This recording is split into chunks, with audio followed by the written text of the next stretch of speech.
In the realm of Naruto, Chiya Ran possesses a rather unremarkable yet effective ability, the daily settlement system.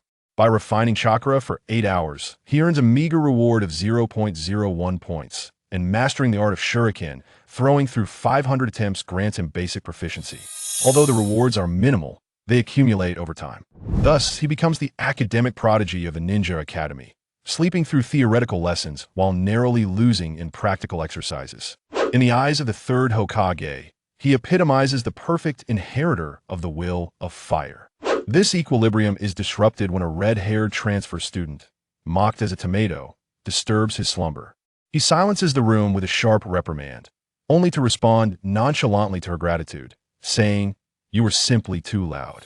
When Kushina sits beside him, the threads of fate begin to weave a new path, altering her destiny of abduction, which rewards him with the Uzumaki physique. Chiya Ran understands that in this harsh ninja world, every ounce of growth meticulously calculated is a step closer to witnessing the dawn of peace.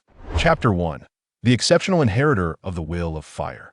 In the year 41 of Konoha, within the Land of Fire, at the ninja school classroom, Chiya Ran lies sprawled across the last row, lost in slumber. The teacher, witnessing this scene, feels a sense of helplessness, for Chiya is the second best student in his cohort. Though he wishes to intervene, he finds no justification to do so.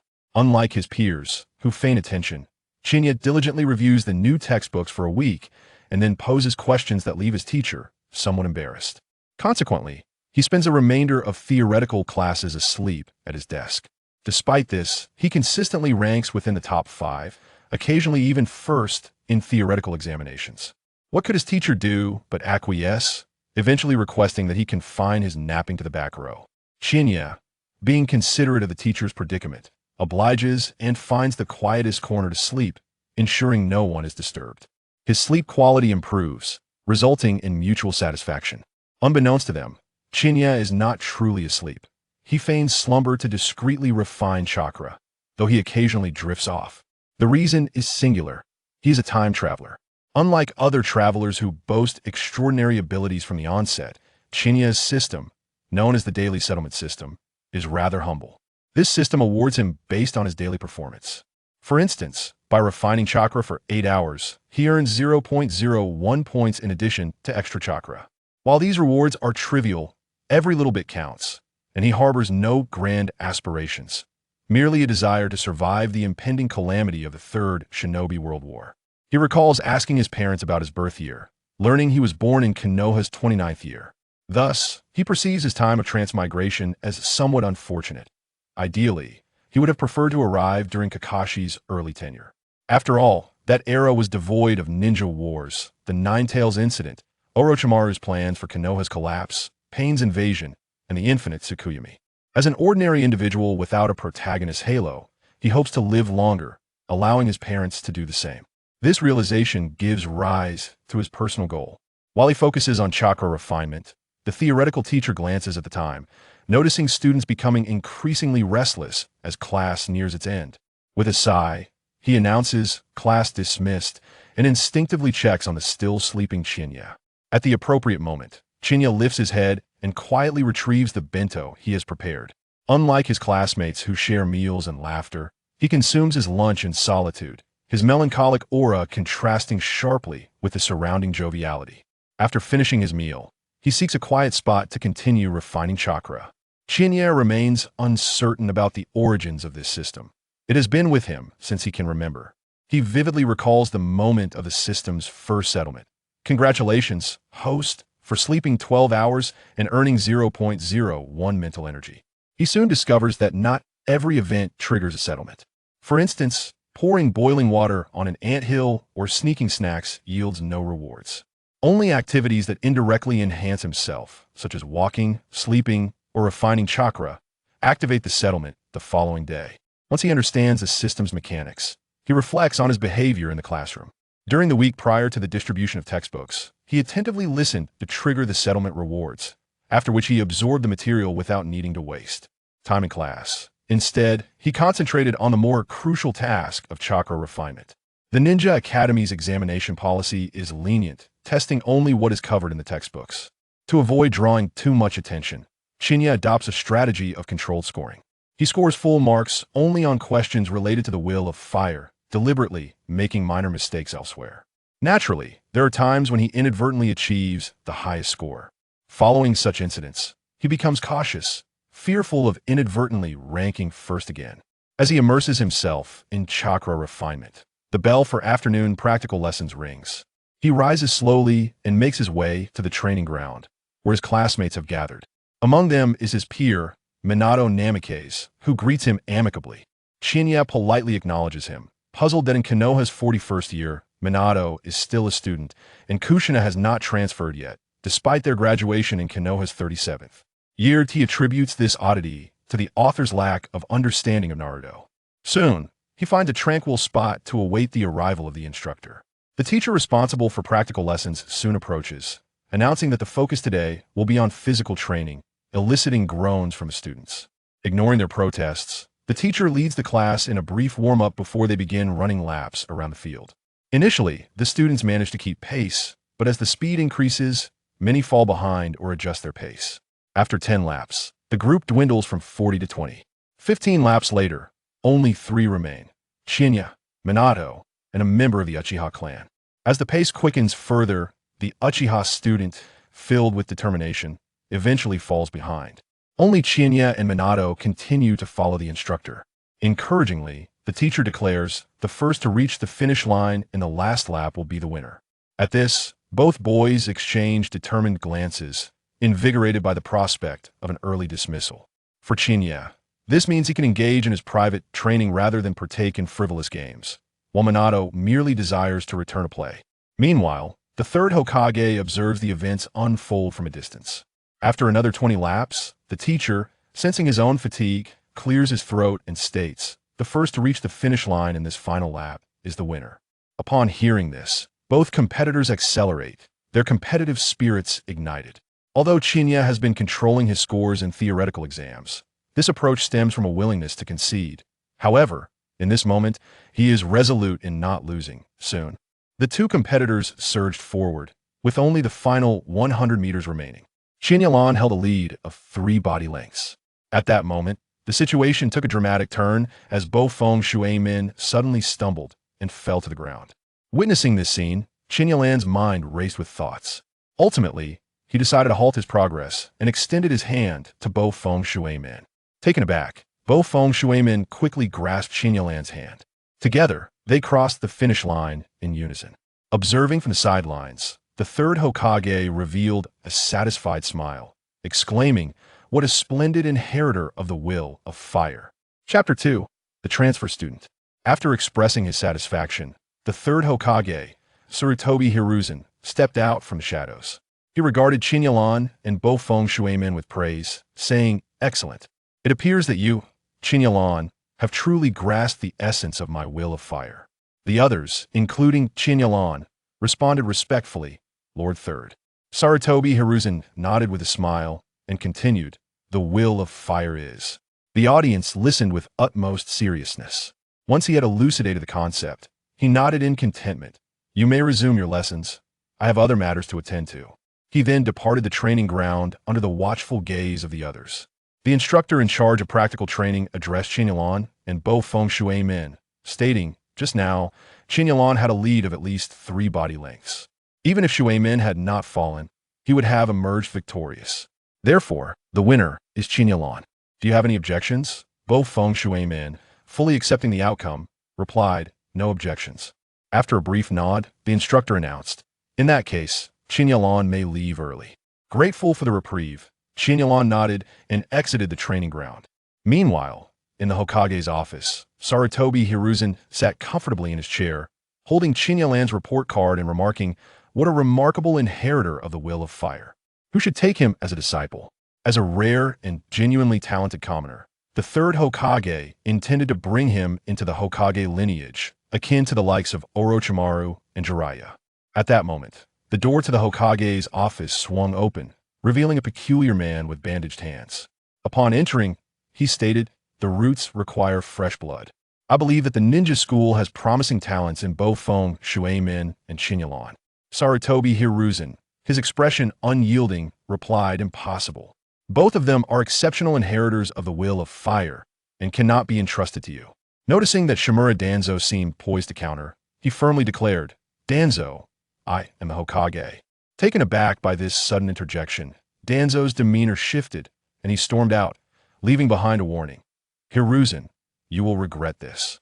Upon returning home, Chiya Ran found his household eerily quiet, as his parents had recently perished on the front lines. He vividly recalled that day.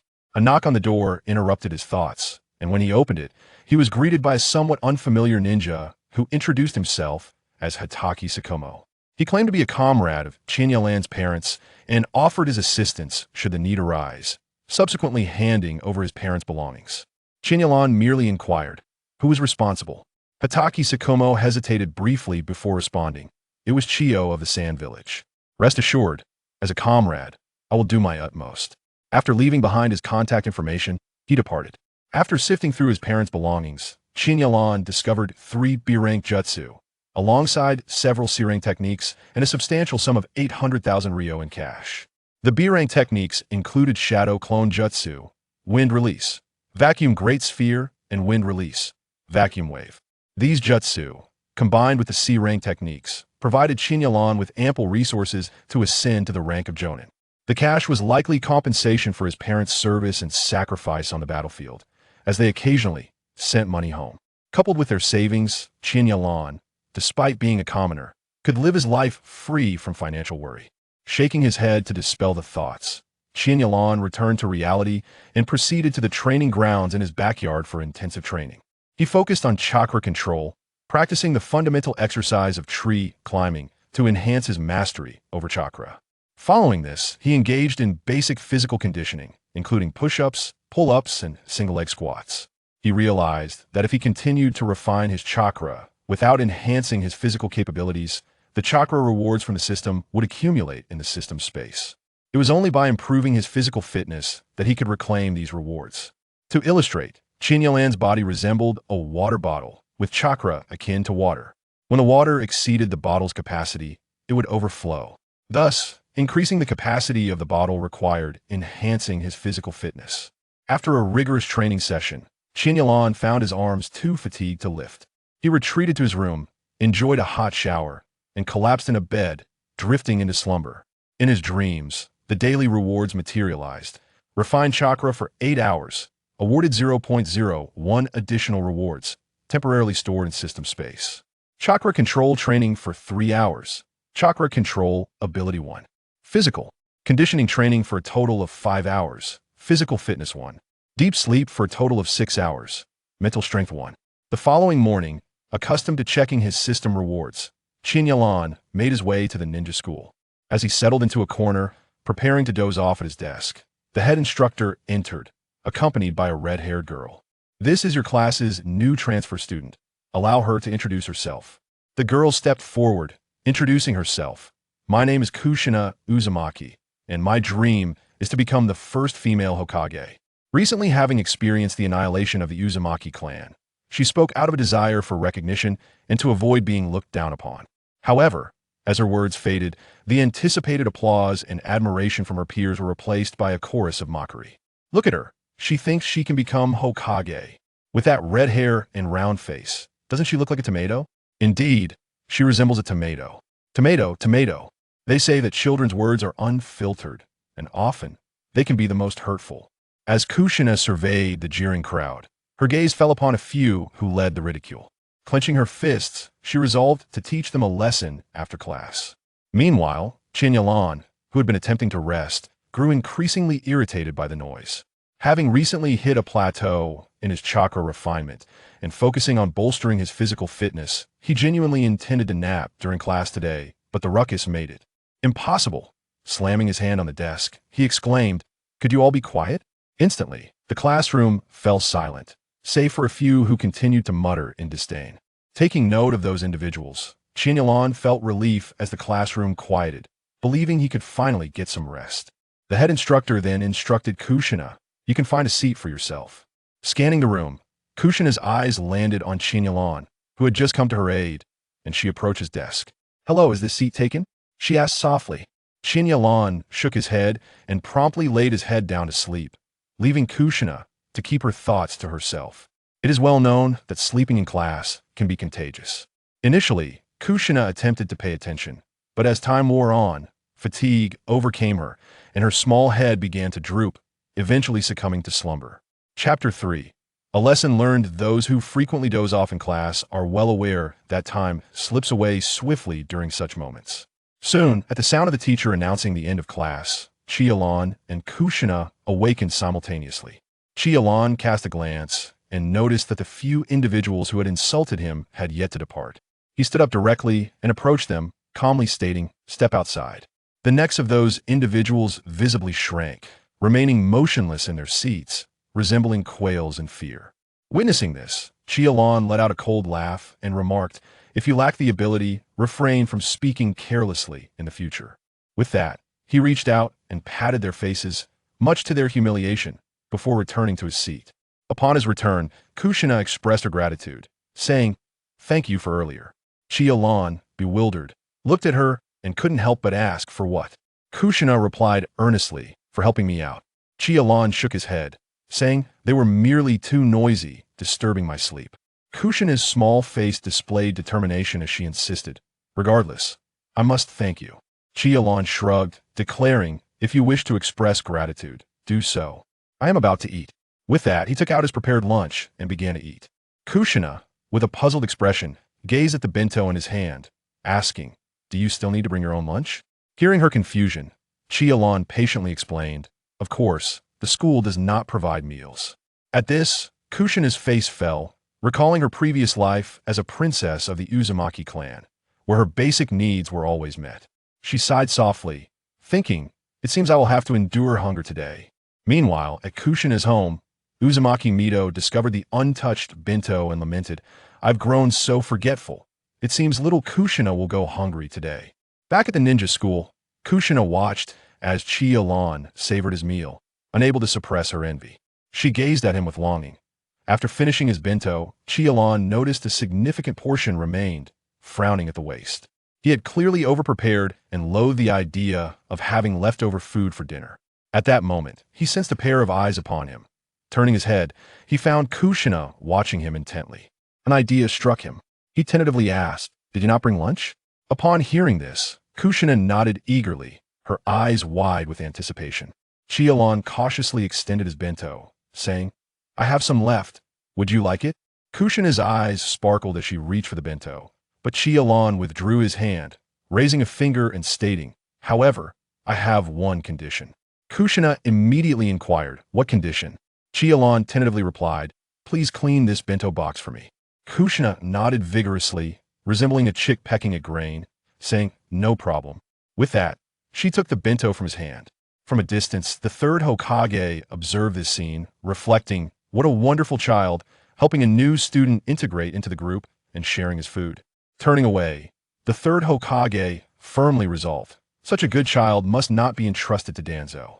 However, he found himself troubled about whom to assign as a mentor. Jiraiya? No, Tsunade? No. After much contemplation, he deemed only Kakashi and Orochimaru as viable options. Perhaps I shall decide later. Meanwhile, Kushina had finished her meal and asked Chiya Ran where she could clean the bento box. Chiya Ran directed her and informed her to place it on the table once cleaned. Following his guidance, Kushina spotted the sink and made her way over to wash the dishes alone. Chiya Ran found a quiet spot to continue refining his chakra, as any surplus would be stored in the system space. Idle time was better spent in training. At that moment, the group of troublemakers who had caused a ruckus earlier exchanged glances and surrounded the freshly washed Kushina. The leader sneered, "Tomato, let's see who can help you this time." The others also wore unkind expressions. These individuals were accustomed to bullying the weak and, having been publicly reprimanded by Chiya Ran, dared not retaliate against him but sought revenge on their previous target. Unfortunately for them, they had misjudged their opponent. As a princess of the Uzumaki clan, Kushina's lineage was pure, and she was more than capable of teaching these common ninjas a lesson. Before they could make a move, Kushina, having long wished to confront them, struck first, leaving them battered and bruised. With a composed expression, she cracked her knuckles and warned, "If you dare to trouble me again, I will." She shook her fist at them. Seeing this, the group scrambled to their feet, crying for mercy as they fled in haste. It was likely that Kushina had instilled quite a lasting fear in them. Kushina shook her head in disinterest as she watched them leave, then returned to the classroom with the cleaned bento box. After placing it in the designated spot as per Chiya Ran's instructions, she noticed he was absent. With nothing to do, she sat at her desk, feeling bored. Meanwhile, the group of miscreants approached their homeroom teacher to report her. The teacher, upon hearing their tale, scoffed and replied, "Are you saying you were beaten by a newly transferred girl?" The troublemakers nodded vigorously. The teacher pointed to his own head and said, "Do you think I'm foolish? For boys beaten by a girl?" Noticing their attempts to protest, the teacher waved them off, urging them to leave. He held a deep disdain for these boys who consistently disrupted the class and performed poorly academically. Each time their parents were contacted, they merely responded, "They're still just children." Thus, if they were indeed beaten, it could be considered a good deed by the new girl. At that moment, having finished refining his chakra, Chiya Ran returned to the classroom for a drink of water. Noticing Kushina still seated, he kindly reminded her, "This afternoon, we have practical lessons outside." Only then did Kushina snap back to reality, thanking him before standing to follow him to the playground. Upon arriving, Chiya Ran found a quiet spot to wait for class to begin. Kushina approached him, saying, "Thank you for the lunch earlier." Chiya Ran waved his hand dismissively, indicating it was no trouble at all. Kushina then posed a question that had been on her mind. "By the way, what do you think of my hair?" After the morning's mockery, she felt uncertain about it. Chiya Ran glanced at her and replied, "I think it looks quite nice." He spoke the truth, genuinely finding it appealing. Kushina sensed his kindness and sincerity. Although she lacked the Byakugan, she could still feel when someone was being genuine towards her. Her cheeks flushed with warmth, and she responded with a soft, almost inaudible mm. Then Kushina inquired, "What is your name?" "Chiya Ran, and yours?" "Kushina." Chapter 4. Kushina's invitation. The atmosphere between the two became somewhat awkward, enveloped in a peculiar silence. Just as Chiya Ran was about to speak to break this silence, the teacher responsible for the practical class approached. He scanned the crowd with a furrowed brow and inquired, "Where have those rascals, Jean Maru and his companions, gone?" After casting a glance at the class monitor, he continued, for nearly no teacher held any fondness for these rowdy students, yet duty compelled him to ask. The class monitor replied, "I saw them looking for the homeroom teacher, but I am unsure of their exact intentions." The practical instructor nodded, refraining from further inquiry, and began to outline today as training task. The primary focus for today was Shuriken throwing. Upon the teacher's announcement, some students eagerly prepared to participate, especially a member of the Uchiha clan, who glared menacingly at Chiya Ran and Minato Namikaze. The Uchiha clan possessed secret techniques for Shuriken throwing. How could these civilian ninjas possibly compete? The Uchiha clan member, known as Uchiha Shinyi, had originally enrolled in the Ninja Academy to showcase the prowess of his clan. Yet he found himself ranked third among his peers. To make matters worse, he was overshadowed by two civilian ninjas, which subjected him to ridicule within the Uchiha clan. This session on Shuriken throwing presented him with an opportunity for redemption. At this moment, the teacher spoke up, "I shall first demonstrate the proper technique for Shuriken throwing." As this was the inaugural lesson on Shuriken throwing, it was imperative for him to instruct the students on the fundamental grip and throwing methods. After explaining the basic grip and throwing techniques, he inquired, "Is there anything you do not understand?" When he received no response, he handed the prepared shurikens to the class monitor for distribution. "Now, who would like to demonstrate?" Uchiha Shinyi raised his hand first. Stepping forward, he took a deep breath, aimed at the target, and threw 3 shurikens. All 3 struck the bullseye, eliciting gasps of astonishment from the crowd.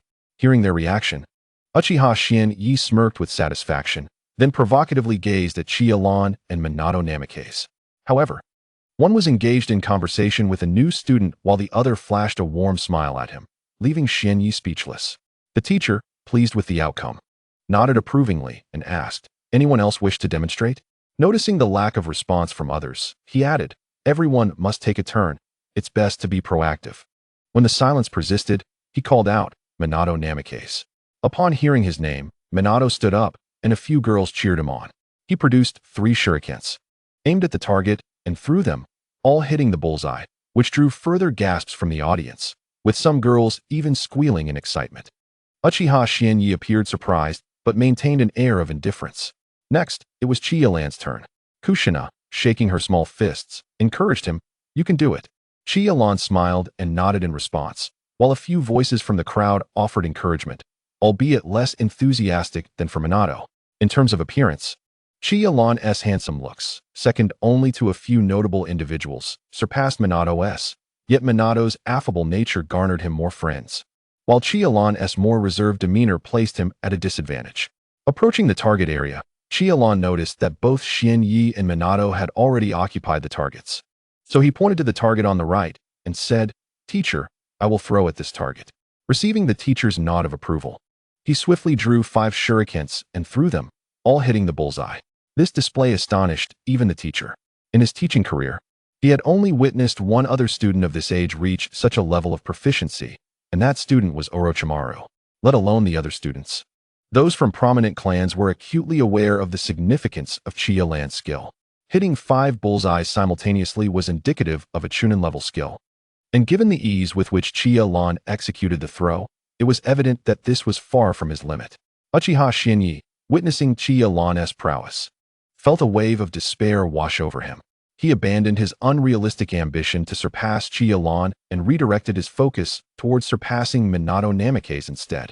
Upon returning to his original position, Kushina could not help but exclaim, "You are truly amazing, Ran."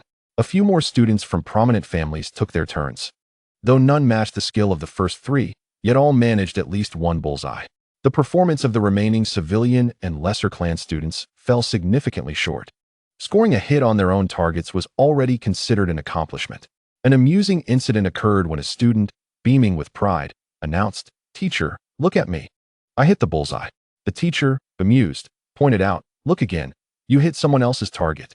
The student then realized his mistake and had to leave amidst the laughter of his peers. When it was Kushina's turn, she approached with a serious expression, drawing 2 shurikens and carefully aiming at the bullseye. The spectators awaited her performance with bated breath. However, with a flick of her wrist, she landed both shurikens perfectly on target, eliciting gasps from the crowd. Kushina strutted over to Chiya Ran, lifting her chin in a manner that seemed to beckon praise. Unable to resist her adorable demeanor, Chiya Ran smiled and gave her a thumbs up, exclaiming, "Impressive." Kushina beamed with pride, responding, "Of course. Have you forgotten who I am?" She then joined Chiya Ran, and they chatted side by side. As soon as everyone had demonstrated, the teacher cleared his throat and declared, "You may now practice freely. Remember, at the end of the term, you must hit at least one bullseye to pass." This requirement drew a chorus of groans from the students. He continued, "Those who hit the bullseye may leave early." Upon hearing the words "leave early," Chiya Ran promptly returned to the classroom to gather his belongings, with Kushina trailing closely behind. As they tidied up, Kushina summoned her courage and asked, "Do you have plans for tonight?" Chiya Ran replied honestly, "Nothing in particular. Just going home to continue training and then rest." Kushina seized the moment to extend an invitation. "Would you like to come to my house for dinner? Grandma Mito cooks wonderfully." After a moment's thought, Chiya Ran accepted Kushina's invitation, recognizing that his own culinary skills were merely adequate. Accepting a free meal was certainly the best option. Chapter 5. Trouble. Kushina, witnessing Chiya Ran accept her invitation, smiled, her eyes curving into crescent moons. She had merely tested the waters, not expecting any hope, yet Chiya Ran's affirmative response surprised her. Grandma Mito had advised her to make friends at the Ninja Academy. Did that mean Chiya Ran could be considered a friend? She reached out her delicate hand and tugged at Chiya Ran's arm, and together they walked, one in front of the other. Chiya Ran was momentarily taken aback by Kushina's gesture, but allowed her to lead. They soon reached the school gate, where Kushina continued to inquire, "Ran, what do you like to eat?" Suddenly, a group of uninvited guests appeared. The leader, wearing a ninja headband, accompanied Jean Maru and several others, and upon spotting Kushina and Chiya Ran, they immediately blocked their path. Chiya Ran, observing the unfriendly demeanor of the newcomers, gently pulled Kushina behind him and asked, "Is there something you need?"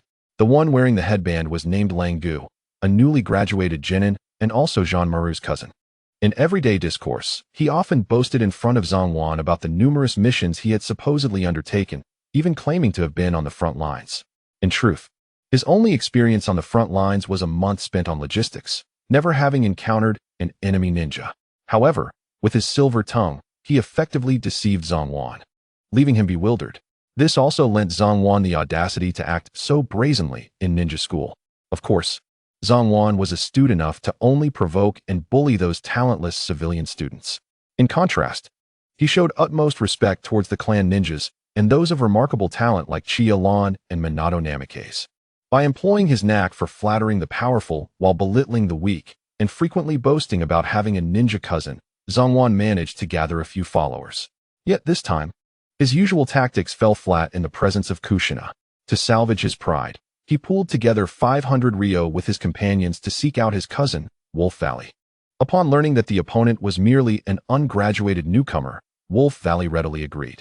Typically, their missions, such as capturing a cat, yielded a reward of 5,000 ryo, of which a portion would go to the guiding jonin, and after distribution among the team, only a little over 1,000 ryo would reach him. Thus, resolving the issue of an ungraduated student was akin to free money for him. Wolf Valley approached Chiya Ran and warned, "Kid, you have no business here today. If you wish to avoid a beating, you'd best leave." He then adjusted his forehead protector, showcasing his identity as a ninja. Chiya Ran smirked at his remark, retorting, "You inexplicably block our path and yet wish to strike us?" Wolf Valley, sensing Chiya Ran's defiance, felt a twinge of panic and exchanged a glance with Zhongwan. Their coded signal to assess whether this individual was worth provoking. After a moment's hesitation, Zhongwan nodded. In his eyes, Chiya Ran, regardless of his strength, was merely a student and could not possibly rival his cousin, who had already become a Chunin.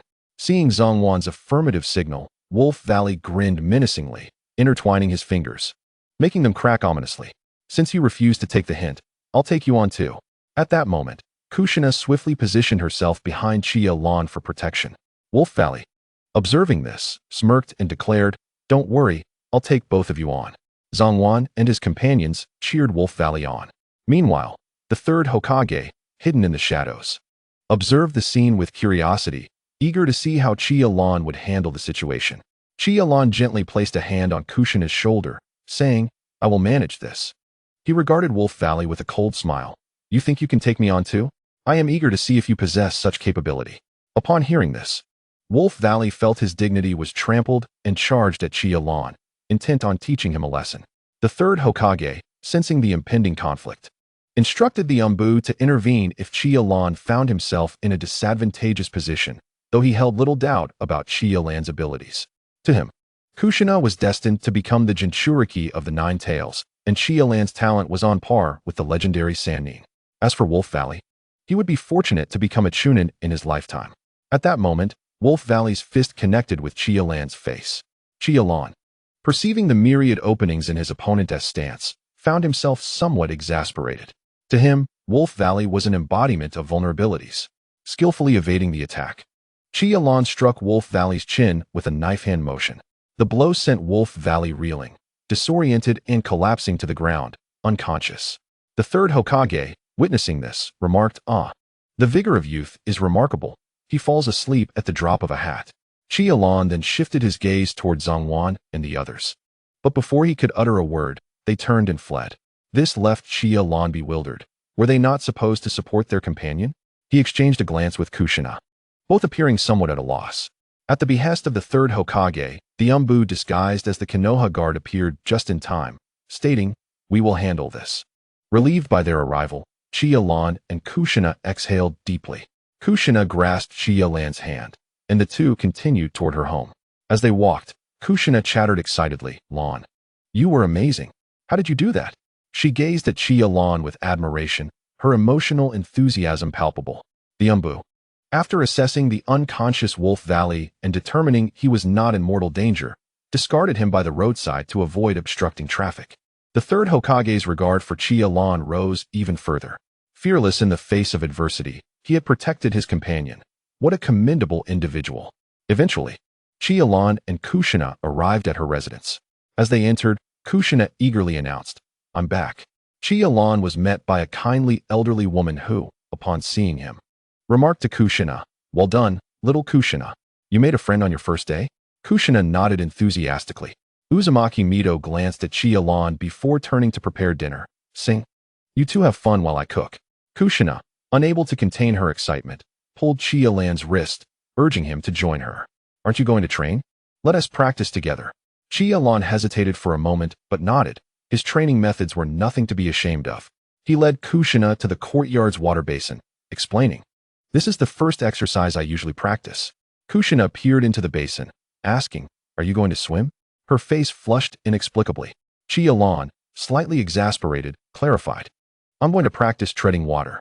As he spoke, he gathered Chakra to his feet and walked steadily across the water surface, much to Kushina's astonishment. "Lan, how are you doing that?" she asked eagerly. Chapter 6. The princess carried Chiya Ran, observing the stars in Kushina's eyes, patiently explained, "You must concentrate chakra in your feet." After he elucidated the basic principle, Kushina, unable to contain her enthusiasm, attempted to gather chakra in her feet and hurriedly stepped onto the water basin. Chiya Ran opened his mouth in a futile attempt to warn her, but it was too late. As her feet lost balance on the edge, she began to fall into the basin. In a flash, Chiya Ran rushed forward and caught her in a princess carry. Kushina gasped and instinctively wrapped her arms around his neck. Once on solid ground, Chiya Ran gently set her down. Kushina tilted her head, looking at Chiya Ran with a perplexed expression. Chiya Ran smiled and said with a hint of exasperation, "I hadn't finished explaining before you jumped in." He pointed at the trees in the yard, adding, "The proper sequence is to practice tree climbing first, then treading water." Kushina's eyes lit up with understanding, and she nodded eagerly, revitalized to practice climbing the trees. Chiya Ran chuckled at her enthusiastic demeanor, returning to the water basin to continue his treading practice. This time, he extracted a water sphere, concentrating chakra in his palm, attempting to burst the sphere by manipulating the chakra's chaotic rotation. As the water's surface fluctuated, he maintained control over the chakra in his feet, multitasking to enhance his chakra manipulation. Soon, the water sphere in his hand shattered with a satisfying pop. Unfazed, he retrieved another sphere for training. In contrast, Kushina struggled with her tree climbing practice. After several failures, her enthusiasm waned, and she sat nearby, resting her chin in her hands, watching Chiya Ran train with boredom.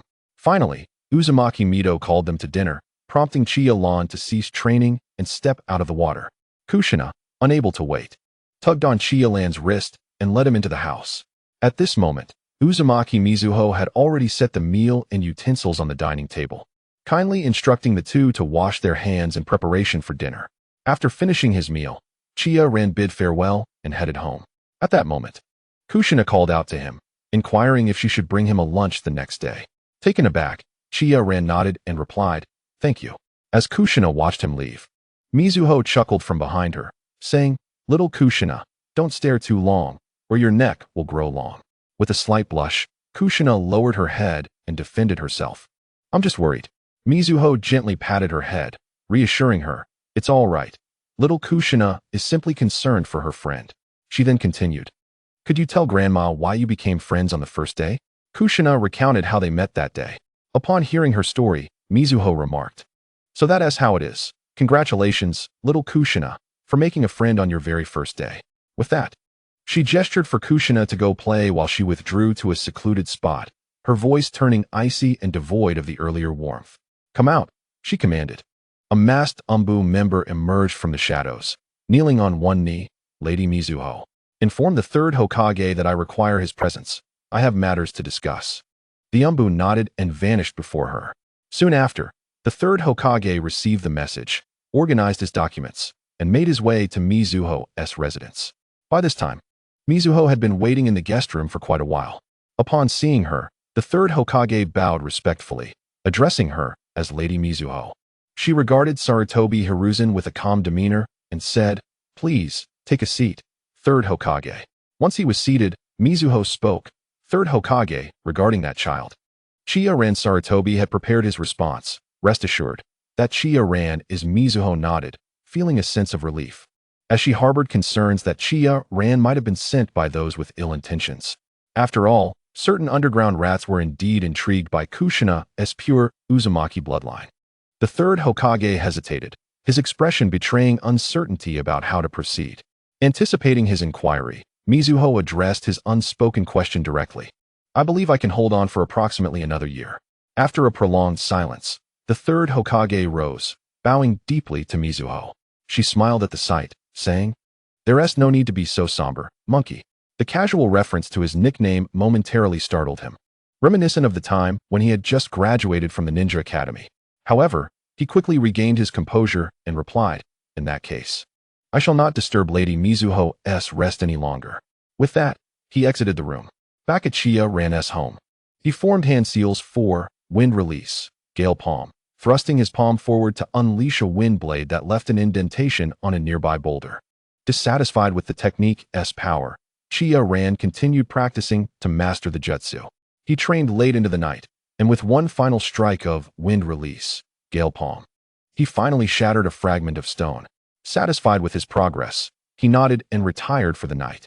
In his dreams, the system's daily reward was promptly delivered.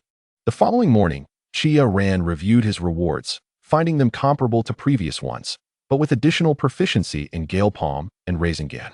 Upon arriving at the Ninja Academy, he found Kushina already seated. They chatted for a while, but as the teacher entered the classroom, Chiya Ran succumbed to sleep. Kushina attempted to listen to the lesson, but found herself completely bewildered.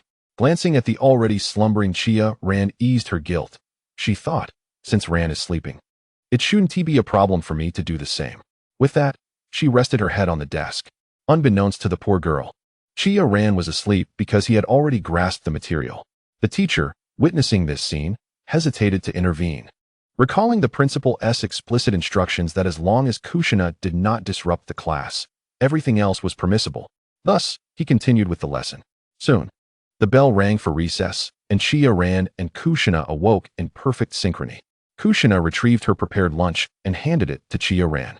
After they finished eating, they returned to the classroom for their next lesson. However, this afternoon's class was not a practical one. Instead, it was a survival course, teaching how to identify edible items in the wild. Chiya Ran paid close attention, acutely aware that this material was absent from their textbooks. Chapter 7, The Forest of Death. The teacher elaborated on basic survival knowledge in the wilderness. However, unlike the survival training Chiya Ran was familiar with, this course focused on strategies for avoiding detection by enemy ninjas during wartime, whether alone or in small groups. The lesson also included identifying food and herbs and setting various traps. Upon concluding the survival lesson, the teacher announced that next week there would be a survival training exercise, allowing students to form their own teams without restrictions on numbers. Chiya Ran gazed at the still sleeping Kushina, sighed in resignation, and gently tapped her shoulder, saying, "Wake up. School's over." Kushina groggily lifted her head, nodding in acknowledgement. She rubbed her eyes and stretched her numb arms before trailing behind Chiya Ran as they made their way home. The following morning, as it was a rest day, the Ninja Academy had no classes. Chiya Ran rose early, prepared some items, and headed to the memorial stone. He placed his offerings down and silently tidied the area around the memorial stone, laying fresh flowers before it. With a determined tone, he declared, "Rest assured, I will place the heads of those who killed you here to honor you both." After that, he quietly left the somber place. Back at home, he resumed his diligent training. Based on his estimations, Chiya Ran's chakra level had reached that of a Chunin, allowing him to attempt learning some B-rank jutsu, such as the shadow clone technique. He retrieved the scroll for the shadow clone technique and began his studies. Due to his exceptional chakra control and extraordinary mental prowess, he quickly mastered this relatively simple B-rank jutsu. Once he grasped the shadow clone technique, Chiya Ran adopted the training methods of Naruto from the original work to accelerate his practice. However, he was aware that he did not possess Naruto's immense chakra reserves and could not risk the dangers associated with multiple shadow clones. Thus, he created only one shadow clone to expedite his training process, a manageable risk that doubled his training speed, which was more than sufficient for him. After summoning the shadow clone, Chiya Ran exchanged a glance with it. The shadow clone nodded and moved aside to practice C-rank wind release techniques, while Chiya Ran himself began his wind release training. After an hour, he and the shadow clone shared a look, and he chose to dispel the shadow clone. The memories and fatigue of the clones surged into his mind, but this was within his capacity to handle. Chiya Ran continued to experiment multiple times, eventually discovering that 5 hours was his current limit for training. Therefore, he decided to allocate 5 hours for shadow clone-assisted training, repeating the cycle twice. With the aid of the shadow clone, Chiya Ran made rapid progress, and with the system's daily rewards, he had mastered all the C-rank jutsu left by his parents and had progressed to the second stage of developing the Rasengan. In the classroom of the ninja school, Chihaya and Kushina were drowsily listening to their practical teacher expound on the essentials of wilderness survival. The designated location for this survival exercise was the perilous forest of death in Konoha. The teacher would only intervene during life-threatening situations, otherwise, no assistance would be rendered. If the teacher did intervene, it would be considered a surrender. Similarly, should the teacher not be present, signaling for help with flares would also be deemed an act of capitulation. This survival exercise would last a week, and participation was entirely voluntary. Scores would be allocated based on various factors, including the duration of survival. After outlining these critical points, the teacher stated, "We will gather on the playground. Those who do not wish to participate may remain in the classroom for theoretical lessons." As anticipated, a few individuals with mediocre talent opted out of the treacherous forest of death exercise. After all, the inherent risk of death made their decision understandable. Consequently, these individuals would face expulsion, as it was deemed that if a ninja lacked the resolve to confront death, they might as well lead the life of an ordinary citizen. Those who remained to participate were either clan ninjas or exceptionally gifted civilian ninjas. The teacher distributed the standard equipment used by genin, which, apart from the usual items, included a flare. Soon, the group, under the guidance of several teachers, made their way to the forest of death. The teacher reiterated, during this survival exercise, "You are only permitted to operate within the designated area, understood?" The group nodded and began to find their companions. Chihaya and Kushina exchanged a glance and ventured into the forest of death first. Other participants grouped themselves and entered the forest, predominantly in pairs or small teams of 4. With only one group consisting of 9 members, Kushina, puzzled, turned to Chihaya and asked, "Why not find a couple more people to team up with?" To her, a larger group seemed advantageous, perhaps leading to a more successful endeavor. Chihaya shook his head in disagreement, explaining, "While strength lies in numbers, sometimes having too many can be a disadvantage." Observing Kushina's confusion, Chihaya affectionately tousled her long red hair and continued, "What happens if a group has conflicting ideas?" Kushina quickly grasped the implication and responded, "There could be arguments or even conflicts." Upon realizing her own answer, she understood why Chihaya had chosen not to bring additional companions. Nodding in acknowledgement, Chihaya suggested, "Let us take stock of our equipment." The two conducted a brief inventory. Each possessed 5 kunai, 20 shuriken, an explosive tag, wire, a map, and other tools essential for ninja missions.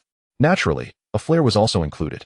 After assessing their gear, Chihaya examined the map and stated, "Let us head here." Kushina leaned in closer to see that Chihaya was indicating a river. She replied, "I'm following your lead." They proceeded, one after the other, towards the river, while the larger group remained embroiled in indecision. One member pointed to the river on the map, declaring, "There's water. I think we should go there." Another countered, "I disagree. We should go here," gesturing to a high point.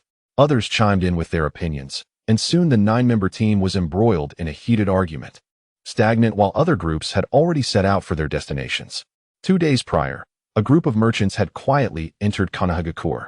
The ninjas guarding the village routinely checked documents, occasionally verifying the authenticity of the individuals. After confirming the papers were in order, one of the guards approached the cart and inquired, "What do you have here?"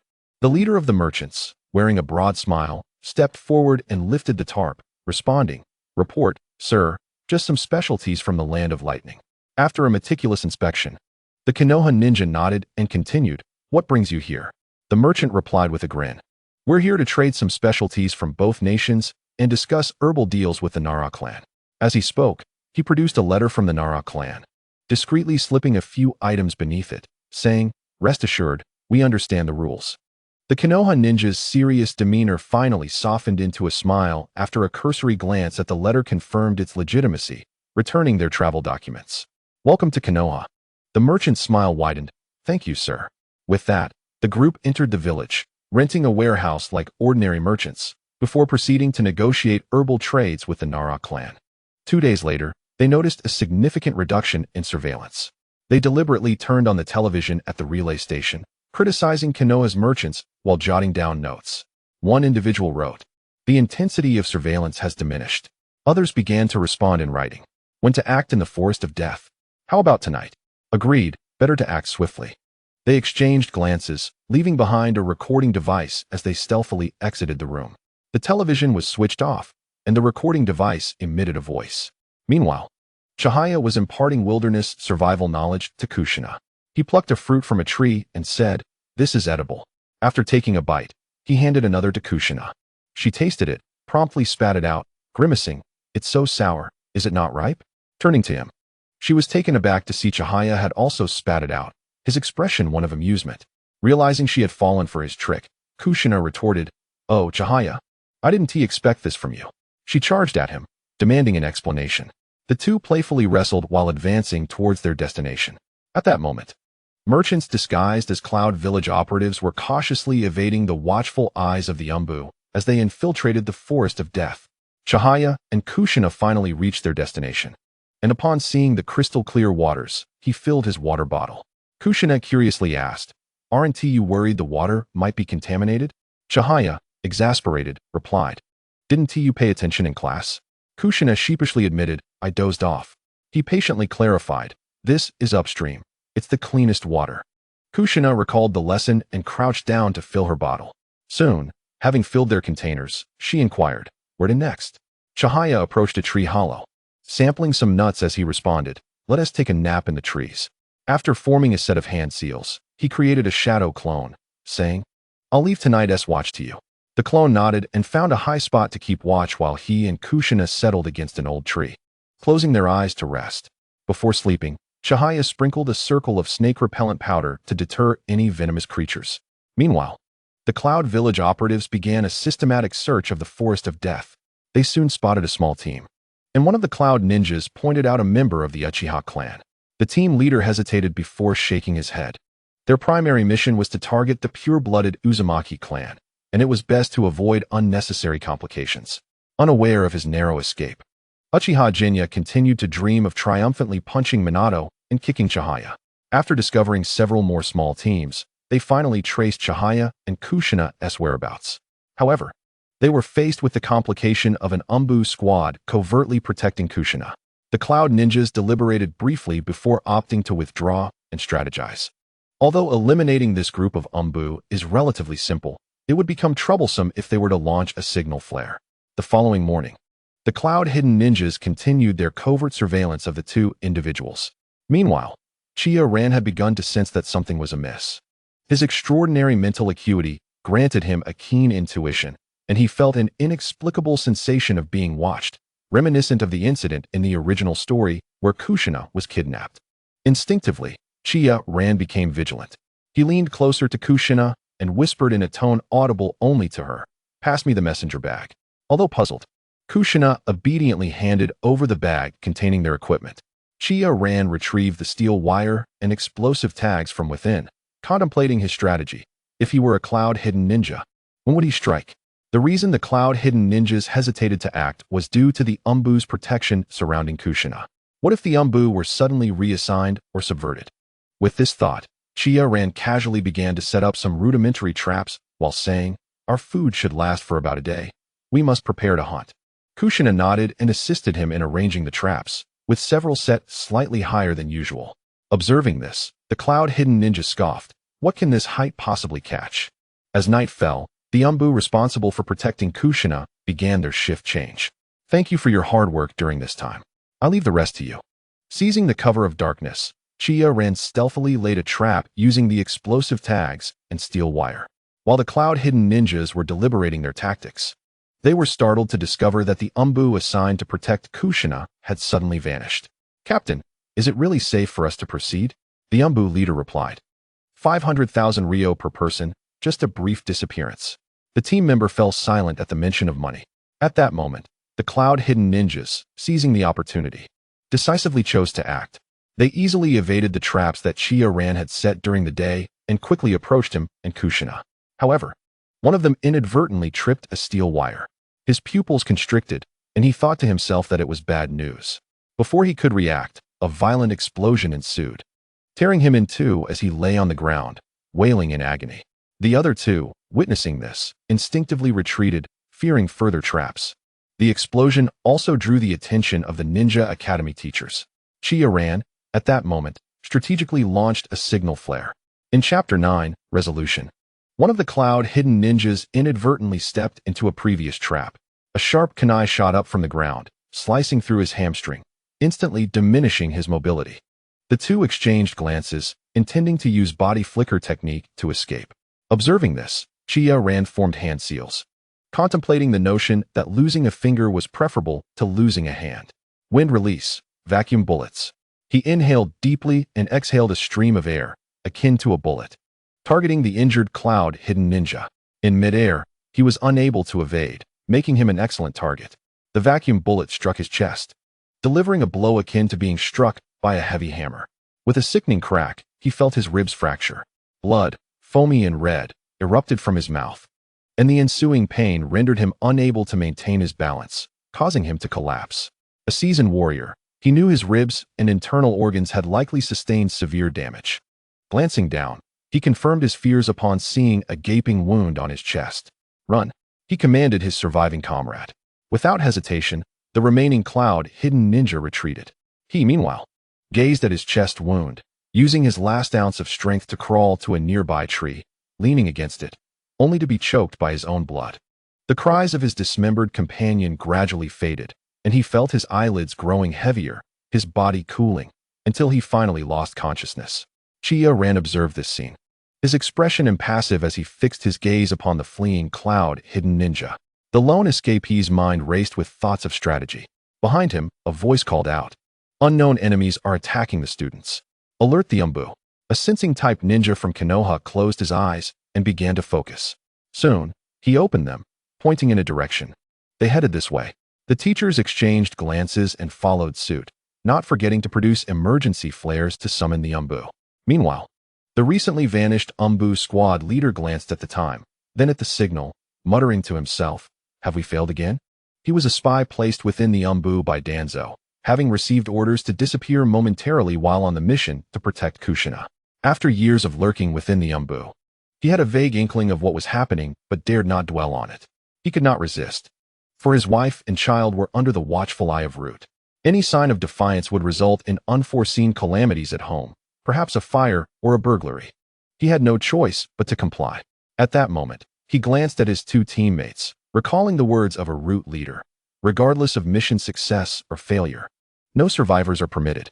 Taking a deep breath, he stealthily approached from behind, while his two Umbu comrades engaged in light-hearted chatter about how they would spend their earnings. Caught off guard, they had no defense against their former comrade.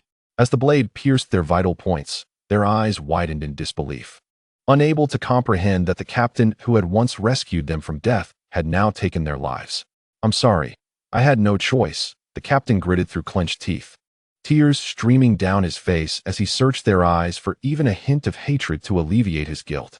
To his dismay, within their vacant gazes, he found only confusion and incomprehension, devoid of resentment. The captain produced several explosive tags, affixing them to the three bodies. Ensuring the intelligence department could not extract information from the corpses, he ruthlessly detonated the tags. In doing so, he ensured that his wife and child would receive a substantial compensation, enough to secure their well-being for a lifetime. The ensuing explosion drew the attention of the Umbu responding to the situation. They exchanged glances before dispatching a small team to investigate the source of the blast, while the others continued to provide assistance. At that moment, the panicked cloud-hidden ninja fortuitously encountered a member of the Uchiha clan. Determined, he thought that if he could not escape, he would take the Uchiha hostage to redeem himself. To his surprise, the Uchiha displayed no fear, instead wearing a peculiar smile. The Uchiha grinned and pulled out an explosive tag, detonating it. With a resounding boom, the cloud-hidden ninja found himself at the explosion's epicenter. Under the pressure of impending death, he executed the fastest body flicker technique of his life, narrowly escaping the blast zone. However, he sustained severe injuries to his abdomen. Collapsing on the ground, immobile, the approaching teachers from the Ninja Academy looked on, bewildered by the scene. The Umbu arrived just in time, stating, "Leave it to us." The teachers, recognizing the urgency, nodded and departed. Chiya Ran received the memories from the dispelled shadow clone, a subtle smile gracing his lips. He glanced at the vigilant teachers and sighed in relief. They were finally safe. When the other teachers returned, they began to inquire about Chiya Ran and Kushina. Chiya Ran recounted the entire ordeal in detail, leaving several teachers in disbelief. A yet-to-graduate student from the Ninja Academy astonishingly managed to eliminate 2 elite ninjas from the hidden cloud village using traps. Nevertheless, his rationale, upon further discussion among a few individuals, appeared logically sound, leading them to decide to terminate the ongoing operation. Early the next morning, the third Hokage sat at his desk, his expression heavy with astonishment as he perused the intelligence reports. The gravity of the situation lay in the fact that a group of ninjas had infiltrated Konoha with the intent to kidnap Kushina, resulting in the sacrifice of 3 Umbu members. Their identities had been confirmed as ninjas from the hidden cloud village. The surprise came from the account of the teachers present, which indicated that Chiya Ran and another individual had dispatched the 2 cloud ninjas using traps and C-rank ninjutsu. After a prolonged silence, the third Hokage remarked, "Is there nothing the intelligence department can do regarding the Umbu's corpses?" The Umbu in front of him shook his head, stating no. The bodies and traces at the scene have been completely destroyed. There are no leads. The third Hokage, glancing at the list of the deceased, spoke slowly. The compensation should be dispersed as usual. Although this incident was riddled with peculiarities, given that there had been sacrifices and Konoha had not suffered significant losses, providing this compensation would serve as a commendable gesture. The Umbu nodded and subsequently exited the office. As the Umbu left, he fortuitously encountered Danzo and promptly opened the door for him while offering a greeting, "Lord Danzo." Danzo acknowledged him with a grunt and entered the Hokage's office. Leaning on his cane, the third Hokage narrowed his eyes and inquired, "Danzo, what brings you here?" Danzo calmly took a seat. Chapter 10. The Uzumaki physique. Danzo sat in the chair, fixing his gaze on the third Hokage, and declared, "The orphan of the Uzumaki clan should be handed over to Root." The third Hokage, upon hearing this demand, readily acquiesced. "Very well. Go and request Lord Mito to send someone." After speaking, he regarded Danzo with a playful expression, curious if this old friend possessed the audacity to follow through. Were it not for the reliance on him for certain unsavory tasks, Sarutobi Hiruzen would have long since subdued him. Why should he allow Danzo to continue his antics in his presence? Upon hearing the third Hokage's words, Danzo's expression momentarily faltered, and he fell silent. If he dared to approach Mito, would he still be able to come here? The third Hokage, his tone grave, remarked, "Danzo, do not think I am unaware of the machinations you have orchestrated within the Umbu. The complete annihilation of that Umbu squad reveals numerous inconsistencies. What kind of opponent could incapacitate a trained Umbu squad without triggering any alarms? There are ninjas from the hidden cloud who could achieve this. But based on the abilities of those they dispatched this time, it is simply unfeasible." He had long suspected that Danzo had infiltrated the Umbu. Hearing the third Hokage's words, Danzo's countenance stiffened slightly. "Hiruzen, I am doing this for Konoha," he retorted. The third Hokage, dismissing his defense with a cold laugh, did not respond. He merely picked up his pipe, inhaled deeply, and exhaled slowly, the smoke forming a wall that obscured the view between them. The sunlight behind the third Hokage was blocked, leaving only shadows for Danzo. Witnessing this scene, Danzo realized he had once again lost this confrontation and could only leave with a sense of resentment. "You will regret this. Hiruzen, I am the Hokage." With the heavy sound of Danzo's door slamming, silence enveloped the Hokage's office once more, leaving the third Hokage alone, his expression inscrutable. Lost in thought, after Danzo departed, the malevolence on his face was hard to conceal. "If it weren't for you, monkey, I would have been Hokage." The memory of that event remained a thorn in Danzo's heart, a constant reminder of his past weakness. As he contemplated this, his expression grew increasingly sinister. Suddenly, he concealed his emotions and performed a deep bow. "Lord Mito." Uzumaki Mito acknowledged him with a sound and entered the Hokage's office. Upon hearing the door open, the third Hokage looked up and, upon seeing the visitor, quickly rose to greet her. "Lord Mito, what brings you here? Please, take a seat." He then poured a cup of tea for Uzumaki Mito. She accepted the cup and took a sip, stating, "I have come specifically to discuss Kushina's situation with you." The third Hokage's demeanor instantly turned serious as he replied, "I will ensure Kushina's safety is fortified." Mito waved her hand dismissively, continuing, "And what else? What else?" The third Hokage began to ponder what he might have overlooked. At that moment, Mito spoke slowly. "Chiya Ran successfully protected Kushina, averting a significant loss for Konoha. If this were a mission, it would at least warrant an A-rank designation. Does Konoha not have any form of acknowledgement for this?" The third Hokage then realized, with a sudden clarity, that he had indeed forgotten this matter. Although it was technically against the rules, respect must be shown to Lord Mito. He responded, "Are you suggesting?" He passed the ball back to her. Mito smiled and teased, "You truly are a slippery monkey. Let us do this. Allow Chiya Ran to select one from the forbidden jutsu scroll." The third Hokage hesitated in his response. "Isn't that a bit too?" Mito tossed the ball back to him. Then, "Monkey, what do you think would be more suitable?" Taking a deep breath, the third Hokage proposed a compromise. "Lord Mito, some of the forbidden jutsu are indeed too perilous. How about we select a portion and let Chiya Ran choose from those?"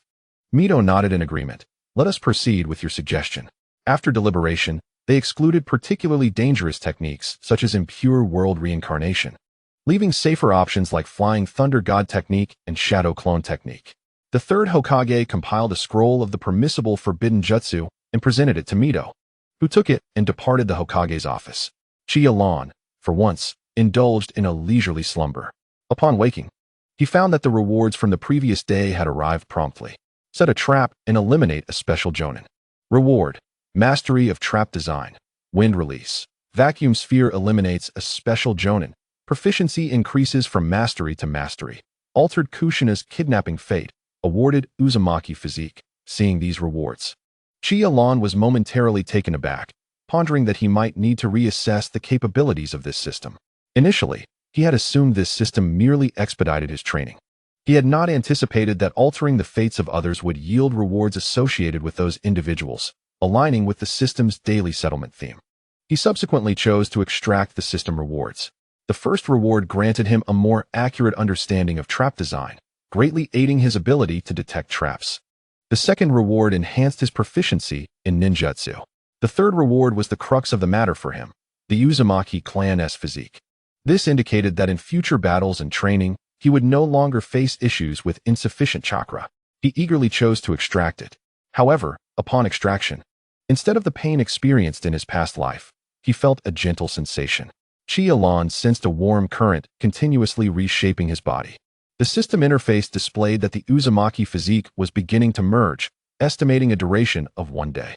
While he contemplated whether the system possessed additional functionalities, a knock echoed from outside. Kushina's voice called from beyond the door, "Lan, open the door quickly." Upon hearing the knock, Chiya Ran approached and opened the door. "Kushina, why are you here today?" He halted, swallowing the last two words upon seeing the two individuals outside. "Lord Mito, you are here as well?" Chiya Ran respectfully performed a bow as a junior. Uzumaki Mito smiled gently. "Young Chiya Ran, there is no need for excessive formalities. I am here to express my gratitude." She extended the scroll in her hand to Chiya Ran. "This is your reward for protecting Kushina from Konoha. Once you have made your selection, come find me, and I will take you to Hiruzen to collect it." Chiya Ran accepted the scroll, saying, "Thank you, Lord Mito." Uzumaki Mizuho smiled and said, "Silly child. I should be the one thanking you." After speaking, she handed Chiya Ran a scroll, adding, "What you received from Konoha earlier was a mere token. This is a token of gratitude from the Uzumaki clan." Just as Chiya Ran was about to decline, Mizuho interrupted. "You should accept what is bestowed upon you by the elders. It is impolite to refuse." With that, she firmly pressed the scroll into his hands. Chapter 11. Tsunade. Chiya Ran, both amused and exasperated, looked at Uzumaki Mizuho and accepted the scroll, feeling a swell of emotion within him. He realized that this so-called reward from Konoha was likely Mizuho's own desire, or perhaps Konoha's original offering was less generous, and Mizuho had intervened to enhance it. Observing that Chiya Ran had accepted the scroll, Mizuho smiled gently and said, "That's the spirit. You two go play. Kushina, do remember to bring Chiya Ran back for dinner." After ruffling their hair affectionately, she turned and left Chiya Ran's home. At that moment, Kushina was curiously exploring Chiya Ran's house. It was then that Chiya Ran recalled a pressing question. He turned to Kushina and asked, "How did you and Mizuho grandma know I was here?" Kushina, sticking out her pink tongue, replied, "I'm not sure. Mizuho grandma brought me here."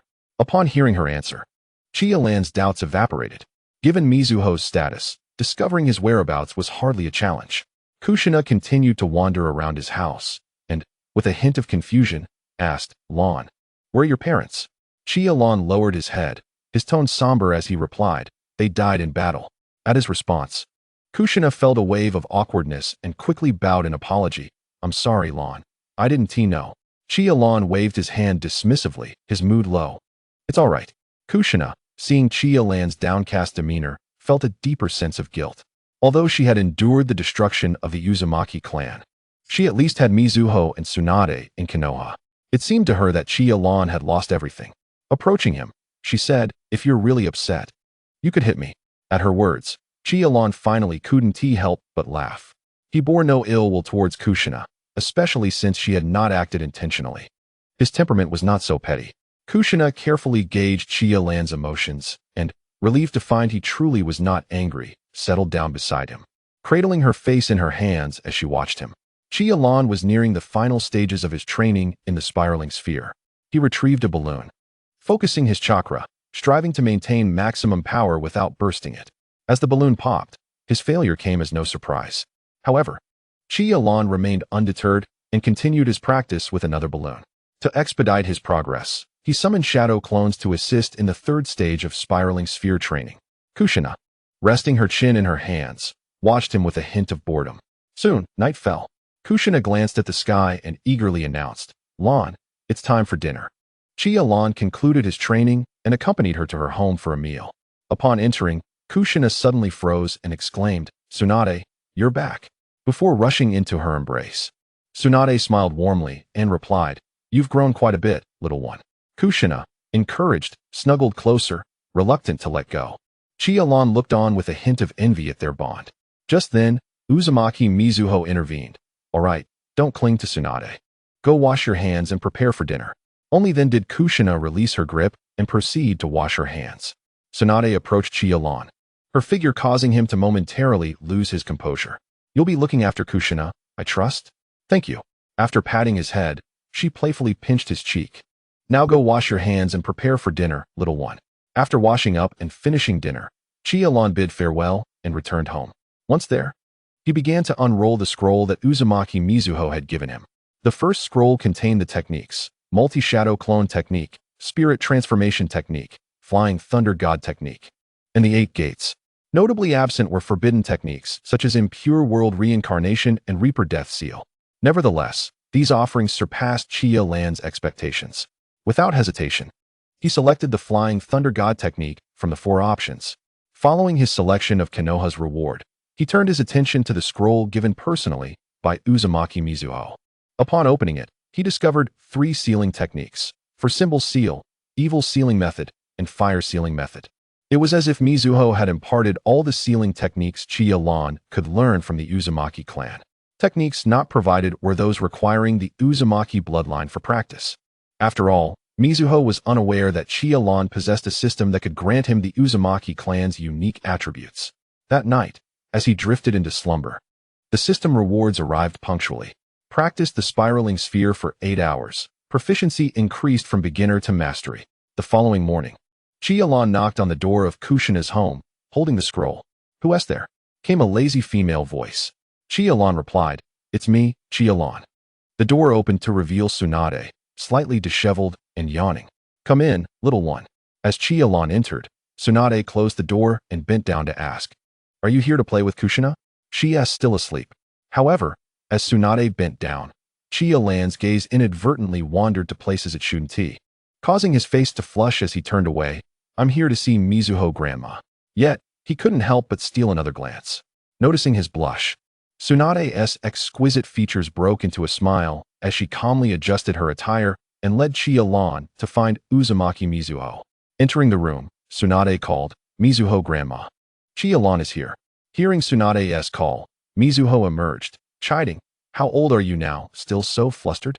She then turned to Chiya Ran, her face softening into a warm smile.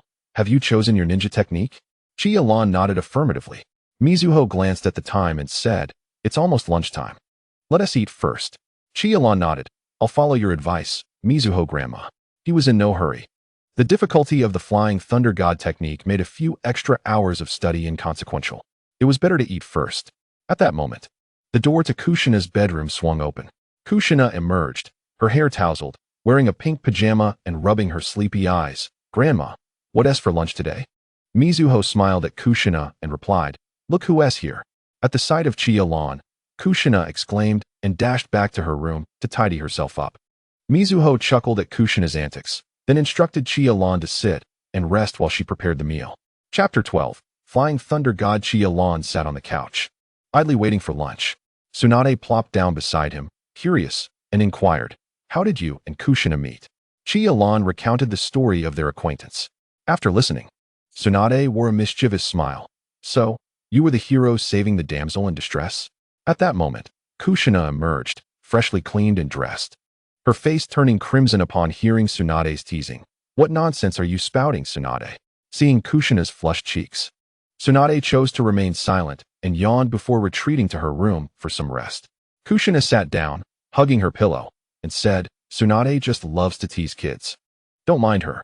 Two individuals sat side by side, engaged in conversation, their proximity gradually diminishing over time.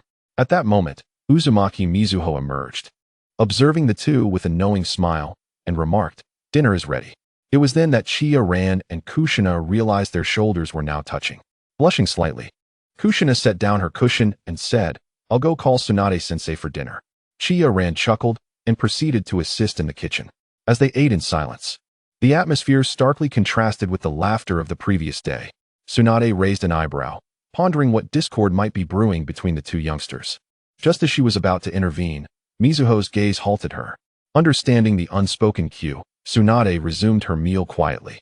After dinner, Mizuho took Chiya Ran to the Hokage building.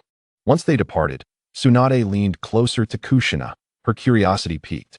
"What is going on between you two? Are you having a spat?"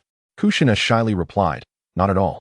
At the Hokage building, Mizuho led Chiya Ran to the Hokage's office. The third Hokage, upon seeing them, already understood the situation and greeted them with a warm smile. "Have you made your choice?"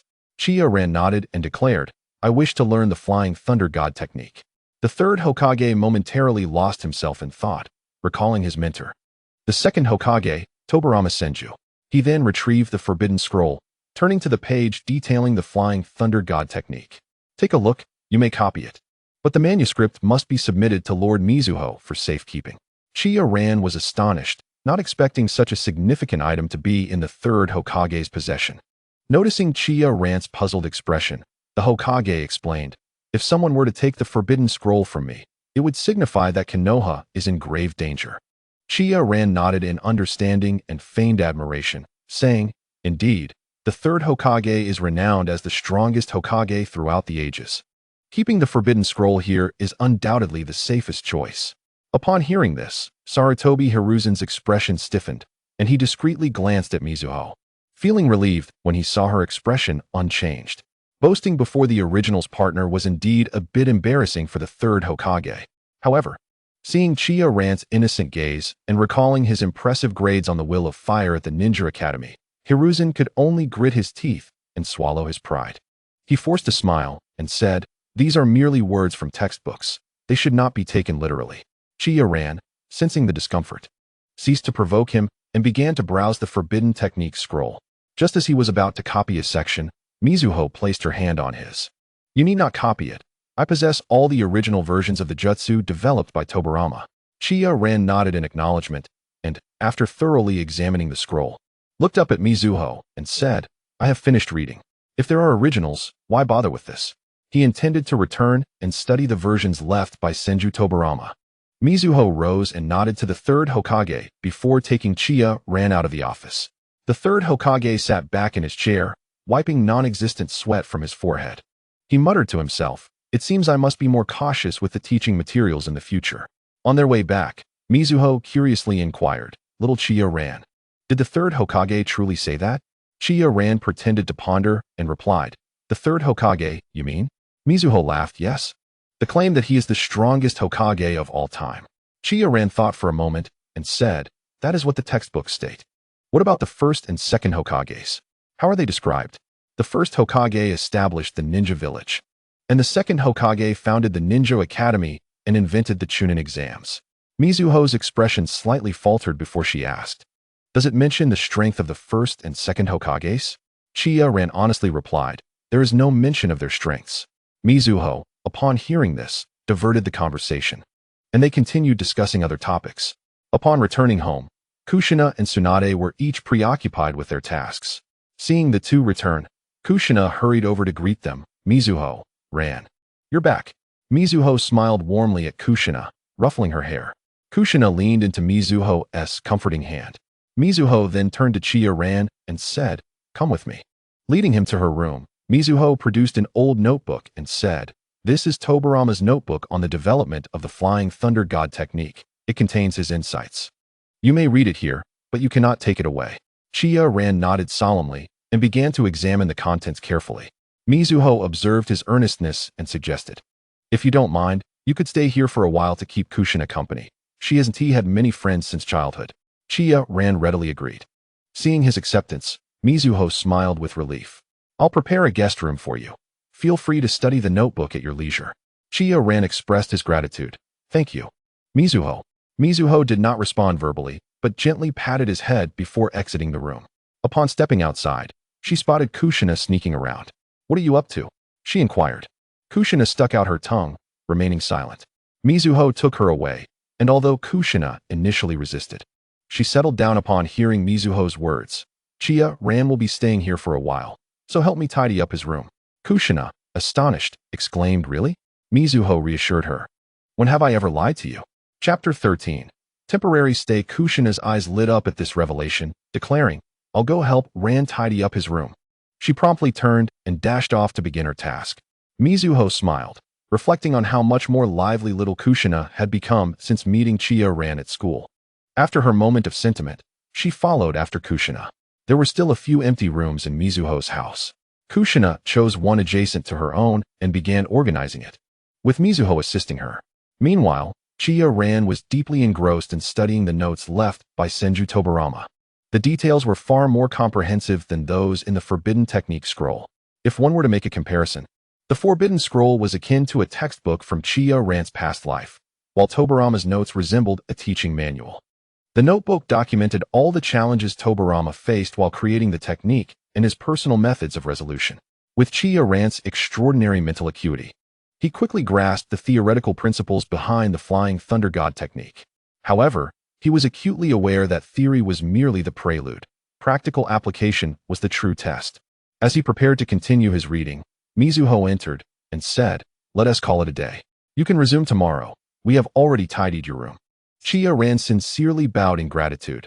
Thank you, Mizuho. Mizuho's smile remained gentle as she patted his dark hair and said, Good child, follow me. She led him to the room they had prepared, saying, This is your room. Let me know if you need anything. Upon entering, Chiya Ran's first impression was one of cleanliness and order. He turned to Mizuho and said, Thank you, Mizuho. I am very satisfied. Mizuho replied warmly. I'm glad to hear that. If you need anything in the future, just ask. Consider it your home. Chiya Ran felt a surge of emotion, his eyes glistening, and simply replied, Yes. As the Whirlpool Water household observed the slightly reddened eyes of Chiya Ran, he realized that all his efforts had not been in vain. At least for now, Chiya Ran appeared to be a person worthy of trust. You should rest well. Tobarama's notes are in your room, he said, casually placing the notebook on the table before exiting the room. Chiya Ran, hearing the door close, lay on the bed, lost in thought, staring at the ceiling light, unaware of when sleep overtook him. The following morning, while still enveloped in slumber, he was abruptly awakened by a series of knocks on the door. Ran. It's time to get up. Chiya Ran opened his eyes and turned off the light he had forgotten to switch off the previous day. After donning his clothes, he stepped outside, a puzzled expression on his face as he looked at Kushina. What's the matter? Kushina shot him an exasperated glance at his query. Aren't you going to eat? It was only then that Chiya Ran realized, following Kushina to breakfast. Once they finished eating, he returned to his room, picked up Tobarama's notes, and began to study them diligently. Kushina soon entered his room and peered over curiously. What are you looking at? Noticing Kushina's eager demeanor, Chiya Ran swallowed back the words that she would not comprehend anyway and leaned the notebook toward her. Seeing this, Kushina settled beside him, leaning in to get a better look. Their shoulders brushed together, and Kushina's fiery red hair brushed against Chiya Ran's chin and neck, creating a tickling sensation. At the same time, a delightful fragrance wafted into his nostrils, prompting him to inhale deeply. Unbeknownst to Kushina, she remained absorbed in the notes. After a while, however, she puffed her cheeks and pushed the notebook away, pouting, What is this? I can't make sense of it at all. Chiya Ran couldn't help but chuckle at her expression, feeling an urge to poke her cheek, but she nimbly dodged his hand, sticking her tongue out at him. Chiya Ran shook his head with a smile and resumed reading Tobarama's notes. The complexity of learning the Flying Thunder God technique was far greater than he had anticipated, as the notes explicitly outlined several prerequisites: a substantial chakra reserve, mastery of sealing techniques, and exceptional spatial perception abilities. Aside from the uncertain aspect of spatial perception, Chiya Ran could easily meet the first two criteria. Having fully integrated his whirlpool lineage, his chakra reserves were now several times greater than before. If measured against Kakashi's future standards, he possessed at least 10 units of chakra. Moreover, he was acutely aware that this was not the limit of his physical potential. He could sense his body gradually growing stronger. As for sealing techniques, he had the foremost expert in that area right beside him. Any questions he had could be directly addressed to Whirlpool Water Household. Aside from the somewhat abstract concept of spatial perception, the other requirements posed no significant challenges for Chiya Ran. Remembering the sealing technique scroll that Granny Water Household had given him, he slapped his forehead. He had left it at home. With that thought in mind, he informed Whirlpool Water Household and turned to retrieve it. Upon returning home, Chiya Ran found Tsukumo Hatake waiting at his doorstep. Approaching him, he inquired, "Tsukumo-sensei, may I ask?" Tsukumo Hatake greeted him with a warm smile. "Indeed, there are a few matters to discuss." Seeing the situation, Chiya Ran opened the door and invited him in. "Please, come in, Tsukumo-sensei." Tsukumo Hatake replied with a friendly smile. "No need to call me sensei. Just uncle will suffice. I fought alongside your parents as comrades." A hint of sadness crossed his face at the mention of Chiya Ran's parents, but he quickly masked it. "I have come to inform you that the war at the front is nearing its conclusion, and barring any unforeseen circumstances, a ceasefire will be declared shortly." Noticing the confusion on Chiya Ran's face, he added apologetically, "I made numerous attempts to eliminate Chiyo, but only succeeded in killing her son and daughter-in-law. I am truly sorry." Chiya Ran looked at him sincerely. "Uncle Tsukumo, this is not your fault." Tsukumo shook his head resolutely. "As your parents' captain, I bear a significant responsibility, both emotionally and logically." Chiya Ran continued to reassure him. "At least you tried your best, didn't you?" Tsukumo, gazing into Chiya Ran's earnest eyes, felt an even deeper sense of guilt. "Should you ever need my assistance, do not hesitate to ask." Chiya Ran nodded, fully trusting Tsukumo's promise. After all, the Hatake clan had historical ties to the samurai, and Tsukumo embodied the values of a warrior who placed great importance on promises. Thus, Chiya Ran bowed respectfully to Tsukumo Hatake. "I do have a small request." Tsukumo replied, "Speak freely. As long as it is within my capacity, I will oblige." Chiya Ran articulated, "I hope Uncle Tsukumo can teach me some sword techniques." Fearing that Tsukumo might misunderstand, he added, "Just a basic guide would suffice." Tsukumo readily agreed to Chiya Ran's request. After confirming that Chiya Ran had no further needs, he left his address and said his goodbyes. Chapter 14. A desire to kill. After seeing Tsukumo Hatake off and gathering the necessary items from his home, Chiya Ran locked the door and departed. Upon returning to Kushina's home, he began studying the sealing technique scroll. Whenever he encountered uncertainties, he sought clarification from Whirlpool Water Household. Days passed, and Whirlpool Water Household was astonished by Chiya Ran's innate talent as a ninja. First and foremost, his chakra reserves at his age were among the highest in the Whirlpool clan. Coupled with his extraordinary aptitude for ninjutsu and sealing techniques, his admiration for Chiya Ran grew. Much to Kushina's chagrin, who frequently teased her grandmother for favoring Chiya Ran over her. In Chiya Ran's room, he and Kushina diligently practiced sealing techniques. Originally, Whirlpool Water Household intended to teach Kushina sealing techniques, but she had shown little enthusiasm until Chiya Ran's arrival ignited her interest. Whirlpool Water Household delighted in this development, occasionally praising Chiya Ran to stoke Kushina's competitive spirit. To Whirlpool Water Household's surprise, Kushina's talent for sealing techniques was remarkable, while Chiya Ran's aptitude was already commendable. Thanks to the system's enhancement, he found that he was only slightly faster than Kushina. This alone was enough to attest to her talent. A week later, Chiya Ran received unfortunate news. The Ninja Academy had commenced its new term. After consulting with Whirlpool Water Household, who expressed her inability to intervene, he reluctantly prepared to attend school.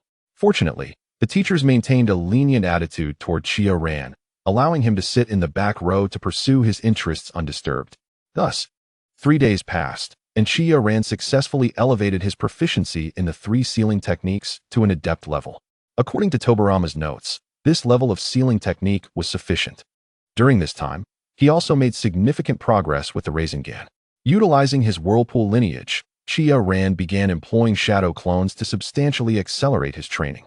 While he could not perform the multi-shadow clone technique, he was able to create around 3 regular shadow clones at once.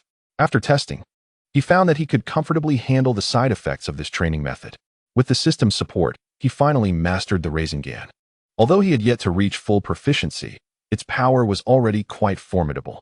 In the training grounds behind Kushina's house, Chiya Ran gathered Rasengan in one hand and struck a wooden post, creating a gaping hole the size of a bowl. Kushina, Whirlpool Water Household, and Tsunade all watched in astonishment. Since Chiya Ran had started staying there, they had been aware of his development of an extraordinary ninjutsu, but they had not anticipated its immense power. As the Whirlpool Water Dweller gazed upon Chiya Ran, it was as if he were seeing Senju Tobarama. A prodigious talent among ninjas, he enjoyed developing various unconventional ninjutsu. The expressions of the other 2 individuals were quite different. Kushina looked at Chiya Ran with admiration, while Tsunade appeared lost in thought. After Chiya Ran concluded a day of training and was about to return to his quarters, both Kushina and the Whirlpool Water Dweller had already departed, leaving only a pensive Tsunade in the training ground. Suddenly, she called out to Chiya Ran and inquired, "Hey kid, what is your dream?" Chiya Ran was somewhat taken aback. As their interactions were typically minimal, it was unusual for Tsunade to speak up. Nevertheless, he paused and replied, "Tsunade-senpai, is there something you need?" Tsunade, with a displeased expression, retorted, "Am I that old?" Chiya Ran felt a rush of embarrassment at her question, silently thinking, "Do we even know each other well enough for that?" Yet, he maintained a polite facade and asked, "What should I call you?" Tsunade fixed her amber eyes upon him, and after a lengthy pause, she finally said, "Since you and Kushina are good friends, you can call me Tsunade-ne." Chiya Ran complied, calling her Tsunade-ne. To him, addressing her as sister held no cost, especially as Tsunade had been bestowed with the title of one of the legendary 3 ninjas, a connection worth nurturing. He discreetly observed her well-defined thighs, contemplating the allure of such an embrace. At that moment, Tsunade, still lost in thought, called out, "Hey kid." Chiya Ran snapped back to reality and responded, "Tsunade-ne, is there something on your mind?" Lazily seated on the ground, Tsunade propped her chin on her hand and asked, "What is your dream?" After a brief hesitation, Chiya Ran resolved to speak candidly, his tone chillingly cold as he replied, "To kill a man." Tsunade was taken aback by his ambition, for most individuals in her vicinity aspired to become Hokage, particularly those of Chiya Ran's age who took pride in such aspirations. Chiya Ran, however, stood as an anomaly. Tsunade straightened her posture and continued, "Can you tell me whom you wish to kill?" Chiya Ran did not attempt to conceal the animosity in his gaze as he stated, "Chiyo of Sunagakure."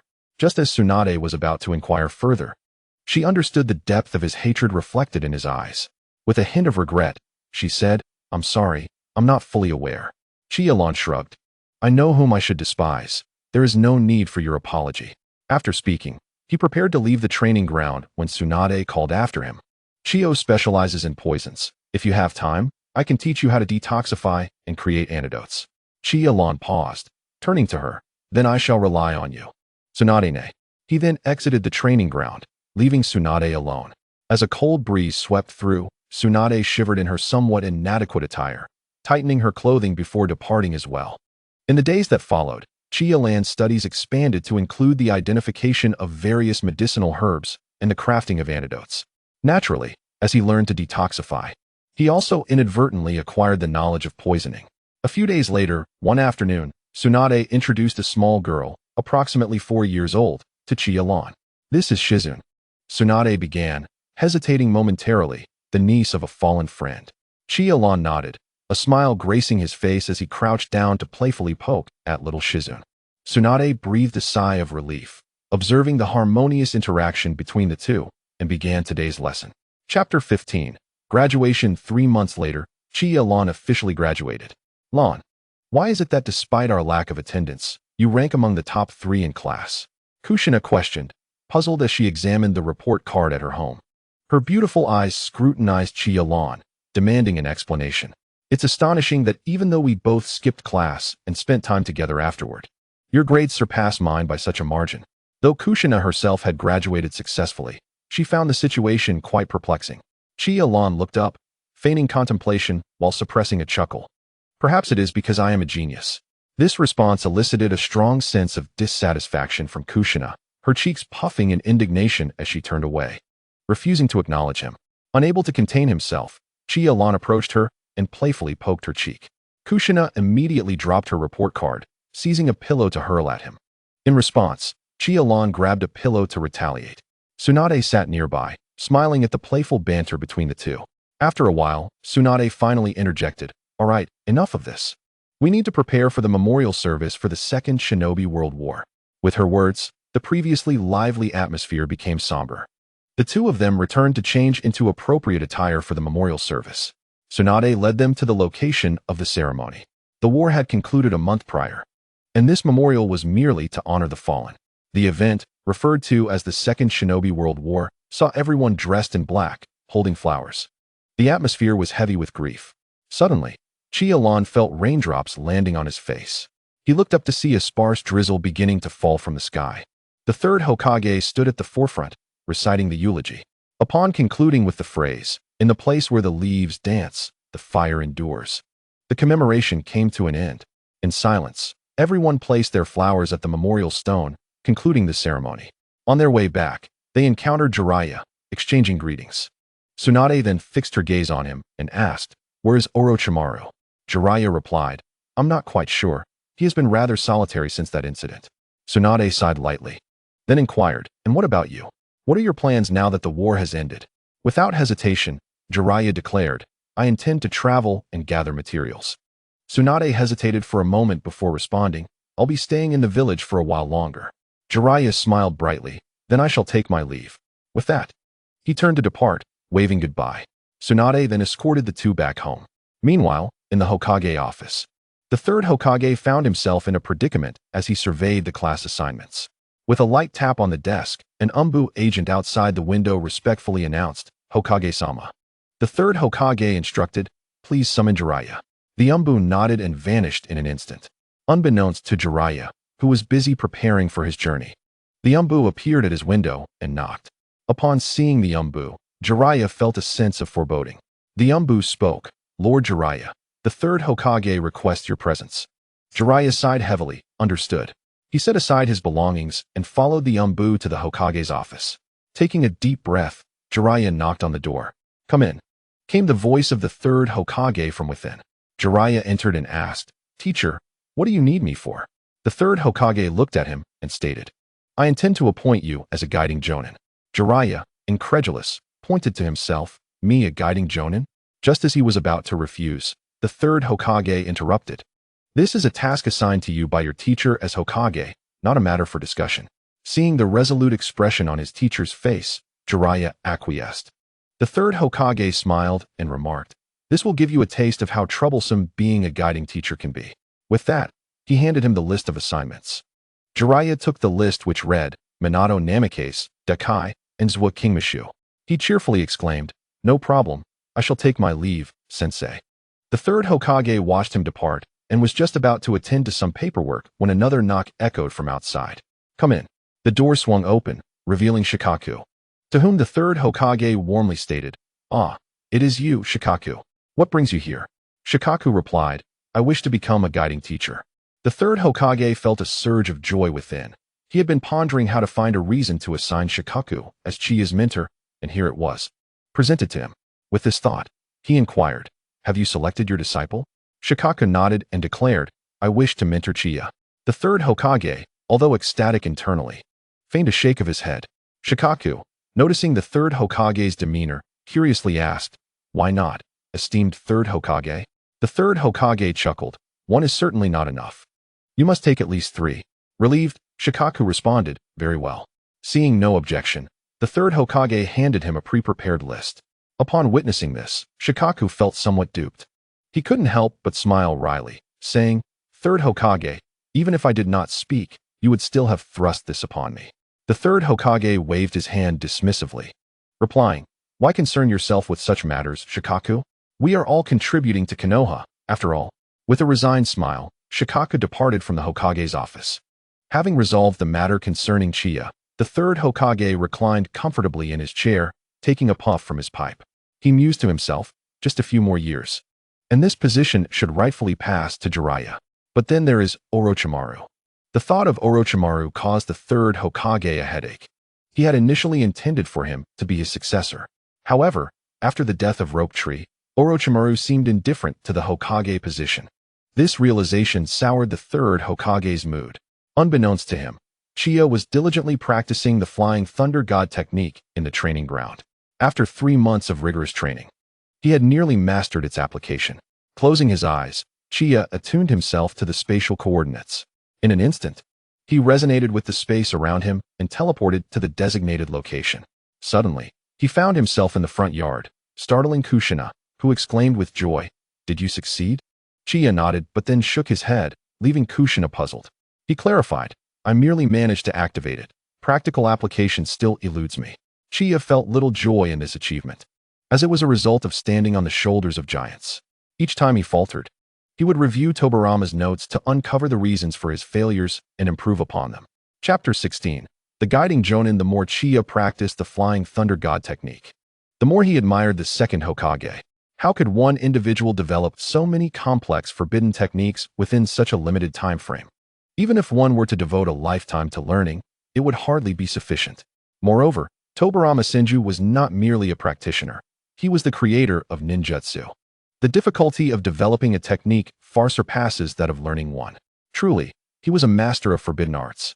Nearby, Uzumaki Mido, who had been listening to their conversation, was increasingly astonished by Chiya's talent. He had grasped the sealing techniques of the Uzumaki clan in just a week and successfully utilized the Flying Thunder God technique after 3 months. Though it was merely usage, it was enough to demonstrate his extraordinary aptitude. At this moment, Kushina changed the subject, saying, "Chiya, do you think we will have a guiding teacher tomorrow?" Since the third Hokage's ascension, the Hokage had adopted a model of one Jonin leading 3 freshly graduated genin. Kushina worried whether she would be placed in the same team as Chiya, as she was not very familiar with others. Observing Kushina's worried expression, Chiya felt uncertain himself. Yet he comforted her, saying, "Do not fret, we will surely be placed together." Kushina understood this was merely reassurance, but she responded with a soft "oh" and fell silent. Noticing Kushina's gloomy demeanor, Chiya playfully leaned in and poked her cheek while ruffling her hair. Initially, Kushina was not in the mood to engage with him, but as Chiya grew increasingly mischievous, she finally lost her patience. With a small fist, she struck at the teasing Chiya. He nimbly dodged, unwilling to experience the force of her punch again. The last time she had hit him, he had recovered quickly due to his Uzumaki heritage, but he still remembered the pain. Though small, Kushina's punches could be quite formidable. Unbeknownst to him, since meeting Kushina, his disposition had changed significantly. Uzumaki Mido watched the warm scene with satisfaction, nodding approvingly. The following morning, as usual, Chiya was awakened by Kushina. Upon opening his eyes, he found her sitting at the edge of his bed with a smile, saying, "Get up." Groggy, Chiya nodded and, still half asleep, began changing clothes in front of her. Kushina gasped and covered her eyes, although her fingers peeked through the gaps to catch a glimpse of Chiya. His physique, honed by years of training, was quite impressive. For a moment, Kushina was captivated. However, once Chiya finished dressing, she blushed deeply, huffed, and left the room. Stepping outside, she fanned her flushed face with her small hand, recalling the moment, and muttered under her breath, "Pervert." As Kushina left, Chiya finally realized what had just occurred, offering an awkward smile as he nonchalantly finished getting dressed. During breakfast, the atmosphere was notably silent, a scenario that Uzumaki Mido and Tsunade had become accustomed to. "Ah, children, a little quarrel, and tomorrow everything will be fine." Together, they made their way to the classroom, idly awaiting their guiding teacher. As classmates were called one by one, only Chiya and Kushina remained in the classroom. Breaking the awkward silence, Kushina remarked, "Chiya, it seems we will be on the same team." Chiya, noticing her words, teased, "Finally willing to speak to me?" Kushina shot him a glare and chose not to respond further. Just as Chiya prepared to continue their conversation, an elderly man with white hair approached them, kindly stating, "Chiya? Kushina, I shall be your guiding teacher from today onward." Chiya expressed surprise, saying, Uncle Shikaku, why are you here? Since Shikaku had agreed to mentor Chiya in swordsmanship, he had indeed taught him for a while, also providing guidance in taijutsu and body flicker technique. However, due to Chiya's exceptional talent, after a month of instruction, Shikaku found he had little more to offer. He had told Chiya on numerous occasions, "Your talent surpasses mine by far." In the classroom, Kushina exclaimed with delight, "That's wonderful. Chiya, we are on the same team." Chiya nodded in agreement, but his curiosity got the better of him as he asked, "Uncle Shikaku, according to Konoha's regulations, should there not be 3 members in a team?" Shikaku gently explained, "That is indeed the case. You will meet your 3rd teammate tomorrow, and they will be your senior." Chiya nodded, and Shikaku continued, "Tomorrow at 9 in the morning, gather at the Hokage Rock in Konoha." They both acknowledged their understanding. That will be all for now. On their way home, Kushina asked, "Chiya, what kind of person do you think our teammate will be?" Chiya pondered for a moment before replying. "They might be somewhat difficult to get along with." Kushina, perplexed, responded, "Why do you say that?" Qian smiled and continued, "If you think about it carefully, a graduate from the Ninja Academy should already have been assigned teammates, right?" Kushina nodded her small head. Qian went on, "Then, why would this person team up with us?" He raised a finger and stated, "First, her original team encountered some unforeseen circumstances that necessitated her joining us. Second, she isn't particularly easy to get along with." Upon hearing this, Kushina suddenly understood and said, "I see, I get it now, Lan." She then added, "So, aren't we two also somewhat difficult to get along with?" Qian, taken aback, asked in confusion, "Why do you say that?" Kushina turned around, hands behind her back, and with a bright smile said, "Well, think about it. Did you have any friends before I came along?" Qian honestly replied, "No." Kushina continued, "I've been here for a month. Do you have any friends besides me?" "No," he admitted. Kushina tilted her head and asked, "So, do you think I'm hard to get along with?" Without hesitation, Qian responded, "I feel that you're quite easy to get along with. So why would you think that our teammate is someone difficult to interact with?" Qian realized he had been too quick to judge. Seeing his dazed expression, Kushina laughed, her red hair blown by the evening breeze. The setting sun elongated their shadows, intertwining together. Chapter 17. Mikoto Kushina's laughter brought Qian back to reality. He looked at her, who was walking backward with her hands behind her back, and asked, "Aren't you afraid of falling?" Kushina spread her arms wide and exclaimed, "What is there to fear? I still have." Just then, she tripped over a stone and lost her balance while her arms were still outstretched. Instinctively, Qian reached out and grabbed her wrist, pulling her back just in time. With the momentum, Kushina was drawn into his embrace. Reacting instinctively, she wrapped her arms around him, but by the time she realized what had happened, it was too late. Embarrassed and annoyed, yet aware that Qian had acted out of concern, her cheeks flushed slightly as she murmured, "Thank you." Then, like a startled rabbit, she quickly withdrew from his arms, entirely devoid of her usual fiery demeanor. She no longer walked backward, instead nonchalantly leading the way. Though the faint blush on her ears betrayed her inner turmoil, Qian observed this with a silent smile, continuing the earlier topic, "Based on your analysis, I believe our future teammate will be a good person." Hearing Qian acknowledge her thoughts, Kushina couldn't help but lift her chin in pride. The two resumed their usual banter, tacitly choosing not to mention the earlier incident. Upon returning home, Uzumaki Mizuho was lounging in a chair in the yard, squinting her eyes in the sunlight. Recently, she had grown increasingly fond of sleeping. Sensing the restlessness of the nine tails within her, she coldly commanded, "Settle down." When she opened her eyes and saw the two enter, noticing their good spirits, Uzumaki Mizuho inquired, "Have you two been assigned to a team?" Before Qian could respond, Kushina eagerly chimed in, "Of course. Our instructor is the renowned Kakashi Hitaki." Uzumaki Mizuho chuckled, "Ah, so it's Shimo. He is indeed quite reliable." With this revelation, she felt completely at ease. Kushina continued to chatter animatedly about the day's events, while Uzumaki Mizuho listened quietly. Qian observed this scene, opting not to interrupt, and instead went to the training ground to practice the Flying Thunder God technique, followed by a meal and rest. The next morning at 9 o'clock, Qian and Kushina arrived punctually at their meeting point, where Kakashi Hitaki was already waiting. Upon seeing them, he remarked, "Good. You're not late." Kushina, glancing around, asked, "Teacher Kakashi, where's our teammate?" Just as her words fell, a gentle female voice responded from behind, apologies. I was delayed due to some matters. Turning around, they were met by a black-haired woman with her long hair cascading over her shoulders. A warm yet slightly apologetic smile gracing her lips. The Uchiha clan symbol on her attire revealed her identity. Kushina, eyeing her, asked, "Are you our teammate?" The black-haired woman smiled amiably, replying, "If it's Kakashi Hitaki, then that's correct." Kakashi cleared his throat. "Since everyone is here, let's introduce ourselves."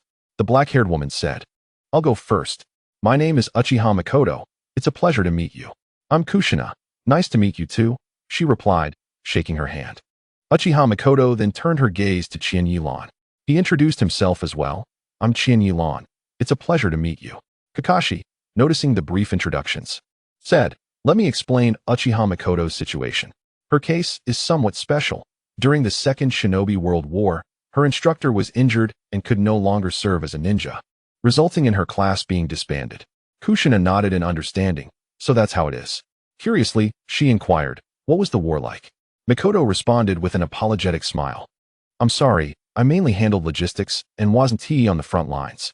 Just as Kushina was about to ask further, Makoto added, "My teacher retired due to an incident on the front lines, and I wasn't present at that time."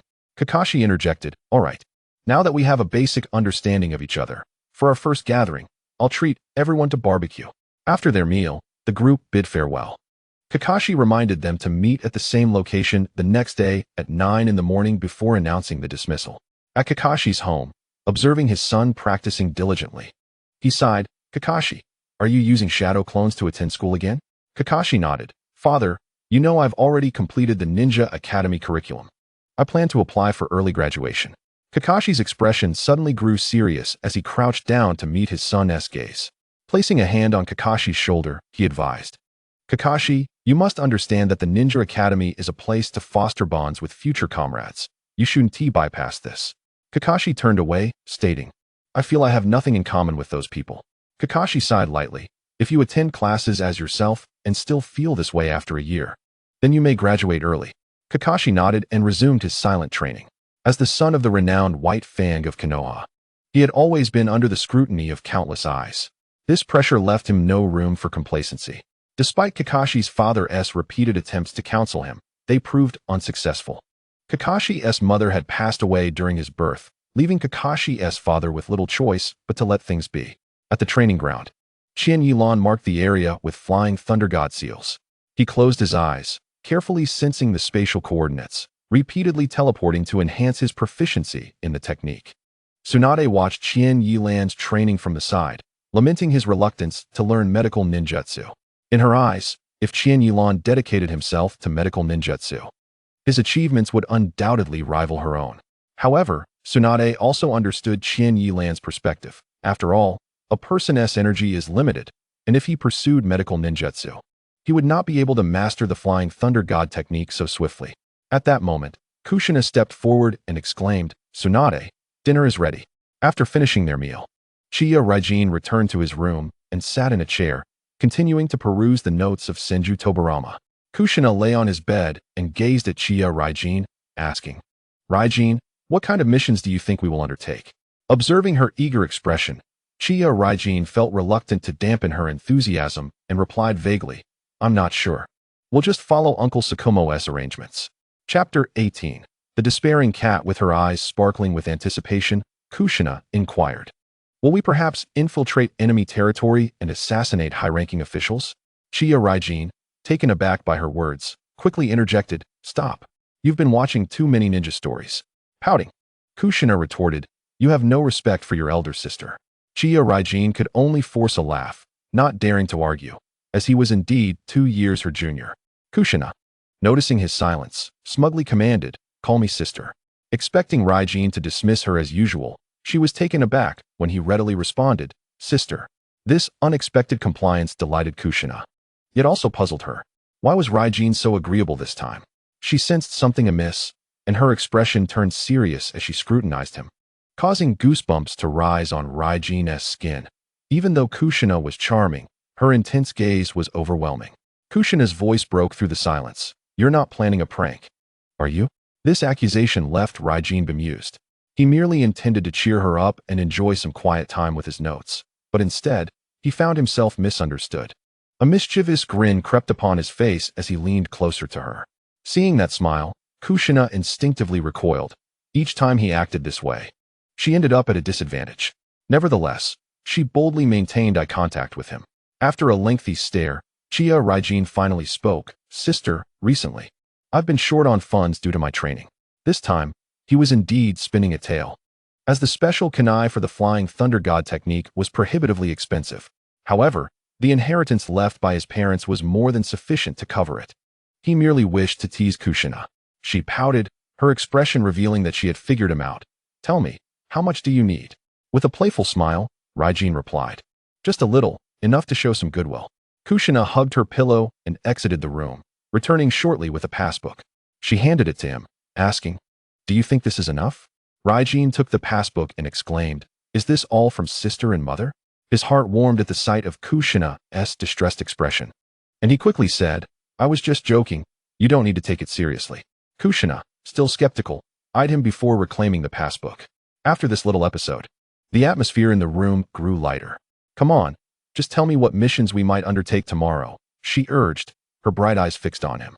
Chiya Ran, recalling his earlier jest with the passbook, chose to weave a benevolent lie. Yet, he cautiously prefaced, I'm just guessing, but given our performance at the Ninja Academy, we should be assigned escort missions. Kushina nodded in agreement, her face reflecting understanding. Then, almost instinctively, he ruffled her hair and said, Go rest now. The gesture caused Kushina to blush deeply, and she playfully tousled his hair in response. Satisfied with her handiwork, she proudly departed with her pillow. Ran, left behind on the bed that still held a trace of her fragrance, couldn't be bothered to fix his hair and simply closed his eyes, relishing the warmth as he drifted into slumber. After returning to her room, Kushina buried her flushed face in her pillow. The following morning at 9 o'clock, the two met punctually at the designated spot. Tsukumo Hitaki and Mikoto Uchiha arrived right on cue. As they gathered, Tsukumo squinted his eyes and casually declared, Let us tackle a mission for Team 8. The first task is to help Mrs. Suzuki rescue her cat. Kushina's face fell in disappointment, while Chiya Ran and Mikoto exchanged knowing glances. Why do we have to do such a task? Kushina protested. Tsukumo explained, because you just formed a team. You need to transition with simpler missions to bond. Reluctantly, Kushina nodded, accepting this rationale. Upon arriving at the location, they found a noblewoman under a tree, calling out, Mimi, come down. Spotting the group, she pointed to a cat in the tree and pleaded, Please help me get this cat down. Chiya Ran and Kushina exchanged bewildered glances, trying to decipher Mrs. Suzuki's request. A cat, stuck in a tree? They understood each word, yet the meaning eluded them. When they finally followed the direction of her finger, Kushina gasped, What a fat cat. Ran was equally stunned, mentally critiquing, Is that a cat or a lump? Nevertheless, the task needed to be completed. Determined, Ran jumped up with agility, easily grasping the hefty feline and descending gracefully. The noblewoman eagerly embraced the cat, her ample bosom enveloping it. The three exchanged glances, finally understanding why the cat had sought refuge in the tree. Ran felt a wave of sympathy and envy for the cat. After collecting their fee, they departed. The noblewoman waved, calling, Handsome boy, I'll be sure to find you again. Once they were out of earshot, Kushina couldn't contain her laughter. Did you see that? I swear I saw a human expression on that cat. A look of despair, an expression of helplessness, especially when it glanced at you at the end. Chiya Ran, feigning innocence, replied, It looked at me. Kushina teased, What do you expect? You were the accomplice. Chapter 19. Escort Ran found himself momentarily speechless by that logic. He truly was an accomplice. Yet, he stubbornly argued, in the world of ninjas, how can that be considered complicity? Kushina tilted her head, scrutinizing his feeble attempts at justification. Eventually, Ran surrendered, his limited vocabulary leaving him no room to argue further. Tsukumo interrupted their banter, stating, We have 2 more tasks today. The sooner we finish, the sooner we can rest. The trio nodded in agreement and proceeded to their second assignment. Upon arrival at the task site, they discovered a vast agricultural field. The farmer, who had been waiting, approached them and said, You finally made it. She gestured towards the field. This plot is now your responsibility. Kushina surveyed the expanse of land in astonishment, exclaiming, We have to work on all this? Tsukumo corrected her, Not we. Even Mikoto couldn't hide her surprise at the enormity of the task, as she had never encountered such a large field during her missions. Qian Yilan let out a long sigh, grasping a hoe and turning to the two companions, urging them to hurry, as there was another task awaiting them. Zhou X and Nai exchanged a glance with the others, resignedly picking up a hoe to commence tilling the land. Qian Yilan and Zhou X and Nai were in better shape. One had honed their physical prowess through years of training and possessed the Vortex physique, while the other was a pure descendant of the Vortex clan. In contrast, Uchiha Meichin, whose constitution was rather frail, struggled significantly. After a short while, she was drenched in sweat, her arms growing weak. Despite being a member of the Uchiha clan, her physical skills were not particularly remarkable. Time passed, and the trio managed to complete the entire expanse of farmland, while Qian Yilan and Zhou Xian merely perspired lightly and maintained a light-hearted spirit. Uchiha Meichin collapsed onto the ground, casting aside her hoe and gulping down water. A few droplets trickled from the corner of her mouth, tracing down her delicate neck. Qian Yilan approached her, inquiring if she was all right. Uchiha Meichin waved her hand dismissively, signaling that she was fine. At that moment, Hiki Tsukumo appeared, announcing a 20-minute break before proceeding to the next task location. The trio executed 3 tasks that day, and on their way back, Zhou Xian lamented the monotony of their assignments, remarking that they were either rescuing cats, tilling land, or babysitting, yearning for a task of greater significance. However, as she thought about it, her mood brightened slightly, and she added that the little girl they had cared for that day was truly adorable. Qian Yilan could only nod in agreement. The subsequent month passed in a haze of tedium for the 3 of them. After completing dozens of D-rank tasks, they finally received their first C-rank mission. Zhou Xian's face lit up with excitement upon hearing the news. She had grown weary of the mundane tasks involving cats and dogs. The prospect of undertaking a proper C-rank mission thrilled her to no end. Hiki Tsukumo handed them the mission scroll, stating that they should prepare accordingly. Qian Yilan took the scroll, and Zhou Xian and Uchiha Meichin gathered around to read it. The scroll detailed a C-rank mission to escort a wealthy merchant and his goods. After Qian Yilan reviewed the mission, Hiki Tsukumo added, regarding the leader suspected to be of Chunin caliber, that he would handle the situation while the rest would depend on them. The 3 shared a glance and nodded in understanding. Through the time spent together, they had developed a basic understanding of one another. It was time to take their first step. The following day, the merchant arrived at the gates of Konoha with his cargo. Upon seeing Qian Yilan and his companions, his expression reflected dissatisfaction. However, when his gaze shifted to Hiki Tsukumo, the distinctive white hair and short blade instantly brought a smile to his face. "Ah, it's the White Fang of Konoha. With you here, I feel reassured." Hiki Tsukumo nodded in affirmation, assuring him that they would do their utmost. Thus, Qian Yilan and Zhou Xian embarked on their first C-rank mission. The merchant's load was not extensive, merely a single cart, which was why he had only hired 1 team of ninjas. The route chosen by the merchant was relatively short. Soon, they arrived at the most perilous section of the path, the Gale Canyon, where 2 mountains loomed, cleaved apart as if by a sharp blade, leaving just enough width for a single cart to pass through. Qian Yilan furrowed his brow upon seeing this and halted the caravan, stating that he would send a shadow clone ahead to scout for any potential dangers. Hiki Tsukumo was quite pleased with Qian Yilan's initiative. Such terrain was prone to sudden ambushes, and it was indeed prudent to ascertain the safety of their route beforehand.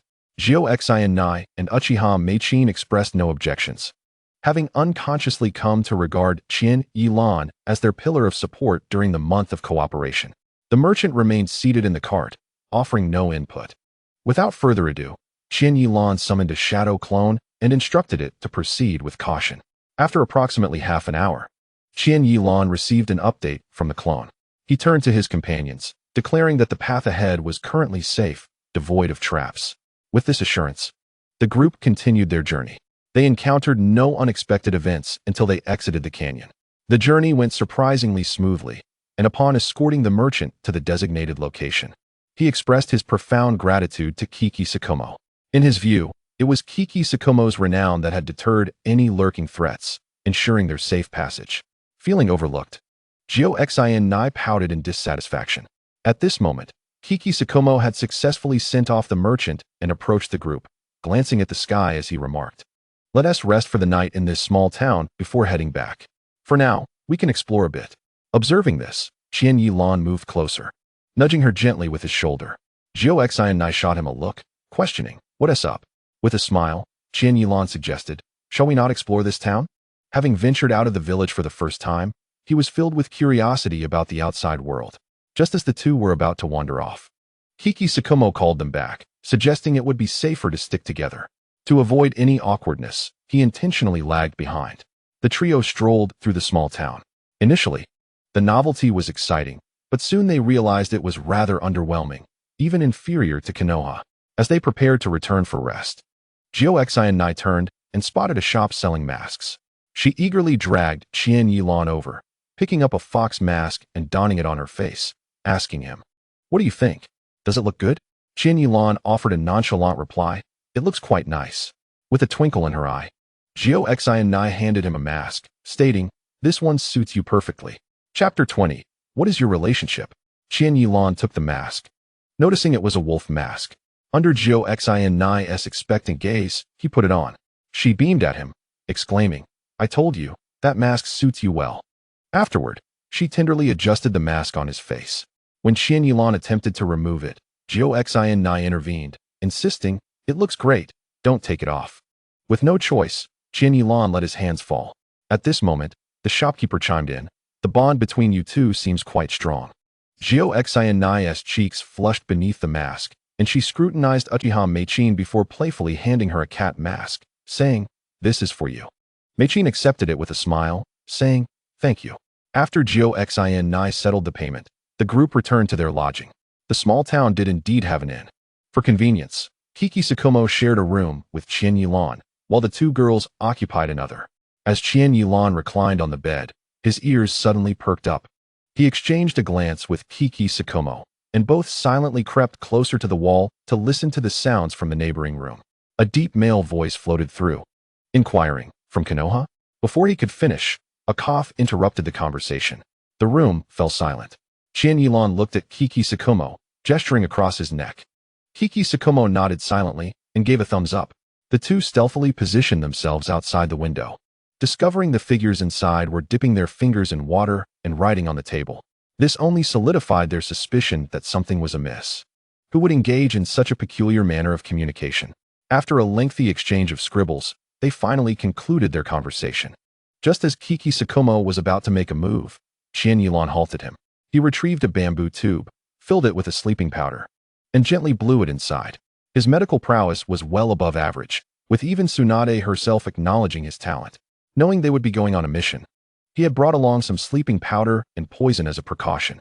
After blowing the powder, Qian Yilan took a pill himself and offered one to Kiki Tsukumo. Konoha's Shikamaru, having learned from his experiences, cautiously entered the room alongside Chiya Ran. The rationale behind Chiya Ran's actions was rooted in the unwavering confidence that Shikamaru could effortlessly handle the two insignificant adversaries. However, there lingered a concern. Should these two minor threats stir up any trouble, complications would ensue. Upon entering the room, Shikamaru marveled at the sight of the two individuals who had been completely subdued. Tentatively, he patted their faces, but they remained unresponsive. Chiya Ran commenced a search, and as anticipated, discovered a secret letter within their belongings. While rummaging through their items, Shikamaru bound the two securely and silenced them. Chiya Ran handed the secret letter to Shikamaru, who, upon opening it, furrowed his brow. As someone who had frequently interacted with the Sand Shinobi during the Second Great Ninja War, he recognized the coded message as specific to Sandaime. They promptly relocated the two unconscious individuals back to their own quarters. Shikamaru surveyed the surroundings and, to be cautious, inscribed with a fingertip dipped in water that they were indeed ninjas from Sandaime. At the mention of Sandaime, a flicker of murderous intent flashed in Chiya Ran's eyes. Shikamaru approached and severed the tendons of both captives, inducing excruciating pain that roused them from their stupor. Beads of sweat formed on their foreheads as they stared at Shikamaru with terror-stricken expressions. The presence of this harbinger of death was unexpected, especially given the intelligence that Konoha's ninja were not supposed to be in this vicinity. It seemed rather unfortunate that their stay at the inn coincided with Chiya Ran and his companion's arrival.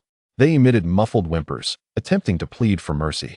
Shikamaru ignored their pleas, merely gesturing for Chiya Ran to quiet them. Nodding in understanding, Chiya Ran swiftly incapacitated them once more with a blow and administered a sedative that would keep them unconscious for an entire day. With a sense of relief, Shikamaru signaled Chiya Ran to rest while he stood guard. Meanwhile, in the room of Kushina and Uchiha Mikoto complimented Kushina on her hair. Inquiring about her maintenance routine, Kushina humbly replied that Mikoto's skin was equally impressive. Unable to resist, she reached out to touch Mikoto's face, only for it to be gently pushed away. Mikoto then posed a question that had puzzled her for some time. How did Kushina come to know Chiya Ran? Kushina recounted the story of their acquaintance, and as Mikoto listened, her eyes sparkled with intrigue. Mikoto then asked the pivotal question, what is the nature of their current relationship? Kushina, avoiding eye contact, muttered, of course, we are just ordinary friends.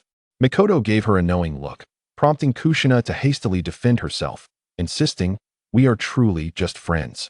Although her voice trailed off, lacking conviction. With a teasing smile, Mikoto remarked, did I ever say I didn't believe you? At that moment, Mikoto was convinced that their relationship was anything but ordinary. She resolved to inquire further with Chiya Ran at a later time, realizing she had revealed too much. Kushina buried her crimson face in the blankets. Observing her embarrassment, Mikoto refrained from further teasing and decided to rest as well.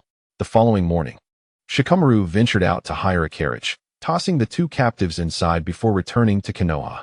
Not long after their departure, a group entered the room previously occupied by the Sunagakure ninjas, only to find it utterly vacant, their expressions shifting to concern. They began to search frantically, but after a brief exchange of glances, shook their heads in dismay. After traveling a short distance from the village, Shikamaru performed a series of hand seals. Summoning a summoning beast, a ninja bird appeared, and Shikamaru affixed the secret letter to its leg, instructing, please deliver this to Konoha. The bird regarded him with a seemingly human expression, and in a puff of smoke, it vanished from sight. Chiya Ran observed this scene thoughtfully, pondering why the ninjas from Sunagakure chose not to utilize such a secure method of communication. Shikamaru caught Chiya Ran's gaze, seemingly aware of his curiosity, and began to explain. Allow me to clarify. The ninja bird you just witnessed is indeed utilized for delivering messages. However, cultivating such birds requires significant resources, making them exceedingly rare. This revelation alleviated Chiya Ran's earlier doubts. Shikamaru continued, ultimately, there are few ninjas who possess summoning techniques. Most summoned beasts are employed to augment strength, rendering them uninterested in such simple tasks. Chapter 21. Unraveling the mystery. Ninjas capable of summoning are inherently scarce, and those willing to summon creatures with no auxiliary capabilities beyond message delivery are even rarer. Seemingly addressing Chiya Ran's earlier confusion, Shikamaru spoke, while Kushina and Mikoto, lacking full context, remained baffled, believing the discussion revolved solely around summoning beasts. Kushina, peering out of the carriage, voiced a question that had long perplexed her. Sensei, why did we hire a carriage? Shikamaru refrained from a direct answer, instead countering with a question, what is the fundamental principle that a ninja must adhere to while on a mission? Kushina shook her head, indicating her lack of understanding.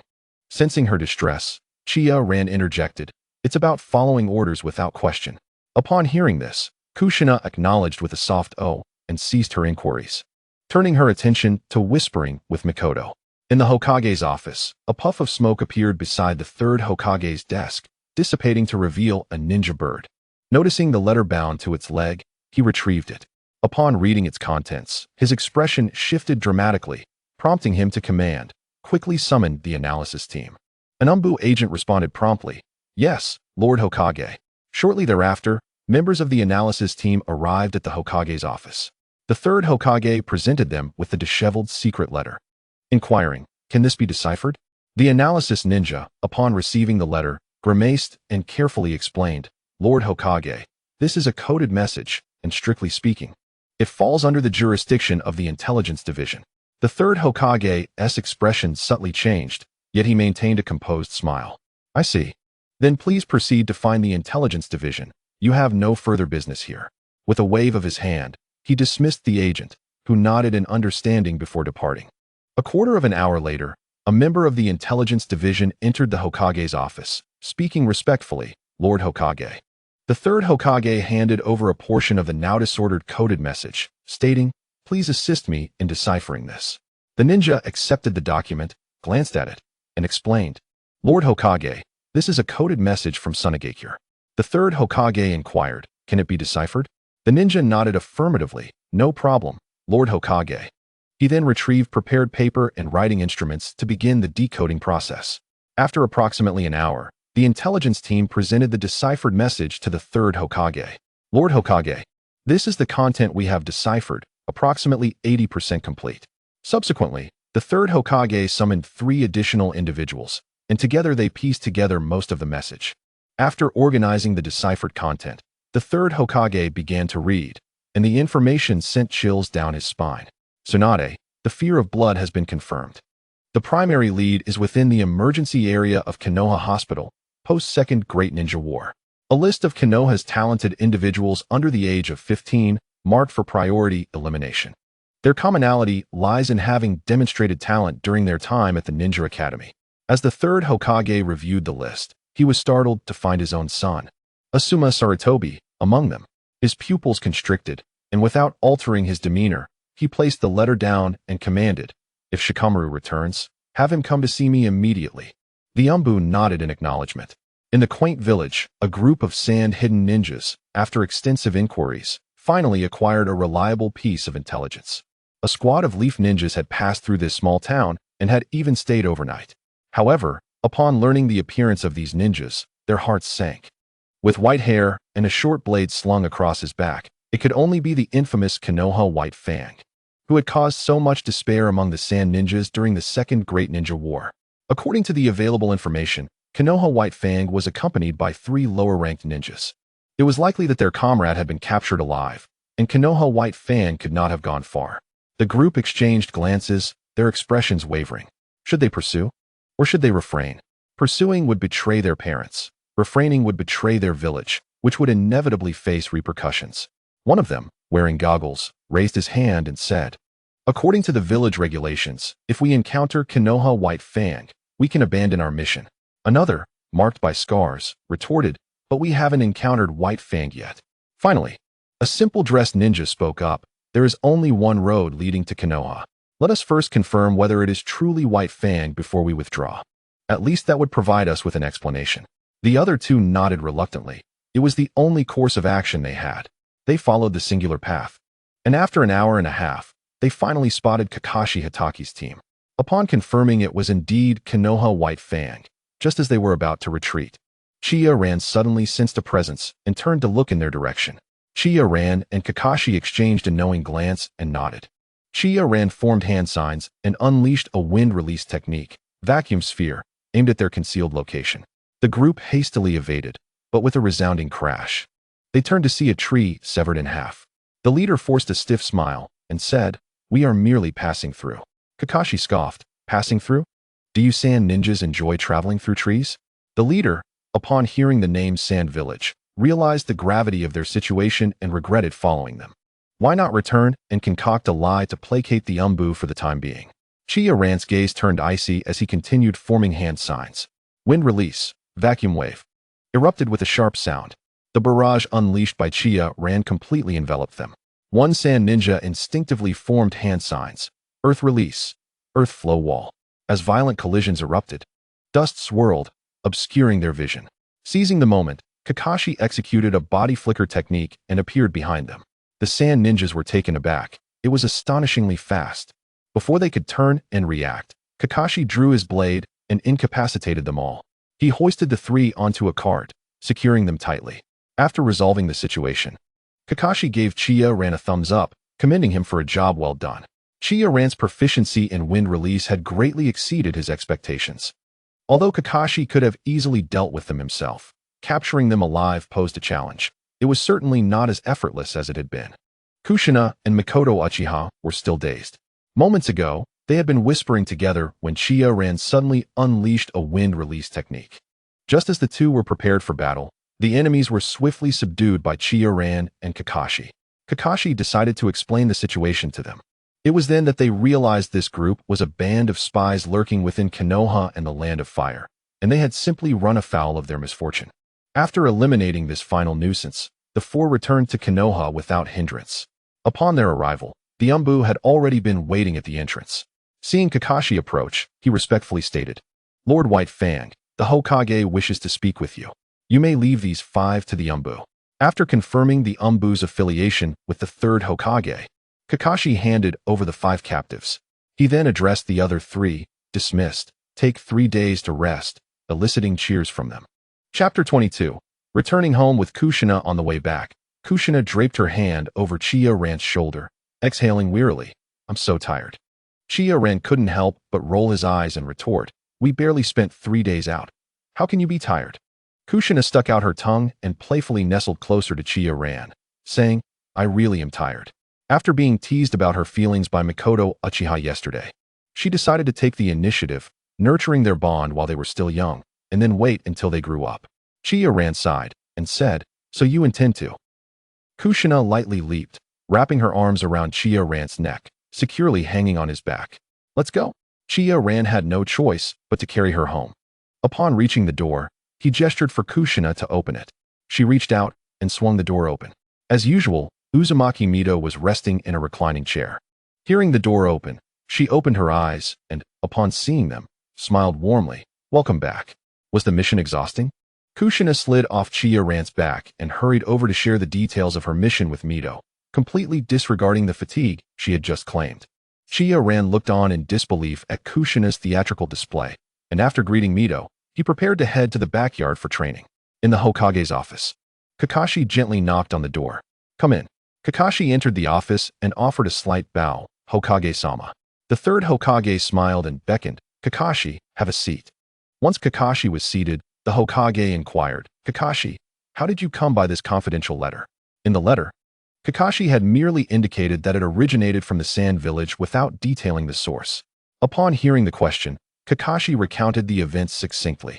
The third Hokage's expression shifted to one of gratitude. "Kakashi, we owe you a great debt this time." He then handed the contents of the letter to Kakashi for review. After reading it, Kakashi's expression changed slightly. The subsequent list was manageable, as any attentive individual could discover it. However, Tsunade's hemophobia was known only to the higher echelons of Konoha. How could a sand spy be aware of it? Contemplating this, Kakashi's expression flickered between uncertainty and concern. The third Hokage slowly spoke. "Once again, we are indebted to you, Kakashi. If this intelligence had leaked, the consequences would have been catastrophic." Kakashi understood the implications of the Hokage's words. The current Hokage's apprentice, one of the legendary Sannin, and the granddaughter of the first Hokage suffers from hemophobia? If this were to fall into the hands of those with ulterior motives? He humbly replied, "This is merely my duty." The third Hokage, upon hearing his words, did not respond but instead drummed his fingers on the desk. He retrieved his pipe and took a deep drag, the rising smoke shrouding his expression. After a long pause, he composed himself and declared, "Let us root out the rats in Konoha." Yes. After recounting her mission to Uzumaki Mito, Mito smiled gently and said, "Little Kushina, did you not bring back any gifts for your grandmother?" Kushina's face flushed a delicate shade of red as she lowered her head, bashfully admitting, "I forgot." Afterward, she playfully stuck out her tongue and coquettishly leaned against the whirlpool water's edge. Meanwhile, Chiya Ran continued his rigorous training in the Flying Thunder God technique in the backyard. Feeling that he was just a step away from practical application, he threw a specially crafted kunai and, during its flight, focused on perceiving the spatial markers. Chiya Ran had already mastered the ability to sense spatial markers on stationary kunai or objects and achieve precise teleportation. However, he had yet to realize this ability while the kunai was in motion, which had puzzled him for quite some time. After training for a while without any breakthroughs, he decided to calm his mind and diligently peruse the notes of Senju Tobarama, hoping to uncover answers to his dilemma. After a lengthy search through the notes, Chiya Ran finally discovered a solution. It detailed how to establish an anchor point to tackle this particular challenge. For instance, if one wished to throw a kunai and teleport to a specific location, one should lock onto that spot and wait for the kunai to reach the designated area before sensing the spatial coordinates to achieve instantaneous movement. Through relentless practice, Chiya Ran eventually succeeded. This meant that the Flying Thunder God technique was no longer merely a means of escape, but could now be employed in various combat situations. Tsunade, who observed from the side, watched this scene unfold with clarity. She had witnessed Chiya Ran's gradual growth. noting that it had only been a few months since he had learned the method for the Flying Thunder God technique, and yet his progress was remarkable. She had seen him evolve from someone who initially could not even perform the technique to someone who could now apply it practically after learning sealing techniques. Tsunade found herself gazing down at the necklace around her neck, lost in thought for a considerable time. This cursed necklace, if handed to her. She shook her head and dismissed the dangerous notion that lingered in her mind. Chiya Ran, unable to contain his joy after his success, turned to Tsunade and exclaimed, "Sister Tsunade, I did it." A smile of encouragement graced Tsunade's exquisitely delicate face. After concluding the afternoon training, coupled with the fatigue from his journey, Chiya Ran felt somewhat weary. After having a meal, he returned to his room to prepare for a well-deserved rest. However, a knock on the door interrupted him. Accompanied by a familiar voice, "Ran, I'm coming in." Moments later, Kushina entered the room. Chiya Ran looked up to see that Kushina had just finished her bath, her crimson hair still glistening with droplets of water. "What is it, Kushina?" he inquired, puzzled. Kushina instinctively sat on the bed and said, "Help me dry my hair." "I can't do it alone." Hesitant, Chiya Ran replied, "I'm not particularly skilled at it." "Can't you learn?" Kushina shot him a playful glare and handed him a clean towel. He accepted the towel and attempted to dry her hair, but inadvertently tugged on it, causing Kushina to wince. "Ouch!" she exclaimed, prompting him to stop immediately. Kushina puffed out her cheeks and said, "Why are you so clumsy?" Yet, her demeanor was so playful that it held no malice. With a gentle sigh, she took Chiya Ran's hand and instructed him, "Let me show you how to do it." After guiding him through the process, she tilted her head and asked, "Do you understand now?" Chiya Ran cautiously followed her instructions, and Kushina closed her eyes, relishing his service. After a while, once her hair was dried, Kushina opened her eyes, turned, and lightly kissed Chiya Ran on the cheek. "Consider this a stamp of approval," she said, blushing as she hurriedly left the room. Chiya Ran touched the warmth on his cheek, gazing at Kushina's retreating figure in confusion, muttering to himself, "What was that all about today?" Suddenly, he slapped his thigh, realizing, "Oh no, I should have returned it." Kushina fled back to her room and buried her head in her pillow, feeling as if she had just lost her mind. At that moment, Uzumaki Mito entered her room, observing Kushina's demeanor as she sat by her bedside, feigning ignorance. "Little Kushina, what happened?" Kushina, covering her flushed face, remained silent. Mito smiled knowingly and remarked, "It seems that Chiya Ran has been teasing you. Should I chase him away?" Upon hearing this, Kushina, disregarding her earlier embarrassment, hastily replied, "Grandma." "No." Mito resumed her seat, gently stroking Kushina's red locks. "Then tell me what happened." After a brief hesitation, Kushina recounted the events, bracing herself for Mito's reproach. To her surprise, Mito not only refrained from scolding her, but encouraged her instead, saying, "Little Kushina should pursue what she likes." Kushina gasped in astonishment, staring at Mito in disbelief. The next words that left Mito's lips dropped her jaw. "In our time, girls your age were already married." Shocked, Kushina stammered, "So early?" Mito did not respond directly, but said, "If you like someone, pursue it. Don't leave any regrets behind. After all, a boy like Chiya Ran is quite sought after." Kushina, her cheeks flushed, nodded in agreement. Mito affectionately patted her head, saying, "Rest well," before leaving the room and shutting the door behind her. The following morning, Kushina burst into Chiya Ran's room, exclaiming, "Ran, it's time to get up." Chiya Ran, cocooned in his blanket, replied, "I'm sealed within my blanket." Without mercy, Kushina reached out and yanked him from his cozy refuge. Get up, get up. Didn't we agree to go out for barbecue with Mikoto to celebrate?" Chiya Ran allowed her to pull him up, but suddenly, Kushina gasped, her face turning crimson. "Why aren't you dressed?" Chiya Ran, slightly irritated by her question, retorted, "Who sleeps in clothes?" Kushina meekly replied, "I wear pajamas to sleep." After speaking sincerely to Chiya Ran, she took a moment to appreciate her figure. Chiya Ran felt a bit unnerved under her gaze and hurriedly changed her clothes. Gyo Xian scoffed, muttering something about not caring to look. However, the slight flush on her ears betrayed her true feelings. Just as Gyo Xian and Chiya Ran were about to leave, they coincidentally ran into Kakashi Hitaki. Chiya Ran, puzzled, asked, "Uncle Shumo, is there something you need?" Kakashi Hitaki ignored him and turned to Gyo Xian, saying, "May I borrow your Chiya Ran for 2 minutes? You don't mind, do you?" Chiya Ran was taken aback. "When did I become Gyo Xian's property?" Blushing, Xian'ai lowered her head and replied, "If the teacher needs him, let him go." Chiya Ran internally complained, wondering why she agreed. Nevertheless, he followed Kakashi Hatake to a more secluded area. Puzzled, Chiya Ran inquired, "Uncle Shumo, is there something you need?" Kakashi Hatake patted his shoulder and said, "I have good news for you. The spies we captured from the Sand Village stole significant intelligence, which means we both get one S-rank mission as a reward. The rewards will be distributed later." Chiya Ran, curious, asked, "What kind of rewards?" Kakashi Hatake pondered for a moment before responding, "Probably some monetary rewards or ninjutsu." Chapter 24. Confrontation. Kakashi Hatake's tone lightened as he concluded, "That's all I wanted to say. Now go enjoy your holiday." With that, he waved his hand, and, before Chiya Ran could bid farewell, disappeared in a flash.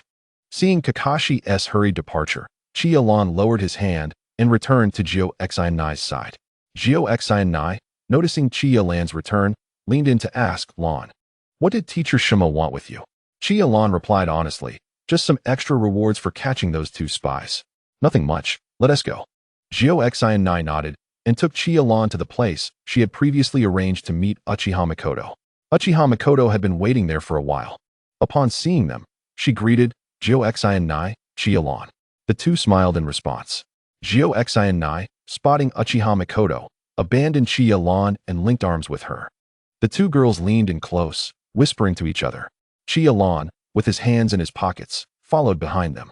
They arrived at a barbecue restaurant, just settling down to order when they fortuitously encountered Kakashi Hatake and Shumo. Xian'ai proactively greeted, "Teacher Shumo."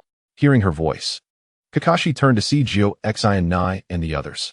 He smiled warmly and greeted them back. "Xian'ai, I see you all are here." He then approached with Kakashi by his side, introducing, "This is my son, Kakashi Hatake." Chiya Ran and the others greeted Kakashi, who responded coolly. After a brief exchange, they each found a seat to prepare for their meal, not intending to dine together. Uchiha Mikoto, noticing Xian'ai ordering an excessive amount of barbecue, expressed concern. "Isn't that too much?"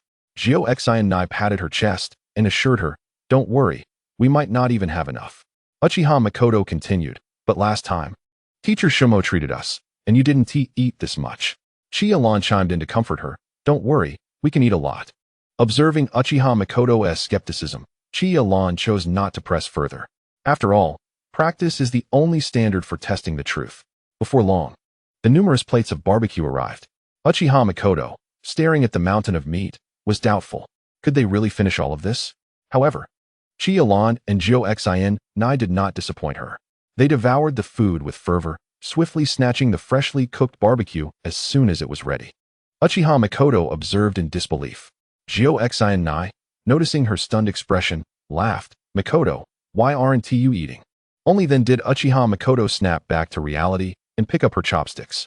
Eventually, she ordered a few more plates of barbecue before feeling somewhat satisfied. With the owner's enthusiastic gaze upon them, Xian'ai paid the bill and left gracefully. In stark contrast to the cheerful atmosphere among the three, the air in the Hokage's office had descended to a freezing point. The third Hokage, holding the latest intelligence, wore a grim expression, while the Umbu beside him dared not breathe a word. The intelligence indicated that the mysterious disappearance and subsequent deaths of the Umbu protecting Xian'ai, along with the leak of Tsunade's hemophobia, were inextricably linked to an organization founded by his old friend. The third Hokage, rubbing his temples in frustration, instructed the Umbu at his side, "Bring Danzo to me." The Umbu nodded and departed. The third Hokage pulled out his pipe, taking slow puffs to calm his nerves. Time passed, and eventually, Danzo entered the Hokage's office. "What is the matter, Hiruzen?" he asked, plopping down into a chair. The third Hokage tossed the intelligence document at him, stating, "I expect a reasonable explanation from you." Leaning forward, he fixed a piercing gaze on Danzo. Unfazed, Danzo leisurely glanced at the document and replied, "Hiruzen, these were all part of my plan." His dismissive comment brushed aside the potential disaster that had nearly befallen the village. The third Hokage regarded Danzo with an impassive expression, feeling a growing estrangement from his once close friend. Finally, he took a deep breath and declared, "Danzo, I, in the name of the Hokage, have decided to dismiss you." Danzo, taken aback, rose angrily, retorting, "I did all this for the village.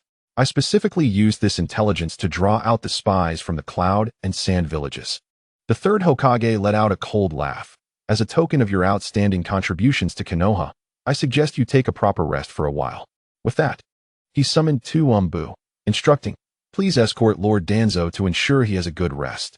He emphasized the phrase good rest with particular weight. Danzo, realizing he could not escape today, shot the third Hokage a dark look before following the two Umbu out. The third Hokage watched his departing figure, his expression a mixture of uncertainty and regret, unsure if his compassion was warranted. He sighed softly. After leaving the Hokage's office, Danzo spoke to the two Umbu. You needn't follow me any longer. I will return to rest myself. Observing their hesitation, he coldly remarked, do you think your files are truly secrets in my eyes? The two Umbu stiffened, then reluctantly departed. A triumphant smile spread across Danzo's face. Just as he had anticipated, Hiruzen had compromised once again. He muttered to himself, perhaps I shall grant Hiruzen a favor this time and take a good rest for a couple of days. At the flower shop in the mountains, Xiao picked up a pot of flowers and asked Chiya Ran, what do you think of this flower? Chiya Ran glanced at the pot and responded in a nonchalant manner, it's quite nice.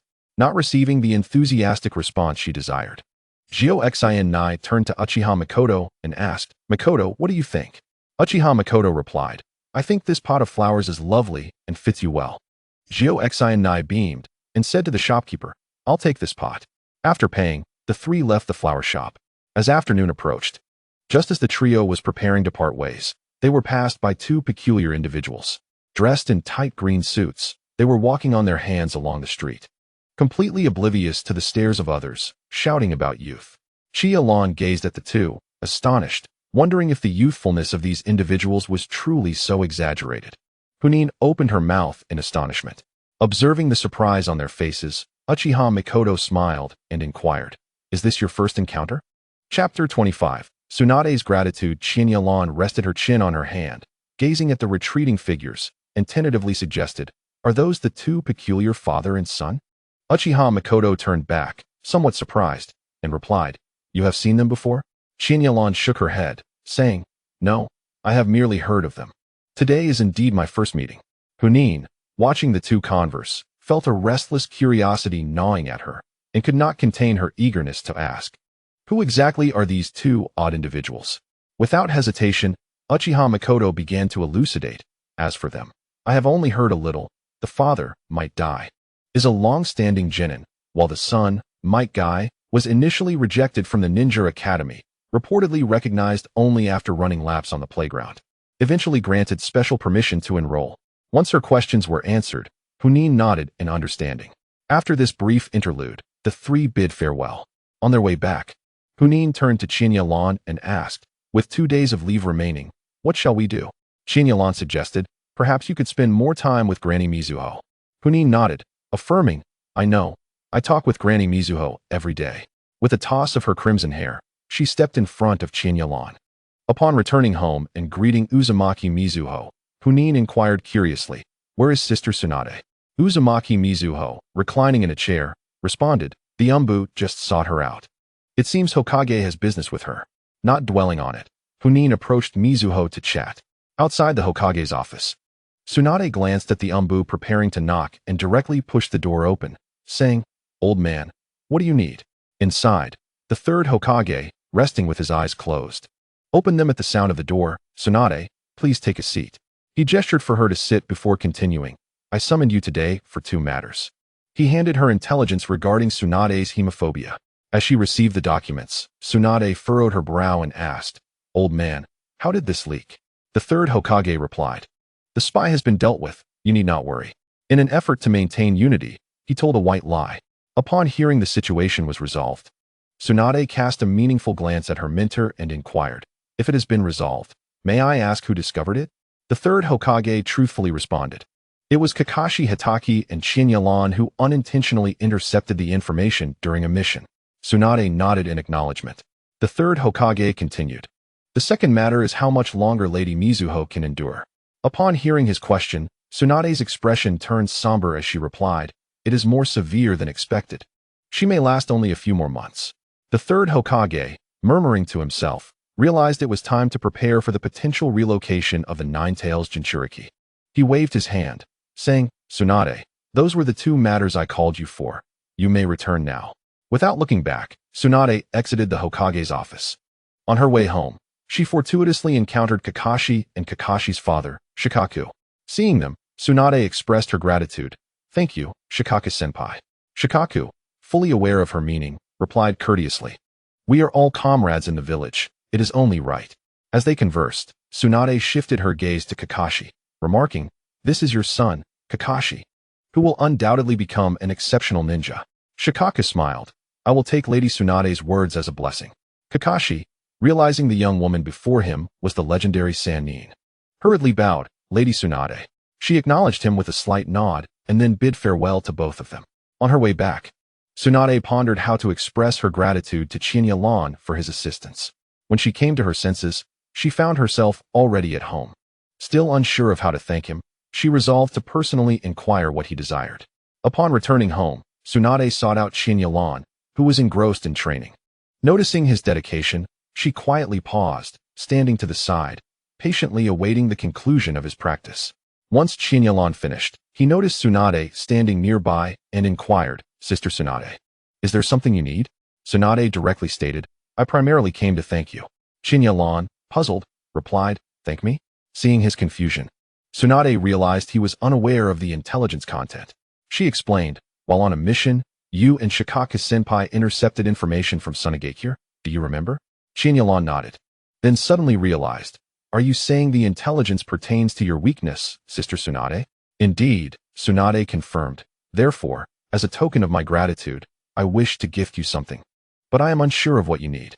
Chiya Ran, hearing her offer, declined. "There's no need, Sister Tsunade.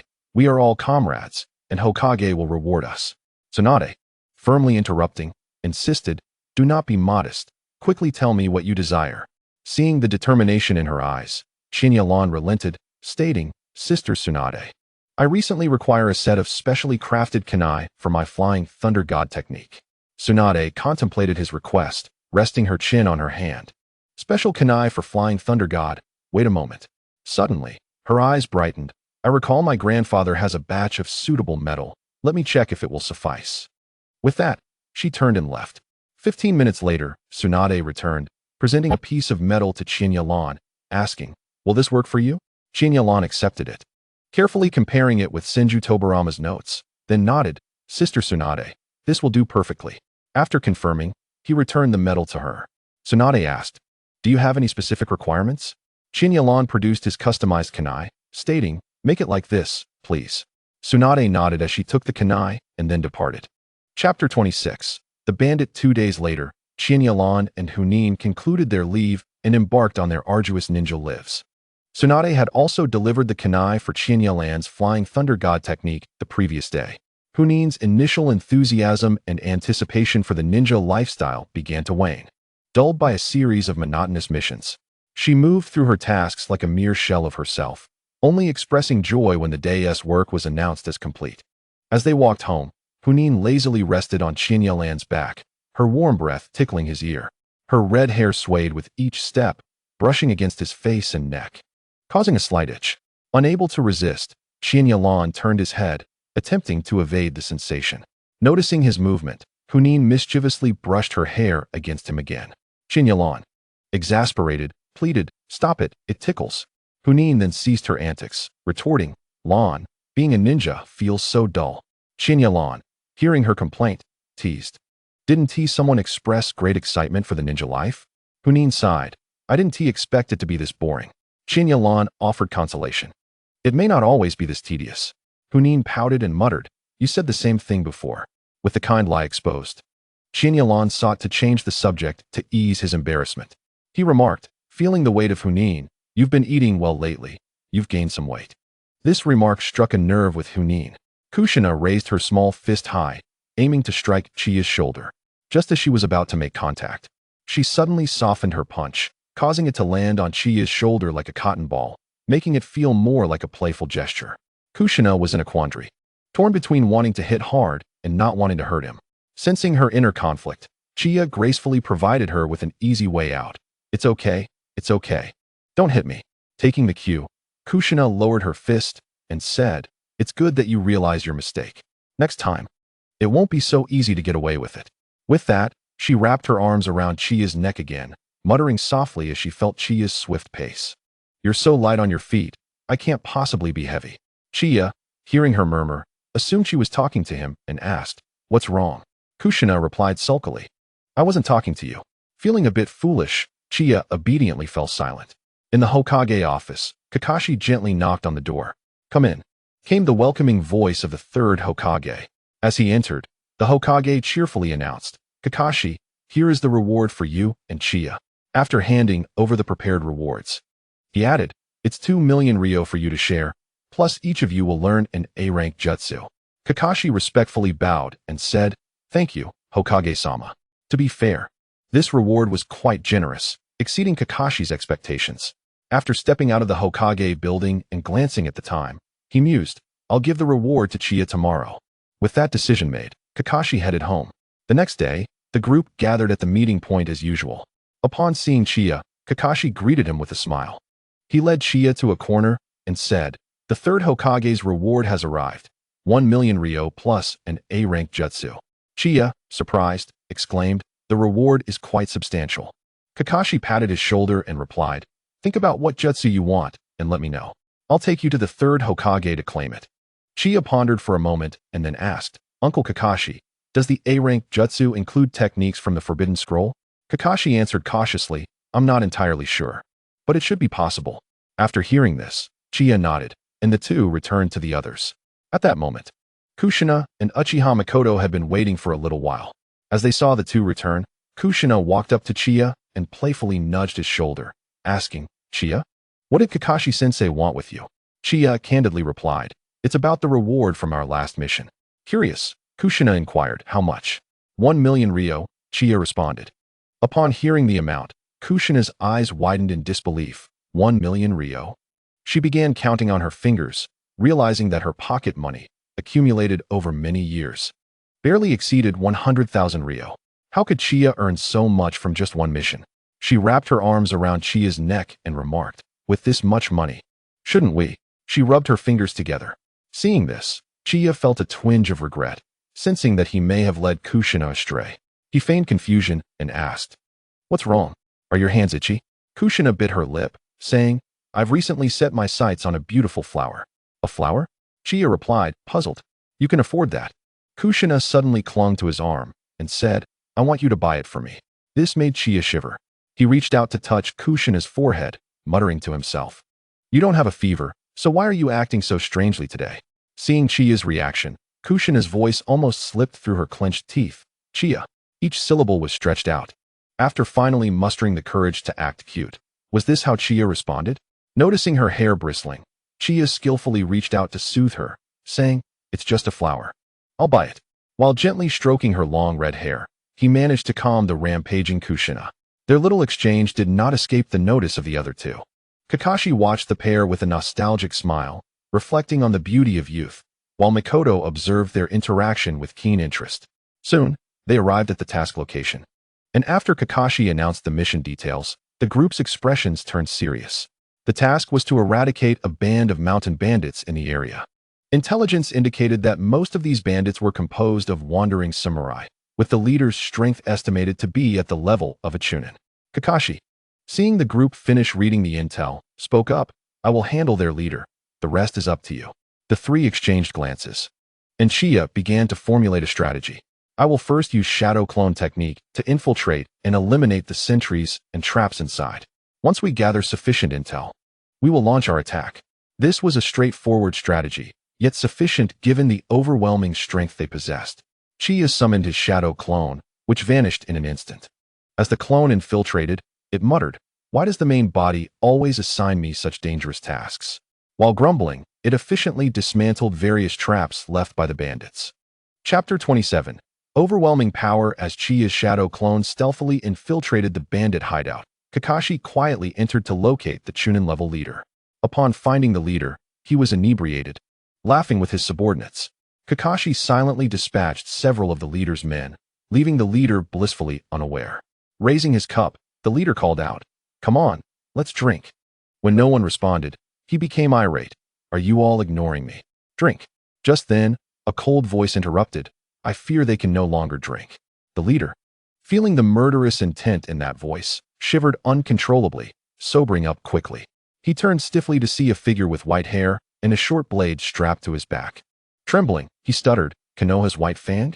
Kakashi raised a finger to his lips, signaling for silence. If you want to live, be quiet. The bandit leader nodded obediently, his heart sinking as he wondered how such a prominent figure could take notice of his insignificant hideout. Seeing the leader comply, Kakashi patted his shoulder with satisfaction and casually pulled out a chair to sit down. With the greatest threat neutralized, Chiya's shadow clone continued to eliminate all sentries within the hideout. Once the clone dispersed, Chiya, having absorbed its memories, turned to the two women and said, "The sentries and traps have all been dealt with." The three strolled leisurely to the hideout's entrance, where Chiya easily dispatched two guards, allowing them to enter without resistance. On their way, they encountered a group of patrolling bandits. Upon seeing Chiya and the others' forehead protectors, they immediately understood the situation. They charged forward, and one of them reached for a flare, attempting to signal for help. Chiya, quick on his feet, threw a shuriken, striking the bandit in a vital spot to prevent him from igniting the flare and causing further trouble. Shifting his focus to the charging bandits, he was about to act when an eager Kushina stepped in, declaring, "Let me handle this." With that, she dashed forward. Chiya hesitated but then realized that given Kushina's strength, she could easily take care of these bandits. So, he stood by to support her. Mikoto, seeing Kushina rush in alone, worried about her being outnumbered, followed suit. After effortlessly dispatching two bandits, Mikoto's attention turned back to Kushina. To her astonishment, Kushina initially found herself somewhat restrained when confronting the bandits, hesitant to unleash her full potential. For a moment, the situation teetered on the brink of peril, with Chiya Ran gripping his shuriken tightly, prepared to intervene should Kushina find herself in danger. Fortunately, as Kushina acclimated to the circumstances, she gradually gained the upper hand, ultimately striking the bandits' vital points and vanquishing them. Only then did Chiya Ran breathe a sigh of relief as the group pressed onward. Meanwhile, Tsukumo Hatake and the bandit leader also heard the sounds of battle from outside. The bandit leader's expression shifted through various shades of fear and uncertainty upon hearing the commotion. He realized that his fate was likely sealed. The imposing presence of Tsukumo Hatake filled him with despair. Just sitting there, Tsukumo exuded an immense pressure that left the bandit leader paralyzed with dread. As his thoughts spiraled, the sounds outside quieted, and Tsukumo's voice pierced the silence, asking if he wished to survive. Naturally, the bandit leader nodded frantically, stammering, "Lord White Fang, if you spare me, I will offer you all my wealth." Hearing this, Tsukumo shook his head and replied, "I have no interest in your riches. Outside, there are 3 recently graduated genin. If you eliminate them, you may live. Otherwise." Tsukumo deliberately elongated his final words, leaving the bandit leader to comprehend the dire consequences of failure. At that moment, Tsukumo abruptly stood, startling the bandit leader. "Come out," he commanded. As the door swung open, the bandit leader was met with a gruesome sight, a battlefield strewn with corpses. Looking up, he realized that this carnage had been wrought by 3 youths from Konoha. A wretched smile crept across his face as he contemplated his role as a mere stepping stone. He could already envision his impending demise. Yet he resolved to take a few down with him. Drawing his long sword with grim determination, he charged at the 3. Chiya Ran, noticing Tsukumo's intention to greet them, was suddenly confronted by the oncoming bandit. Reacting swiftly, he instinctively threw a kunai, but the bandit deftly dodged it. Undeterred, Chiya Ran began forming hand seals. Wind release, vacuum wave. The air was pierced with a series of sharp sounds, and though the bandit evaded left and right, he was ultimately struck in his limbs. The excruciating pain dulled his reflexes significantly. Seizing the opportunity, Chiya Ran used the Flying Thunder God technique to vanish from his sight. The bandit, startled, began to search frantically for him. Chiya Ran, now behind him with a Rasengan in hand, taunted, "Looking for me?" The bandit turned in terror as Chiya Ran unleashed the Rasengan with tremendous force, sending him hurtling backward. He collapsed on the ground, spewing internal fragments. Utterly devoid of the will to resist, Chiya Ran approached him with a stoic expression. The bandit attempted to speak, but was interrupted by a coughing fit of blood, his eyes pleading for mercy. Without hesitation, Chiya Ran ended his life. Tsukumo, witnessing this scene, felt a mixture of pride and resignation. He was pleased to see Chiya Ran's prowess far surpassed that of his peers. If he was not mistaken, Chiya Ran had just utilized the Flying Thunder God technique, a skill that had eluded practitioners since the second Hokage. Yet he felt a pang of disappointment. He had intended to use this encounter to hone their skills, only for Chiya Ran to dispatch the bandit single-handedly. Kushina rushed over, her small hands probing Chiya Ran's form as she murmured, "You're not hurt, are you?" The battle had concluded swiftly, with the bandit's charge and Chiya Ran's counter occurring within mere seconds. Observing Kushina's concern, Chiya Ran felt a swell of emotion and reassured her, "Don't worry, I'm fine." After a thorough inspection, she sighed with relief but cautioned, "Next time, don't be so reckless. Why did all three of us need to engage when you could have handled it alone?" Chiya Ran awkwardly scratched his head, promising to exercise more caution in the future. Chapter 28. The Reckoning. Tsukumo spoke up, admitting, "This oversight falls on me. I underestimated Chiya Ran's strength. Next time, I will ensure a more formidable opponent." There was a hint of regret in his tone. Chiya Ran winced at the implication of a next time. Noticing his expression, Tsukumo smiled reassuringly, saying, "Rest assured, the opponents I arrange will be within my control." Chiya Ran managed a wry smile. "Uncle Tsukumo, must you go to such lengths?" After some light-hearted banter, the group prepared to leave when Tsukumo called out to them. Gesturing for them to follow, he began to search the walls methodically. Yet after a prolonged effort, he found nothing. Puzzled, he scratched his head and shifted his focus to the table. He moved it aside and tapped the ground with his foot. Indeed, a hollow sound echoed from beneath. With a slight stomp, a passageway revealed itself. Curious, Chiya Ran and the others leaned in to investigate, only to be halted by Tsukumo. By now, they seemed to grasp Tsukumo's intentions. Employing the shadow clone technique, Tsukumo dispatched a clone to scout ahead. However, within moments, the clone triggered a trap and vanished. Witnessing this, Chiya Ran and the others exchanged apprehensive glances, realizing that had Tsukumo not intervened, they might have met a similar fate. Tsukumo sent forth a second clone, which successfully retrieved the contents from within. This time, the trio remained wisely at a distance. Amused by their cautiousness, Tsukumo beckoned them closer while explaining, "These are the spoils of the bandits. We are here to deal with them." Upon hearing this, Kushina innocently asked, "Are we giving these to the village?" Chiya Ran and Mikoto exchanged knowing looks and chuckled at her naivety. Chiya Ran ruffled her crimson hair and clarified, "Of course, this is our extra income." Realizing this, Kushina's eyes sparkled with greed as she inquired, "How much can we keep?" Tsukumo replied, "We will split it 4 ways." At the mention of division, Kushina's eyes brightened. Leaning closer, she scrutinized the spoils in Tsukumo's hands, calculating her share. The sight of her eager demeanor elicited laughter from the others. Chiya Ran, recalling something crucial, posed a significant question, "Uncle Tsukumo, how should we handle these spoils?" With a mysterious smile, Tsukumo replied, "Follow me." He led the trio, now disguised, to a public restroom. The familiar sight confirmed Chiya Ran's suspicions about Tsukumo's plan for the loot. Tsukumo turned to the group, instructing, "You need not speak, just follow my lead." They nodded in agreement. As they entered the restroom, Tsukumo deftly pushed open a concealed door. To their surprise, the interior revealed an entirely different realm. Tsukumo guided them to a window, lowering his voice conspiratorially, "Let us take care of these items." The attendant at the window nodded and began to tally the goods. After half an hour, he concluded his count. A total of 160,000 Rio. "Would you prefer cash, or?" Tsukumo interjected, "Cash, please." Soon, a bundle of cash was presented, which Tsukumo briefly inspected before hurriedly departing with the trio, feigning a sense of guilt. In the black market, several individuals exchanged glances before quickly following suit. The staff here appeared indifferent, as if they had grown accustomed to such occurrences.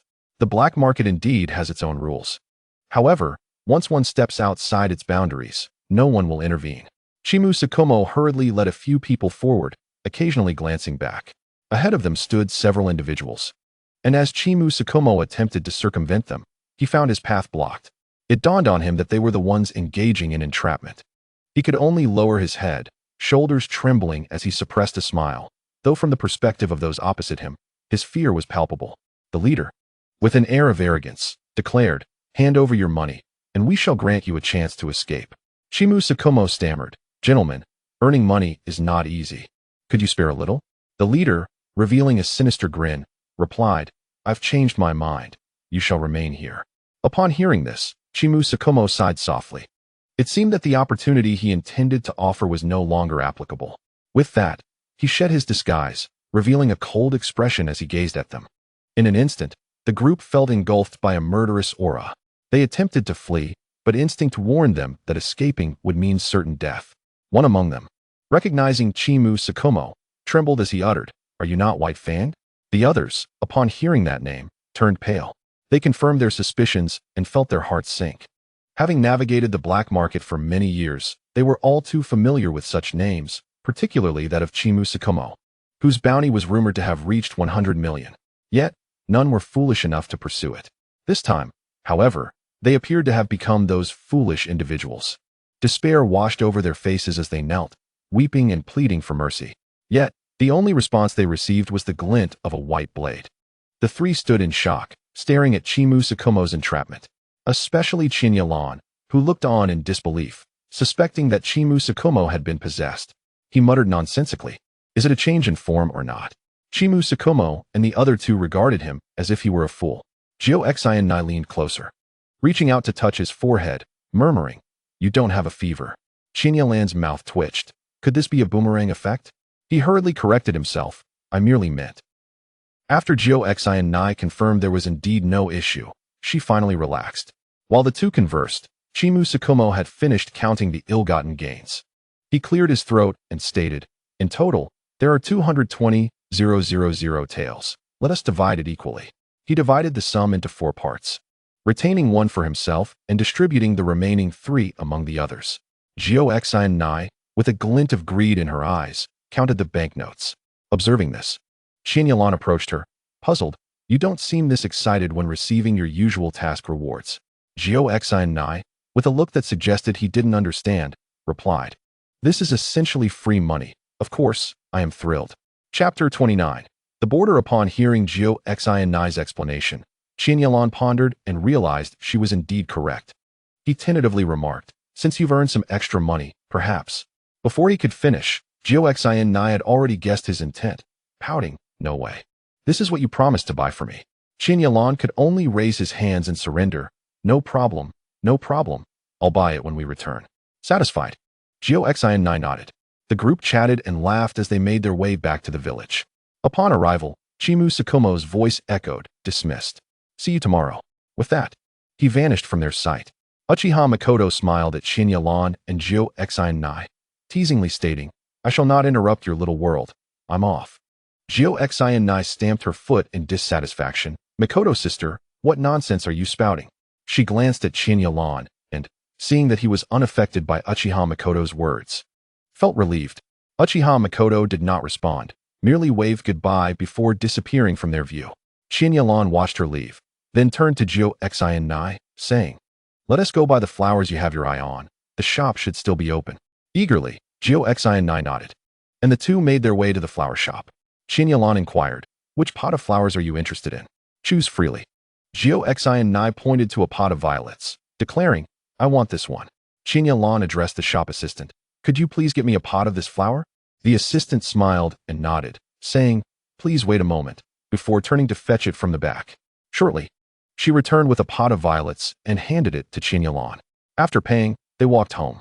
Noticing Xiao's excitement, Chiya Ran couldn't help but remind her, "The last flower you bought withered in just 3 days.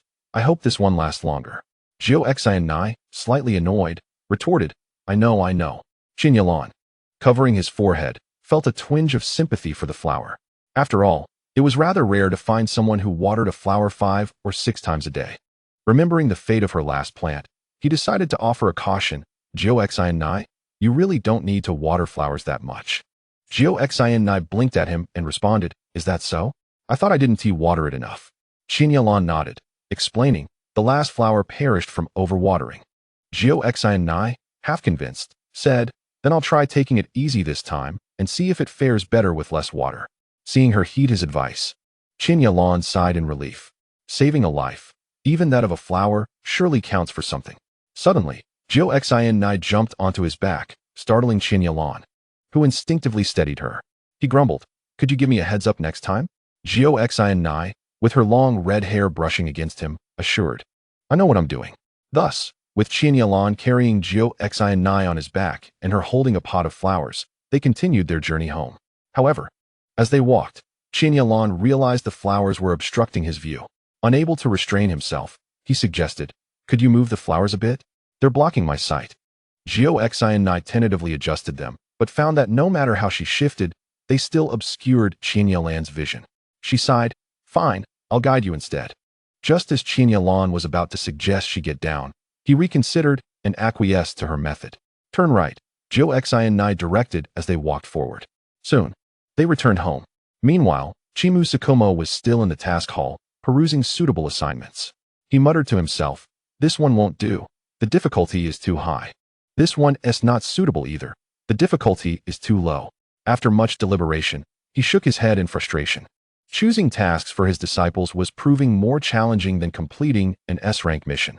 Finally, he spotted a task that seemed reasonably fitting, patrolling the border between the land of fire and the land of maple. After selecting this task, a familiar voice called from behind, "Tsukumo-senpai, are you also selecting tasks for your disciples?" Upon turning, he recognized Jiraiya standing there. He replied, "Indeed. Finding a task of appropriate difficulty is quite a challenge." Jiraiya nodded in agreement, expressing, "It truly is a struggle. Tsukumo-senpai, I must select a task as well. We'll chat later." Chimu Tsukumo nodded and then departed. In the training ground, Chiya Ran exercised, his bare torso showcasing muscles honed through rigorous training. He effortlessly executed various high-difficulty bodyweight maneuvers. The formidable physique bestowed upon him by the Whirlpool clan granted him remarkable recovery abilities, allowing him to train with reckless abandon. Unlike before when he had to be cautious of overexertion leading to injury. Now, regardless of the intensity of his training the previous day, a single night's sleep would restore him completely. Tsunade had once advised him against such relentless training, but after monitoring his physical condition for 3 consecutive days, she marveled at his extraordinary recovery capabilities. Had it not been for her lack of interest in research, she might have been tempted to dissect him to uncover the secrets of his physiology. At the border between the land of fire and the land of wind, Kakashi was patrolling with Chiya and 2 others. As they surveyed the area, he cautioned them that the main objective of their patrol was to observe any unusual activities in the villages or the potential escape of rogue ninjas from Sunagakure into the land of fire.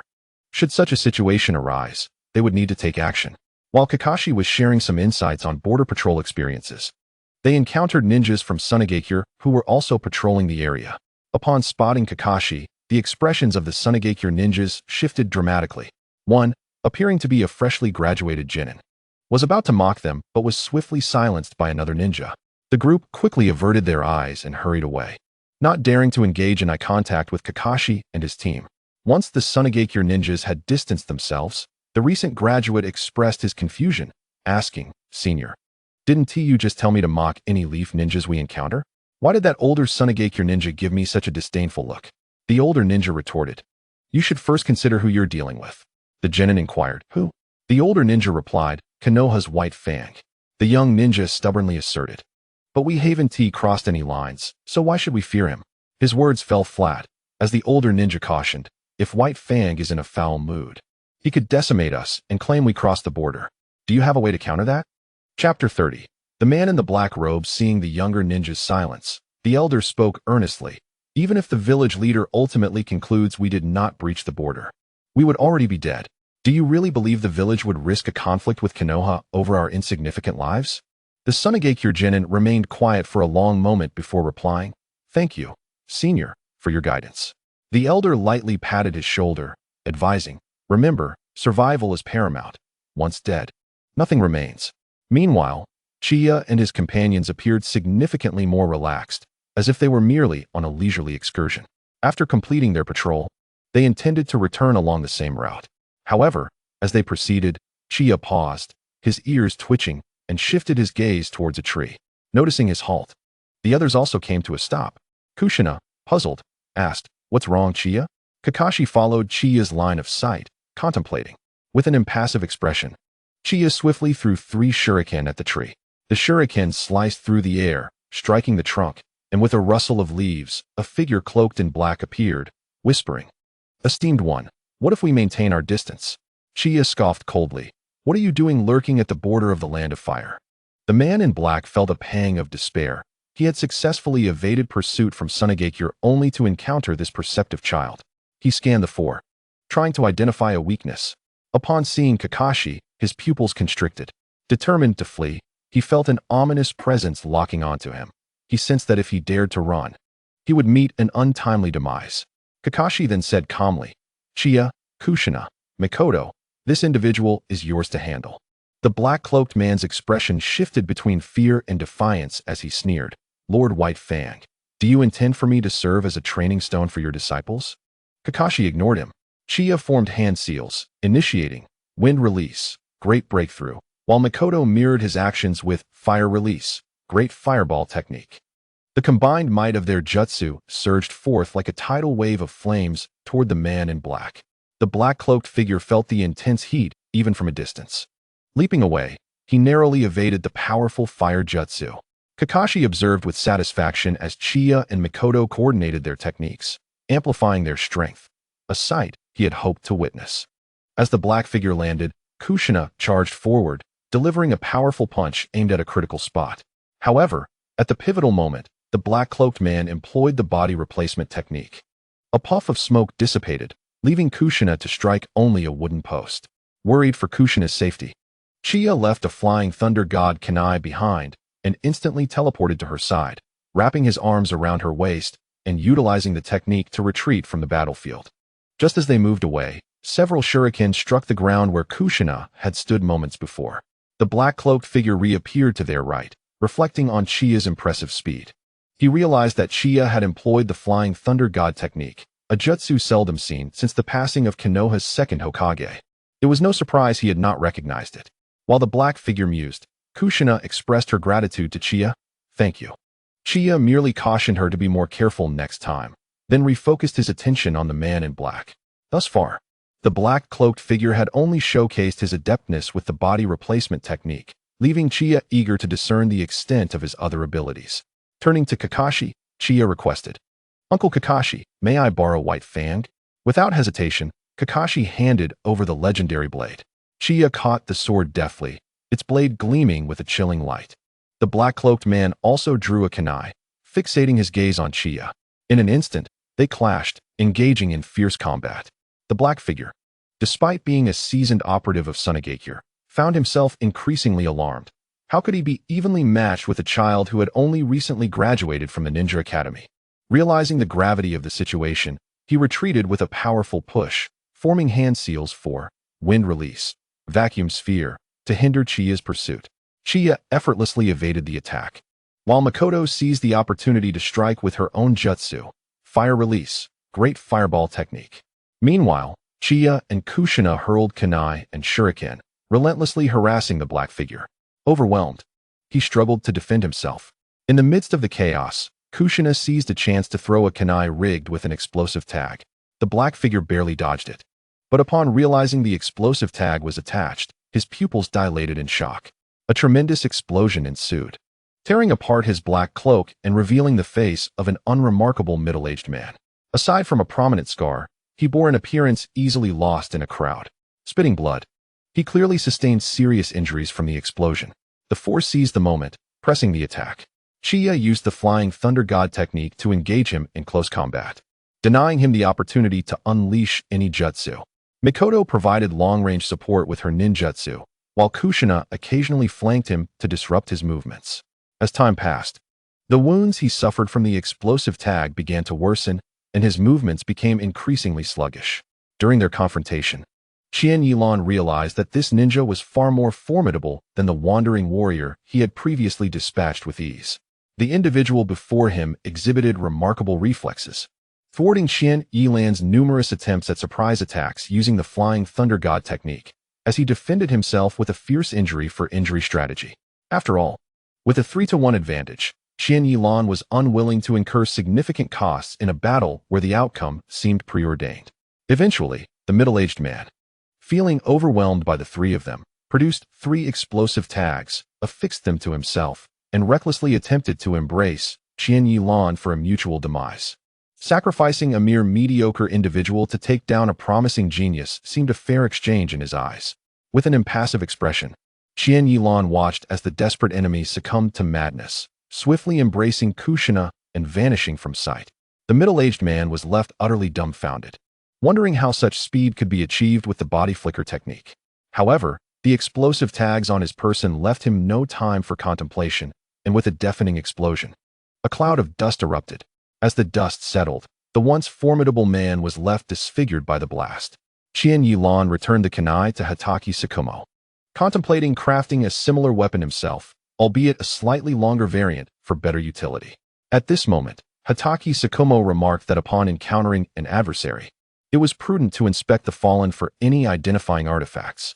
Heeding this advice, Chiya Ran approached the ground where a branch lay, nudging the lifeless body in an attempt to uncover any markers of identity. Soon, he uncovered a forehead protector, though blood obscured its emblem.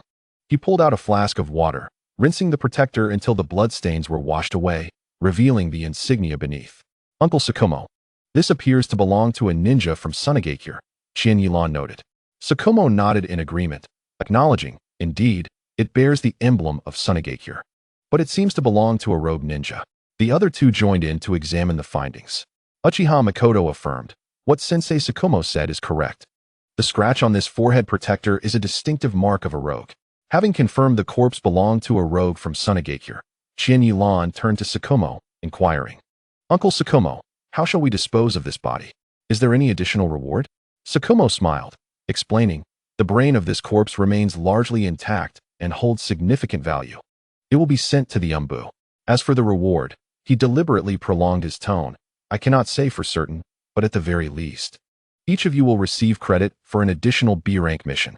Kushina eagerly posed the pivotal question, will there be monetary compensation? Chiya Ran chuckled at her avaricious demeanor, gently ruffling her hair. Of course, there will be. She nimbly dodged, retorting, don't mess with my hair, that's inappropriate. In a swift motion, Chiya Ran pinched her cheek, retracting his hand before she could react. With a soft humph, Kushina retaliated. Initially, Chiya Ran attempted to resist, but upon witnessing Kushina's serious expression, he understood that today would not end without her exacting her playful revenge. He surrendered, allowing her to pinch him. Uchiha Makoto began observing their interaction with a smile, though her expression soon became rigid as if she had just eaten her fill. At last, Tsukumo cleared his throat, interjecting, all right, enough of this. We are still on a mission. The two finally recognized the inappropriateness of their antics and ceased their playful banter. Tsukumo retrieved the forehead protector from Chiya Ran and reassembled the body as best he could, wrapping it in a cloth before the group rose to depart. Upon returning to the village, Tsukumo announced, I must report today's unexpected developments to Lord Hokage. The rest of you are dismissed. At that moment, Chiya Ran called out, Uncle Tsukumo, I have chosen my ninjutsu. Tsukumo paused, then smiled. Very well, let us go together. Chiya Ran turned to Kushina, saying, you should head home. I need to accompany Uncle Tsukumo for a bit. Kushina nodded, reminding him, come back soon. Her cheeks flushed under Uchiha Makoto's teasing gaze as she departed. As they walked toward the Hokage's office, Tsukumo curiously asked, Lan, which ninjutsu are you planning to select? He had been pondering his own choice and hoped to glean insight from Chiya Ran's decision. Chiya Ran, without hesitation, replied, the shadow clone technique. He had previously deliberated between the shadow clone and the 8 gates techniques, ultimately selecting the former as it would expedite his training progress at this stage. Tsukumo was somewhat surprised by his choice, questioning, why opt for that ninjutsu? As far as I am aware, it does not significantly enhance combat efficacy. Chiya Ran sensed a flicker of realization in Tsukumo's inquiry. It appeared they had yet to uncover that shadow clones could indeed accelerate the learning of ninjutsu. Thus, he elaborated, Uncle Tsukumo, shadow clones can expedite training. When the clones disperse, all their memories and experiences return to the original. Training progress? Tsukumo's interest piqued at Chiya Ran's explanation. He inquired, how precisely does that work? Chiya Ran, eschewing any cryptic language, elucidated, by effectively utilizing shadow clones. One can exponentially accelerate their training pace. Tsukumo, initially exhilarated, soon tempered his enthusiasm, lowering his gaze as he queried, but this method must have numerous limitations, correct? Chiya Ran nodded in agreement, candidly responding, indeed, there are many constraints. It places a substantial strain on the user's mental capacity. Tsukumo, with a hint of concern, asked, and you, do you believe you can manage? Chiya Ran scratched his head, admitting, my chakra and mental capacity are somewhat extraordinary. Thus, I can withstand these side effects. Tsukumo nodded in understanding, acknowledging Qian Yilan's impressive chakra levels and mental prowess. The disparity in their capabilities was evident, especially when considering Qian Yilan's exceptional perceptive abilities, which had enabled him to detect the rogue ninja from Sunagakure, something Tsukumo himself had overlooked. After some contemplation, Tsukumo ultimately decided against endorsing Qian Yilan's training method, recognizing it as a path suited only for a select few rather than the general populace. The two then entered the Hokage's office, where the third Hokage greeted them with a warm smile. Tsukumo, Qian Yilan, what brings you here? Tsukumo took the initiative, stating, Lord Hokage, we have two matters to discuss. Firstly, our team encountered a rogue ninja from Sunagakure during today's mission and have dealt with him. We would like to hand over his remains to the Umbu for processing. Secondly, Qian Yilan has decided on the ninjutsu he wishes to learn. The third Hokage nodded and summoned an Umbu to remove the body before turning to Qian Yilan, inquiring, what ninjutsu do you wish to learn? With clarity, Qian Yilan responded, the shadow clone technique. The third Hokage's brows furrowed slightly at this choice, and he fell into a contemplative silence. This decision exceeded his expectations. But recalling that he had not restricted ninjutsu options, he finally managed a faint smile, saying, very well. With that, he retrieved the forbidden scroll. The intricacies of the shadow clone technique had never resided in its learning difficulty, but rather in the immense chakra consumption it demanded. Qian Yilan cast a cursory glance and effortlessly initiated the technique. Observing Qian Yilan's ease, the third Hokage felt a surge of inspiration, formulating a daring idea. After mastering the technique of shadow clone jutsu, Chiya Ran gently bowed and announced, Lord Third Hokage, I shall take my leave. The third Hokage nodded in response. Chiya Ran, you may go. Shikamu and I have a few matters to discuss. Chiya Ran acknowledged his words and departed, closing the door behind him. As the sound of the door clicking shut resonated, the third Hokage's gaze shifted back to Shikamu. He spoke, Shikamu, what is your impression of the child Chiya Ran? Shikamu was taken aback, realizing that the third Hokage had intentionally kept him behind to inquire about something. However, he did not anticipate that the question would pertain to this topic. Unsure of the Hokage's intentions, he responded formally, Chiya Ran is quite commendable. He fosters unity among his peers and possesses a gentle disposition. The third Hokage shook his head gently, saying, Shikamu, you ought to know that I am not seeking such superficial observations. Shikamu paused, feeling perplexed. What is it that you wish to know? You may ask. The third Hokage regarded the bewildered Shikamu with a sigh, choosing not to elaborate further. Shikamu, ensure you rest well, he advised. Shikamu nodded and exited, leaving the third Hokage alone in the office. He took a deep draw from his pipe, his flickering eyes seemingly lost in contemplation. Upon returning home, Chiya Ran discovered Kushina engaged in conversation with Uzumaki Mito in the courtyard. He approached them and greeted, to which Mito responded with a slight nod. After a brief period of rest in his room, Kushina entered, curiosity evident in her demeanor. Can you help me with the flowers I bought yesterday? I need to know how to care for them, she implored, tugging at his wrist as she led him to her room. Chiya Ran followed her into the bedroom, where a gentle fragrance enveloped the air. Although he couldn't pinpoint the exact scent, it was undeniably pleasant. Scanning the room, he noted its immaculate cleanliness. By the window stood the flower she had purchased the previous day.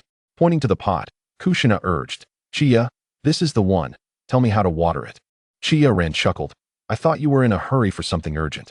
He then began to instruct her, explaining that watering was a simple task reliant on observing the leaves. He lifted a leaf, stating, if the leaf turns yellow and falls, it may be overwatered. If it appears dry and curled, it likely needs more water. He pointed to a healthy leaf and remarked, for instance, this leaf is just right. Kushina studied the leaf closely, committing its condition to memory, and nodded in understanding. After resolving the matter of the flowers, Chiya Ran settled into a chair and asked, is there anything else? He took a moment to examine Kushina's room further. A group photo of him and his friends rested on the table, while a wardrobe held Kushina's frequently worn attire. On her bed lay a book, catching Chiya Ran's eye. With a teasing tone, he remarked, I didn't think you were one for reading. As he leaned closer to see the title, Kushina's cheeks flushed as she hastily concealed the book, muttering, you can't look. Reluctantly, Chiya Ran withdrew his gaze and sat in silence for a moment before declaring, "If there's nothing else, I shall take my leave." Kushina affirmed with a nod, indicating there were no further matters. After he departed, she retrieved the book she had hidden, her face still flushed. He didn't see what was inside, did he? Tsunade-sensei is truly something. If Ran found out, it would be mortifying. Chiya Ran found Kushina's earlier behavior somewhat peculiar, but dismissed it as mere personal privacy, showing little interest.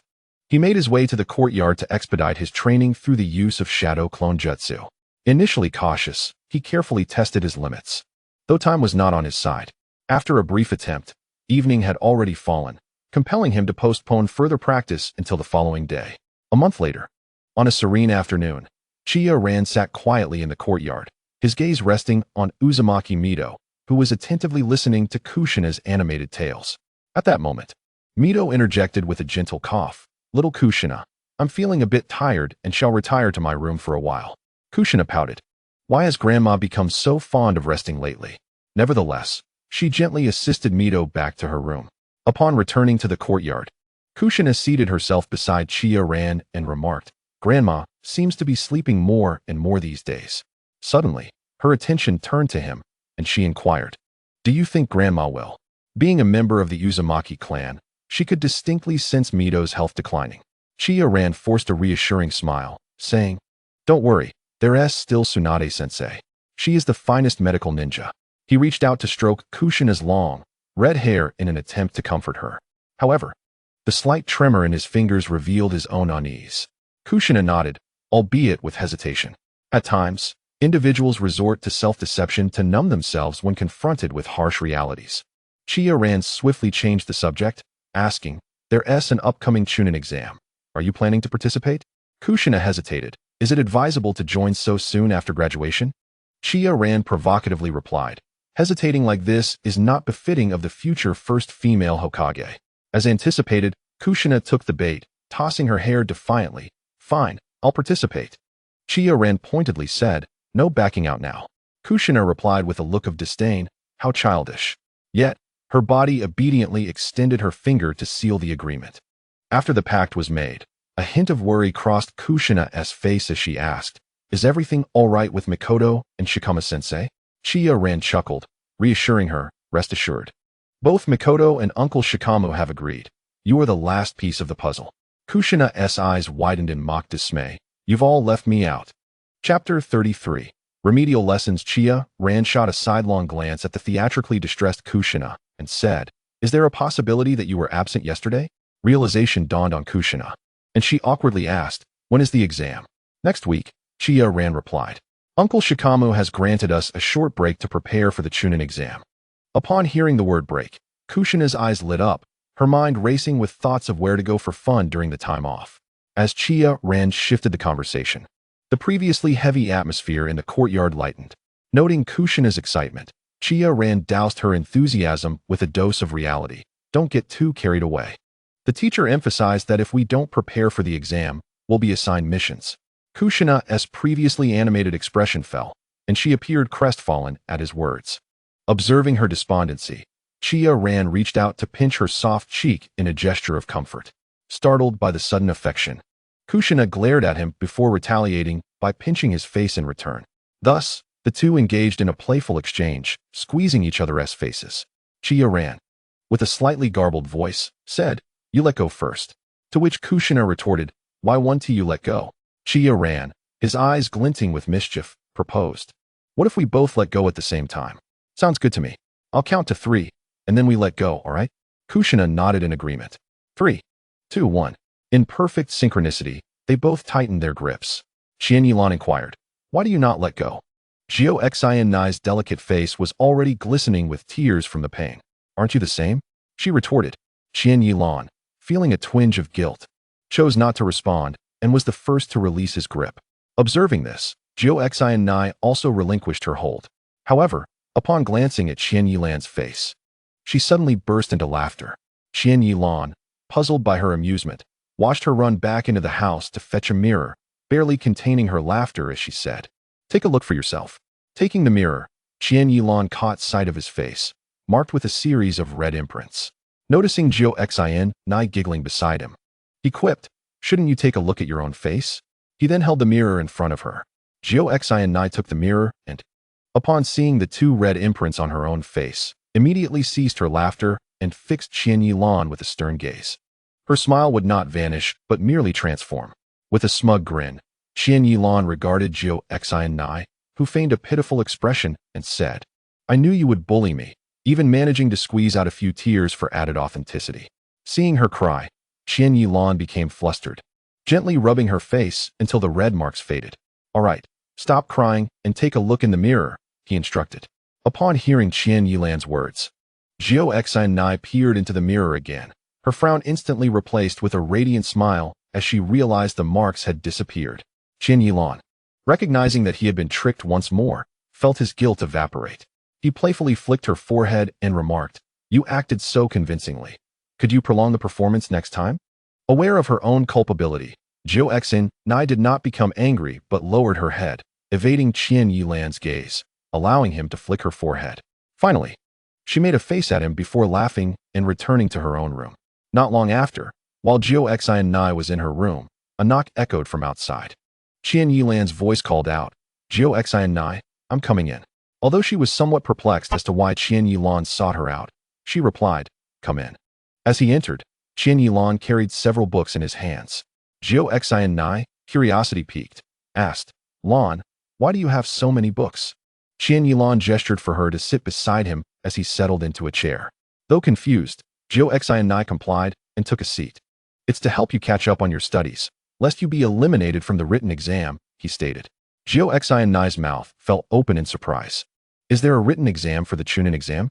Isn't it sufficient to be competent in combat?" Shaking his head, Chiya replied, "Our class seems to have undergone reforms, adding this requirement." Chiya, reluctant to accept, countered, "It could just be a rumor." However, Chiya's next words shattered her hopes. "This information was specifically relayed to me by Uncle Shimao. What do you think?" Rubbing her hair, Chiya finally sighed. "Fine." Chiya nodded and opened a book to begin her lessons. With a look of sheer disinterest, Chiya rested her head on her hand. Listening to Chiya's lessons, which felt like an incomprehensible script to her.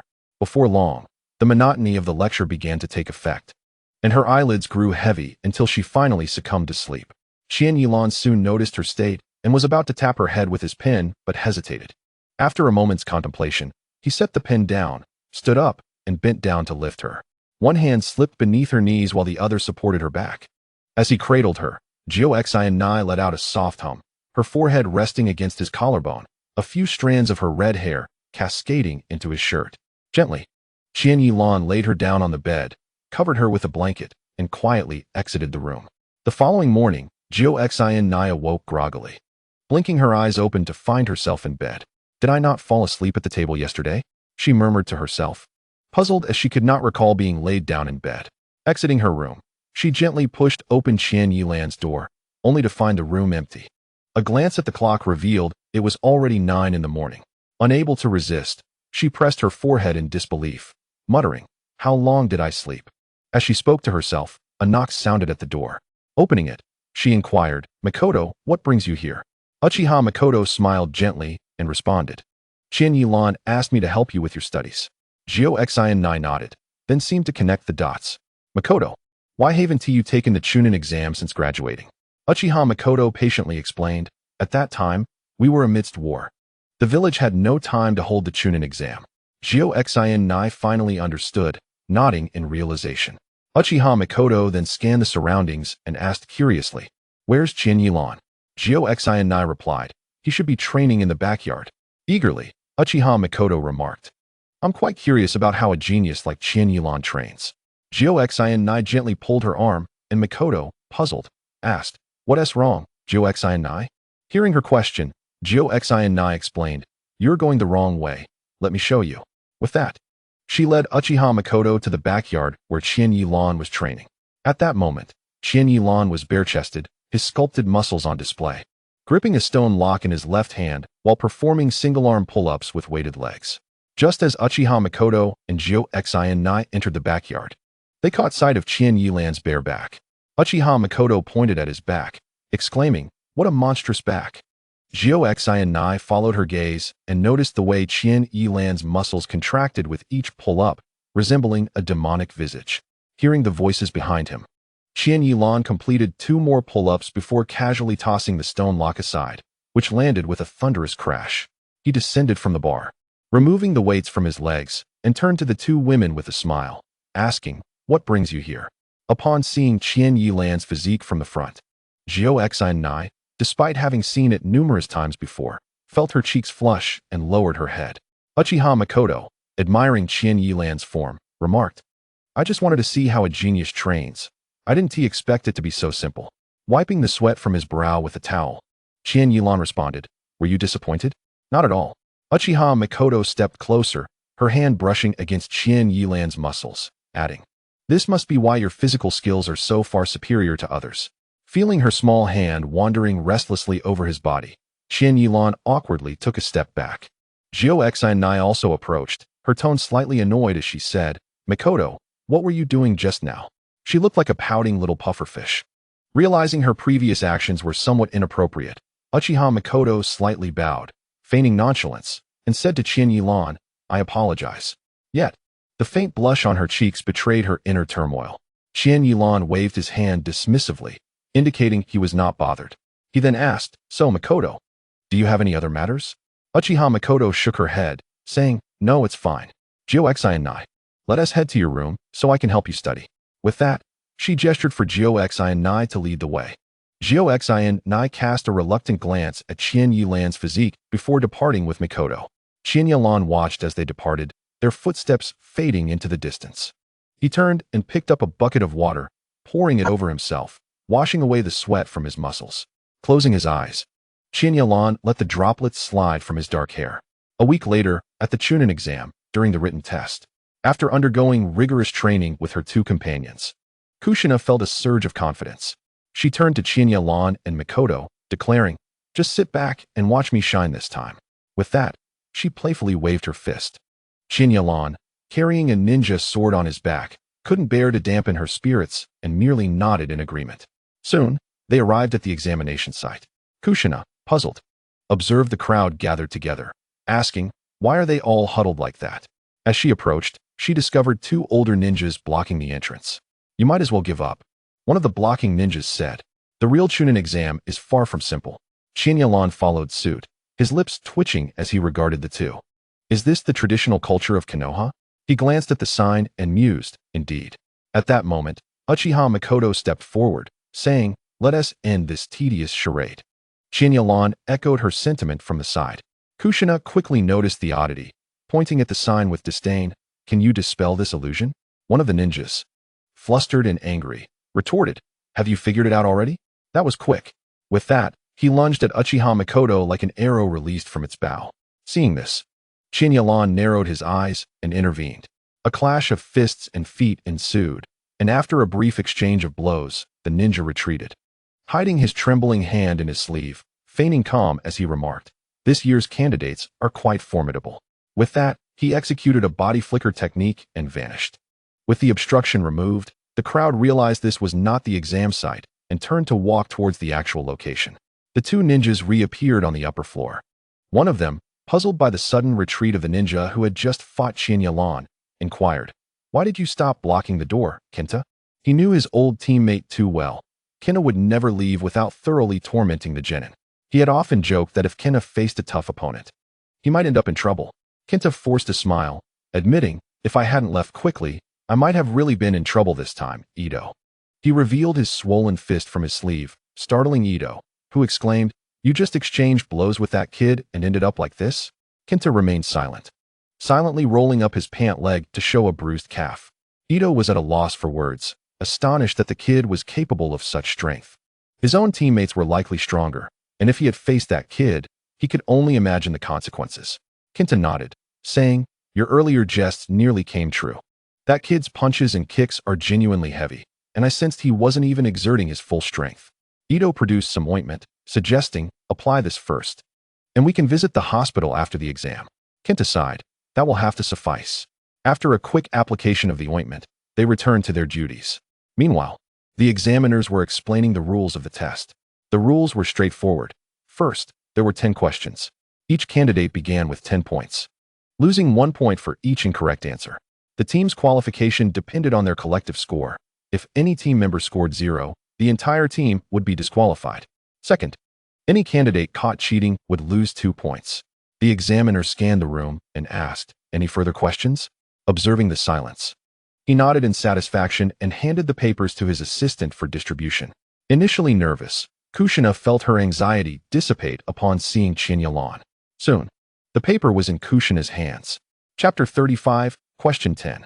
As she received the paper, Kushina silently reminded herself, "Lan, what is the first step after getting the paper?" Alas, she had forgotten. Then I should proceed to the second step, reviewing all the question types. Kushina glanced at the first question and froze. When one's knowledge is severely lacking, even reading the questions feels like a learning experience. Frustrated, she skimmed through the remaining 8 questions, her mind entering a state of paralysis. She even overlooked the absence of the 10th question on the paper. After scanning the paper, Chiya Ran nodded in satisfaction, realizing he couldn't answer any of it. He turned to see Kushina's distressed expression and couldn't help but chuckle. Feeling his gaze, Kushina turned to meet his eyes. And Chiya Ran, with a resigned smile, mouthed, "Don't worry." This simple gesture eased her tension. Determined, she decided to give it a try herself. Yet, within 5 seconds, she chose to give up. Furrowing her brow, Kushina placed all her hopes on Chiya Ran, intentionally omitting his name from the paper. Chiya Ran completed all the questions within 15 minutes. Casually, he glanced at the proctor's movements. Seizing the moment when the proctor looked away, he swiftly swapped his paper with Kushina's. The entire exchange was so quick that it felt instantaneous to Kushina, who blinked and found her paper filled with answers. Chiya Ran then nonchalantly began answering his own paper.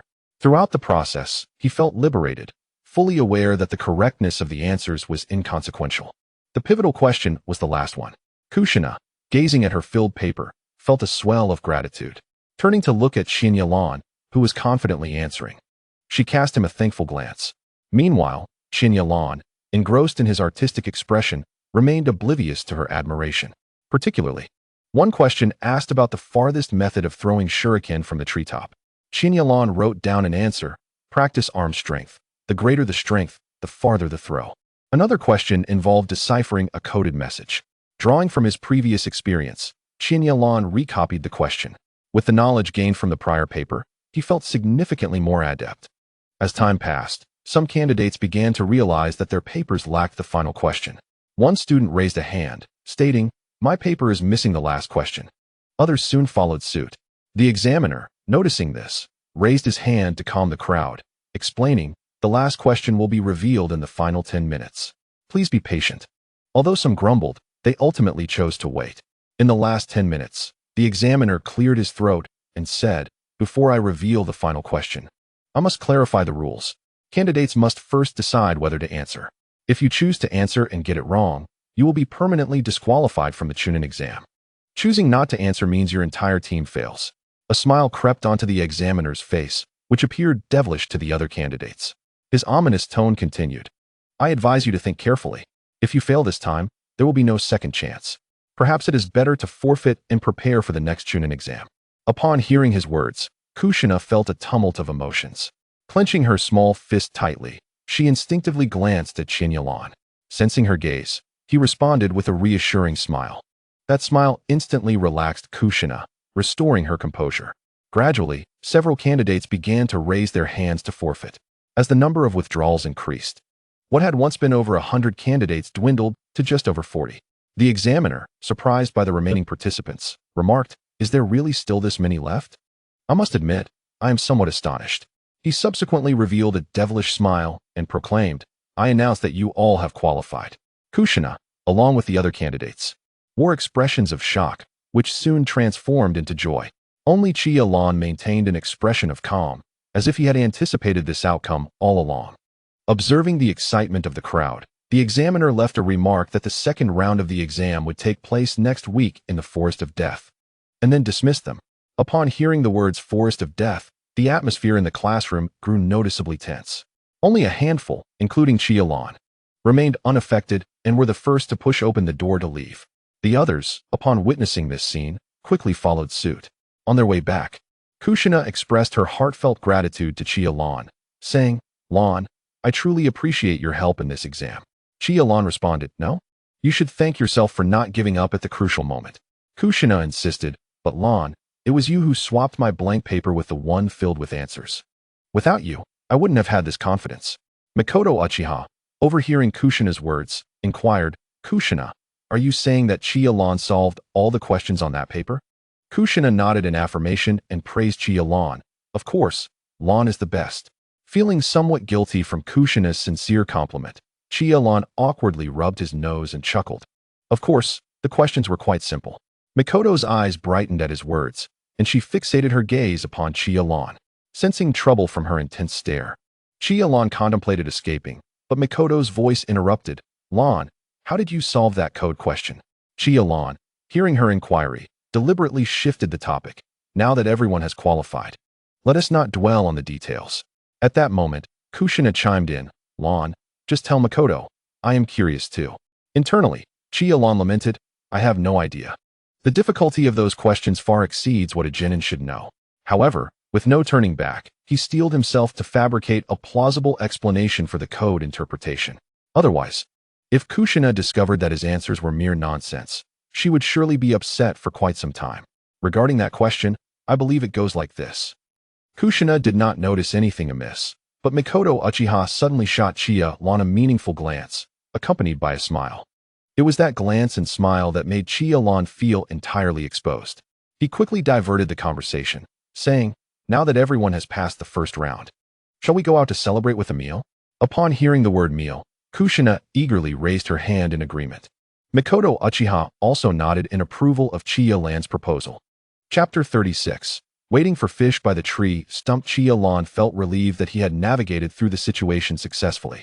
He then took the two girls for a simple meal before agreeing to meet next week in the Forest of Death. Upon arriving at the entrance of the Forest of Death, they found several people had gathered in anticipation. As they approached, a familiar voice called out, "Chiya Ran, you're here too." Turning around, Chiya Ran recognized it was Minato Namikaze and politely replied, "Minato, are you also participating in the Chunin exam? Why didn't I see you in the first round?"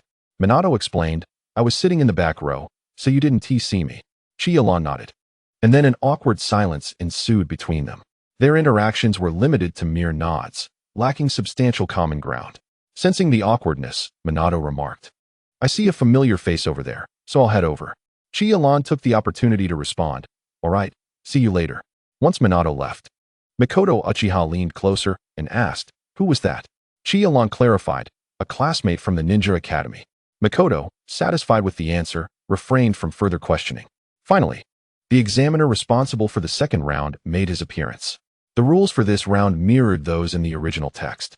Each group would receive a scroll, either heaven or earth. Within 5 days, they must collect both scrolls and reach the central tower to pass this round. Failure to meet these conditions would lead to immediate elimination. The atmosphere grew tense upon hearing the rules, which clearly indicated that the round aimed to eliminate half or more of the participants. Realizing that every group could potentially be an enemy, some began to huddle together to strategize. After half an hour, the examiner announced, "The second round begins. Please collect your Group S scrolls." After Chiya Ran and the two girls obtained their scroll, they entered the Forest of Death. Once inside, Kushina asked Chiya Ran, "Lan, what will our strategy be moving forward?" Chiya Ran pointed towards the central tower and replied, "We should head there and wait." Kushina and Makoto were initially puzzled by his decision. Makoto questioned Lan, "I don't understand. Shouldn't we act quickly and search for the missing scrolls?" Chiya Ran turned to her and explained, "Consider the rules. Isn't the only requirement to gather both the heaven and earth scrolls?" As soon as he finished speaking, Kushina suddenly exclaimed, "I understand. Lan wants us to ambush the groups that reach the central tower, as they will likely already have both scrolls. We just need to defeat them." Chiya Ran regarded Kushina with an approving gaze. She was correct, but she had overlooked a crucial detail. Kushina tilted her head, looking at him in confusion. Chiya Ran continued, "When they reach the central tower, they will have endured fierce battles that will drain their stamina, chakra, and mental fortitude. While they are engaged in combat, we can rest and even gain a positional advantage. Who do you think holds the greater advantage?" Makoto nodded in realization at Chiya Ran's explanation. Kushina suddenly smiled and offered another perspective. Lan, you're just being lazy and don't want to search for people, aren't you? Caught off guard by the revelation of his true thoughts, Chiya Ran felt a bit embarrassed and swiftly redirected the conversation. There's no time to waste. Let us head to the tower. Kushina and Mikoto exchanged knowing smiles before following him. 3 hours later, Chiya Ran, along with Kushina and Mikoto, arrived at the periphery of the central tower in the Forest of Death. The examiner waiting there looked at the three with surprise and remarked, "You've gathered both the heaven and earth scrolls so quickly?" After glancing at the time, it became clear why he was astonished. Typically, a three-person team would take around 3 hours to travel from the entrance to this point. However, only 3 hours had elapsed since the exam commenced. This implied that, according to the examiner's speculation, Chiya Ran and his companions had just entered the Forest of Death, seized a Group S Heaven and Earth scrolls, and made their way here without hindrance. Responding to the examiner's astonished inquiry, Chiya Ran replied honestly, "Not yet, but we will soon." He then led Kushina and Mikoto to find a place to rest. The examiner quickly realized what was happening and cast a deep glance at Chiya Ran. Nevertheless, since Chiya Ran had not violated any rules, he had no choice but to acquiesce. Meanwhile, from a distance, the third Hokage, observing the Chunin exam, remarked with surprise, "Has someone already passed so quickly?" His tone was filled with curiosity. "No," the third Hokage internally mused, "they don't appear to have completed their mission yet." The chief examiner, standing beside him, gestured for one of his subordinates to inquire about the situation. The examiner stationed at the finish line soon faced an inquiry from his superiors, to which he shared his speculations. Upon receiving this information, the chief examiner promptly informed the third Hokage. A smile crept upon the third Hokage's lips as he remarked, "The youth of today still possess a certain charm." After a brief hesitation, the chief examiner leaned in and whispered to the third Hokage, "Lord Hokage, should we?" The third Hokage raised a hand to halt his words, stating, "The rules of this examination do not prohibit such actions, so it is unnecessary." With that, he watched with keen interest the performance of Chiya and his companions. However, as time passed, no other teams arrived at the central tower.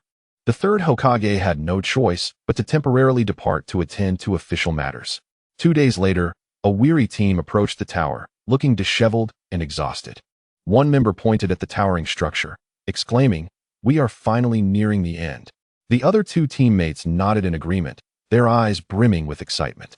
At that moment, Chiya stood up and inquired, "Our scroll has arrived. What type of scroll did we have again?" He then muttered to himself, "Never mind, once we acquire it, it will all be mine." Stepping forward, he spoke aloud, "Thank you. We shall graciously accept the scroll." As the trio contemplated their much-needed rest upon reaching the tower, Chiya's sudden appearance doused their enthusiasm with cold reality. Chapter 37. The unnecessary Mikoto. Upon hearing Chiya's voice, the three slowly raised their heads to find 3 figures watching them with enigmatic smiles. Chiya addressed them, "Hand over the scrolls you possess. You have 3 days left to acquire another pair." The leading ninja retorted defiantly, "Why should we give them to you?" To which Chiya, with a smile, responded by shattering a tree trunk with his fist. "Isn't this sufficient reason?" The nearby examiner raised an eyebrow at Chiya's display of strength. The 3 adversaries swallowed hard at the sight. One of them whispered to the leader, "Perhaps we should surrender the scrolls. With our strength, acquiring another pair shouldn't be a problem." Though his voice was low, the heightened senses of ninjas allowed Chiya and his companions to hear him clearly. The leader shot a fierce glare at the whisperer and turned to the examiner, asking, "Is what he suggested truly within the rules of the exam?" The examiner shook his head, replying, "He has not violated any rules. I have no authority to intervene." Upon hearing this, the leader's previously grim expression shifted to a smile, stating, "In that case, I will surrender the scrolls." He then produced 2 scrolls from his pocket and placed them on the ground before bowing and leaving cautiously. Chiya picked up the 2 scrolls with a ninja blade and presented them to the examiner, asking, "Have we passed?" The examiner confirmed after a brief inspection, "Indeed, you have passed and may proceed to the rest area." Thus, Kushina and Uchiha Mikoto entered the tower in a daze, guided by a staff member to the rest area. The rest area was simple, containing only 3 beds and a bathroom. Kushina complained about being filthy after 2 days outside, promptly heading to the bathroom to wash up. Chiya, in a leisurely manner, reclined on the bed, closing his eyes to rest. Only Uchiha Mikoto felt somewhat out of place, questioning her own presence. The sound of running water echoed from the bathroom. A quarter of an hour later, Kushina emerged, droplets still clinging to her hair. She plopped down beside Chiya, snatching the apple from his hand, declaring, "Let me have a taste." Chiya shot her an exasperated glance, retorting, "Why don't you get your own?"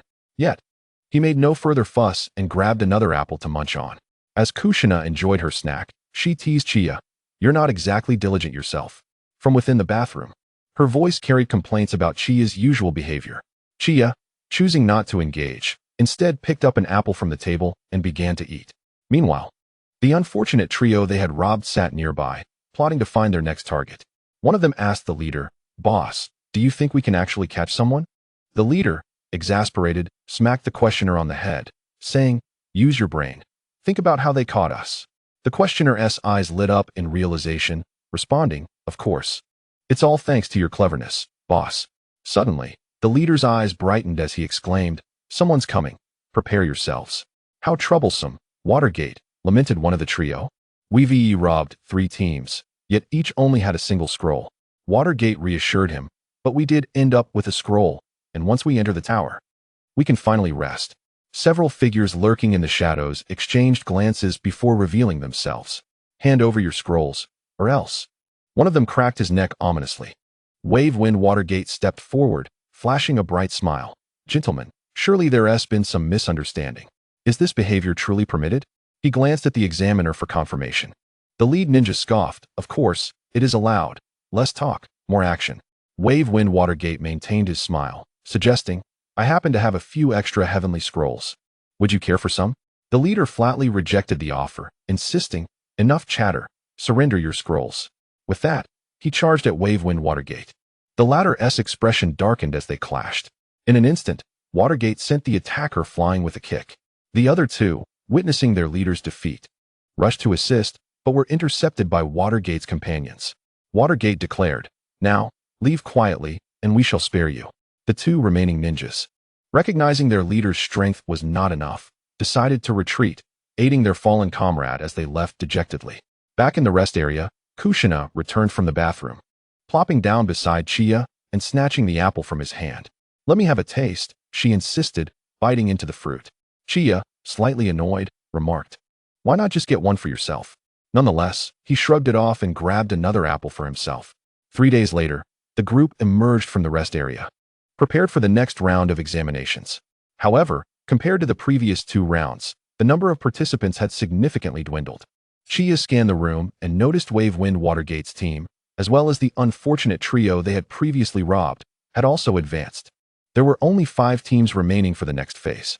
Once everyone had gathered, the examiner began to announce the rules for this round. This battle would be a single elimination format, with opponents determined by a draw. However, rest assured, your teammates would not face each other until the earlier rounds were concluded. After announcing the rules, he surveyed the crowd and said, "If there are no further questions, we shall commence the competition." At that moment, a rather unfortunate individual spoke up. "Excuse me, sir, I have some inquiries." The examiner shifted his gaze to the speaker and nodded slightly. "Proceed." Chapter 38. Victory awaits the unfortunate one. Pointed at Chiya Ran and remarked, "Their group has had at least 3 days of rest, while our group has just arrived here without any time for recuperation. Is this fair?" The examiner, upon hearing this query, replied, "Why don't you ponder why they had 3 more days of rest than you?" Faced with the examiner's question, he defiantly retorted, "Isn't it because they snatched our scroll?" Before he could finish, the examiner impatiently interrupted, "Enough. Let us begin the draw. Your adversaries will not spare you simply because you are unprepared." With only 15 participants, it was inevitable that one would have to sit out. The drawing was completed swiftly, and Chiya Ran glanced at his slip, noting the number 3. The draw was numbered from 1 to 8, with the person drawing 8 being exempt. Just as Chiya Ran was curious about his opponent, his companion Kushina exclaimed with delight, "I drew an 8. I'm exempt." Hearing her, Uchiha Makoto and Chiya Ran leaned in to inspect her slip. Kushina generously displayed it, and Chiya Ran revealed his own, "I have a 3. Uchiha Makoto chimed in, "I have a 5. Before Kushina could begin to boast, the examiner's voice rang out, "All ninjas who drew 1, please gather." The trio ceased their discussion and turned to watch the match unfold.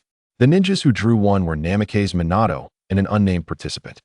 Uchiha Makoto turned to Chiya Ran and asked, "Who do you think will win?" Chiya Ran responded thoughtfully, "Namikaze Minato, I believe." Makoto, smiling, teased, "You have such confidence in your old classmate?" Chiya Ran replied with a calm demeanor, "It's merely a fact," with a smile playing on her lips.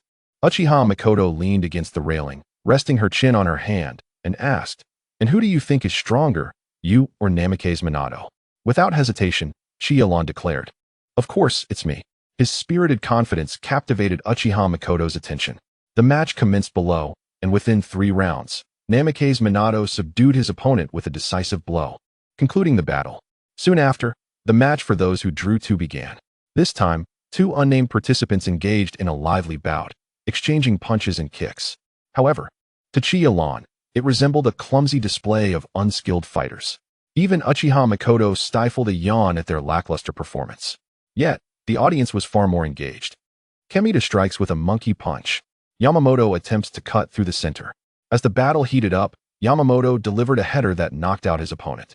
Just when everyone thought the fight was over, Kamita, seemingly prompted by onlookers, landed a devastating kick to Yamamoto's vulnerable area just before he fell unconscious. The sight of Yamamoto's unfortunate fate caused a collective tightening among the male spectators, and Chiya Ran, with keen hearing, swore he could hear the sound of eggs cracking. He glanced at Yamamoto with sympathy, pondering whether this was a tragic fate befitting a ninja world eunuch, though he mused that surely, powerful lords must have their own eunuchs. Several medical personnel rushed to the scene to carry the 2 fighters away. From the perspective of the male audience, Yamamoto's injuries appeared far more severe. As Chiya Ran contemplated whether Yamamoto would recover, Kushina nudged him with her shoulder and said, "Stop dawdling. It's your turn." Only then did Chiya Ran turn back to hear the examiner call for number 3. He supported himself on the railing and leapt down from the 3rd floor. Landing gracefully on the ground, he smiled at his opponent, saying, "It seems we are rather fated to meet." Chiya Ran's opponent was the leader of that unfortunate team. Upon hearing Chiya Ran's words, he forced a smile that was more painful than bitter, remaining silent. Chiya Ran inquired, "One last question, what is your name?"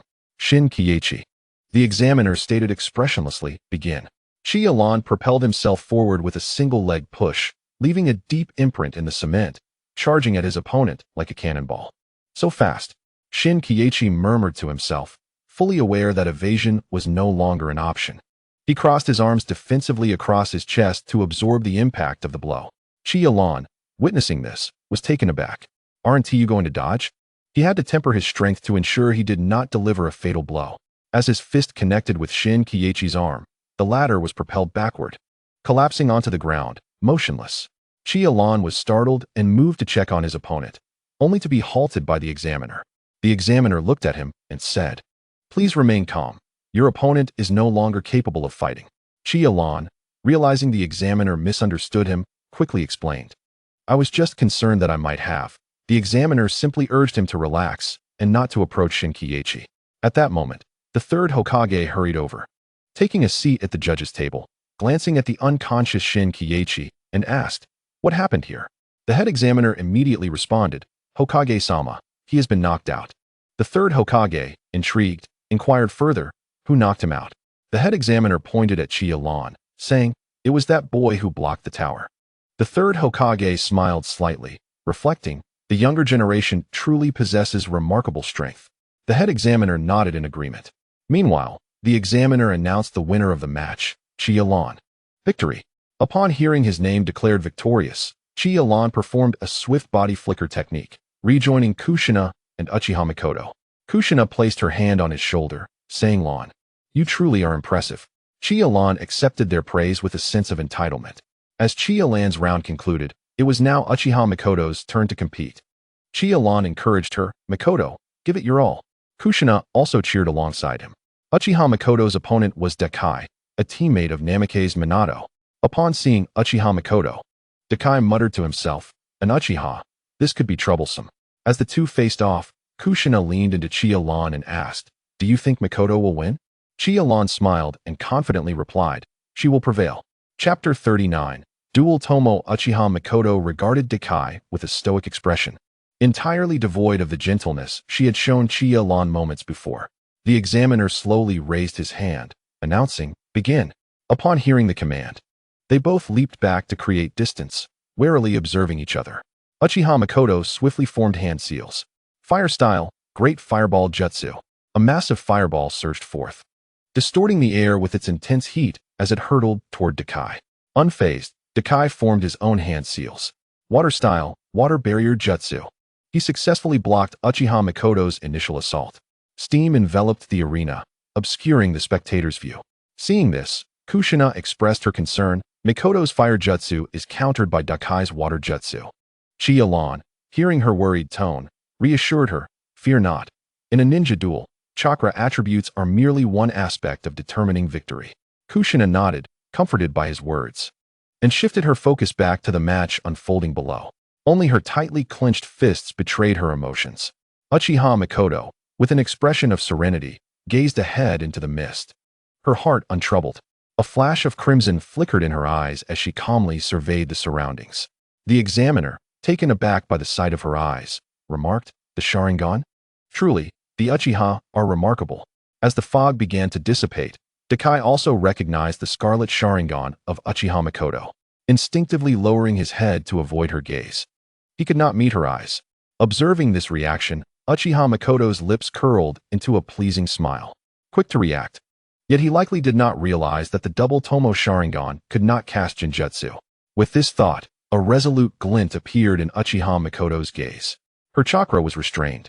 She must exploit the fact that her opponent dared not meet her eyes. Makoto swiftly hurled several shuriken, discreetly enhancing them with steel wires. Dakai sensed a sharp sound slicing through the air and hurriedly dodged in a panic. Watching her shuriken miss its target, Uchiha Makoto remained composed. A brief flicker of red light in her eyes, she extended a few fingers and lightly beckoned. Sharingan, windmill 3 blades. In an instant, countless steel wires ensnared Dakai. Makoto turned to the examiner, signaling him to announce the victor. Dakai, still in shock, stared blankly until the examiner declared the winner. He could hardly believe he had lost so easily. Raising his head to look at the examiner, his mouth agape. The examiner, impassive, ignored him completely.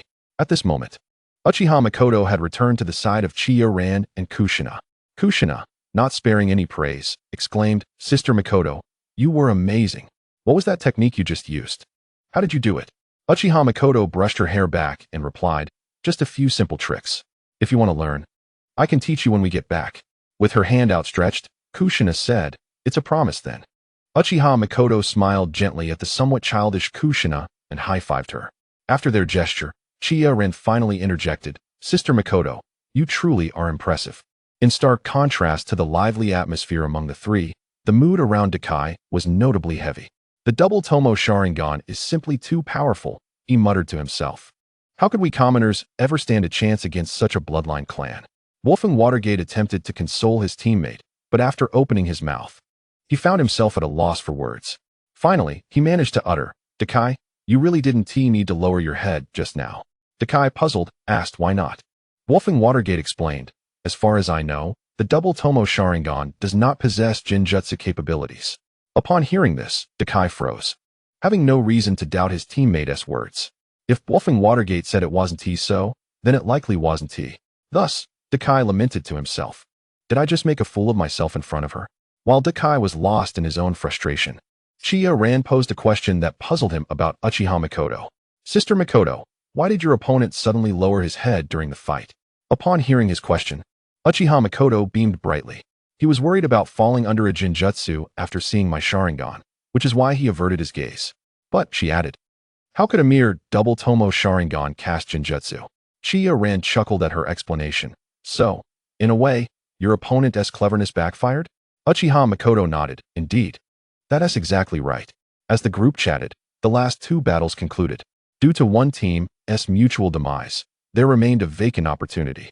Kushina, her eyes sparkling with anticipation, asked, "Ran, Sister Makoto, do you think I might draw the bye again?" Uchiha Makoto responded, "That seems unlikely."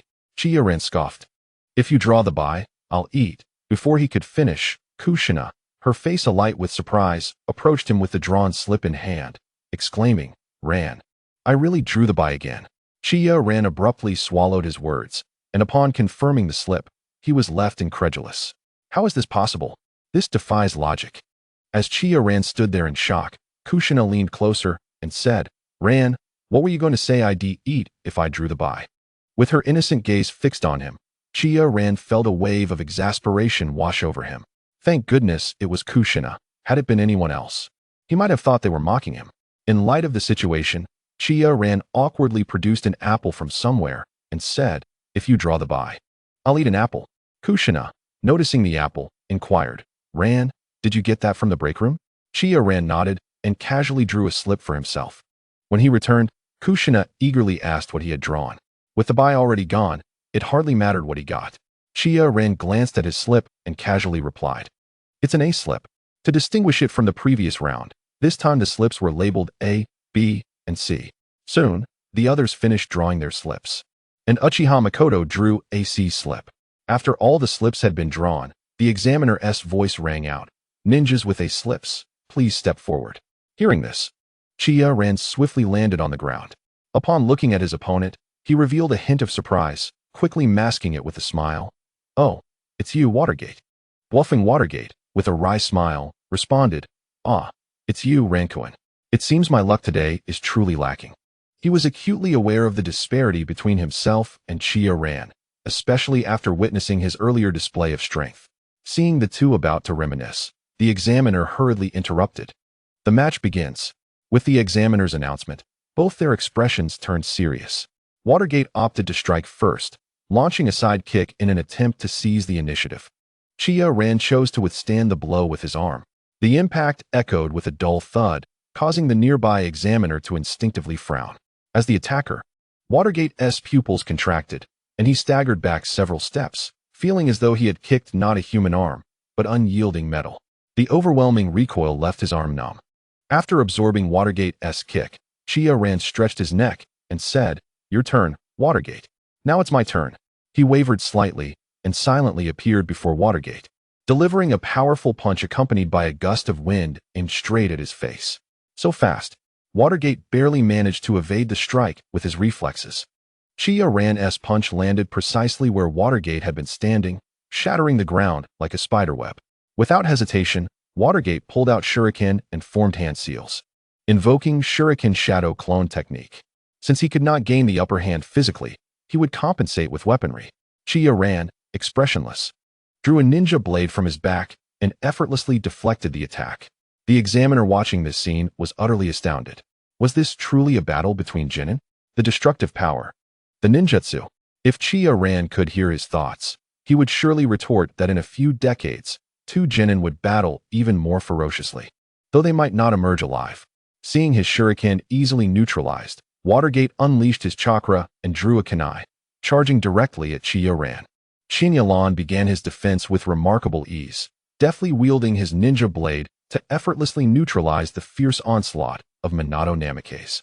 Subsequently, he launched a counterattack, leaving Minato in a perilous predicament, relying solely on his extraordinary reflexes to endure.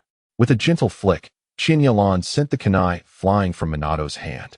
He then pointed the tip of his blade toward Minato's vital points, smiling as he said, thank you for the match. Minato, with a wry smile, replied, as expected of you, Lan. The examiner, witnessing this, declared, Chiya Ran is the victor. Chiya Ran sheathed his blade and bowed slightly. The third Hokage observed the two with a satisfied smile, remarking, these two children are commendable, worthy inheritors of the will of fire and qualified to become Chunin.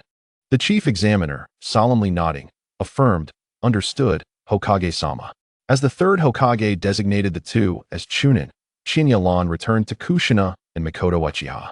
Kushina gazed at Chiya Ran with admiration, exclaiming, Lan, how did you master such swordsmanship? Could you teach me? She looked at him with bright, expectant eyes. Chiya Ran turned to her, teasingly recalling, I remember someone wanted to learn a month ago, but barely practiced for a day before hiding in her room. That someone can't possibly be you, right, Kushina? Hearing this, Kushina's cheeks flushed slightly, and she playfully stuck out her tongue, ultimately lowering her head in embarrassment. Chiya Ran simply ruffled her hair, refraining from further teasing, as he knew Kushina was quite sensitive. Kushina, feeling his playful affection, lifted her head and pouted. You're such a brat. I'm older than you. Upon hearing her muttering, Chiya Ran released his grip and leaned closer to her ear, whispering, is that satisfactory for you? Sister Kushina? His warm breath tickled her ear. This time, Kushina's ears turned red, and she nodded shyly.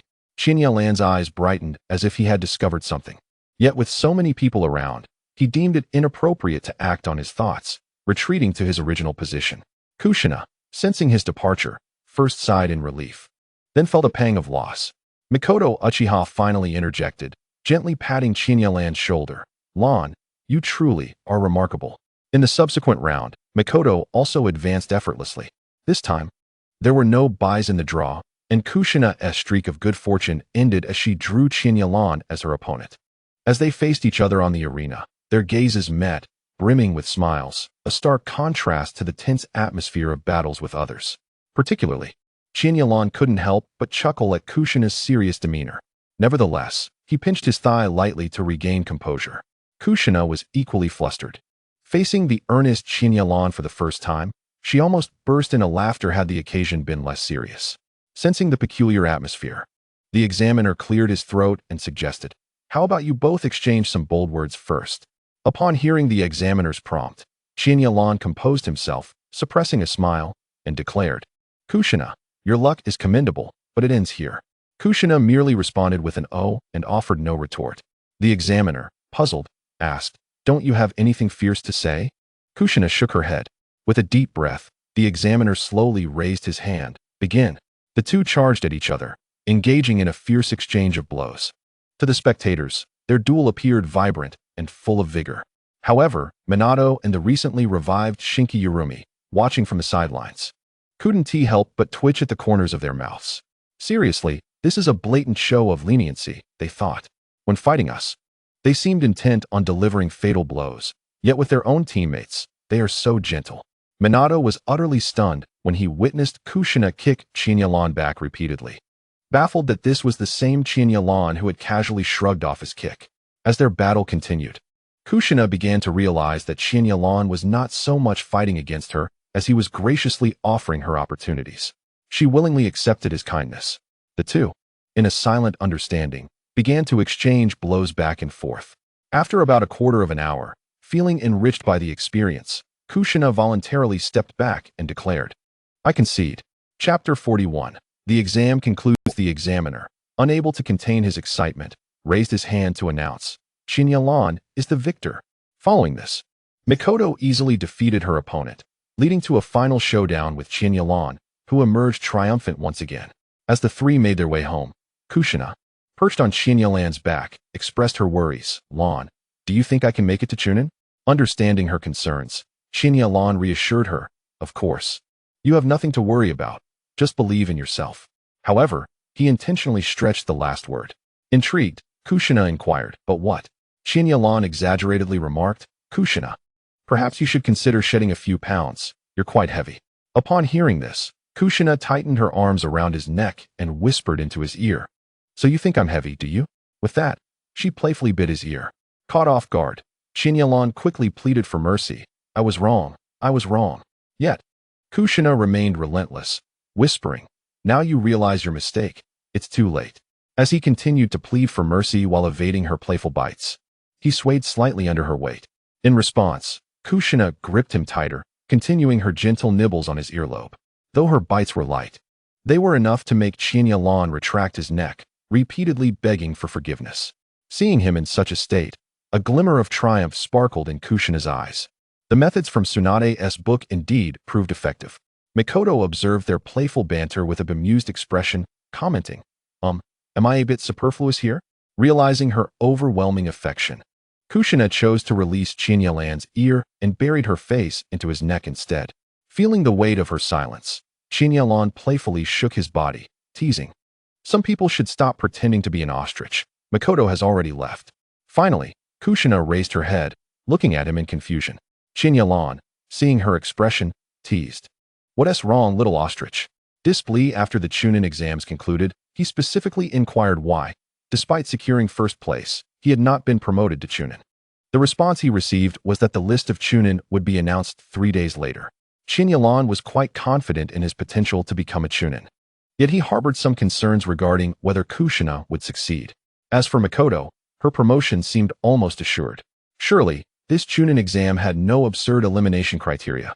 such as requiring that one member of a team must fail to advance.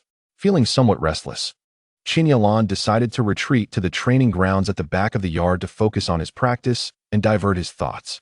Upon arriving at the training area, he gathered chakra in one hand to form a Rasengan. Soon, a Rasengan materialized in his palm. Chiya Ran murmured to himself, contemplating the addition of a shape transformation to the Rasengan. With that thought, he cautiously infused the Rasengan with wind chakra. However, the infusion disrupted the previously stable chakra within the Rasengan. Ultimately, the Rasengan dissipated from his hand. After several unsuccessful attempts, Chiya Ran let out a gentle sigh and began to organize his somewhat chaotic thoughts. He felt as though he had overlooked something and began to meticulously review his approach.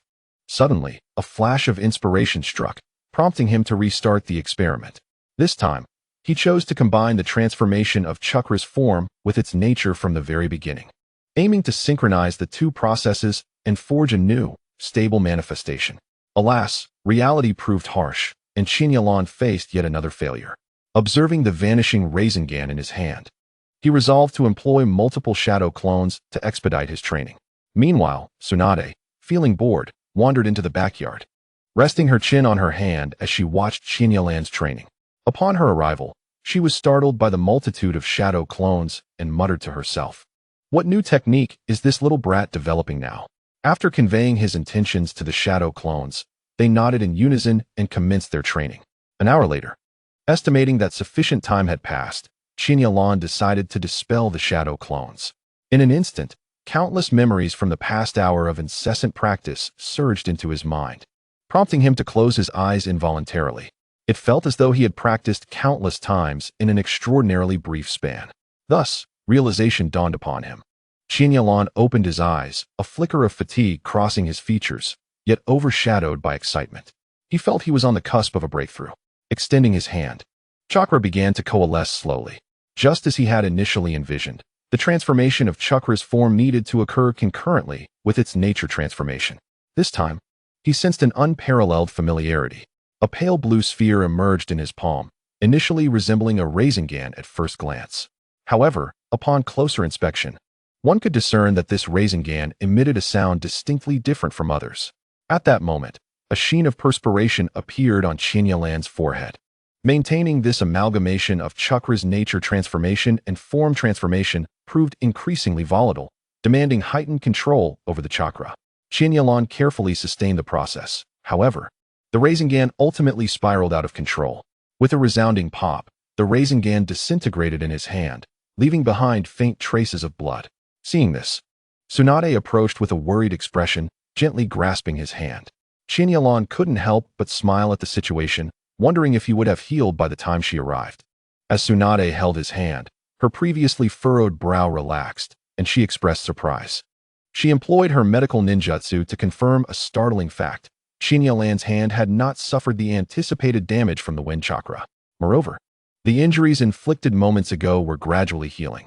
Tsunade gazed at Chiya Ran, her eyes sparkling with intrigue. She recognized that his regenerative abilities were indeed extraordinary. However, the extent of his recovery was astonishing. Pondering this, she closed her eyes and concentrated on the changes occurring in his hand. To her astonishment, she discovered that Chiya Ran's cellular vitality was remarkably high. While others required a day to recover from injuries, he could fully heal in mere minutes. This rapid recovery left Tsunade somewhat incredulous. In her thoughts, she mused about how such a recovery rate would benefit Kushina in the future. Chiya Ran, puzzled, looked at Tsunade and asked, "What's wrong, Tsunade-sensei?" It was only then that she snapped back to reality, her cheeks flushing slightly as she shook her head, attempting to dismiss her peculiar thoughts. After a moment, she took a deep breath and said, "Your recovery ability is simply astounding. Among those I have heard of or encountered, only my grandfather could be compared to you." Feigning modesty, Chiya Ran replied, "It is an honor to be compared to Lord First Hokage." Tsunade, amused by his expression, found his display of pride rather charming. Young people should possess such vigor, she thought, and she chose not to dwell on it too much. Yet, out of concern for her younger brother, she felt compelled to offer some advice. Crossing her arms, she scrutinized Chiya Ran and began, "Your formidable recovery ability is both a gift and a potential pitfall." "A pitfall?" Chiya Ran inquired, scratching his head in confusion.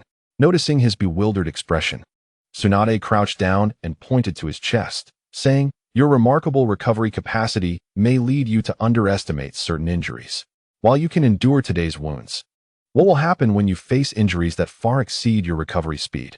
Chiya Ran pondered her words for a moment, hesitantly responding, "Perhaps." Suddenly, he froze, his gaze inadvertently drifting to Tsunade's figure. She, noticing his distraction, grew slightly concerned. When she followed his line of sight, she playfully scolded him, "You little lecher." Standing up, Tsunade straightened her attire and playfully tapped Chiya Ran's forehead before turning to leave. Chiya Ran clutched his forehead, wincing in pain, and attempted to elicit sympathy from her.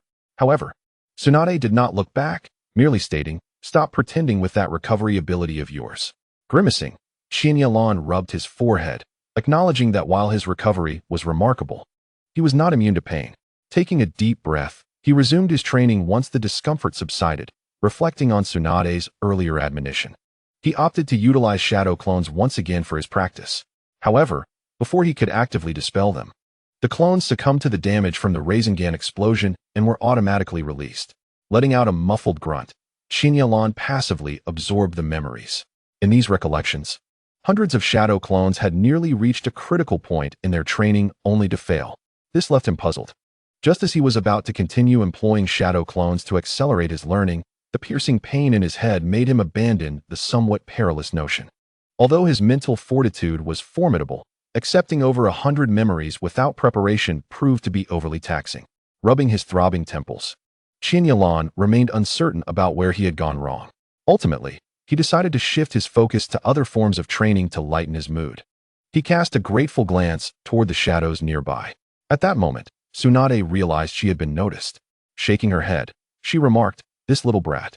However, upon witnessing him abandon his training and continue to dwell on his frustrations, Tsunade felt a sense of relief and departed entirely. Chiya Ran, undeterred, continued to hone his physical abilities. If Might Guy were to witness Chiya Ran's current training regimen, his eyes would undoubtedly widen in astonishment.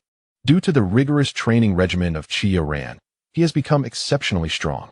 He bound weights to his body and practiced walking on his hands around the training ground. He also lifted a large log while performing weighted squats. After concluding his training for the day, Chiya Ran returned to his room. The first thing he did was to remove his clothes, revealing his well-defined muscles, and entered the bathroom for a shower. Once he finished bathing, he laid down on his bed and fell asleep, though it seemed he had forgotten something. While Chiya Ran was in slumber, a gentle knocking echoed from outside his door. When the visitor realized there was no response from within, they quietly pushed the door open. Upon seeing that Chiya Ran was asleep, the person smirked but walked over to tuck him in. During this process, droplets of water from their hair fell onto Chiya Ran's face. Instinctively, he reached up to wipe away the droplets in his sleep. Observing this, the visitor froze momentarily, relieved to see that Chiya Ran remained undisturbed, and then slowly exited the room. After closing the door, they let out a soft hum. At that moment, Tsunade passed by and inquired, "Kushina, what are you doing at Chiya Ran's door?" Kushina, drying her hair with a towel, replied, "I wanted to chat with Chiya Ran, but it seems he has fallen asleep." The following morning, Chiya Ran awoke to find a blanket draped over him, scratching his head in confusion. He recalled not covering himself with a blanket. However, he did not dwell on this matter for long. Checking the time, he dressed and left his room, just in time to see Kushina engaging in cheerful conversation with Uchiha Mikoto. Puzzled about why Mikoto had sought him out, Chiya Ran watched as she leaned in to whisper something to Kushina, who nodded in response. Seeing Kushina's agreement, Mikoto approached Chiya Ran and said, "Perfect timing. I need to discuss something with you." Bewildered, Chiya Ran merely nodded. Mikoto, acknowledging his gesture, took his hand and led him away. As they walked, Chiya Ran, still in a haze of confusion, asked, "What is it that you want to discuss, Mikoto-san, in such a mysterious manner?" Mikoto, inhaling deeply, turned to him and said, "I would like to ask for your assistance." Chiya Ran, looking at her with a gentle smile, replied, "Speak freely, Mikoto-san. If it is within my capabilities, I shall do my utmost to help." He did not give an immediate affirmation, but left himself an avenue for retreat. Mikoto's bright eyes sparkled with gratitude as she continued, "I need your help to get rid of an annoyance." "An annoyance?" Chiya Ran inquired, somewhat puzzled. Mikoto nodded and elaborated, There is someone from our clan, a few years older than I, who has been persistently bothering me, and I would like your assistance." After considering her request, Chiya Ran hesitated. "But aren't our ages somewhat mismatched?" Mikoto, sensing his concern, flashed a radiant smile and assured him, "Do not worry. I shall simply say that I prefer someone younger." Chiya Ran, bemused, retorted, "Mikoto-san, I am not that young." Mikoto, taken aback momentarily, quickly processed his words. Her cheeks flushing slightly as she shot him a playful glare and replied, "Understood, little brother." She intentionally elongated her pronunciation of little brother. Chiya Ran, momentarily at a loss for words, realized that he could not prove his maturity in the street. Such matters required privacy. After surveying the surroundings, he remarked, "However, Mikoto-san, your approach does not seem very beseeching." Mikoto's smile faltered, and she leaned closer to him, allowing him to catch a whiff of her unique fragrance. She proposed, "If you help me rid myself of this annoyance, I shall treat you to a meal. What do you say?" Chiya Ran shook his head in refusal, prompting Mikoto to eagerly ask, "Then what do you wish for?" He leaned in closer to her ear and suggested, "How about this? I assist you, and in return, you agree to fulfill a small request of mine."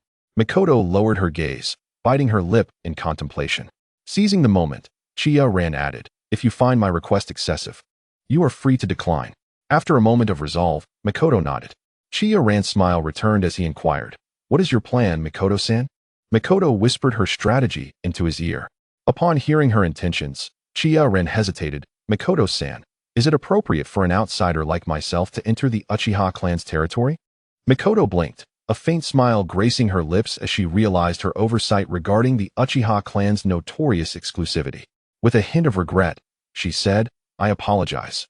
I should have considered that." Chiya Ran pondered for a moment and proposed, "Perhaps we could try a different approach." Mikoto, with a tender smile, encouraged, "Please, share your idea."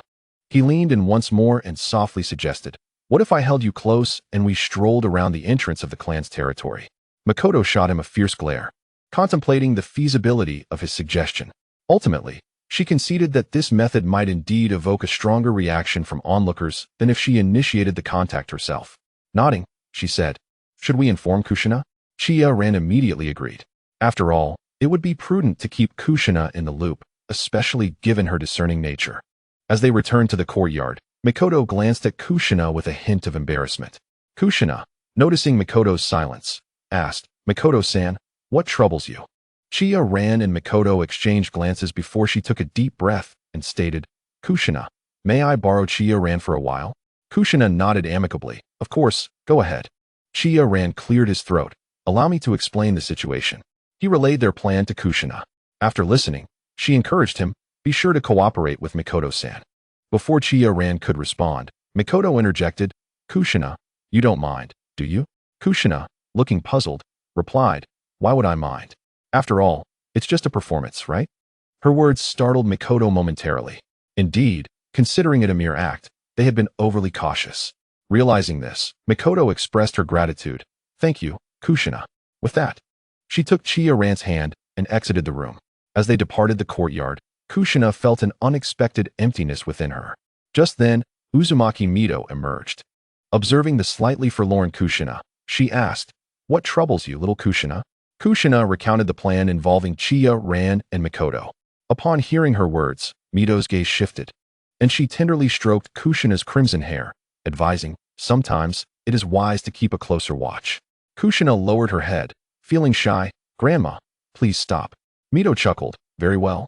I shall remain silent." Meanwhile, Chiya Ran and Mikoto strolled side by side along the street when Mikoto suddenly halted, gazing intently at a particular spot. Qian followed her gaze and discovered that Uchiha Meichin was looking at a dango shop. He immediately took her hand and led her to the entrance, saying, "Boss, 2 skewers of dango, please." Qian received one of the skewers and offered it to Uchiha Meichin, saying, "Sister Meichin, please enjoy." Without hesitation, Uchiha Meichin accepted the dango with her other hand and began to eat. Their fingers remained intertwined. Observing the way she savored the dango, Qian inquired, "Sister Meichin, do you particularly enjoy this type of dango?"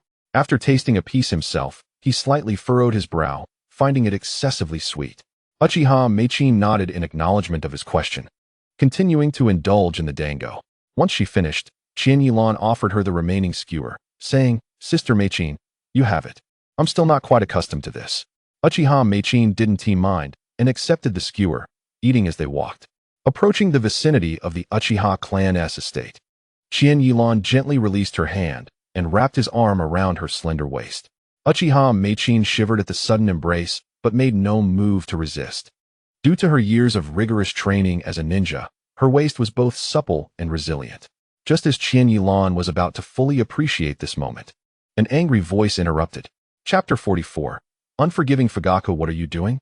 Let go of Meichin. Following the voice, Qian Yilan caught sight of the speaker, a young ninja, whose deep-set lines on his face lent him a prematurely aged appearance. However, his furious expression shattered any semblance of composure. Uchiha Fugaku's features twitched with anger as he addressed Qian Yilan, enunciating each word with intensity. Let go of her.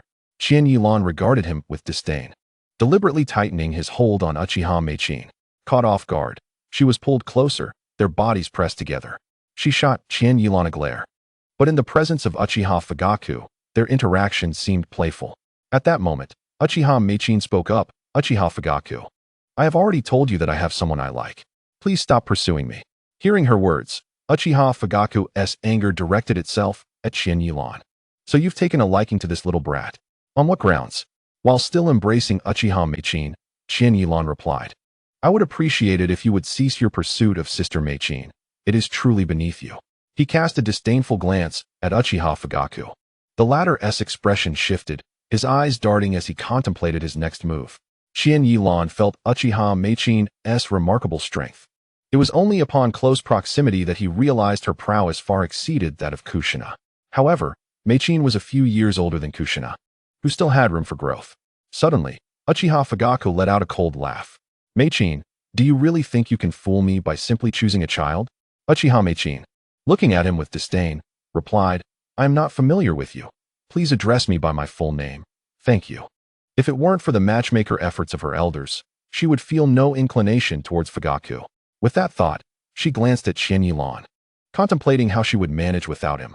Uchiha Fugaku retorted, Meichin, stop deceiving me. This brat is merely your teammate. There is no relationship between you. Unable to endure any longer, Uchiha Meichin grasped Qian Yilan's collar and pulled him down for a kiss. The spark was instantaneous. Looking at Uchiha Fugaku with a frosty demeanor, she asked, Do you believe me now? Witnessing this scene, Uchiha Fugaku's face turned a shade of green. He clenched his fists, staring at Qian Yilan in silence. Qian Yilan felt as though he had been targeted by a venomous serpent. Uchiha Fugaku's voice turned icy as he said, Sometimes, beautiful things require strength to protect them. Upon hearing this, Qian Yilan's gaze sharpened, and he smirked. Are you implying that? Uchiha Fugaku regained his composure, stating, Defeat me, and then Meichin will be yours. Uchiha Meichin, hearing his words, shot a cold glance and stepped in front of Qian Yilan, asserting, Uchiha Fugaku, you seem to misunderstand. My allegiance is determined solely by me, not you. Qian Yilan gently placed a hand on the agitated Uchiha Meichin's shoulder, attempting to soothe her. Truthfully, it was his first time witnessing her anger. Shifting his gaze back to Uchiha Fugaku, he remarked, No problem, but as Meichin stated, her allegiance belongs to her alone. I simply wish to teach you a lesson. Uchiha Fugaku, hearing Qian Yilan's somewhat audacious words, scoffed disdainfully. Considering your age, I'll let you off easy. We'll fight using only taijutsu. No Sharingan or ninjutsu. Qian Yilan expressionlessly rolled his neck, producing a series of cracking sounds. Uchiha Meichin grabbed him, whispering urgently, Lan, are you out of your mind? He's much older than you. Why engage with him? He's just a lunatic. Qian Yilan lightly patted her hand, assuring her, Don't worry. I wouldn't challenge him if I didn't have confidence. Uchiha Meichin could only repeatedly caution him. At this moment, Uchiha Fugaku, growing impatient with their interaction, interjected. Can we stop wasting time? If you can fight, then fight. If not, admit defeat. Hearing Uchiha Fugaku's taunt, Qian Yilan turned to Meichin and said, Sister Meichin, some people are already eager to be defeated. With that, he took a couple of steps forward, standing face to face with Uchiha Fugaku, asking, Right here? A crowd of Uchiha clan members had gathered, their expressions unfriendly as they observed Qian Yilan. Uchiha Fugaku glared at him. trying to discern any sign of fear or hesitation in his eyes. To his disappointment, Qian-Yi-Lan's gaze radiated nothing but contempt. Taking a deep breath, Uchiha Fugaku declared, "Then let us do it here." He formed a hand seal as Qian-Yi-Lan stepped back, mirroring the gesture. One inquisitive Uchiha clan member approached. Counting down, 3, 2, 1, begin. In an instant, the two charged towards each other. The exchanges between Qian-Yi-Lan and Uchiha Fugaku were fierce and relentless, captivating the onlookers. Only Uchiha Meichin watched with concern, her tightly clenched fists betraying her inner turmoil. Qian-Yi-Lan seized Uchiha Fugaku's fist with his left hand and squeezed with force. Uchiha Fugaku grimaced in pain, astonished by the strength of this young boy. He attempted a high kick, hoping to free himself from Qian-Yi-Lan's grip. What Uchiha Fugaku didn't anticipate was that Qian-Yi-Lan merely raised his right arm, absorbing the kick that could break a tree trunk. The tremendous recoil sent tingles through Fugaku's leg. Qian-Yi-Lan then yanked him forward, catching him off guard and delivering a powerful punch to Fugaku's abdomen. The impact forced Uchiha Fugaku to bend over, resembling a shrimp, comically contorted. He felt as though his insides had been rearranged in that instant. Unable to suppress a mouthful of bitter bile. Without mercy, Qian-Yi-Lan delivered a knee strike to Fugaku's chin. The blow sent Uchiha Fugaku flying backward, crashing to the ground, motionless except for the slight rise and fall of his chest, a testament to his continued existence. Observing this, Qian-Yi-Lan scratched his head in confusion. He had certainly held back on that last knee strike. How could he have knocked him out so easily? Chapter 45. The ninja Fugaku. Qian-Yi-Lan approached with feigned concern, inquiring, "Uchiha Fugaku, are you all right?" Uchiha Fugaku remained unresponsive. Observing the stillness of Fugaku, Qian-Yi-Lan scratched his head and muttered to himself, "Is he truly unconscious? Can he not withstand a hit?" At that moment, lying on the ground and pretending to be faint, Uchiha Fugaku felt his face flush with embarrassment upon hearing the words, yearning to rise and retaliate, yet he restrained himself. Fugaku was, of course, not unconscious. He merely feigned it out of shame for being defeated by someone significantly younger than himself. Qian-Yi-Lan, noticing Fugaku's ruse, suddenly let out a laugh. The sound pierced Fugaku's ears like a sharp blade. Having deduced that Fugaku was pretending, Qian-Yi-Lan intended to provoke him further. He leaned towards Uchiha Mikoto and said, "Sister Mikoto, if I win, is there a reward?" Following this, he made exaggerated gestures towards her while occasionally glancing at the seemingly unconscious Fugaku on the ground. The astute Uchiha Mikoto quickly grasped that Fugaku was faking it. She approached Qian-Yi-Lan with a coy smile and, leaning in, asked, "Is this reward satisfactory?" Qian-Yi-Lan nodded in approval and then wrapped an arm around Mikoto's slender waist as they departed. It was only after their departure that someone approached Fugaku, shaking him gently. "Young master, it's time to wake up."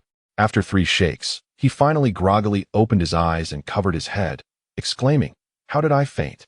He then pretended to stagger as he stood up. Seeing this, a bystander reached out to assist Fugaku but was promptly brushed away. "No need to help me. I can stand," he declared, unsteadily rising to his feet and stumbling away from the crowd. Uchiha Mikoto, observing Qian-Yi-Lan's hand on her waist, said helplessly, "We've walked quite far. Shouldn't you let go now?" Only then did Qian-Yi-Lan release her, but not before giving her waist one last playful squeeze. Mikoto bit her lip, feeling as if she had been jolted by electricity, her entire body going soft. She gazed at Qian-Yi-Lan with watery eyes, murmuring, "Thank you. I'll take my leave now." With her head bowed, she hurriedly departed, unsure of how to face Kushina after what had transpired. Perhaps it was best to return home and reflect. Qian-Yi-Lan watched Mikoto's retreating figure, shaking his head gently as he continued on his way home. Surprised by her boldness, upon reaching her home, Uchiha Mikoto entered to find a middle-aged woman tending to the flowers in the yard. Hearing the door, the woman turned and smiled warmly upon seeing Mikoto. "Welcome back, Mikoto." Mikoto replied to the woman, whose features closely resembled her own, "I'm back, Mom. Where's Dad?" The woman watering the flowers was indeed Uchiha Shizune, Mikoto's mother. Upon hearing her daughter's inquiry, Shizune responded, "Your father has gone on a mission and won't return until evening." After addressing Mikoto's question, Shizune's expression shifted to one of curiosity as she inquired, "So, who was that boy you were with today?" A smile crept onto her face as she looked at her daughter. Mikoto, feeling bashful, lowered her head and replied, "Mom, What are you talking about? Seeing her daughter's shyness, Shizune chuckled and gently patted Mikoto's smooth hair, saying, Mikoto, I was already a mother at your age. There's no need to be embarrassed. Overwhelmed by her mother's teasing, Mikoto dashed to her room. Shizune watched her daughter's retreating figure, shaking her head with a smile. Since her daughter had someone she liked, there was no need to meddle further. She would need to remind Sosuke not to play matchmaker. Upon returning home, Chiya found Kushina sitting by the water basin, staring intently into the water, lost in thought. He approached her, following her gaze, only to discover that the basin was empty. Puzzled, he poked her gently and asked, What are you looking at? Startled, Kushina turned and, upon realizing it was him, replied irritably, You scared me. She lightly swatted him in annoyance. Chiya sat beside her, inquiring, What were you thinking just now? Your gaze seemed so distant. Kushina, hearing his question, averted her eyes and, blushing, murmured, None of your business. Disheartened, Chiya could only scratch his nose and sit quietly beside her. They sat in silence for a long while until dusk approached. The evening breeze lifted Kushina's crimson hair, revealing her delicate profile. Chiya rested his chin on his hand, captivated by her beauty. Eventually, feeling her cheeks warm under his gaze, Kushina shot him a glance, asking, What are you staring at? Without thinking, Chiya replied, Is it not natural for one to admire beauty? At his compliment, Kushina turned her head, a bright smile illuminating her face, and the atmosphere grew subtly intimate. Just then, Tsunade's voice interrupted the moment. Those two little rascals, it's time for dinner. Kushina responded, Got it, Sister Tsunade. Chiya suddenly grew serious and asked, Sister Tsunade, did Granny Mito finish cooking so quickly today? Tsunade replied with slight annoyance, I made it. Granny Mito was too tired to cook. Upon hearing this, both Chiya and Kushina exchanged glances. Then, Chiya discreetly signaled towards the yard entrance, and Kushina immediately understood. He took her hand and called into the house, Sister Tsunade. I just remembered that teacher Shuo asked me to step out for something. With that, he pulled Kushina, and they bolted out of the yard as if a ferocious beast were in pursuit. Tsunade pretended to be exasperated as she chased after their retreating figures, shouting, No running. Her voice echoed in a menacing tone to Chiya and Kushina. They quickened their pace, vanishing from Tsunade's sight. Watching them, Tsunade huffed and muttered to herself, Is my cooking really that terrible? However, a smile crept onto her lips as she turned to Granny Mito, saying, Their reactions were just as you predicted. Granny Mito, stepping out, glanced at Tsunade and remarked, Didn't you already provide the reason? Tsunade, filled with self-doubt, pondered aloud, Is my cooking truly that bad? Granny Mito merely shook her head and returned to the house. Tsunade, feeling dejected, followed her inside. They sat at the table, eating and chatting. Tsunade sighed, Granny Mito, Your strategy really works wonders. They both took off when they thought I was the one cooking. Granny Mito chuckled softly. If not, how will they foster their relationship? Chapter 46. Dark Cuisine. Meanwhile, the two who had run far away finally came to a stop. Chiya glanced back to ensure Tsunade was not in pursuit before sighing in relief. Kushina, still recovering from the fright, patted her chest and exclaimed, That was terrifying. We almost had to eat Sister Tsunade's cooking. They exchanged a look, shivering at the thought of Tsunade's dark cuisine. They recalled a particularly stormy night when Tsunade had enthusiastically emerged from the kitchen carrying a dish that emitted purple smoke and wriggled slightly. She had referred to it as a nutritional stew.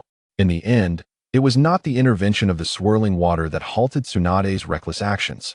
Just as the two were reveling in their fortune, they unwittingly fell into another's trap. At this moment, Kushina spoke up, Lan, what shall we have for dinner tonight? Chiya pondered for a moment before responding, How about we indulge in some Ichiraku ramen? Kushina's eyes sparkled with excitement as she replied, Sounds great. However, just as she uttered those words, she seemed to remember something, reaching into her pocket only to have her expression darken. Noticing Kushina's sudden shift in mood, Chiya asked with concern, What's wrong? With a hint of embarrassment, Kushina lowered her gaze and confessed, I forgot to bring money. Upon hearing this, Chiya burst into laughter. Kushina, noticing his amusement, raised her head and inquired, What are you laughing at? He gently tousled her red hair and reassured her, I'll treat you. It's no trouble at all. Realizing his kindness, Kushina's spirits lifted instantly.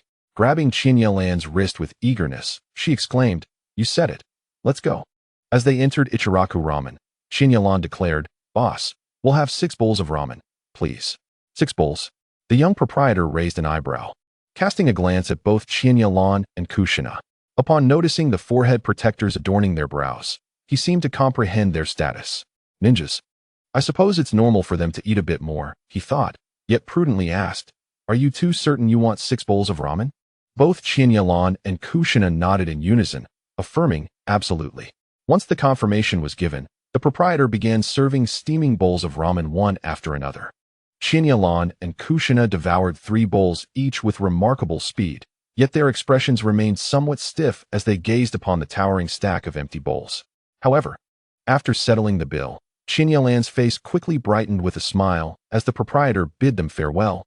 "Take care, do come again."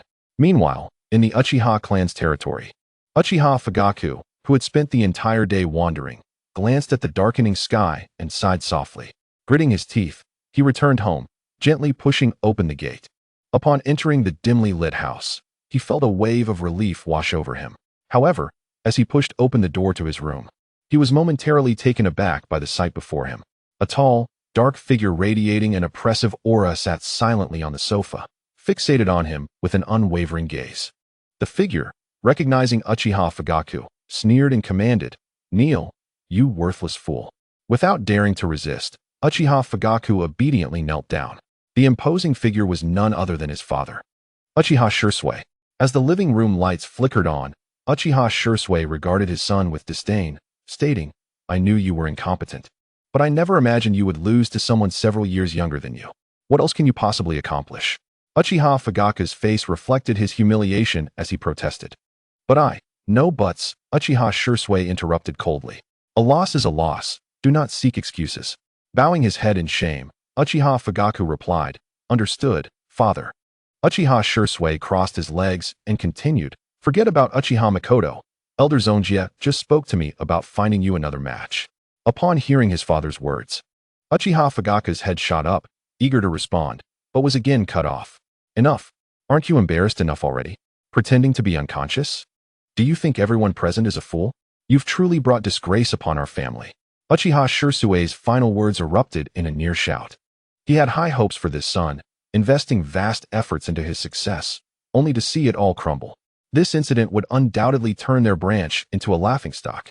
With a heavy sigh, Uchiha Shursui's tone softened slightly as he addressed Uchiha Fugaku. "The father of the girl I arranged for you holds a status in the Uchiha clan comparable to that of Uchiha Zonjia. Make sure to seize this opportunity." Uchiha Fugaku nodded earnestly from his position on the floor, fully aware that this might be his last chance, and he must not let it slip away. "Get up," Uchiha Shursui said, casting a glance at him. Though he sometimes felt frustrated with his son's shortcomings, he ultimately wished for him to pave his own path. Meanwhile, Uchiha Zonjia spoke to Uchiha Shizun, saying, "I've clarified the situation regarding Makoto with Shursui. You need not worry." Uchiha Shizun turned to the person in the bedroom and remarked, "Makoto, you heard that, right? Make sure to bring him over to our house sometime." Upon hearing this, Uchiha Makoto rushed out of the bedroom, exclaiming, "Mom, he's still so young." Uchiha Shizun's eyes lit up at this, saying, "So, it seems we're looking at a sibling romance. Our Makoto is blossoming."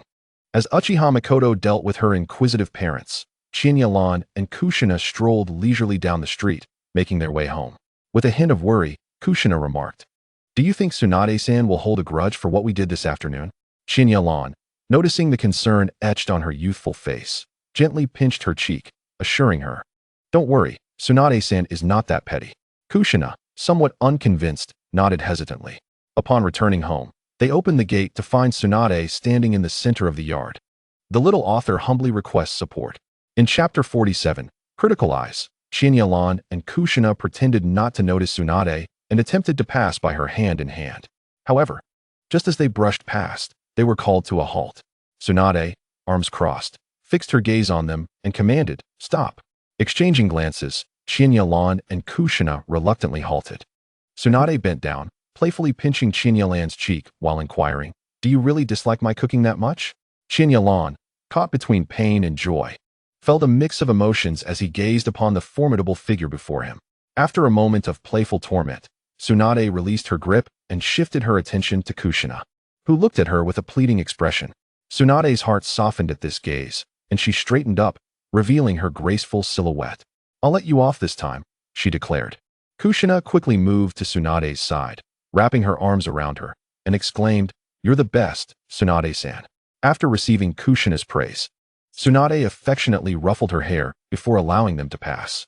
Once in his room, Chiya Ran noticed Kushina following him and curiously asked, "Why are you coming in here?" Kushina flopped onto his bed and gazed at him, asking, "Tell me about how you helped Mikoto-san." Her eyes sparkled with anticipation. Not wishing to disappoint her enthusiasm, Chiya Ran cleared his throat and recounted the events of his assistance to Mikoto, omitting certain details, trusting that Mikoto would remain discreet. As Kushina listened attentively, she nodded in agreement. When she heard about Uchiha Fugaku feigning unconsciousness, she couldn't contain her laughter, exclaiming, "Ha! That Uchiha Fugaku is quite the character." The two continued their conversation for quite some time, and eventually, Kushina glanced at the time and said, "It's getting late. I should head back to my room to rest." "Good night." "Good night," Chiya Ran replied as they exchanged their farewells, and with the closing of the door, his room was enveloped in darkness. A week later, the three of them received their vests, symbolizing their status as Chunin. Gazing at the vest in her hands, Kushina felt a wave of disbelief wash over her. She felt as though she had accomplished nothing, yet found herself elevated to the rank of Chunin. Uchiha Mikoto and Chiya Ran have settled into a more mundane routine. Alongside them, receiving their vests, were the equally impressive Namikaze Minato and a few others who had shown during the Chunin exams. Of the hundreds who participated, only a mere handful were promoted. Watching the trio with a sense of pride was Kakashi Shigeru. Kushina, glancing at Kakashi, inquired, "Kakashi-sensei, does this mean we can undertake missions on our own now?" Kakashi hesitated, appearing somewhat torn, while Chiya and Mikoto seemed indifferent. Kushina's unique status meant that the higher-ups had entrusted her to him for protection, making him reluctant to allow her to take on missions freely. Noticing Kakashi's indecision, Chiya spoke up to diffuse the tension, saying, "Kushina, having just become a Chunin, let's not think about missions just yet. Shouldn't we celebrate first?" Kushina, who wasn't particularly interested in missions, quickly redirected her focus upon hearing the suggestion of a celebration. She turned to Chiya and asked, "How should we celebrate?" This question momentarily stumped Chiya, who tentatively responded, "What do you think we should eat?" Kushina pondered for a moment. Observing this, Kakashi remarked, "You young ones go celebrate. I have a matter to attend to." Chiya nodded, understanding Kakashi's intention to consult the third Hokage regarding Kushina. He then said, "We'll be off now, Uncle Shigeru." Kakashi smiled, waved them off, and departed. After his exit, Kushina lifted her head and proposed, "Let's go to the dango shop." Chiya was taken aback. He hadn't expected the meat-loving Kushina to choose a dessert. He turned to Uchiha Mikoto and asked, "What do you think, Mikoto-san?" Mikoto nodded, indicating her agreement. Seeing that Mikoto had no objections, Chiya took Kushina's hand and began walking toward the dango shop. Although he wasn't particularly fond of dango, he recalled that the shop offered other staple foods as well, so he decided to give it a try. Behind them, Uchiha Mikoto watched the two hand in hand, feeling a twinge of jealousy. Even a week later, the previous incident still left her feeling quite embarrassed, while Chiya seemed to act as if nothing had occurred. After all, it had been her first kiss. With this thought, Mikoto cast a resentful glance at Chiya ahead of her. At the same moment, Chiya sensed a palpable aura of resentment behind him. He observed Kushina, who remained unfazed, and concluded that the resentment was directed at him. Contemplating how to soothe Mikoto, he hurriedly considered his options. Upon arriving at the dango shop, the three found a table and settled in. Kushina and Mikoto sat on one side, while Chiya occupied the other. As Chiya scanned the menu for sashimi, he asked the server, "Excuse me, is your sashimi made from river fish or sea fish?" The server paused, then smiled and replied, "We serve river fish sashimi." Hearing this, Chiya's interest waned significantly. He ordered a pork cutlet rice bowl along with some Japanese cuisine and handed the menu to Mikoto and Kushina, who casually ordered a few items. While waiting for their food, Chiya still pondered how to appease Mikoto, so much so that he barely noticed when someone called for him. Eventually, it was Kushina who poked him, saying, "Chiya, someone is calling you." Only then did he realize it was two girls around Kushina's age. He curiously asked, "Is there something you need?" One girl cautiously asked, "Could we share a table?" Upon hearing this, Chiya looked around the bustling shop, realizing it was packed, likely due to the mealtime rush, which explained why the two girls sought to share a table. After a moment's hesitation, he brightened and replied, "Of course." Amid their thanks, he took a seat between Kushina and Mikoto. The somewhat secluded positioning provided Chiya an opportunity to comfort Mikoto, as he had been at a loss for how to do so otherwise. Chapter 48. Soothe Mikoto with Mikoto to his left and Kushina to his right. Chiya discreetly took Mikoto's small hand and gave it a gentle squeeze when the food arrived. Mikoto was startled by his gesture. Initially, she glanced at Kushina, who was savoring her dango, and upon confirming that Kushina was preoccupied, she exhaled in relief and shot a fierce glare at Chiya. Chiya, unfazed by Mikoto's gaze, prioritized appeasing her above all else. He playfully teased her palm with his finger, causing Mikoto to catch her breath and flush a deep crimson. Finally noticing the unusual atmosphere, Kushina asked while eating, "Mikoto, why is your face so red?" Upon hearing Kushina's question, Mikoto shot a pleading glance at Chiya.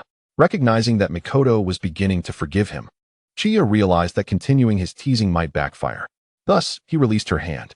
Mikoto felt the sudden freedom of her hand and sighed in relief. She fanned herself and replied, "It's just so warm in here."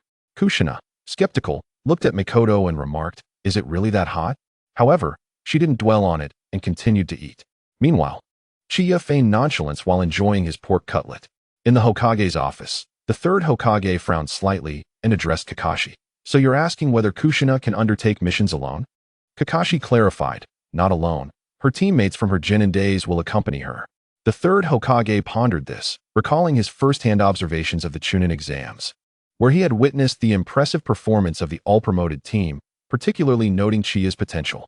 During the exams, the third Hokage had discerned that Chiya possessed at least the skill level of a special Jonin, yet protecting Kushina might still prove challenging.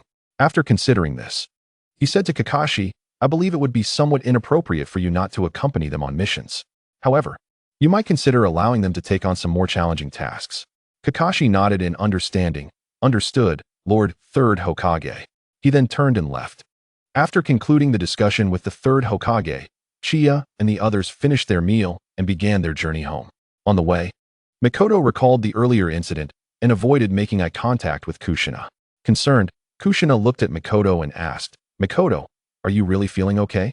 Her worry was understandable, given that Mikoto had been flushed throughout their meal. Mikoto, feeling a wave of guilt at Kushina's concern, forced a smile and replied, "Don't worry. It was just warm in the shop. I'm feeling much better now." As a breeze swept by, the redness in Mikoto's face indeed began to fade significantly. As Jushinai observed the changes in Uchiha Mikoto's expression, she finally felt at ease. The group then returned to their respective homes. At this moment, Hatake Tsukumo stood in the mission hall, contemplating the plethora of tasks before him. B-rank missions were too simple for his three disciples, while A-rank missions offered no suitable options. After rummaging through the tasks, he eventually stumbled upon one that seemed appropriate. To err on the side of caution, he carefully reviewed the mission details. Following the conclusion of the Second Great Ninja War, Konoha was required to deliver medicinal herbs, medical equipment, and healthcare personnel to the border medical station within 7 days. However, the route would pass through the notorious headquarters of the Akatsuki mercenary group. The ultimate objective of this mission was to ensure the safe arrival of the supplies and personnel at the border. The scroll also thoughtfully outlined the strength of the Akatsuki group, comprised largely of rogue shinobi from Sunagakure and Iwagakure, as well as a handful of wandering samurai. The leaders included Akatsuki's formidable Jonin, alongside 3 prominent members, Hano, Kazakiri, and Shoku, all of whom possessed Chunin-level strength, with the remainder being a negligible number of wandering samurai. Upon reviewing this information, Hatake Tsukumo decided to accept the mission. The difficulty was manageable, providing an excellent opportunity to train his 3 disciples. However, he was stumped on how to inform them. He lamented, "If only I had instructed them to gather at the usual place tomorrow morning at 9. With a soft sigh, he concluded, "I shall resort to the simplest means." A-rank mission? Chiya Ran and Jushinai exchanged glances and voiced in unison. Jushinai, brimming with excitement, exclaimed, "Teacher, when do we commence our mission?" Hatake Tsukumo replied, "In 2 days at 9 o'clock, at the main entrance of Konoha Hospital." He then handed them a scroll, adding, "This contains the specific objectives, mission route, and primary adversaries. Review it thoroughly and prepare your countermeasures. I still need to notify Uchiha Mikoto. See you in 2 days." The two waved in response, saying, "See you in 2 days, Tsukumo-sensei." "See you in 2 days, Uncle Tsukumo." After waving farewell, Hatake Tsukumo departed. Chiya Ran retrieved the scroll and inquired of Jushinai, "Shall we take a look?" Jushinai nodded, and the two leaned together to peruse the mission scroll. The first page provided a succinct overview of the mission's content and objectives. As Jushinai read aloud, escort Konoha's medicinal herbs, medical equipment, and healthcare personnel to the border medical station. They continued to absorb the details. Meanwhile, Hatake Tsukumo arrived at Uchiha Makoto's residence. He gently knocked on the courtyard door, and it was soon opened by a surprised individual. "Tsukumo, what brings you here today?" Uchiha Zongsuk asked, astonished. Hatake Tsukumo offered a polite smile, responding, "I have come to discuss the mission with Uchiha Makoto." Realizing, Uchiha Zongsuk quickly stood and called out, "Makoto, your teacher is here with a mission for you." Moments later, Uchiha Makoto emerged, inquiring, "Is there a mission, teacher?" "Indeed," Hatake Tsukumo affirmed, producing a scroll and handing it to Uchiha Makoto. "Here are the detailed mission particulars. Please review it carefully. We will gather at Konoha Hospital at 9 o'clock the day after tomorrow." Uchiha Makoto accepted the scroll, replying, "Yes, Tsukumo-sensei." Satisfied that he had conveyed the mission details, Hatake Tsukumo waved goodbye to Uchiha Zongsuk and Uchiha Makoto. At Konoha Hospital, at 8:30 in the morning, Chiya Ran and Jushinai were already waiting. Jushinai yawned and complained, "Why haven't Makoto and teacher Tsukumo arrived yet?" Rubbing her eyes, she appeared groggy. Chiya Ran responded, "I told you we arrived too early, but you wouldn't believe me."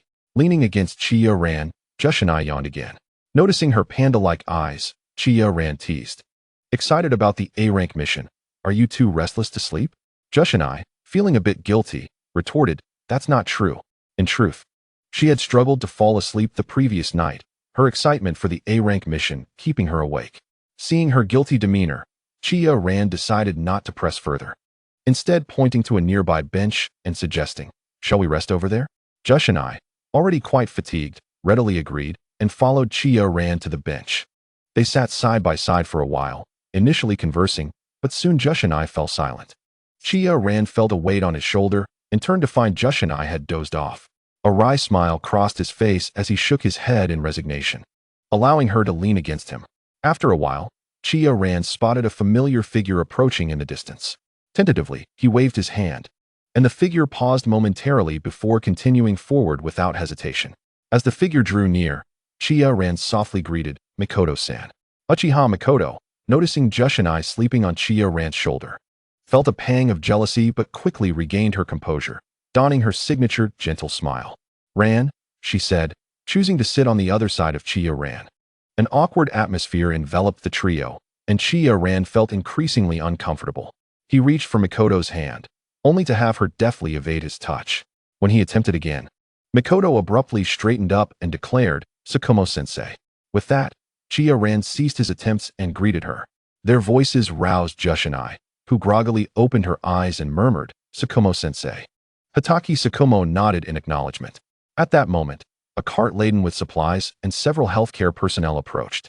The leading medic stepped forward, addressing Tsukumo, "Lord Tsukumo, we are relying on you for this mission." Hatake Tsukumo responded with a reassuring smile, "No problem, Haruno Tsubaki, leave it to us." After exchanging pleasantries with the medical staff, he turned to Chiya Ran, stating, "Prepare to depart." "Yes." Hatake Tsukumo then began assigning roles for the mission. "Makoto, you will primarily be responsible for reconnaissance." Chiya Ran, "You will use shadow clones to assist Makoto in both reconnaissance and combat." Jushinai, "Your duty is to provide close protection to the medical personnel." With the tasks assigned, the group officially commenced their escort mission. Within Konoha's jurisdiction, their demeanor remained relaxed. Chiya Ran even took the opportunity to inquire about the names of the two other medical personnel, who were Haruno Tsubaki and Noirame. As they traveled, Haruno Tsubaki posed a question that had long puzzled her. "Lord Tsukumo, why is this classified as an A-rank mission?" Although she did not finish her inquiry, Hatake Tsukumo discerned her concerns and replied calmly, "They are my most exceptional ninjas. Did you not notice the vests they wear?" It was only then that Haruno Tsubaki realized that Chiya Ran and the others were donned in vests that could only be worn by those who had attained the rank of Chunin.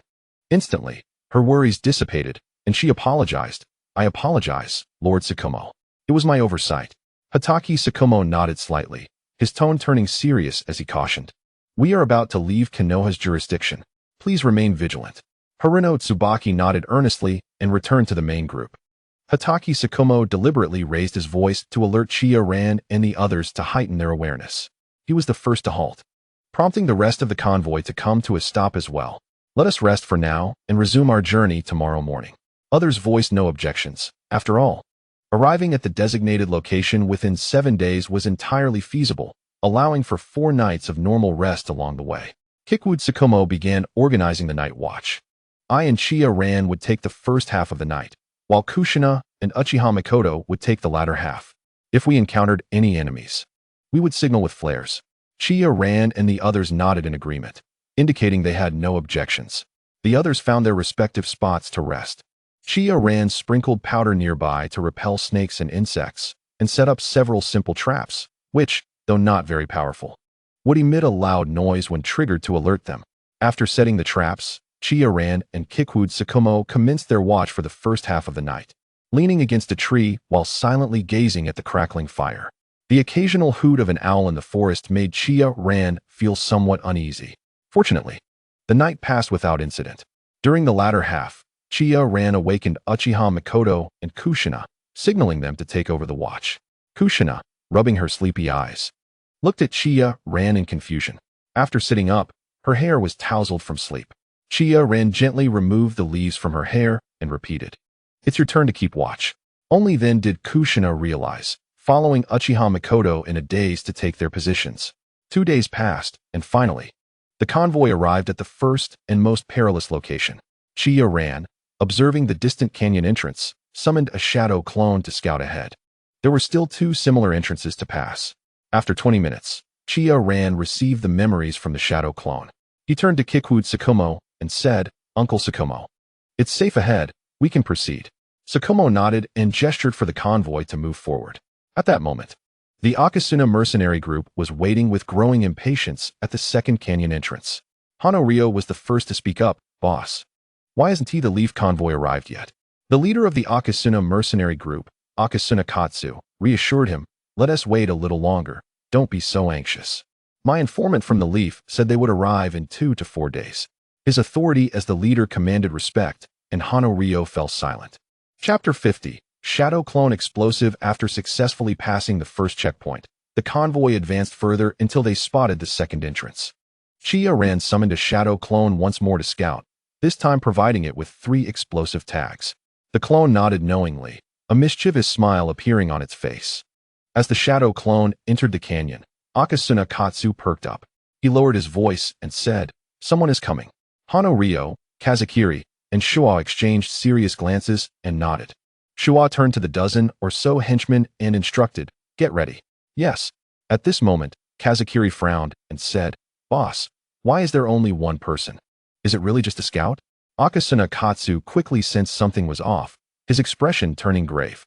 He observed that Chiya Ran's shadow clone seemed to have discovered something, crouching down to easily dismantle their traps. Kazakiri looked at Akasuna Katsu, questioning, "Boss, should we?" He made a cutting motion across his throat. Akasuna Katsu hesitated but then shook his head. The scout had yet to discover them, so there was no need to act just yet. They would wait to see what unfolded.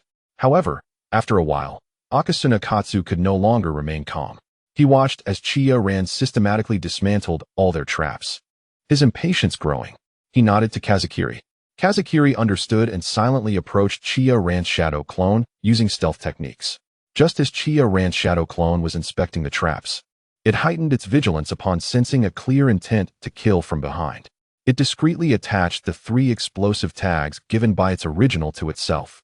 Akasuna Katsu had an inexplicable confidence in Kazakiri and turned to say, "Once Kazakiri takes care of this little brat, we'll retreat to the 3rd entrance." The others nodded in agreement. Suddenly, a deafening explosion captured everyone's attention. Akasuna Katsu's confident demeanor vanished in an instant. They stood up, only to see thick smoke from the explosion. As the smoke cleared, a massive crater appeared. Several broken shuriken and kunai were scattered around. And Kazakiri lay in the center of the explosion, a gaping hole in his chest, blood spilling from his mouth, his pupils dilated, his life clearly extinguished. What struck Akasuna Katsu as even stranger was the absence of the little brat's body in the crater, not even a shred of clothing. He suddenly realized the implication. This little brat was merely a shadow clone, and they had been outmaneuvered by a mere shadow clone.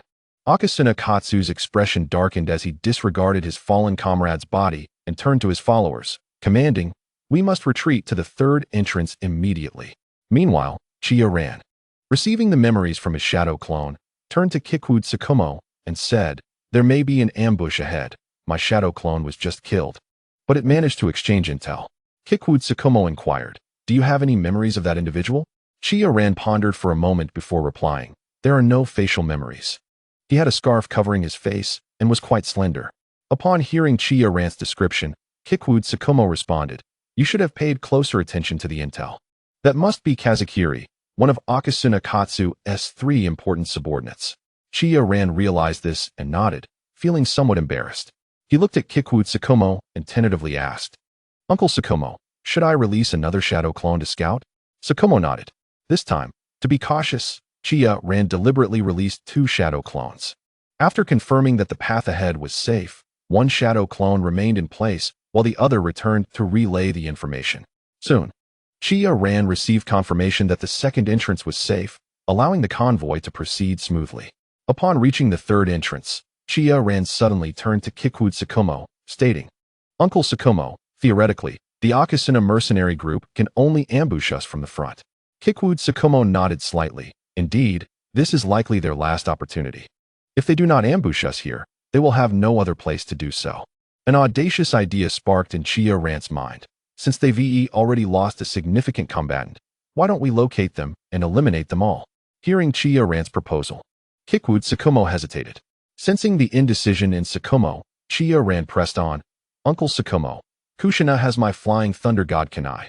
If anything unexpected happens, we can use it to return swiftly." Ultimately, Kikude Tsukumo acquiesced to the plan. "Very well." Chiya Ran turned and carefully instructed Kushina, "If there is any danger, infuse chakra into the kunai I gave you."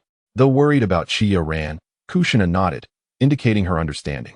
Chiya Ran, noticing the concern in Kushina's eyes, reassured her, "Rest assured. The enemy's intel is now transparent. It's not as dangerous as before." With that, he and Kikude Tsukumo vanished from view. Kushina watched Chiya Ran's retreating figure until he disappeared. Uchiha Mikoto, though equally concerned for Chiya Ran, refrained from showing it and softly comforted Kushina. After scouting 2 potential ambush locations, only one possible site remained for concealment. The 2 exchanged glances and quietly infiltrated the area. Chiya Ran suddenly raised a hand, signaling Kikude Tsukumo to halt. Though confused, Tsukumo complied. Chiya Ran skillfully disarmed 2 traps ahead and then gestured for Tsukumo to proceed. Tsukumo was puzzled by how much Chiya Ran had learned at such a young age. However, he was well aware that this was not the time for such concerns. He continued to lead the way forward. After swiftly dispatching 2 minor adversaries, the duo successfully infiltrated the heart of the stronghold. Hatake Tsukumo surveyed the surroundings, then fixed his gaze upon Akasuna no Sasori. In a flash, he drew his blade, and with a glimmer of cold light, Sasori's head was severed from his body by the white fangs in Tsukumo's hand. The notorious rogue ninja, who had long troubled the borders of Konohagakure, had finally met his demise. Although Sasori possessed hidden trump cards that had bolstered his influence for years, in the world of ninjas, death rendered all such advantages moot. The other 2, taken by surprise, had yet to react when Chiya Ran unleashed a spiraling sphere in each hand, striking them forcefully at their backs.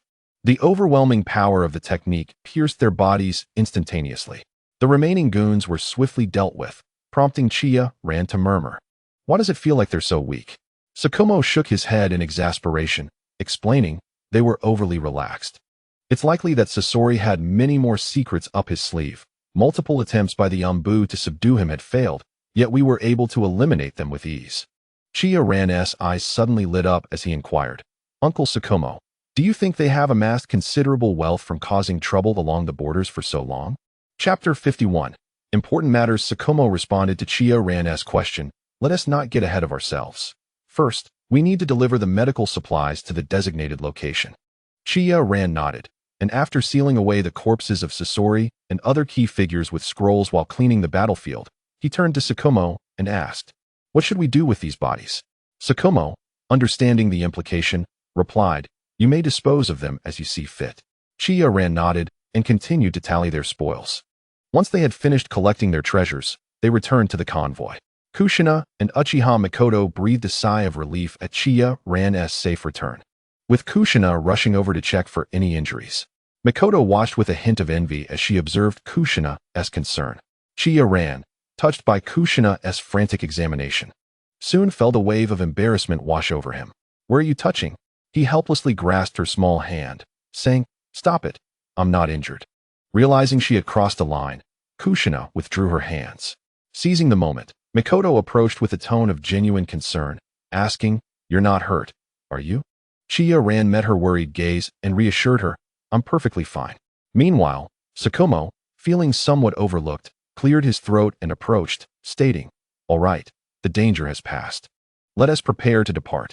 The convoy set off once more, successfully reaching the border medical station, where they departed amidst expressions of gratitude. On their return journey, Chiya Ran spoke up, "Uncle Tsukumo." Shuntiwi Tsukumo nodded in agreement. Kushina and Mikoto exchanged puzzled glances at the cryptic conversation. Chiya Ran, sensing their confusion, explained, "Uncle Tsukumo and I have eliminated the Akasuna Mercenary Corps, and we intend to scour their base for valuables." At the Akasuna Mercenary Corps base, a sentry yawned, grumbling, "When will the boss be back?" "It's been 2 days." Another sentry responded, "No need to worry, Kobayashi Koji. The boss has been gone for over a week before, so a couple of days is nothing." Just then, a cold voice echoed nearby, "You'll be seeing your boss very soon." Alarmed, the 2 sentries immediately became wary, turning towards the source of the voice. In an instant, a flash of white light swept past them, and they lost consciousness, their last thoughts being about the familiar trousers they recognized. With the main forces of the Akasuna Mercenary Corps having vacated, the remaining guards were no match for Chiya Ran and Tsukumo, who dispatched them with ease. While wiping the blood from his long blade, Chiya Ran searched for potential hiding places for stolen goods. Soon enough, he discovered a likely stash. Collaborating with Tsukumo, they successfully retrieved the loot and made their way to the black market to sell their spoils. With the bounty included, they each pocketed 5 million. Unable to contain his thoughts, Chiya Ran mused, "Killing and pillaging brings wealth, while repairing bridges and roads yields no corpses." Initially, Tsukumo had contemplated another round of fishing law enforcement. However, this time, no foolish robbers dared to confront them. The group returned to Konoha and completed their mission. Days later, a contingent of Sand Shinobi Umbu arrived at the Akasuna Mercenary Corps base. Upon witnessing the grim scene before them, they exchanged apprehensive glances and hastily sought clues. Unfortunately, aside from the scattered corpses and the looted treasures, they found no leads. Fortunately, Sasori's body was not among the fallen. Just as the Umbu captain sighed in relief, one of the members spoke, "Captain, do you think Sasori's body has already been sold to the black market by bounty hunters?" At his words, the captain's relief transformed into immediate alarm. He glared at the member and coldly instructed, "You go investigate the black market regarding Sasori's bounty report." "Yes, sir." After some time, the Umbu member returned with grim news. "Captain, the bounty for Sasori and his subordinates has vanished from the Umbu records." The captain's legs buckled as he felt the world spin around him, collapsing onto the ground. Others rushed to assist him, but he waved them off. Slowly regaining his composure, the captain rasped, "Let us head back." The following morning, the group returned to the sand village and stood before Chiyo's office. The Umbu captain took a deep breath and knocked on the door of Chiyo's exclusive office. "Come in."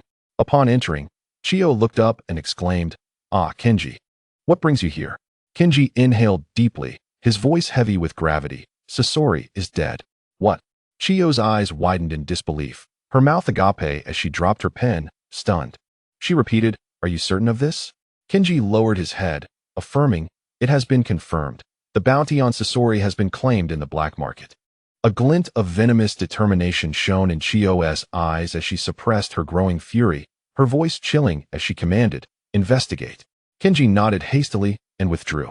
Meanwhile, in the training grounds, Chiya Ran suddenly sneezed, causing the spiraling wind shuriken he had been meticulously forming to nearly collapse. He paused, ceasing his chakra infusion, muttering to himself, "Who is cursing me?" After intensive training and enhancements from the system, he had become adept at wielding the wind-release spiraling shuriken. As he halted the flow of chakra, the shuriken diminished in size. Finally, he casually tossed it aside, creating a moderate-sized crater on the opposite side of the training ground. Even diminished, the Shuriken retained immense power. Chiya Ran had an important matter to attend to today. Initially, he had intended to go after becoming a Chunin, but had been delayed. Once again clad in black, he picked up a bouquet of flowers, with the usually lively Kushina quietly following behind him. As he stepped outside, he glanced at Uchiha Makoto, momentarily taken aback, and asked, "Makoto, what is this?" Dressed in black, Makoto gently brushed her hair back, offering a warm smile as she replied, "Let us set off." Jio Xian Nai, feeling somewhat guilty, remarked, "I was the one who informed Sister Mei Qin. She insisted on coming." Qian Yilan could only nod in response before leading the two women to the memorial stone. He placed flowers upon it, gently brushing away the dust that had settled there. Jio Xian Nai and Uchiha Mei Qin, in silent agreement, began to clear the fallen leaves nearby. As Qian Yilan wiped away the dust, he murmured to himself, "I've been so busy lately. I haven't had the chance to visit you." He continued to ramble on, while Uchiha Mei Qin and Jio Xian Nai stood quietly behind him after finishing their task. After a while, Qian Yilan stood up and addressed Jio Xian Nai and Uchiha Mei Qin, saying, "Let us go. Thank you for today." Jio Xian Nai raised an eyebrow and lightly patted his shoulder, saying, "What do we need to thank each other for?" Uchiha Mei Qin chimed in, "Indeed. There is no need for thanks between us." With Jio Xian Nai's playful banter, the previously somber atmosphere lightened. However, she cast a slightly furrowed brow at Qian Yilan and Uchiha Mei Qin, sensing something amiss but unable to articulate it. Upon returning home, Qian Yilan was surprised to find that Sister Mei Qin had followed them. He thought little of it, assuming she simply wished to converse with Jio Xian Nai. He proceeded to the backyard to prepare for training, only to discover Xiao Jing-in wearing a troubled expression as she listened to Tsunade instructing her. Qian Yilan couldn't help but chuckle at the sight of the distressed Xiao Jing-in. Upon hearing footsteps behind her, a flicker of hope ignited in her eyes as she turned to Qian Yilan with a pleading gaze. He could only shrug and shake his head, indicating his inability to assist. The hope that had briefly illuminated her face vanished in an instant. With a smile, Qian Yilan approached, puzzled, and asked, "Sister Tsunade, why isn't Xiao Jing-in allowed to attend ninja school at 4 years old?" Tsunade, who was diligently teaching Jing-in, replied without hesitation, "Do you think the instructors at the ninja school are more competent than me?" She narrowed her eyes at Qian Yilan. Xiao Jing-in fell silent, afraid to make any move. Qian Yilan's smile faltered slightly, and he quickly added, "I don't think that. I just feel that Jing-in should go to ninja school to make more friends." Tsunade contemplated his words for a moment and then looked down at Xiao Jing-in, asking, "Jing-in, would you like to go to school?" Without any hesitation, Jing-in nodded. For her, anything was preferable to listening to Tsunade's lessons. Seeing her response, Tsunade gently patted Jing-yin's head and said kindly, "Then we shall respect Xiao Jing-yin's wishes." However, at this, Jing-yin looked at Tsunade in disbelief. In that moment, it felt as though the sky had fallen, and she turned to Qian Yilan with a look of desperation. Qian Yilan held his forehead and tentatively said, "Sister Tsunade." To his surprise, she interrupted, "No need to plead for her. I have another task for you." Qian Yilan looked at Tsunade with confusion, wondering what task she could possibly have for him. It seemed as if Tsunade could read his thoughts. As she turned to him with a knowing smile, Qian Yilan's pupils contracted as he beheld a menacing glimmer in her eyes. Tsunade's voice followed, "I need you to help escort Jing-in, if you would." Qian Yilan shook his head in refusal, saying, "Sister Tsunade, shouldn't you accompany her on her first day of school?" Tsunade reclined back in her chair, and the ominous glimmer faded from Qian Yilan's sight. Seizing the opportunity while Tsunade was still contemplating, he quietly slipped away. By the time Tsunade realized, she looked up in agreement, only to find that Qian Yilan had already vanished. With a cold smirk, she turned to Xiao Jing-in and said, "You can rest today. I need to find your brother Qian Yilan." At that moment, Qian Yilan had already sneaked back into his room. The morning training had left him drenched in sweat, and he eagerly entered the bathroom for a shower. Meanwhile, Tsunade had opened the door to his room. At first, she didn't notice his presence, but as she prepared to leave, she heard the sound of water running. A smile crept onto her lips as she sat in a chair, crossing her legs, waiting for Qian Yilan to emerge.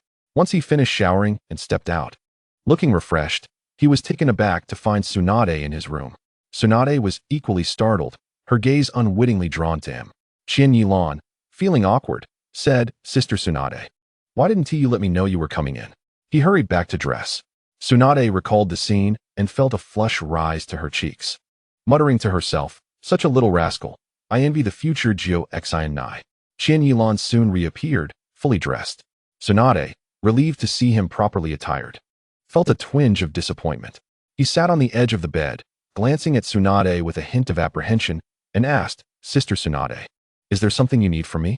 Tsunade's delicate features fixed upon him intently. Why did you run? You seemed quite sprightly earlier.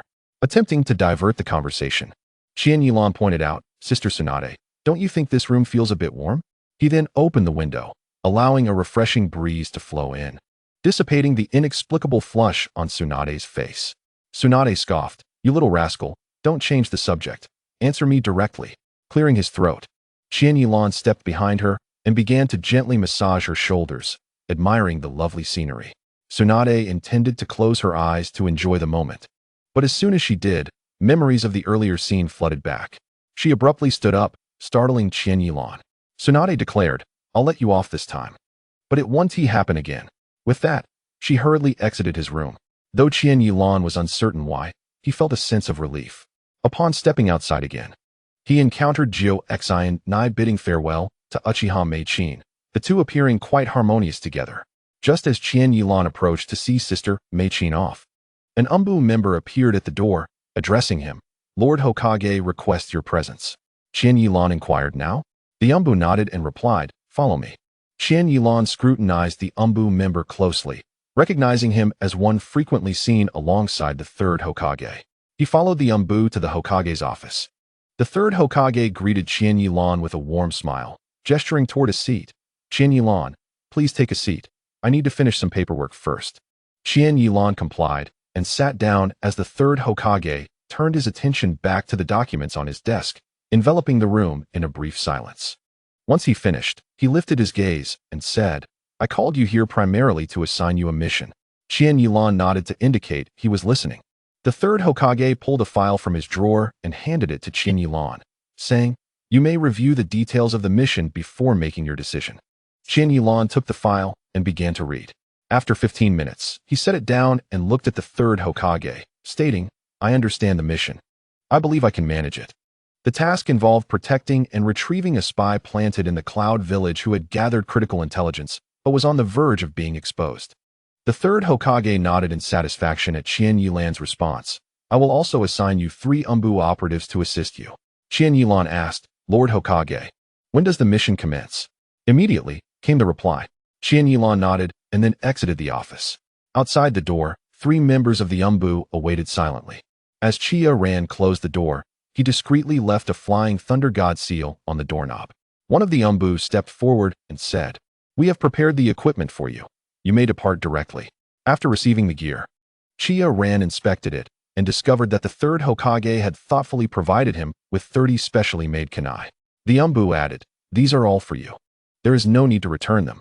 Chiya Ran couldn't help but admire the third Hokage's generosity. Initially, he thought he would have to return them upon completing the mission, but to his surprise, they were a gift. The remaining equipment was rather standard. Some ordinary kunai, shuriken, and a few explosive tags, sufficient for 2 rounds of small-scale skirmishes. As they journeyed toward the border, Chiya Ran inquired, how should I address you, and what are your specialties? He introduced himself first. I am Chiya Ran, skilled in swordsmanship, wind release, and the flying thunder god technique. One of the masked individuals, wearing a fox mask, replied, I specialize in illusion techniques. You can call me Fox. The other 2 succinctly introduced themselves. Black Cat from the Mountain Clan, proficient in sensory techniques, and Wild Bull, adept in physical techniques and earth release. Chiya Ran continued, I will be in command of this mission, correct? The 3 nodded, with Fox affirming, indeed, the third Hokage specifically instructed us to follow your lead. Upon reaching the border between the land of fire and the land of lightning, they removed their conspicuous attire and disguised themselves as herbal merchants. Chiya Ran observed as they donned human skin masks and followed suit, pulling one over his own face. They then procured a cart from a nearby village, loaded with medicinal herbs from the land of fire, preparing to head toward the hidden Cloud Village. To ensure safety, Chiya Ran strategically placed a flying thunder god mark in the village. He turned to the 3 and said, you will await my return here. After handing them a flying thunder god kunai, he emphasized, Do not lose this. To Chiya Ran, the three Umbu were merely a burden, should he be exposed. He would be distracted by the need to protect them, preferring to act independently. The three Umbu exchanged glances, unaware of their perceived inadequacy. However, recalling the third Hokage's previous instructions, they nodded in agreement. Watching Chiya Ran venture alone into the land of lightning, they removed their human skin masks. Fox remarked, "Shouldn't we do something?" Black Cat shot him a look. "What do you mean?"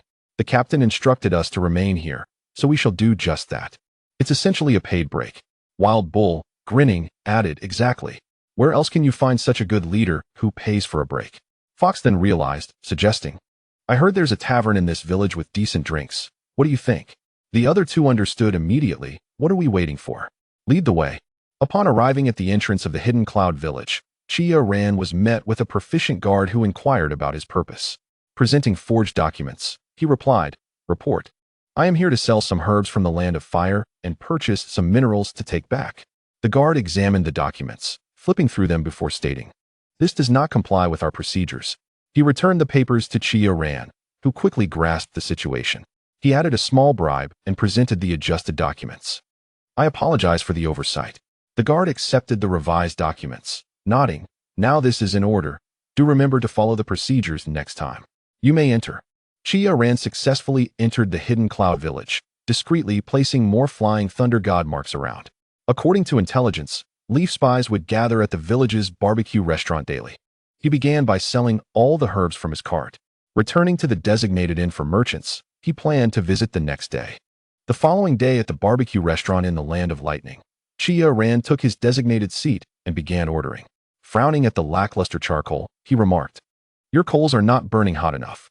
A waiter, understanding his concern, approached. "I will add some fresh coals right away. Our thick-cut beef is a signature dish. Would you like some?" Chiya Ran's eyes flickered as he replied, "Please ensure it's sliced evenly. Overly thick cuts are not ideal." Soon, a plate of thick-cut beef was served, but to be cautious, Chiya Ran refrained from eating. After receiving the intelligence, he paid and left quietly. Upon reaching the inn, he unfolded a note revealing a meeting place at the wind-scorching stone cave in the Cloud Rain Gorge, along with the scheduled time. Arriving punctually at the agreed time, he waited for 15 minutes when the waiter from the morning emerged. They exchanged a covert signal to confirm their identities, and Chiya Ran placed a hand on the waiter's shoulder. Instantly, they found themselves in a hotel room, where the three Umbu were startled by their sudden appearance. Once they recognized Chiya Ran, they relaxed. He handed the spy over to them, saying, "Verify if he is legitimate." Black Cat nodded and approached the spy, saying, "Relax and do not resist." With that, he placed his hand on the spy's forehead. After a moment, Black Cat turned to Chiya Ran, stating, "There are no issues." With the spy's authenticity confirmed, Chiya Ran's final doubts dissipated. Chapter 54. Autumn Leaves. Chiya Ran asked, "Should I deliver him directly to the third Hokage, or?" Fox quickly interjected, "Let us take our time. There's no rush." Black Cat and Wild Bull nodded in agreement. Chiya Ran assumed this was the standard procedure and paid it little mind. On their way back to the Leaf Village, he inquired, "How should I address you?" He added, "Feel free to remain silent if it is inconvenient." The spy smiled, "There is nothing I cannot share. My codename is Ink Crow." Noticing his relaxed demeanor, Chiya Ran asked, "Why are you so cheerful?" Ink Crow explained, "This is my last mission as a spy. Once completed, I can retire." Fox and the others gazed at him with envy. Chiya Ran offered his congratulations, to which Ink Crow grinned, "I have been undercover in the Hidden Cloud Village for 3 years. Here is a picture of my adorable daughter." He produced a photo for Chiya Ran and the others to see, showcasing a little girl with a radiant smile. They leaned in to admire her beauty, all agreeing, "She is indeed very cute." Suddenly, Chiya Ran sensed something amiss but could not pinpoint what it was. The four returned successfully to the Leaf Village, and after completing the mission, Chiya Ran chose to head home. On the way, he reflected on the oddities, an undercover agent for 3 years with a loving daughter, and this being his final task. Grateful that no mishaps had occurred, he silently rejoiced. Ink Crow, meanwhile, presented a scroll to the third Hokage, bowing slightly, "Hokage-sama, please take a look." The third Hokage nodded, accepting the scroll, which prominently displayed the titles, Hidden Cloud Village Tailed Beast Weapon Development Plan and Raikage's Direct Troop Deployment Map. After a brief review, the third Hokage remarked, "Well done, Ink Crow. After you receive your mission reward, You may return. Ink Crow nodded, preparing to leave when the third Hokage called out, "Wait." He fixed his gaze on Ink Crow with a hint of inquiry. "Are you truly ready to retire?" Ink Crow met his gaze steadily. "Indeed, Hokage-sama, I have decided to retire." A fleeting glimmer of regret flickered in the eyes of the third Hokage as he lowered his head and gestured for him to leave. Imoya turned and departed. And as he exited the Hokage building, a wave of relief washed over him. Finally retired, the years spent as an undercover operative had yielded substantial rewards.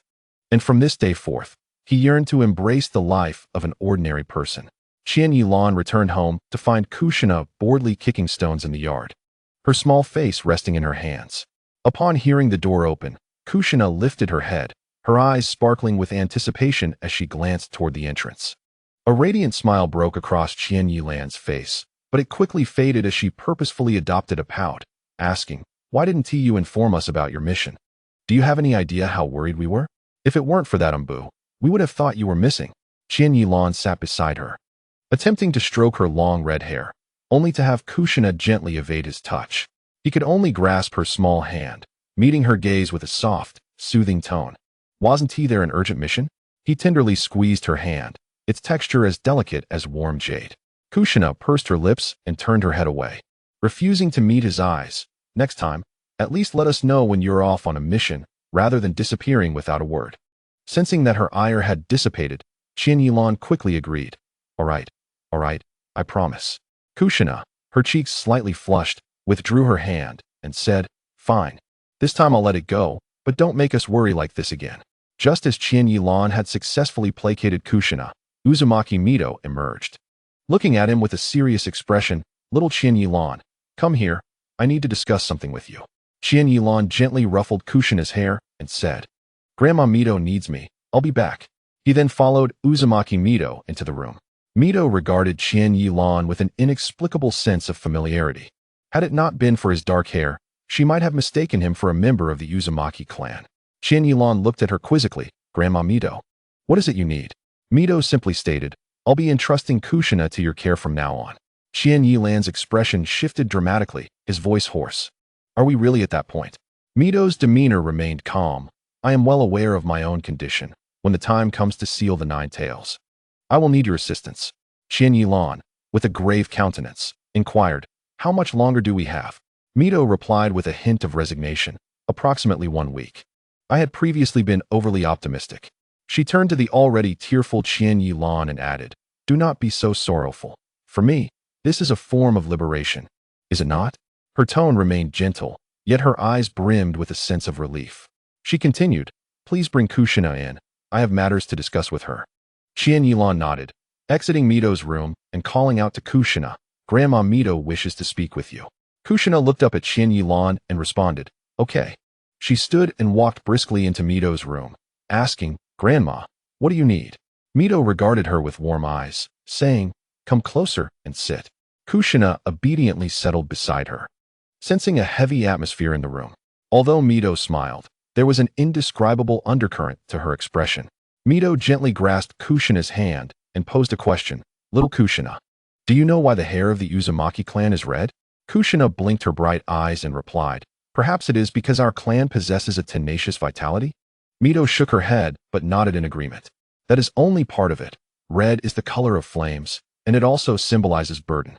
She fixed her gaze on Kushina's eyes and continued, "There is a guest within me that must be relocated." Kushina stiffened slightly, her voice trembling. "Grandma, your health." She was well aware that Mito harbored a demonic fox within her. Mito caressed Kushina's crimson locks, saying, "My time is drawing near. Much like autumn leaves that ultimately fall." Chapter 55. The Spiral Staircase. Kushina's eyes brimmed with tears, and she bit her lip to stave off the flow. Mito continued, "It requires a new home, and you, Kushina, are one of the candidates." Kushina looked up at Mito, asking, "Grandma Mito, who else is there?" Mito slowly responded, "Chiya Ran. The chakra within him surpasses even yours, and his recovery abilities are stronger than those of an ordinary Uzumaki." Kushina gazed at Mito in disbelief. "Are you suggesting that Chiya Ran is also qualified to be a genturiki?" Mito nodded. "In terms of chakra alone, he is sufficient. But I am uncertain about the situation in Konoha." Mito fell silent, her expression clouded with concern. When she was present, No one dared to harm Kushina. But in her absence, Chiya Ran was still too young. Fortunately, after her departure, Kushina would have Tsunade to protect her. Kushina watched Mito's sudden silence with worry. Grandma? Grandma? She waved her small hand in front of Mito's face. Mito returned to reality, smiling. I need to step out for a moment. You rest here for now. Kushina shook her head fervently. No, Grandma. I want to accompany you. Having learned that Mito's time was limited, Kushina wished to spend as much time with her as possible. Mito gently stroked Kushina's head, reassuring her, Little Kushina, be good, let us go together. As they stepped out of the yard, Mito turned to Chiya Ran, who sat in contemplation, saying, Little Chiya Ran, come with me. On the way, she asked, Do you know what a genturiki is? Chiya Ran nodded. It's someone who harbors a tailed beast within them. Mito smiled, correct. Would you be willing to become a genturiki? She paused at the roadside, her aged eyes examining Chiya Ran. Kushina, feeling anxious, looked at Chiya Ran. She interjected, Grandma, isn't it too dangerous for him to become a genturiki? She understood the grave price that came with such a designation. Chiya Ran was taken aback by the question, hesitating as he pondered. He found himself confused about Mito's sudden shift in perspective regarding him becoming a genturiki. He lowered his head, contemplating the advantages of becoming one. The benefits of wielding the Nine-Tails power were evident, but the risks of failing to control it could result in the loss of his freedom. Mito observed Chiya Ran's indecision but refrained from urging him, patiently awaiting his choice. Caught in a battle of internal conflict, Chiya Ran finally raised his head to Mito, asking, Grandma Mito, is it truly possible for me? Upon hearing his question, Mito understood that he was open to the idea. She smiled, let me take you to a place first. With that, she led the way, leaving Chiya Ran to follow in confusion. They arrived at a spiral staircase that ascended. Mito climbed the steps gradually, while Chiya Ran and Kushina exchanged glances, quickly supporting Mito as they ascended. Mito smiled with appreciation at the sight, allowing them to assist her. The trio climbed to the pinnacle, where Mito pointed to a distant Hokage rock, asking, Do you know who that is? Chiya Ran replied, That is the first Hokage, Senju Hashirama. Kushina affirmed alongside him. As Uzumaki Mito gazed upon the solemn Hokage rock, a hint of nostalgia flickered in her eyes as she remarked, Whenever I find myself feeling lonely, I come here to sit for a while, and my spirits are greatly lifted. Chiya Ran and Kushina listened quietly beside her. Mito then shifted her focus to the two, gently clasping their hands together and stating, The pinnacle of the spiral staircase is the answer I seek. Regardless of who becomes the genturiki, both of you must discover your own spiral staircase and strive to ascend it, finding what your heart cherishes. Both Kushina and Chiya Ran nodded earnestly. Mito then inquired, Which of you wishes to become the genturiki? Chiya Ran replied, Let it be me. My chakra and mental strength surpass Kushina's. Kushina, feeling slighted, retorted, Who do you think you are looking down on? The previously heavy atmosphere lightened considerably. Mito affectionately ruffled their hair and said, Well then, I still need to discuss this matter with Sarutobi Hiruzen. The two were left with no choice but to return home for the time being.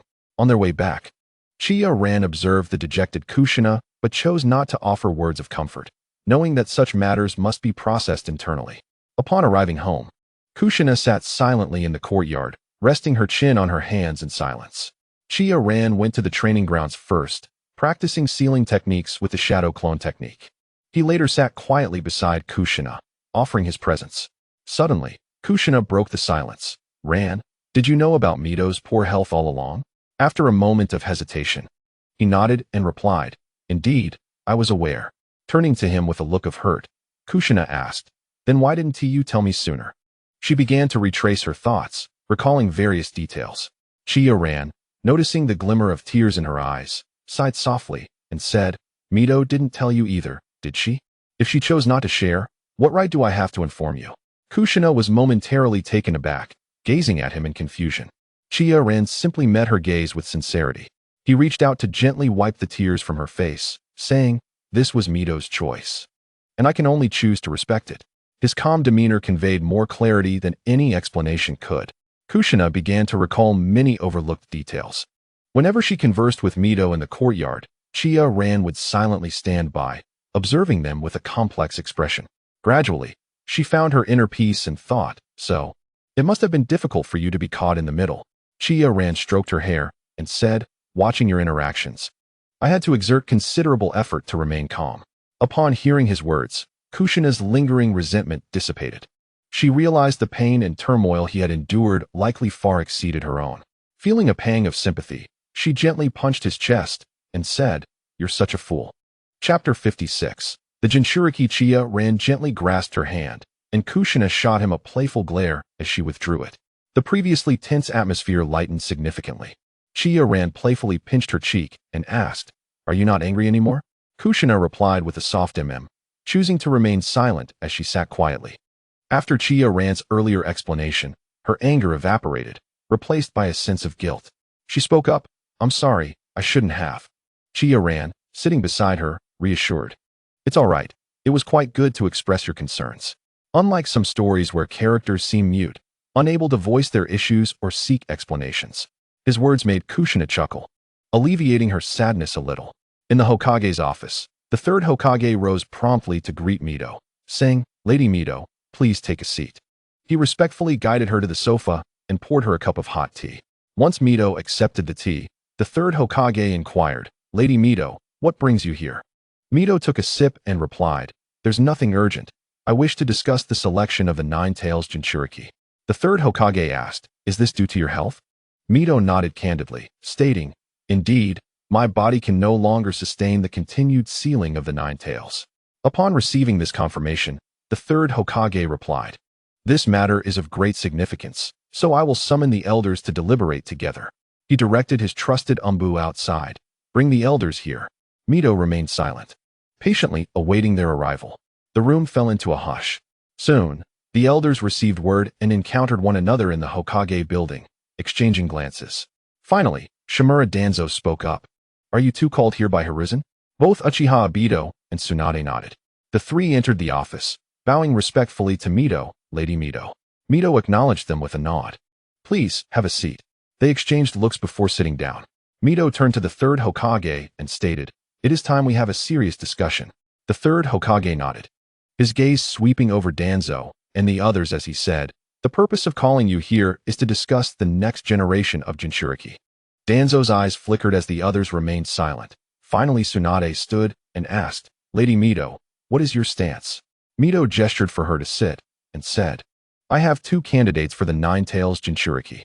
Uchiha Obito expressed confusion. "Isn't there only one member of the Uzumaki clan?" Mito chuckled softly. "There is another who meets the criteria." The third Hokage's mind raced with a bold hypothesis. He cleared his throat and said, "Lady Mito, please do not keep us in suspense." The others echoed his sentiment. Mito reclined slightly on the sofa and declared, "The other candidate is Chiya Ran." Aside from the third Hokage, the others were taken aback. Danzo remained somewhat composed, having some familiarity with Chiya Ran. Uchiha Obito and Tsunade, however, furrowed their brows, recalling memories. Suddenly, Uchiha Obito asked, "Is this Chiya Ran the one residing in your household, Lady Mito? The one who was recently promoted to Chunin?" As he spoke, Tsunade recalled as well, and they both turned to Mito with questioning looks. Mito confirmed, "Indeed, that is him." The third Hokage then posed a crucial question, "Lady Mito, what are Chiya Ran's personal wishes regarding this?" Mito responded, "He has no objections." The third Hokage asked, "Lady Mito, who do you believe is more suitable, Chiya Ran or Kushina?" Mito pondered briefly before replying, "I believe Chiya Ran is the more fitting choice." The third Hokage decisively stated, "Then we shall heed Lady Mito's judgment. Chiya Ran will be the second Jinchuriki of the Nine Tails." Uchiha Obito expressed concern, asking, "Lady Mito, does Chiya Ran truly meet the conditions to become the Nine Tails Jinchuriki?" Before Mito could respond, the third Hokage interjected, "I specifically observed Chiya Ran during the Chunin exams. He possesses an immense chakra capacity that undoubtedly qualifies him as a Jinchuriki." Upon hearing the third Hokage's explanation, Tsunade and Uchiha Obito's final reservations vanished, and they agreed. The three understood that Mito was not merely seeking opinions, but rather notifying them to prepare for what lay ahead. In a moment of uncertainty, Danzo appeared poised to speak. Yet a mere glance from Minato caused him to obediently fall silent. The third Hokage, observing Danzo's demeanor, couldn't help but chuckle inwardly, wondering why the man who once proposed handing Kushina over to Root now hesitated to voice his thoughts. It seemed he underestimated Sarutobi Hiruzen's integrity. After a brief internal critique of Danzo, The third Hokage addressed Minato, inquiring, "Lord Minato, when precisely will this occur?" Minato replied slowly, "Next week, on this very day." The atmosphere grew solemn among the Konoha F4, who promptly rose and bowed respectfully to Minato. He accepted their gesture with poise, aware that this legendary figure, who had witnessed the rise and fall of Konoha since the Warring States era, was nearing the end of his life. "Prepare yourselves," he advised. "I must take my leave." As the group straightened up, the third Hokage offered his arm to assist Minato out of the Hokage building. However, Minato declined, stating, "There is no need, third Hokage. Do not delay your duties." With a complex gaze, he glanced at Sarutobi. The third Hokage nodded, watching as Minato exited his line of sight. Danzo approached the third Hokage and whispered, "Once Lord Minato departs, shall we discuss Kushina?" Sarutobi shot Danzo a cold look, retorting, "I have no intention of involving myself in your affairs with the Uchiha. However, do not even think about touching Chiya and Kushina. Can you truly justify your actions to our teacher?" Danzo's expression stiffened, recognizing his old friend's warning and sensing a hint of menace. The atmosphere thickened with tension. Yuhi Kurenai and Tintin exchanged glances, unsure how to diffuse the situation. To their surprise, Danzo bowed his head and quietly departed. Relieved that an argument had been averted, they bid farewell to the third Hokage. Back at his root base, Danzo overturned his desk in frustration. The masked ninjas dared not approach him, accustomed to his unpredictable outbursts. Inwardly, Danzo seethed with anger and confusion. Why did no one recognize his sacrifices for Konoha? The disdainful glance from Minato earlier had cut him deeply. It lacked any contempt or warning, merely reflecting indifference. If Minato had displayed any other emotion, Danzo might not have felt such rage. But the indifference made him feel like a mere insignificant figure. After venting his frustrations, Danzo regained his composure. Realizing that he could not act against Chiya and Kushina for the time being, he would have to devise a new plan. Meanwhile, Chiya and Kushina were in the courtyard when they heard the gate open. They looked up to see Minato entering. Rushing over, they each offered to support him. Minato gently evaded their hands, saying, "I can walk on my own, there's no need for that." Reluctantly, they fell back, following him. Turning to them, Minato remarked, "I believe it would be better for Chiya to become the genturiki of the Nine Tails." Kushina felt a wave of relief, though concern quickly clouded her gaze as she looked at Chiya. To her surprise, Chiya remained composed and unresponsive. Minato placed a reassuring hand on Chiya's shoulder, saying, "While your chakra reserves are vast, your sealing techniques still require refinement. During this time, I will teach you all I can about sealing." Chiya's eyes glistened with unshed tears as he nodded. Suddenly, Minato shifted the topic, asking, "Where's Tsunade?" "I haven't seen her." Kushina replied, "She should be in her room." Minato encouraged, "Let's head to my room for a moment. I need to discuss something with Tsunade." They nodded and walked toward Minato's quarters. Upon entering Tsunade's room, they found her idly reading a book. Minato teased, "You're reading, Tsunade? What book is it?" Leaning closer, he read the title, The Complete Guide to Gambling.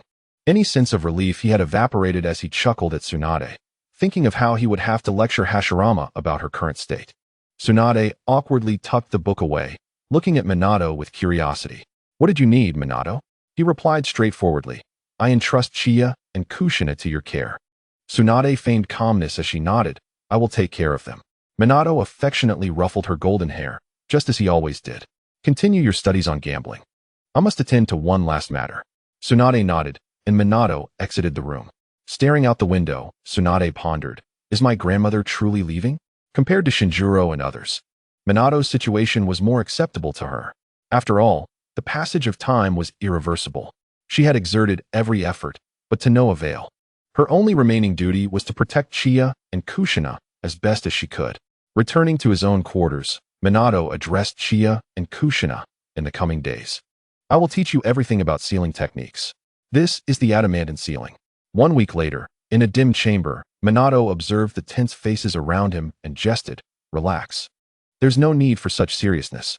He then turned to Chiya, emphasizing, "When confronting the Nine Tails, approach it with love."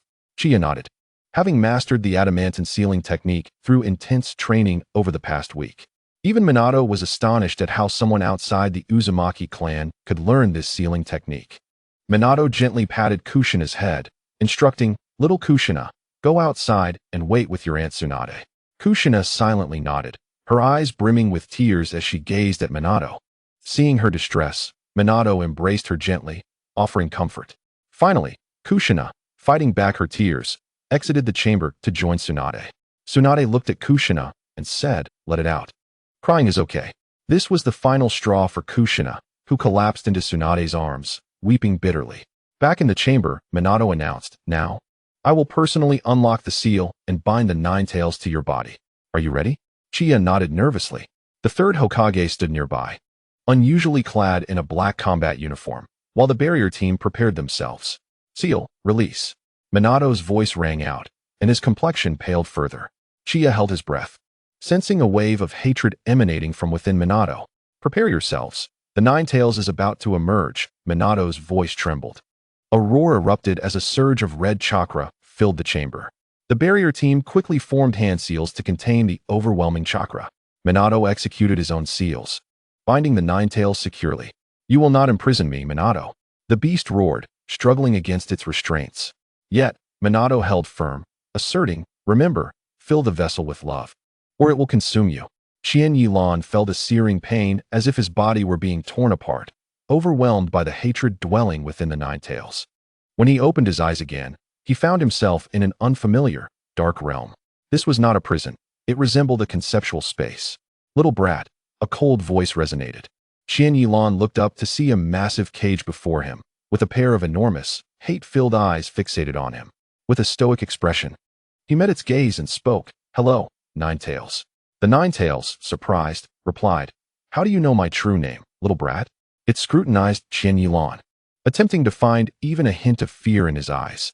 Chapter 58. The Guardian Genturiki. To its disappointment, Qian Yilan's gaze remained calm and devoid of emotion. He spoke softly, "9 tails, I have more pressing matters at hand, so please behave." He formed a hand sign, diamond lock. Countless iron chains materialized around the 9 tails, binding it securely. The 9 tails exclaimed in astonishment, the sealing technique of the Uzumaki clan. Before it could finish, Qian Yilan returned to the real world. He opened his eyes and surveyed his surroundings. At that moment, Kushina entered, engaged in a final conversation with Uzumaki Mido. Seeing this scene, Qian Yilan felt a pang in his heart, stifling his tears as he approached. The third Hokage gestured for the members of the barrier team to leave, stepping out of the dark room himself to grant the 3 some privacy. Once outside, he noticed Tsunade waiting nearby and inquired, "Is Tsunade waiting for you, Mido?" Tsunade merely nodded in silence. Inside the dark room, Uzumaki Mido comforted the tearful Kushina, gently wiping her tears with her frail hand. "Don't cry. If you keep this up, you'll become a little kitten." Qian Yilan approached, squatting beside Kushina. As Mido tenderly stroked Kushina's head, she turned to Qian Yilan and said, "Kushina may have a sharp tongue, but she has a heart of gold. Be patient with her, for my sake." Qian Yilan nodded, reassuring her, "Do not worry, Mido. I will." On that day, when Kushina reluctantly handed over all her saved pocket money to him, Qian Yilan had already made a decision in his heart. A smile of satisfaction graced Mido's lips. "Hashirama, I have come to find you," she whispered, feeling her life gradually fading. Mido's hand slowly slipped from Kushina's face. "Grandma, Grandma," Kushina cried, tears streaming down her face. All Qian Yilan could do was silently accompany her. Mido opened her eyes once more, discovering herself traversing a dark world. She walked forward, spotting 2 familiar armored figures awaiting her. They turned simultaneously. One of them, a white-haired man, said, "Sister-in-law, it has been a long time." "Tobarama. The one beside you must be Hashirama," Mido replied. The figure clad in red armor turned to embrace her, exclaiming, "Mido, you have finally come." Mido squinted her eyes, her smile devoid of warmth. "So, you were eagerly anticipating my arrival?" Hashirama felt the sudden shift in atmosphere and halted, scratching his head in confusion. He cast a pleading glance towards Tobarama. Clearing his throat, Tobarama was about to speak when Mido interrupted, "Hashirama, I shall not hold this against you for now." Just as Hashirama sighed in relief, Mido's voice cut through again. "Now, let us discuss how you have led Tsunade astray." After a considerable time, Kushina finally composed herself and stood. She looked at Qian Yilan with concern, asking, "Lan, are you all right?" "I'm fine. Don't worry," he replied, seeing her mood improve and offering her some words of comfort. Kushina sniffled, her emotions stabilizing significantly. They exited the dark room, and the third Hokage approached, saying, "My condolences." Qian offered a slight bow, replying, "Thank you, Hokage-sama." Following this, a simple funeral was held, attended only by the Konoha F4, the legendary Sannin, and Kakashi. As the third Hokage concluded the final eulogy, the modest ceremony came to an end. Orochimaru observed Qian and Kushina with curiosity. Sensing his gaze, Tsunade subtly shifted her position to shield them. Just then, Jiraiya's voice rang out. "Orochimaru, Tsunade, it has been a while since we gathered. Shall we meet up?" Tsunade shook her head, saying, "I need to look after these two brats, so I won't be joining." Disappointed, Jiraiya nodded and turned his attention back to Orochimaru, suggesting, "How about we two get together?" Orochimaru, hearing Jiraiya's proposal, declined with a raspy, cold tone, "I have matters to attend to. Perhaps next time." Jiraiya nodded, somewhat disheartened. Falling silent, Tsunade led Qian and Kushina down the road, glancing back at Qian with concern. "If you feel any abnormalities, let me know promptly, all right?" Warmth spread through Qian heart at Tsunade's concern, and he nodded, saying, "Understood, Tsunade." In the Hokage's office, the Konoha F4 discussed the arrangement for Qian. Danzo chimed in, "Hizashi, even if we do not hand the genturiki over to Root, you should at least send some trusted umbu to monitor and protect the genturiki." The third Hokage did not refute this, as Danzo's request was reasonable. More importantly, he shared the same sentiment. Konoha's Chunin, Komatsu, agreed, "Danzo is right. Reliable umbu should indeed be assigned to safeguard the Nine-Tails genturiki." Uzumaki Menma also expressed his agreement. The third Hokage feigned hesitation, taking a while before stating, "Regarding the Nine-Tails genturiki safety, having Tsunade's protection means we need not deploy umbu for supervision." Danzo countered, "That won't do. This is no trivial matter." Komatsu and Menma also expressed dissent. Finally, the third Hokage adopted a resigned expression. He said, "In that case, let it be as such." To avoid provoking Tsunade and Qian resentment, the umbu and sealing team would only need to remain on standby from a distance when Qian ventured outside, intervening only during instances of Nine-Tails chakra rampancy. The three listened to the third Hokage's plan, their brows furrowing, yet they reluctantly agreed. After all, with Tsunade keeping watch, the safety of the Nine-Tails genturiki was assured, requiring only the sealing team to remain alert from afar. The third Hokage scanned the room, stating, "If there are no further objections, this meeting is adjourned." Danzo and the others rose to leave. Tsunade, Qian and Kushina returned home. Kushina spoke first, saying, "I am going to rest." With that, she entered her bedroom and closed the door. Qian made his way to the training grounds in the backyard, ready to continue his communication with the Nine-Tails. Tsunade followed closely behind, watching him intently. Qian addressed Tsunade, "Sister Tsunade, I need to speak with the Nine-Tails." Tsunade's voice echoed, "Remove your shirt." Qian turned in shock, his expression one of disbelief. Realizing the misunderstanding, Tsunade sighed in exasperation. "I merely want to check the status of your seal, do you understand?" Embarrassed, Qian chuckled awkwardly before removing his shirt. Closing his eyes to enter his consciousness space, he gazed at the Nine-Tails, tightly bound from head to tail, and spoke in a calm tone, "Nine-Tails, have you considered my proposal?" The Nine-Tails glared fiercely, exclaiming, "Damn human, I will never submit to your command." With that, it began to thrash violently. Chapter 59. Taming the Nine-Tails. Qian remained expressionless, simply clasping his hands together to tighten the diamond lock's chains. His voice reached the ears of the Nine-Tails. "In the distant ancient lands of the East, there are several methods to deal with a beast like you. Allow me to introduce the first method." Aware of his lack of superior verbal skills, he opted for a more immediate approach. As for Granny Mito's advice to charm the Nine-Tails with love, he wished she would keep her golden lock in check. Chiya Ran tightened the chains around the Nine-Tails' neck, gradually increasing the pressure. The Nine-Tails glared at him with its enormous slitted eyes, filled with rage and resentment. It let out a tremendous roar, its expression brimming with murderous intent and ferocity. Chiya Ran, observing the wrathful beast, continued, "I forgot to mention, even without your permission, I can still utilize your chakra." With that, he firmly suppressed the Nine-Tails' power and began to absorb its chakra. In an instant, from Tsunade's perspective, a sinister aura inexplicably radiated from Chiya Ran's body, followed by a surge of red chakra spilling forth. Tsunade immediately tensed, Her bright eyes filled with concern as she glanced at Chiya Ran. She shifted her gaze to his abdomen, relieved to see no signs of the seal loosening. At that moment, the Umbu and sealing squad arranged by the third Hokage arrived in the distance, nervously observing Chiya Ran. Tsunade explained, Chiya Ran's seal is intact. There are no issues. He is currently in a crucial period of training, so please do not disturb him. The sealing squad nodded, confirming, Lady Tsunade is correct. The seal remains in good condition. The Umbu nearby finally relaxed, and Tsunade's voice echoed, since Chiya Ran's seal is stable, I ask that you all refrain from lingering in my home. The Umbu and sealing squad nodded and turned to leave. Tsunade casually pulled up a chair, crossed her legs, and rested her chin in her hand, watching Chiya Ran intently. Within the realm of consciousness, the Ninetales stared in disbelief as its power was siphoned away by Chiya Ran. You little brat, how is it that you can do this? It exclaimed, feeling a profound sense of humiliation and anger. It was not surprised that Mito Uzumaki could achieve this, given her terrifying strength. Uchiha Madara's control over it was also due to his formidable ocular prowess. But what gave this little brat the right?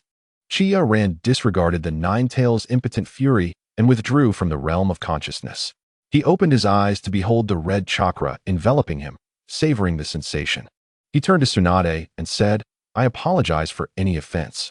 Tsunade understood his intent and nodded, very well. Chiya Ran pushed off the ground with one leg, leaving a deep imprint, and struck a powerful punch towards Tsunade. He distinctly felt his physical capabilities enhanced to an astonishing degree. Tsunade, not daring to underestimate him, met his blow with half of her strength. After the clash, she felt her arm go numb from the impact. Internally astonished, she maintained a composed facade as she continued to engage with Chiya Ran. In an instant, the two exchanged dozens of blows. Acknowledging his own strength, Chiya Ran, leveraging Tsunade's force, retreated and declared the bout initiated by him concluded. Thank you, Sister Tsunade.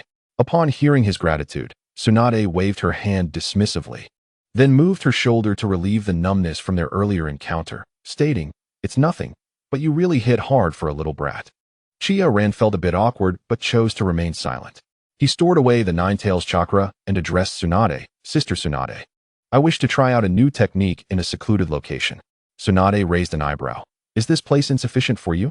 Chiya Ran nodded. The space here is too confined. I fear I might demolish the house. Tsunade's interest piqued as she responded, Wait a moment. Under Chiya Ran's puzzled gaze, she entered Kushina's bedroom. Kushina, lying on the bed and staring blankly at the ceiling, turned her head upon Tsunade's entrance and asked, Sister Tsunade, what is the matter? Tsunade replied, Chiya Ran wants to develop a new technique. Would you like to watch? This was merely a pretext. She could not reveal that Konoha was currently perilous and that Kushina needed to stay close. After all, both Danzo and Orochimaru viewed them with malicious intent. Kushina, thinking Tsunade wanted to cheer her up, readily accepted her sister's kindness and nodded to follow her out of the bedroom. Chiya Ran gazed curiously at the two beautiful women. Somewhat bewildered, Tsunade approached and patted his shoulder, saying, I know of a suitable training ground. Follow me. Sensing Chiya Ran's confusion, she leaned in and whispered, The village is unsafe at the moment. You both cannot act independently. Even when dealing with the mature-minded Chiya Ran, Tsunade chose to disclose a hint of insider information. Suddenly reminded of Danzo's serpentine gaze, Chiya Ran shuddered. At that moment, Kushina poked his shoulder, asking, What are you thinking? Just follow Sister Tsunade. Chiya Ran snapped back to reality and followed Tsunade. The Umbu and sealing squad exchanged glances and trailed from a distance. Chiya Ran felt an odd sensation of being watched and could not help but glance back, locking eyes with the Umbu and sealing squad. Kushina tugged at his clothes, asking, What's wrong, Ran? Chiya Ran responded, Nothing. He was well prepared for Konoha's surveillance and felt no surprise. After all, the genturiki was viewed as an unstable factor, so being monitored was entirely normal. The trio soon arrived at a vast but somewhat dilapidated training ground. Tsunade turned to Chiya Ran and said, This training ground has been abandoned for quite some time. You need not worry about damaging anything. This is the perfect place to experiment with your new ninjutsu. Chiya Ran began extracting chakra from the Ninetales. He then extended his hand, forming a more violent Rasengan, distinct from the conventional blue one. This new Rasengan was purple and significantly larger. While maintaining the Rasengan, he searched for an appropriate location to unleash its might. Eventually, The sound of rushing water from the right caught his attention. He dashed toward the waterfall, unleashing the enhanced Rasengan infused with Nine-Tails Chakra upon it. In an instant, where the Rasengan struck, everything was reduced to dust. The waterfall, under the force of this immense power, was cleaved in two, revealing a massive chasm. The previously cacophonous sound of the waterfall ceased abruptly, creating a moment of eerie stillness, save for the descending Chiya Ran and the splashing droplets of water. Kushina gaped in awe at the terrifying display of power, speechless. Tsunade, equally astonished, opened her mouth, unsure of what to say. While she could achieve similar feats with her own incredible strength, how old was Chiya Ran? At this rate of growth, Tsunade could hardly fathom what kind of monster Konoha would see in 5 to 6 years. As Chiya Ran landed gracefully on the water's surface, the waterfall restored itself, concealing the vast chasm. The surrounding scene shifted from stillness to motion, and with the waterfall's thunderous sound returning, it jolted the stunned Kushina and Tsunade back to reality. Tsunade finally spoke. Is the power of your Rasengan greater than that of a standard one due to the Nine-Tails Chakra? Chiya Ran nodded, adding, indeed. But I also infused a significantly greater amount of my own chakra. Next, there is a new technique. You should stand a bit further away. Tsunade nodded and, taking Kushina's hand, retreated approximately 50 meters. Having witnessed the power of the previous Rasengan, Tsunade understood that this technique would likely possess even greater potency. Otherwise, Chiya would not have specifically cautioned her. As Tsunade anticipated, Chiya began to gather the Rasengan with one hand.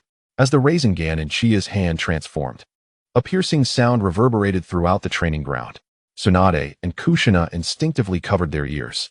The Rasengan, now surrounded by massive wind blades spinning rapidly, took on an eerie, deep purple hue with the infusion of the Nine-Tails Chakra.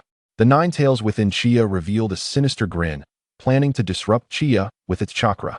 However, in the next moment, it was utterly flabbergasted.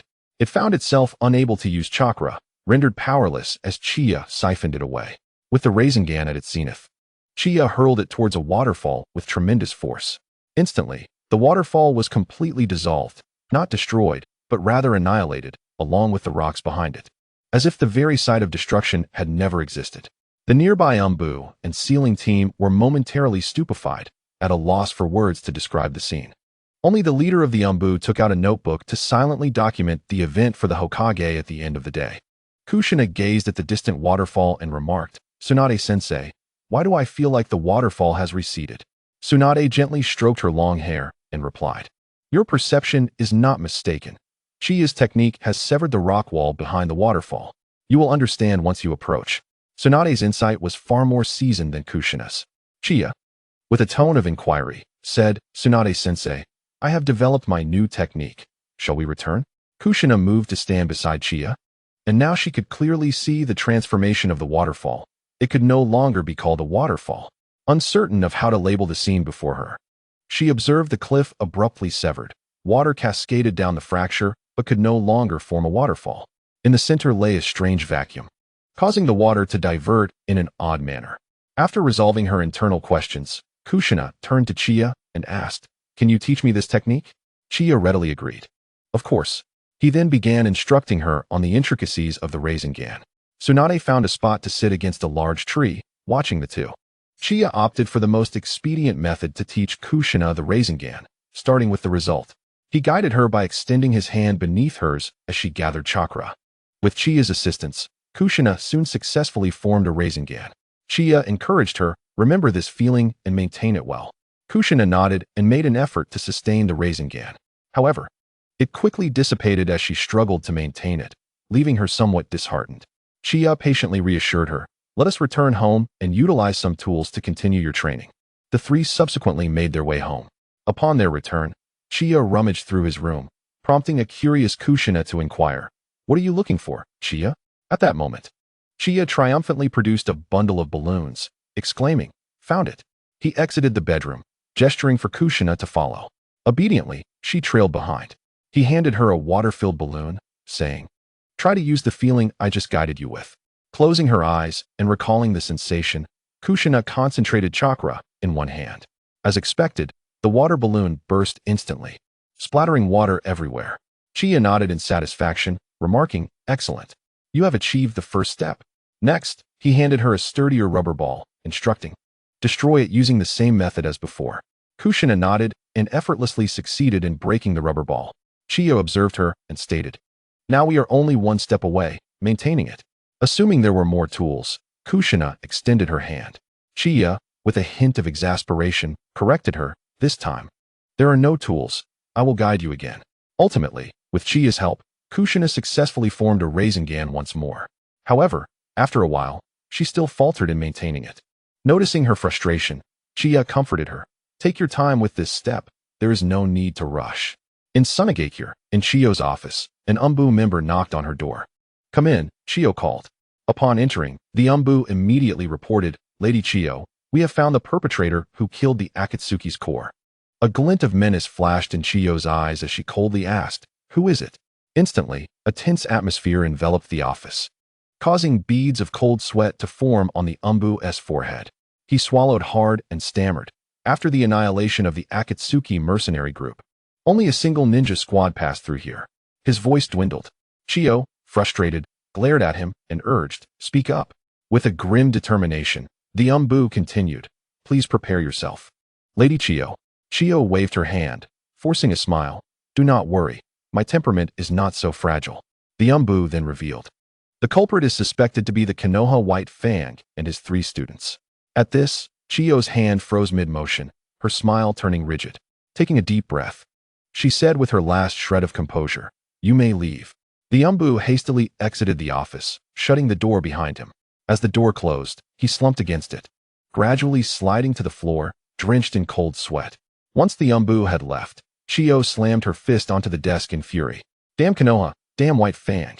Was it not enough that I sent a band of rogue ninjas to rob on the borders of the Land of Fire? Must they resort to lethal force?" Hearing the uproar from within, the Umbu outside hurriedly crawled away in a panic. Still seething, Chiyo seized a water cup and hurled it to the ground, shattering it into countless pieces. After venting her frustrations, she visibly calmed down, sitting in her chair with a fluctuating expression as she began to contemplate her next course of action. Just then, the office door swung open, and upon seeing it was Hayo, she inquired, "What is it?"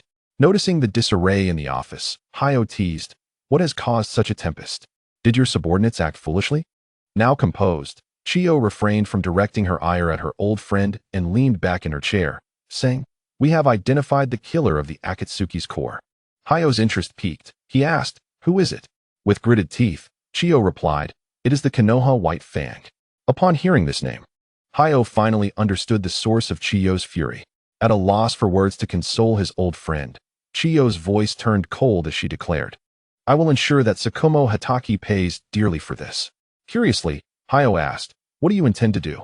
Chiyo smirked, "Now is not the right time. We shall discuss it later." Although curious, Hayo opted not to press further and instead broached the main reason for his visit. "The seal on the genturiki is unstable again, and I need your assistance to handle it." Chiyo nodded solemnly, clearly discerning the urgency of the situation. At Kushina's home, a look of delight lit up her face as she exclaimed to Chiya, "Chiya, I have succeeded." She proudly displayed the completely stabilized Rasengan in her hand. Chiya, not one to withhold praise, gave her a thumbs up and said, "Truly worthy of being Kushina." Approaching the wooden post, Kushina pressed the Rasengan against it, creating a large hole. Chiya acknowledged her achievement, stating, "It seems you have mastered this technique." With eager anticipation, Kushina asked, "Shall we proceed to the next stage?" Chiya shook his head, replying, "It's getting late. Let us continue tomorrow." Disappointment flickered across Kushina's face as she lowered her head and responded with a soft "oh." Chiya looked at her and inquired, "If I recall correctly, you possess wind-release chakra, right?" Kushina nodded affirmatively. "Indeed, I have wind-release chakra." Chiya affectionately ruffled her hair. "That makes things easier. I also have wind-release chakra, which will facilitate teaching you the next stage of ninjutsu. So let us return and rest for now." As the two concluded their training, Tsunade yawned and retreated to her room. Meanwhile, in the Hokage's office, an air of busyness persisted. The third Hokage took up his pipe, puffing thoughtfully as if awaiting someone. Just then, a knock echoed from outside the office. The third Hokage called, "Come in." Upon the entrance of the visitor, he set down his pipe, smiling as he said, "Shikamo, please sit." Shikamo took a seat, puzzled, and asked, "Lord Third Hokage, Is there something you need from me? With a serious expression, the third Hokage replied, Shikamo. You need to keep a closer watch on the Nine-Tails Jinchuriki. Shikamo nodded, assuring, rest assured, Lord Third Hokage. Chiya is the child of my comrade. I will protect him well. The third Hokage nodded, visibly relaxing. That's good to hear. With Tsunade in the village and you outside, I can rest easy. Shikamo said, if there is nothing else, I will take my leave. The third Hokage, while organizing the documents on his desk, responded, yes, that will be all, Shikamo. Shikamo bowed slightly before departing. As the third Hokage prepared to leave, an Umbu member responsible for monitoring Chiya entered. He handed a report to the third Hokage, stating, Lord Hokage, this is the Jinchuriki's activities and actions from today. The third Hokage took the report, scanning it for a moment before widening his eyes in shock. He turned to the Umbu and exclaimed, is this all true? The Umbu nodded. I report to you, Lord Hokage, it is indeed accurate. The third Hokage, slightly disheartened, waved his hand. There is no need for Umbu to protect the Jinchuriki anymore. Withdraw the watch. Though the Umbu was perplexed, he complied. Yes, Lord Hokage. Chiya lay on his bed, closing his eyes and entering his consciousness space. In the dimly lit area, he gazed at the tightly bound Nine-Tails and asked, Kurama, have you thought it through? The Nine-Tails roared angrily, opening its mouth wide. I shall never be controlled by humans. Chiya feigned disdain, waving his hand dismissively. Kurama, do you realize you have terrible breath? The Nine-Tails retorted furiously. You have bad breath. Your entire family has bad breath. Chiya merely observed the Nine-Tails in silence. In truth, the Nine-Tails had no bad breath. As a manifestation of chakra, it was beyond the realm of mere animals, making the notion absurd. This was merely Chiya's strategy to gradually undermine the Nine-Tails' psychological defenses. Forming hand seals, he declared, it seems you still fail to grasp reality. Your current state is far too comfortable. Vajra lock, the extending chain suspended the Nine-Tails upside down, causing it to feel dizzy. It humiliatedly remarked, damn it, you little brat. Chiya calmly instructed, Kurama, take some time to calm down. I expect your answer by tomorrow. With that, he disregarded the furious Nine-Tails, who exited the consciousness space in a huff. After a while, Chiya processed the negative emotions caused by utilizing the Nine-Tails chakra. He pondered how other Jinchuriki managed to cope with such overwhelming negativity when using tailed beast chakra.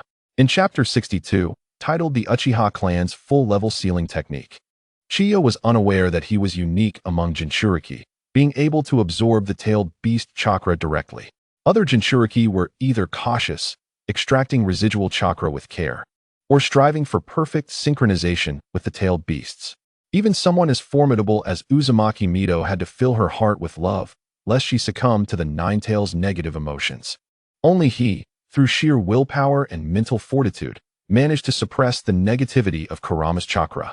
Oblivious to how other Jinchuriki wielded tailed beast chakra, Chiya simply organized his thoughts and drifted off to sleep.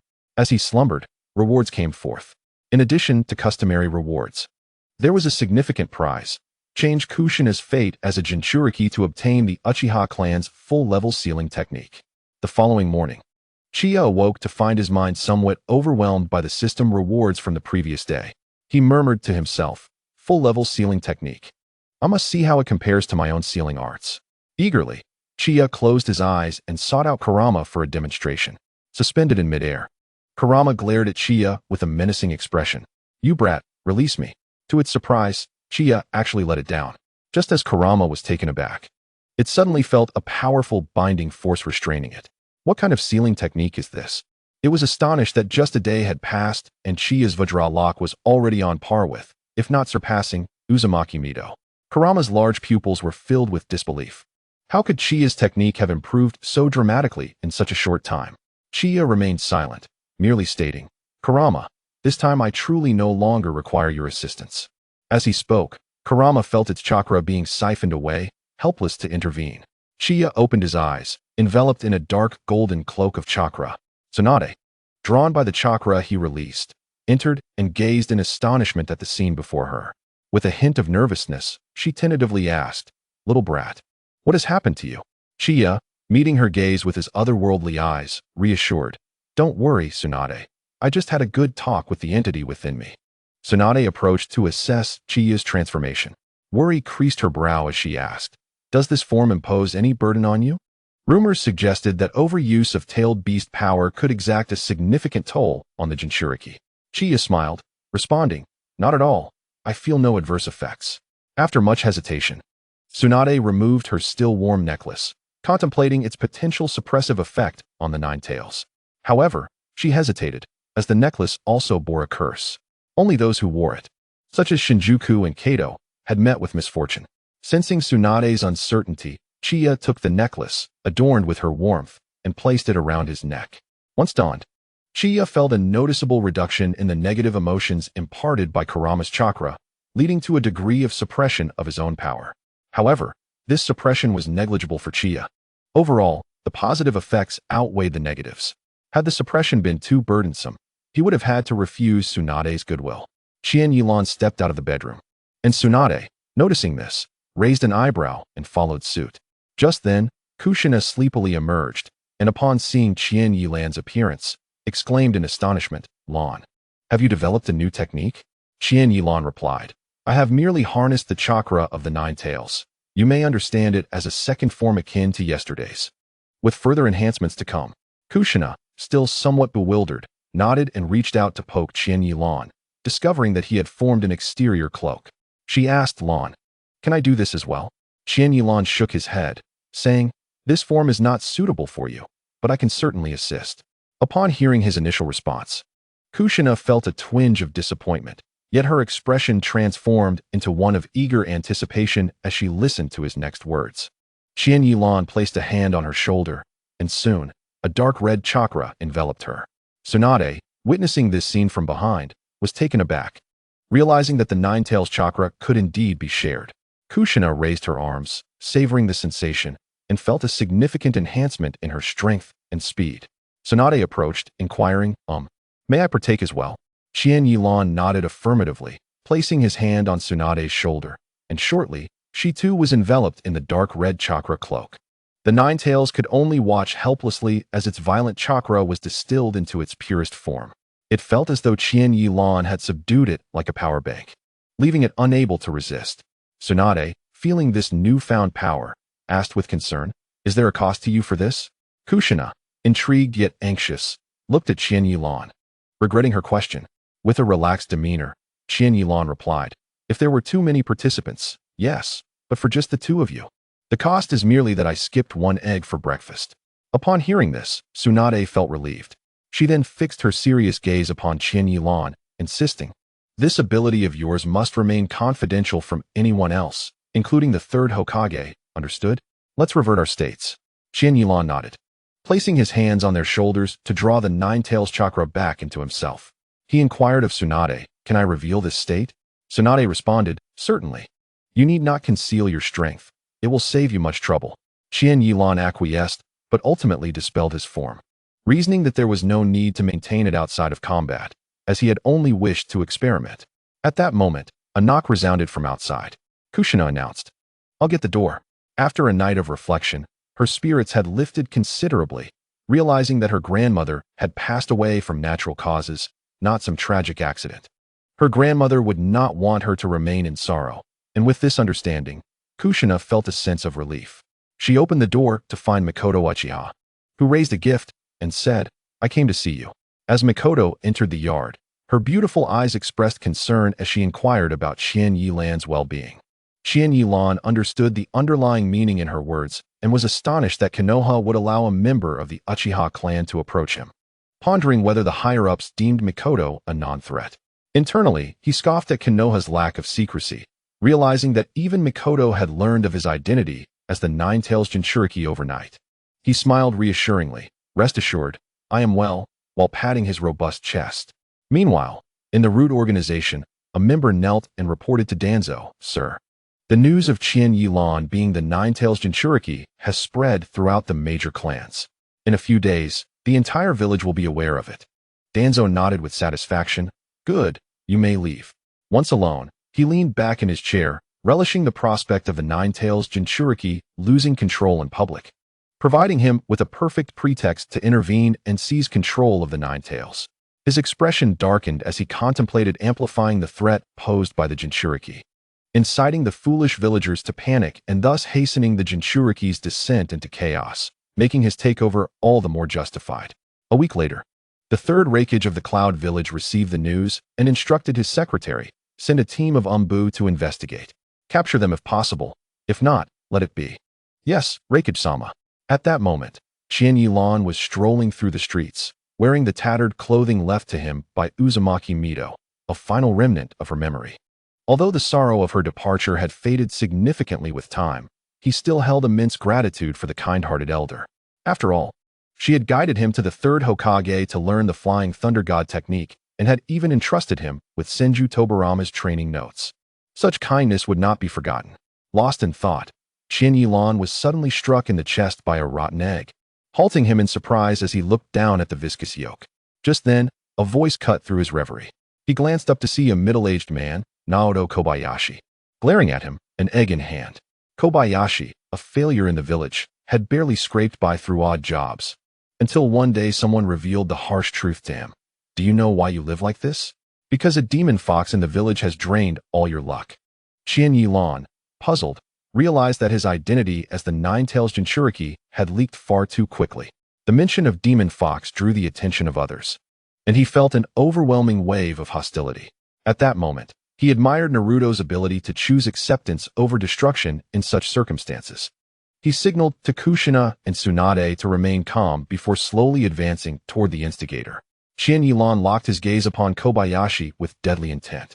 As Kobayashi attempted to flee, he found himself rooted to the spot, unable to move. Qian Yilan approached him and casually asked, "Did you throw it with your left hand or your right?" Kobayashi trembled, unable to utter a word. Qian Yilan's lips curled into a sinister smile. "So you don't want either hand, then?" Overwhelmed by the pressure, Kobayashi finally stammered, "It was my right hand, my right hand." Qian Yilan pressed further, "Was it intentional?" With hands clasped in prayer, Kobayashi pleaded, "It wasn't on purpose. Please forgive me." To his surprise, Qian Yilan hesitated. What if? Kobayashi's heart leapt at the prospect, thinking, how dare that demon fox embarrass me? Next time, I'll throw something harder than an egg. Suddenly, a flash of cold steel severed both of Kobayashi's hands. Qian Yilan feigned sorrow, saying, "I'm so sorry, so sorry." Then, with a devilish grin, he added, "You will surely forgive me, won't you?"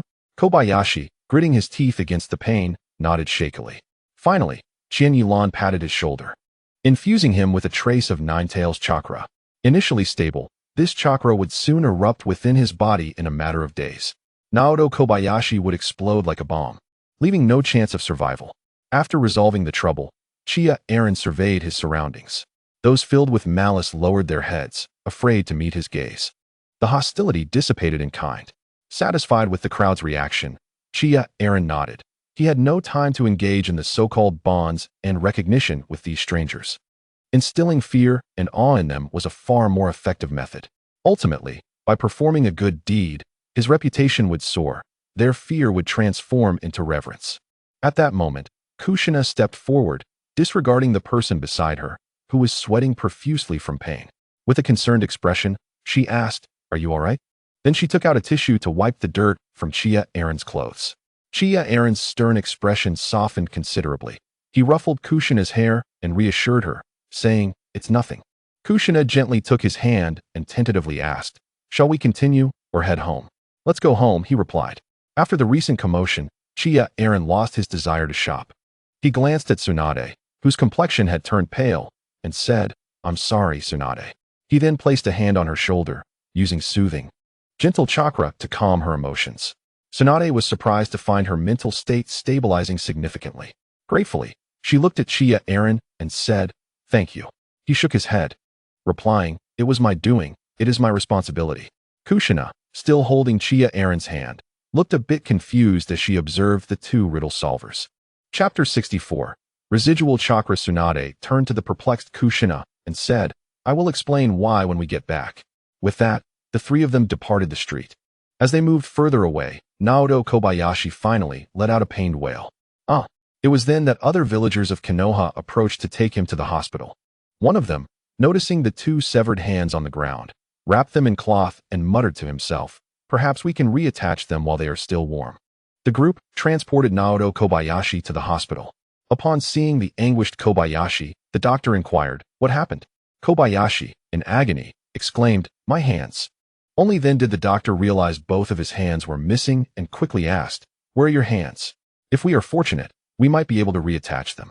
A Konoha villager hurriedly handed the doctor the wrapped, severed hands. The doctor passed the hands to an assistant and wheeled Kobayashi into the operating room. He skillfully cleaned the wounds and attempted to reattach the hands, but soon discovered it was impossible. Perplexed, the doctor heard Kobayashi's desperate plea, "Please, help me get my hands back." He could only respond, "I will do my best." He turned to a nearby nurse with a solemn expression and instructed, "Fetch Senior Noera Shinasuke." The nurse nodded quickly and left the operating room. Soon, Noera Shinasuke entered, asking, "What is the matter?" The doctor pointed at Kobayashi, reporting, "Sir, no matter how hard I try, I cannot reattach his hands." Nohara's interest piqued at the challenge, and he replied, "Let me give it a try." As a medical ninja, he relished such challenging cases. He attempted various conventional methods to reattach the hands, but all efforts failed. Furrowing his brow, he began to examine the wounds more closely, only to be astonished to find blood seeping from the injuries. It was as if something was continuously tearing the wounds apart. Noera focused intently and discovered that residual chakra lingered on the wounds, incessantly cutting at them. This was the fundamental reason for the failure to reattach the severed hands. Noera Shinasuke's expression grew grave as he silently continued his examination of the wounds. At that moment, the mice hiding in the shadows, having been harmed by Chiya Ran, began to surface. Danzo entered the Hokage's office without knocking, striding in confidently.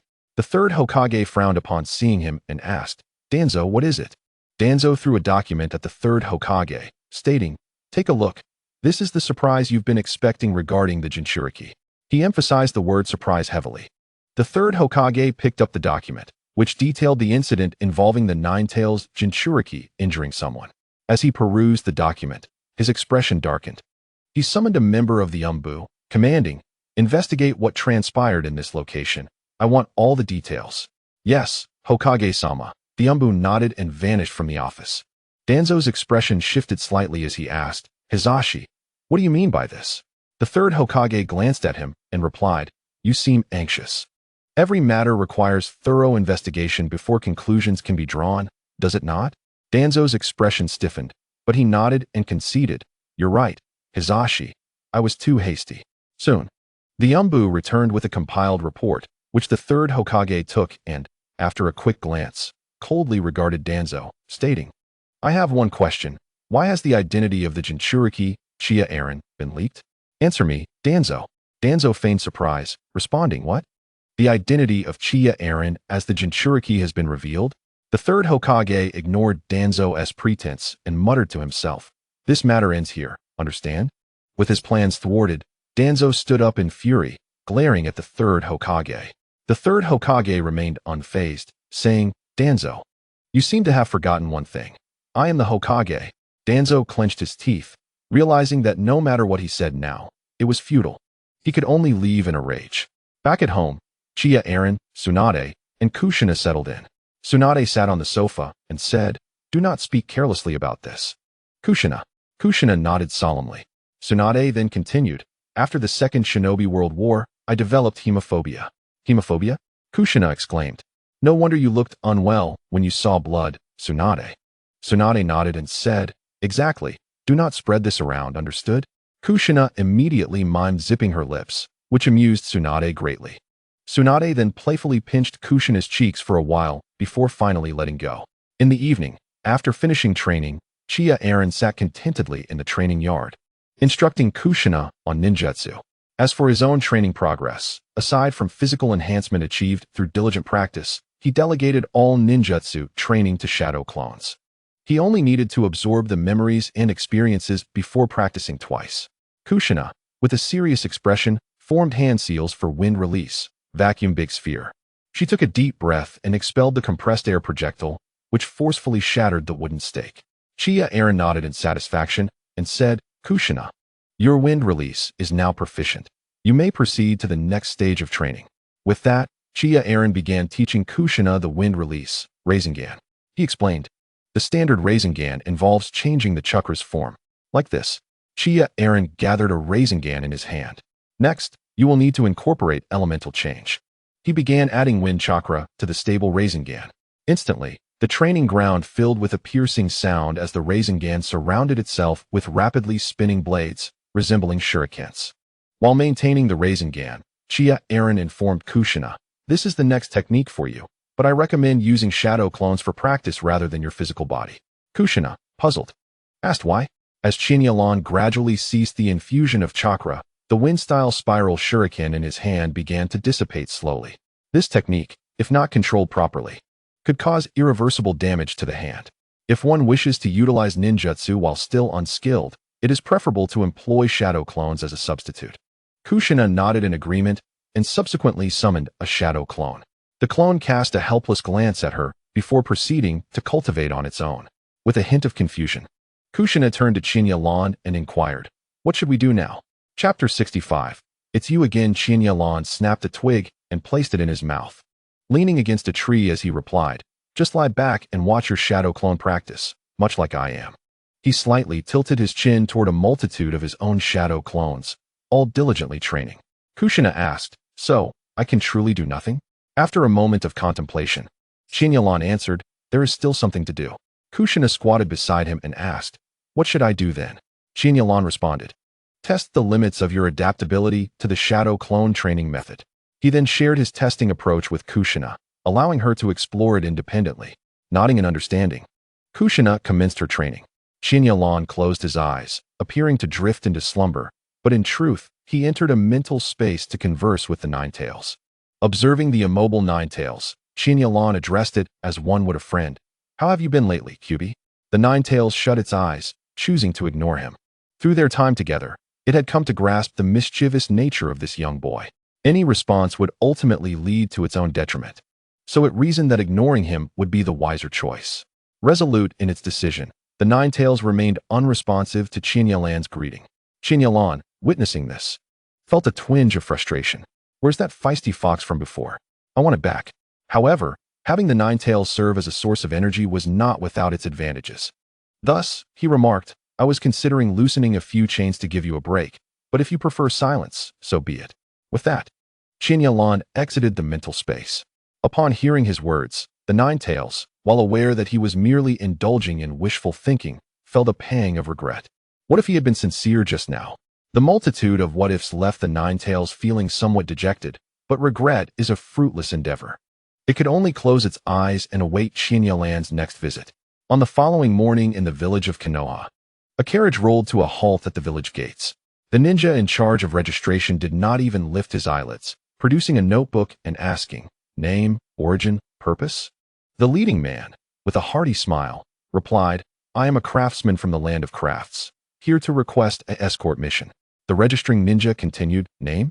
The man quickly produced a document and handed it over, stating, "Sir, this document contains the information of all of us." Nodding, the registering ninja accepted the document.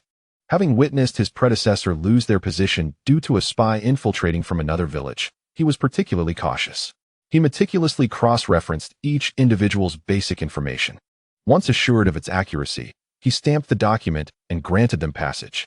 Turning to the next in line, the man bowed slightly, discreetly slipping a few banknotes into his hand before briskly leading the carriage into the mission release office.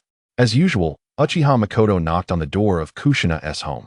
This time, it was Tsunade, yawning, who opened the door. Upon seeing Makoto, she rubbed her eyes and said, "Ah, it's you, Makoto. Come in." With that, she turned and returned to her slumber. Uchiha Makoto entered the house, observing the quiet living room before cautiously pushing open the door to Chiya Ran's bedroom. At that moment, Chiya Ran was resting due to the intense mental strain from the previous day's multiple shadow clone training. Sitting on the edge of the bed, Makoto gazed at him.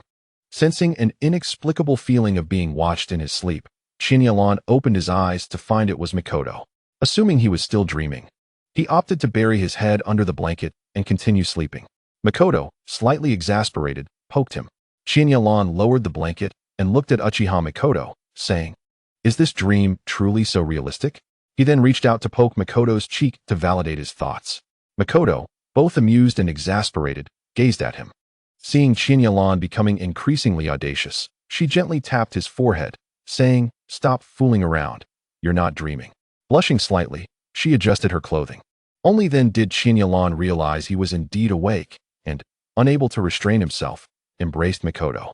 Just then, footsteps echoed from outside, prompting both to hastily separate. Tsunade observed the two, now returned to their proper demeanor, with a hint of curiosity but did not dwell on it, choosing instead to attend to her own matters. Once Tsunade left, Uchiha Mikoto shot Chiya Ran a fierce glare. However, due to her gentle disposition, in Chiya Ran's eyes, her gaze resembled more of playful teasing. Chiya Ran, unconcerned, rose and changed his clothes before Mikoto. While she maintained an outwardly composed demeanor, the faint blush on her ears betrayed her inner turmoil. After stretching lazily, Chiya Ran prepared to head to the training grounds, but suddenly felt a deep-seated malice. This was a newfound ability he had acquired after forcibly extracting chakra from the Nine Tails. Abruptly halting, he gestured for Uchiha Mikoto to remain quiet and still. Following the source of the malevolence, he leaped lightly onto a wall, discovering 4 individuals engaged in a clandestine plot. The genturiki is here, right? Yes, indeed. How about we make our move tonight? Listening to their conspiracy, Chiya Ran was taken aback, his forehead lined with frustration. Come on, guys, can we not conspire right in front of me? Is the vigilance in Konoha so lacking? Observing their skin tones, he deduced they were from the hidden cloud village. Chiya Ran couldn't help but feel exasperated. With such obvious features, were the ninjas of Konoha colorblind? Unable to endure their loud plotting any longer, he swiftly struck down 2 of them with powerful blows to their backs. The 2 struck merely twitched before falling still. The collective strength of the 4 was suddenly diminished by half. The remaining 2, being Jonin from the hidden cloud village, reacted quickly, drawing kunai and charging at Chiya Ran. He executed a split stance, delivering a formidable kick to their chests. They were sent flying, landing on the ground, blood spilling from their mouths. Chiya Ran was acutely aware that had fortune not favored them, one of the ninjas might have met a fatal end. One of the ninjas from the hidden cloud village had taken a direct hit to the chest, resulting in broken ribs that pierced his heart. The other, slightly more fortunate, suffered 2 broken ribs and a lung injury. Hearing the commotion, Tsunade, Kushina, and Uchiha Mikoto quickly arrived using the body flicker technique. Tsunade was the first to speak. Lan. What happened? Chiya Ran replied, just some rats from the hidden cloud village.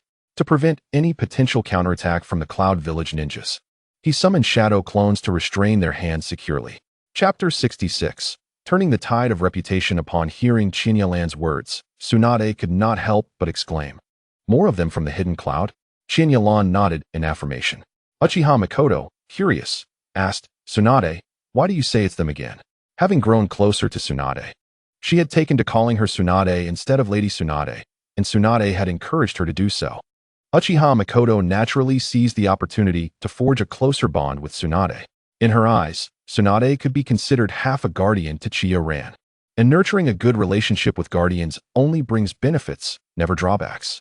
The bewildered Kushina cast a glance at Tsunade, unsure whether to speak up about the matter. Observing her hesitation, Tsunade chuckled and said, what is the matter? Mikoto is not an outsider.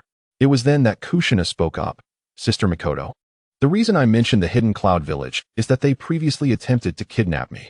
Uchiha Mikoto suddenly understood. At that moment, Chiya Ran interjected.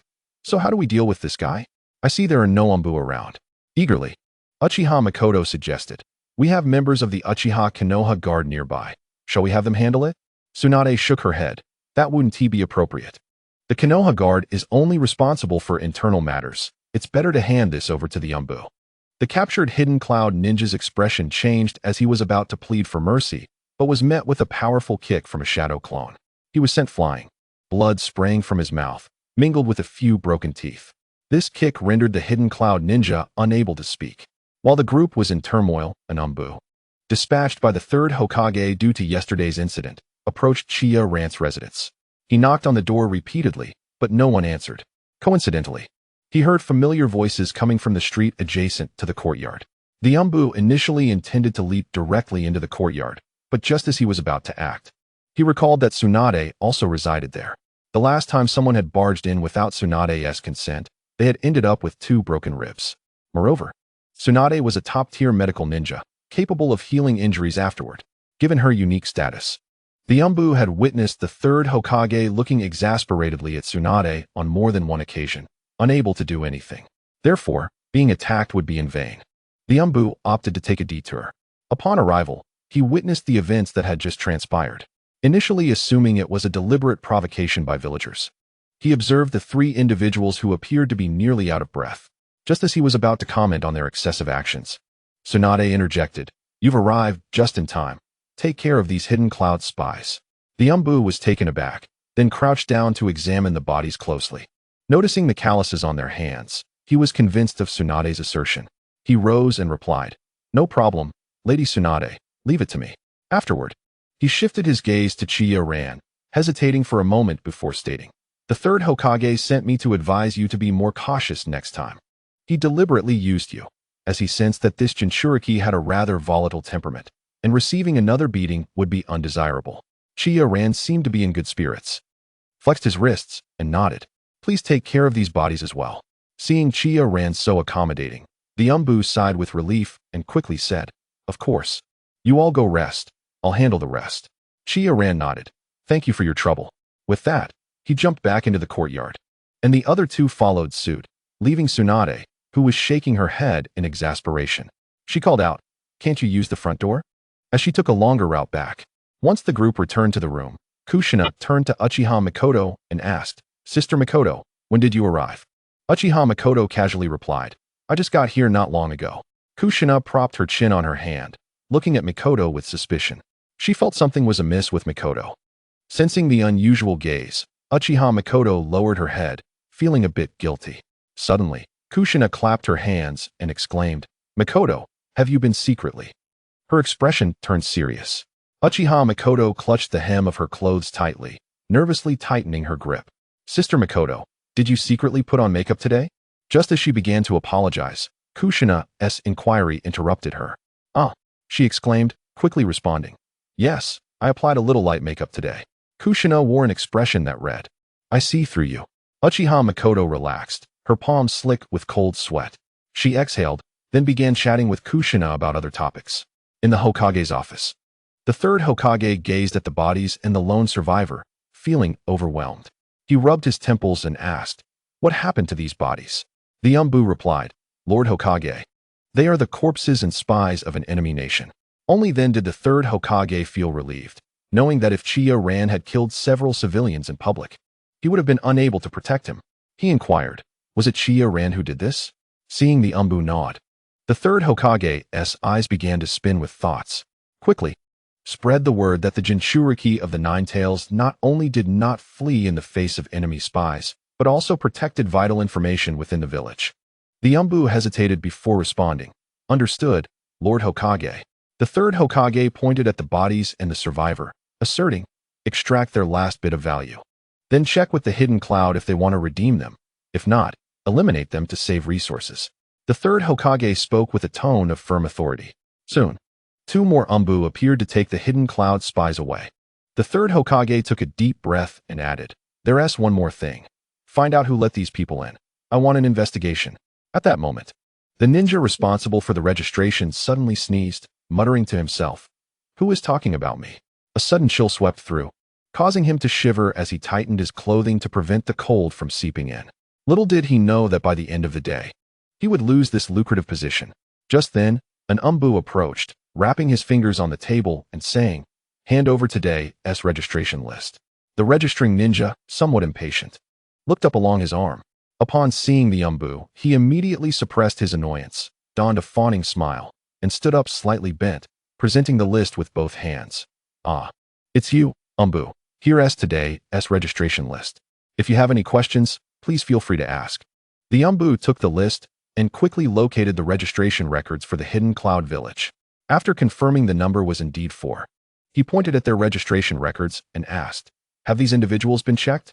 Chapter 67. The Unfortunate One. Upon hearing the Umbu's question, the registering ninja's face stiffened. He was acutely aware that something might have gone wrong. However, it was too late. He could only grit his teeth and reply, "Sir, the procedure was absolutely followed. I adhered to the village's regulations." The Umbu did not refute him, but merely looked at him with a knowing expression and said, I believe you." but I still need you to accompany me to the Umbu. Hearing these words, the registering ninja's face turned pale. He was well aware of what the Umbu represented. It was a place known for its ruthless nature.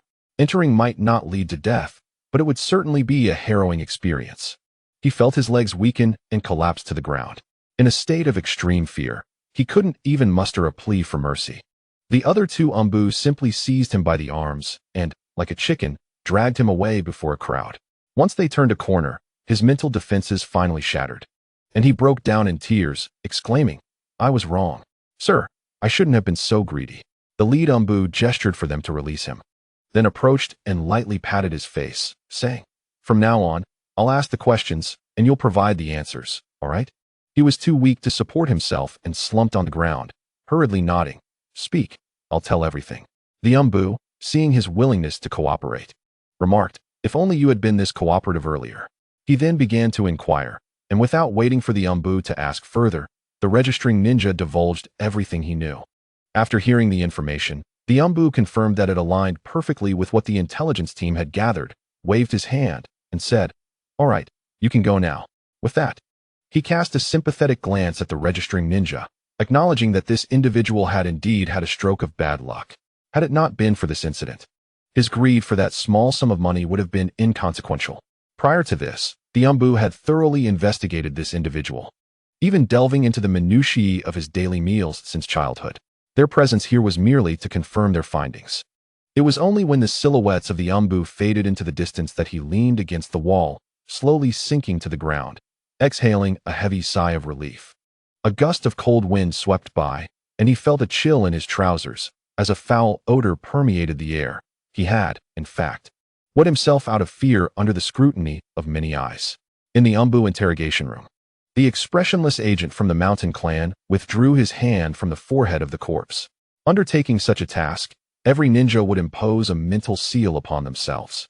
If the mission succeeded, it mattered little. However, should it fail, that seal would come into play. This was a seal technique developed by various nations specifically to counteract the mountain clan of Konoha. If anyone attempted to forcibly extract memories using ninjutsu, that seal would trigger self-destruction. After all, the body of a jonin, even in wartime, was a rarity, let alone in this era of supposed peace. Should Konoha obtain the memories of a jonin from Kumogakure, it would enable them to devise new ninjutsu specifically targeting Kumogakure. Thus, they had to remain vigilant. Their gaze then shifted to the sole survivor. His wounds had been minimally treated, and he had been given a soldier pill to prolong his life, not out of kindness, but rather to prevent their subject from succumbing to interrogation. After all, the value of a living jonin far outweighed that of a corpse. A living person could speak, even if their words were constrained.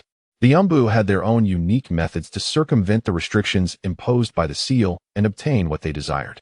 As the only survivor, chains were threaded through his collarbone to prevent him from biting his tongue to death, and his teeth had been intentionally extracted.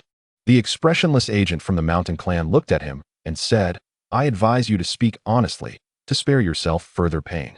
The survivor let out a cold laugh. Remaining silent, he still wished to live, hoping that Kumogakure would redeem him in time, as that was his only chance of survival. Should he perish, his family would receive a substantial compensation. The Umbu agent, unfazed, merely stated, "I hope you maintain this defiance." With a scream echoing from the interrogation room, the unique methods of the Umbu commenced. Eventually, the agent from the mountain clan gazed grimly at the corpse before him.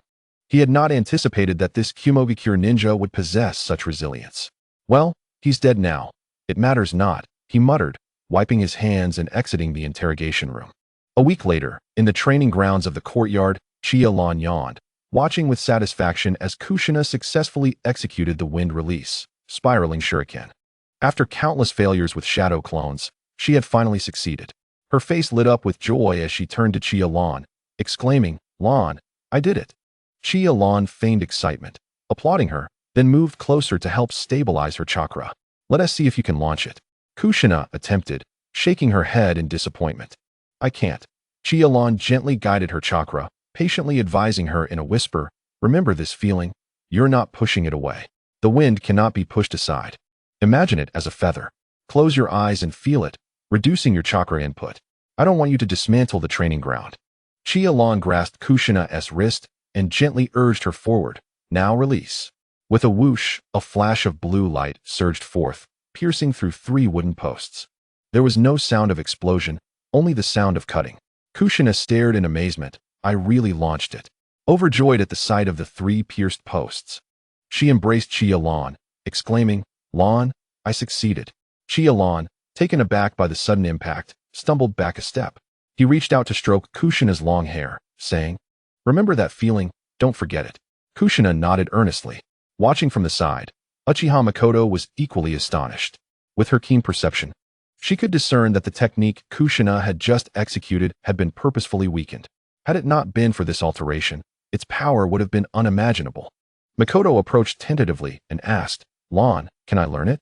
Chiya Ran paused, not immediately agreeing, and instead inquired, "Makoto, what is your chakra affinity?" Makoto replied, "Fire."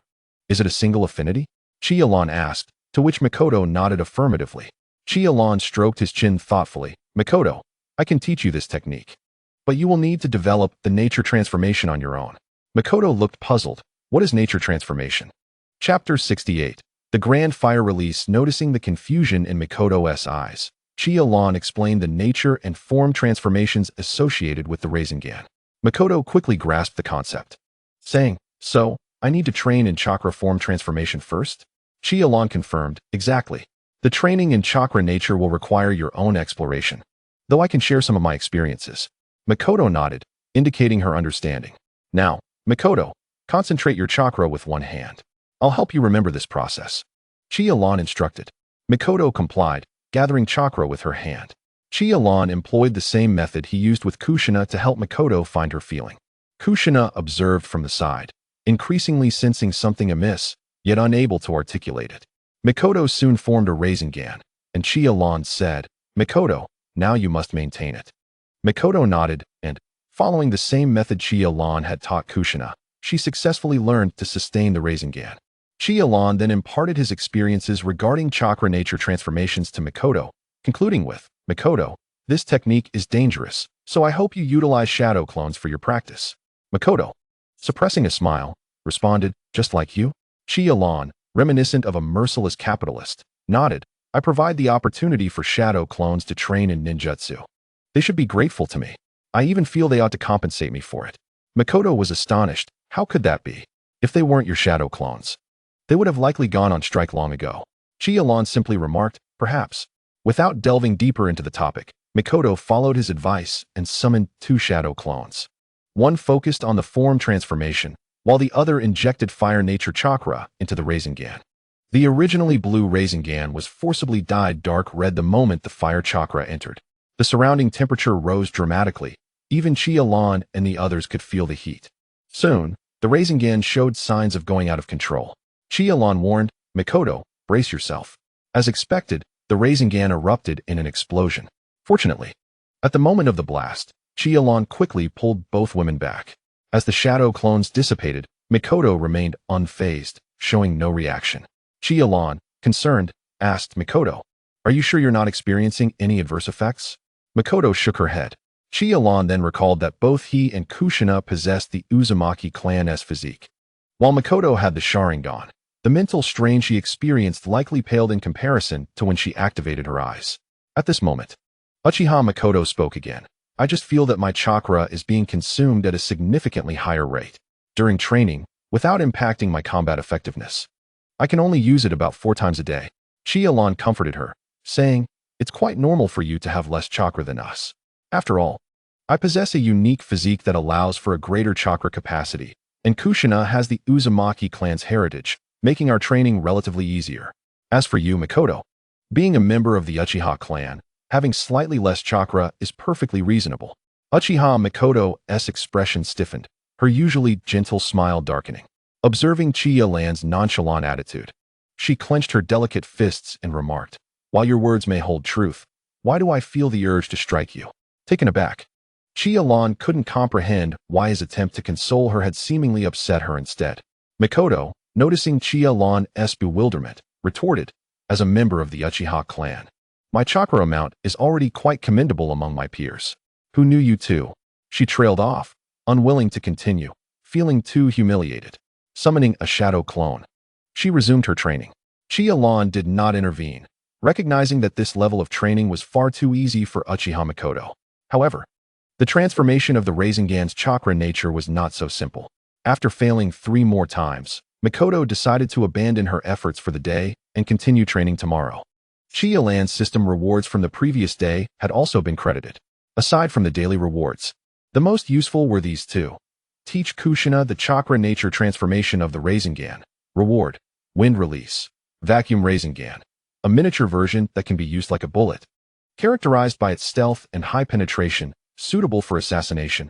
And teach Uchiha Makoto the Rasengan. Reward: Fire Release Chakra and the Uchiha Fire Style Compendium. After seeing the rewards, Chiya Ran rubbed his eyes in disbelief. Once he regained his composure, he realized that while the system had been generous, it had not been overly so. Nonetheless, it was better than nothing.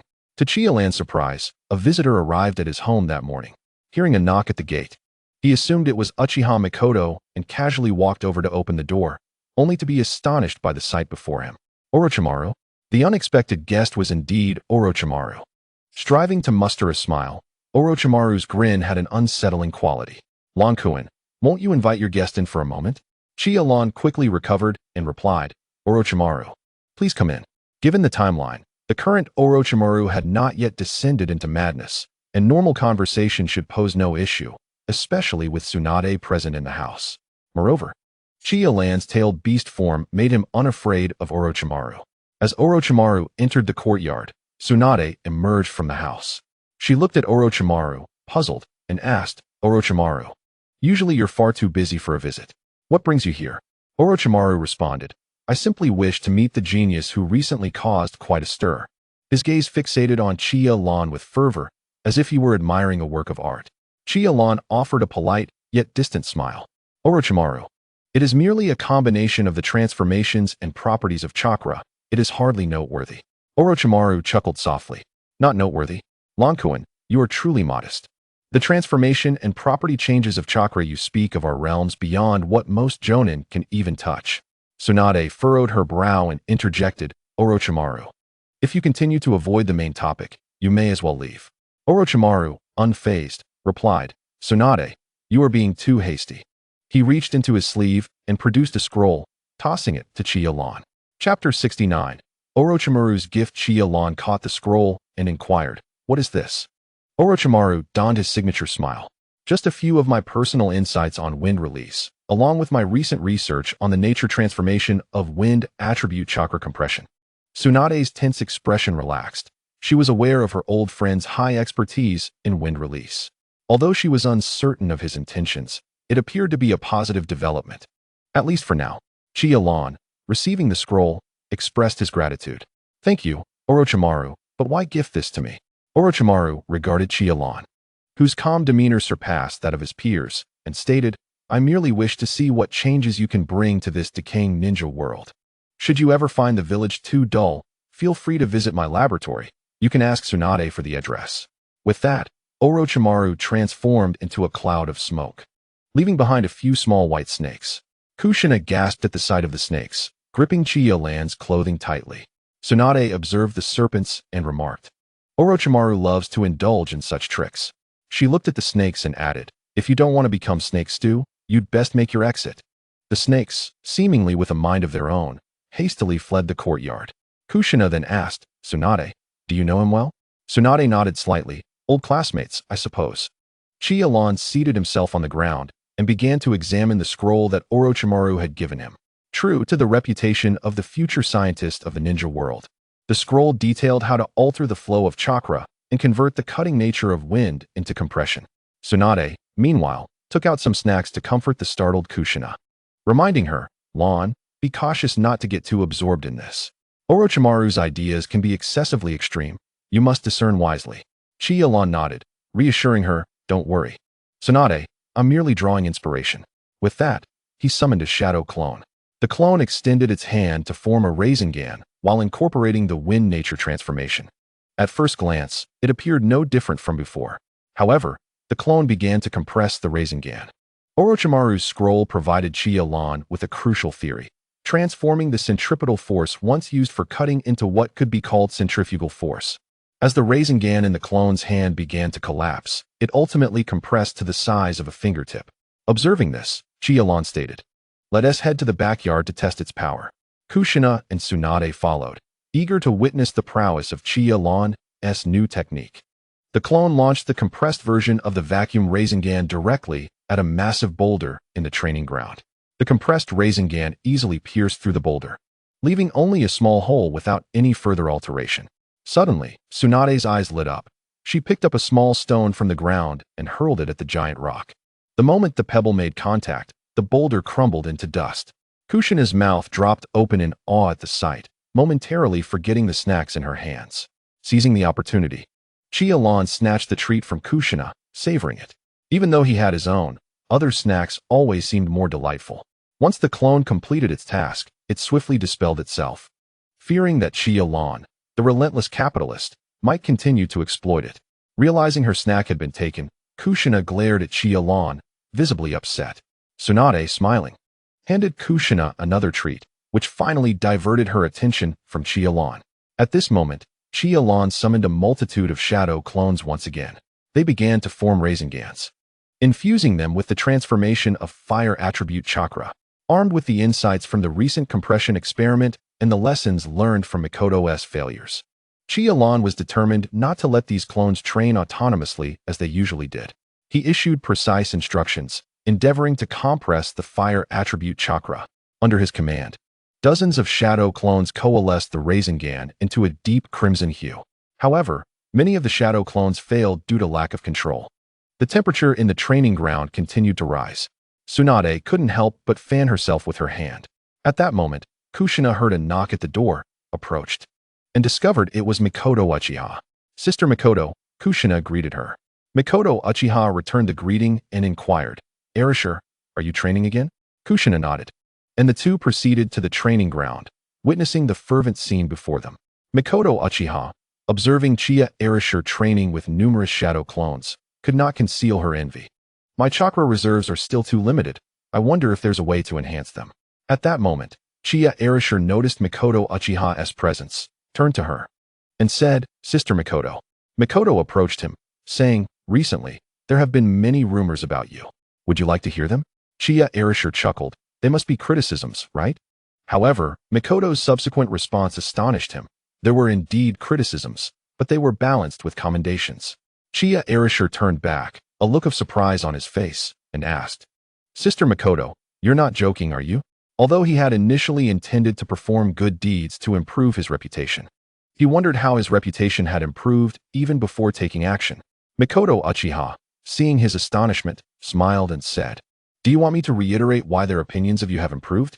Chiya Erasure nodded, genuinely curious about what good deeds he had accomplished. Mikoto Uchiha, with an odd expression, stated, "They say you confronted the spies from other villages, choosing to charge forward instead of retreating, thereby protecting the village's interests." At this, Kushina was completely bewildered. Chiya Erasure spent nearly all his time with her. When had he ever faced enemy spies and protected the village's interests? Chiya Erasure seemed to recall something and said, "Well, I should thank the third Hokage for that." Observing the puzzled expressions of Kushina and Mikoto Uchiha, Chiya Erasure offered no further explanation. Tsunade, on the other hand, wore an expression that suggested she had seen through everything.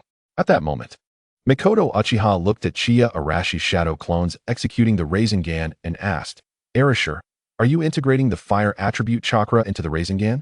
Chapter 70. Fire Release Rasengan. Chiya Erasure nodded. "Yes, the Sage of Six Paths visited me in a dream yesterday and revealed how to cultivate it." At that moment, in the realm of the spirit, the Sage of Six Paths sneezed, muttering to himself, "How can a chakra sneeze?" Nearby, Kushina curiously asked, "Erasure, aren't you supposed to be using wind attribute chakra?" Chiya Erasure glanced back at her, replying, "Did I ever claim to be of a single attribute?" Kushina pondered, realizing he had never stated such. However, what did his earlier gaze mean? Tsunade and Mikoto Uchiha were not convinced by Chiya Arashi's whimsical claims, but they were too disinterested to call him out. With a newfound direction for practice, Chiya Arashi's shadow clones progressed rapidly. Soon, one of the clones had successfully condensed a fire release Rasengan. He looked at his original self in triumph before dispelling the clone. Observing this, Chiya Erasure also dispelled the remaining clones, and a flood of memories surged into his mind, prompting him to rub his temples. He had been practicing with the multi-shadow clone technique for quite some time, yet such occurrences still arose occasionally. Mikoto Uchiha gently took hold of his free hand. Concern etched on her delicate features, and asked, "Are you all right?" Chiya Erasure shook his head, withdrawing his fingers from his temples and lightly patting the back of her hand, saying, "Sister Mikoto, I am fine." Kushina narrowed her eyes, scrutinizing the interaction between the two. She approached, extending her hand to gently massage Chiya Arashi's temples. Speaking in a somewhat envious tone, "This technique is far more effective for headaches than merely holding hands, right, Erasure?" Upon hearing Kushina's envious remark, the two quickly realized the inappropriateness of their closeness and hastily separated. Tsunade, however, appeared to be enjoying the spectacle, watching the three.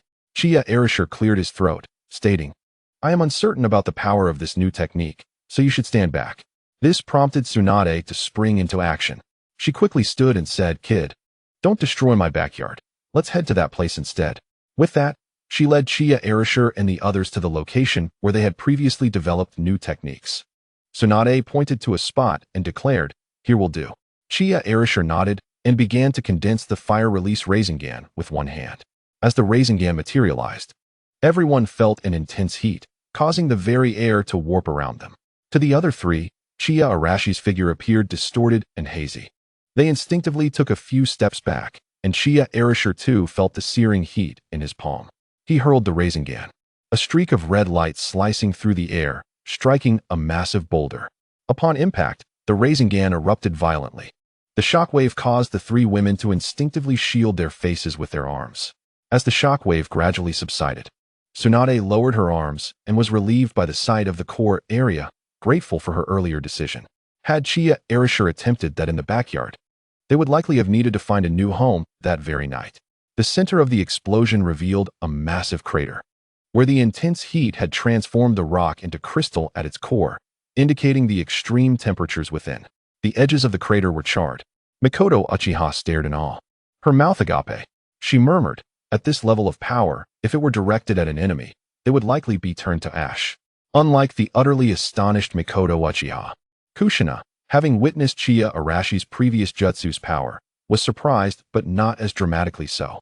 Nevertheless, she chimed in with a few comments of agreement. Chiya Erasure, upon seeing the power of his jutsu, appeared unfazed. The new technique bore similar power to the previous wind release Rasengan. He could only hope to develop a bloodline limit version of the Rasengan that would yield even greater power. Turning to Mikoto Uchiha, he said, "Sister Mikoto, allow me to guide you in this technique."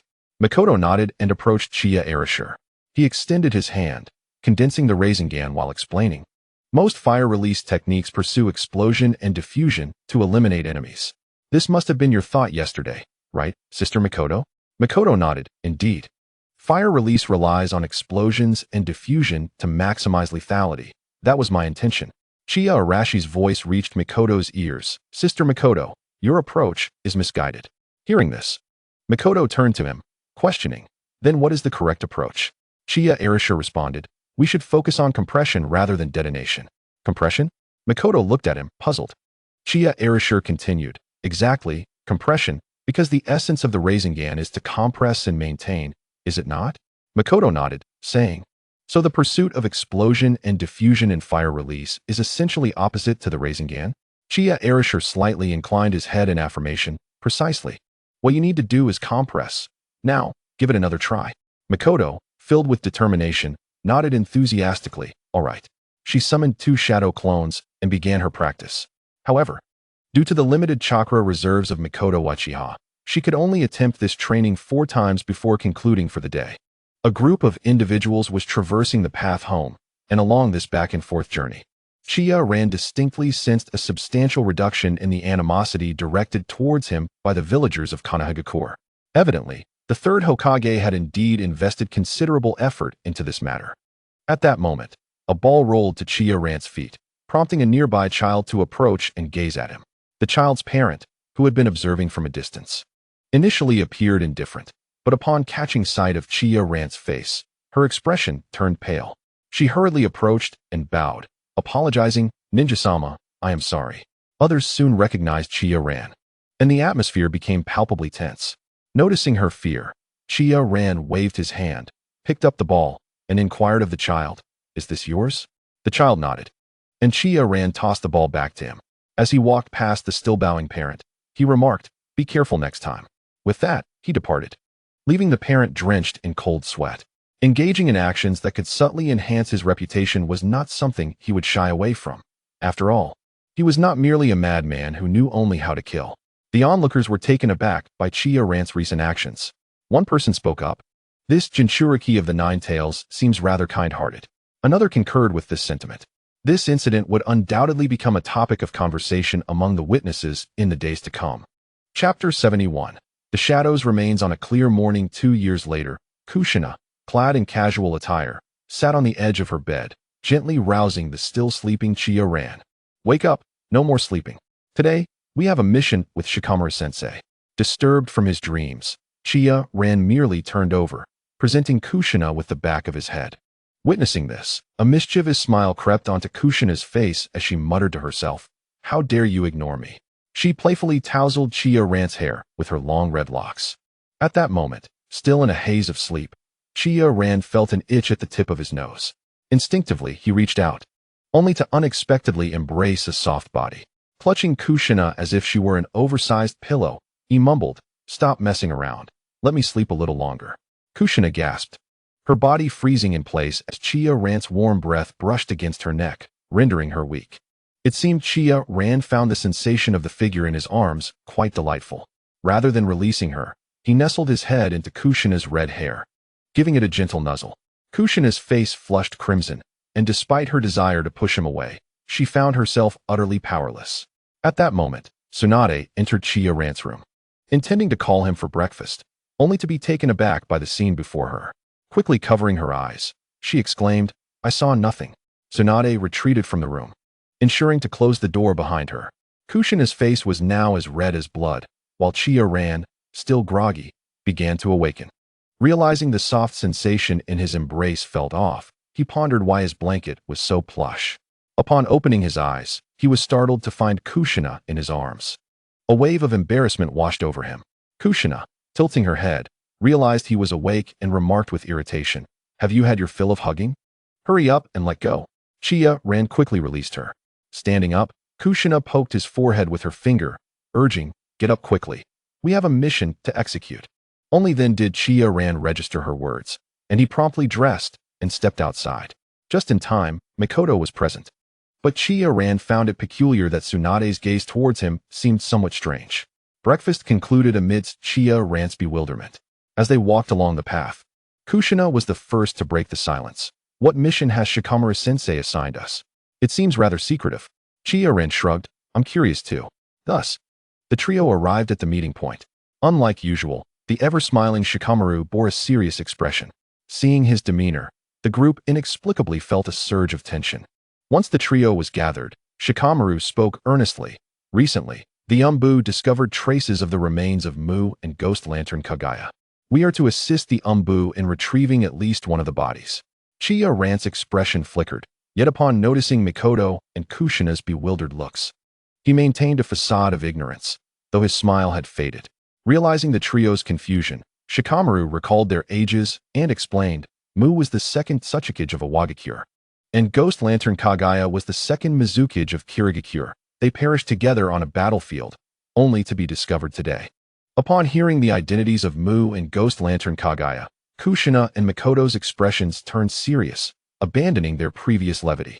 They all understood the significance of the Kagaya and could well imagine the chaos that would ensue in Awagakure and Kirigakure if their remains were taken. Shikamaru, noting the group's tension, nodded in satisfaction before adding, "But do not be overly anxious.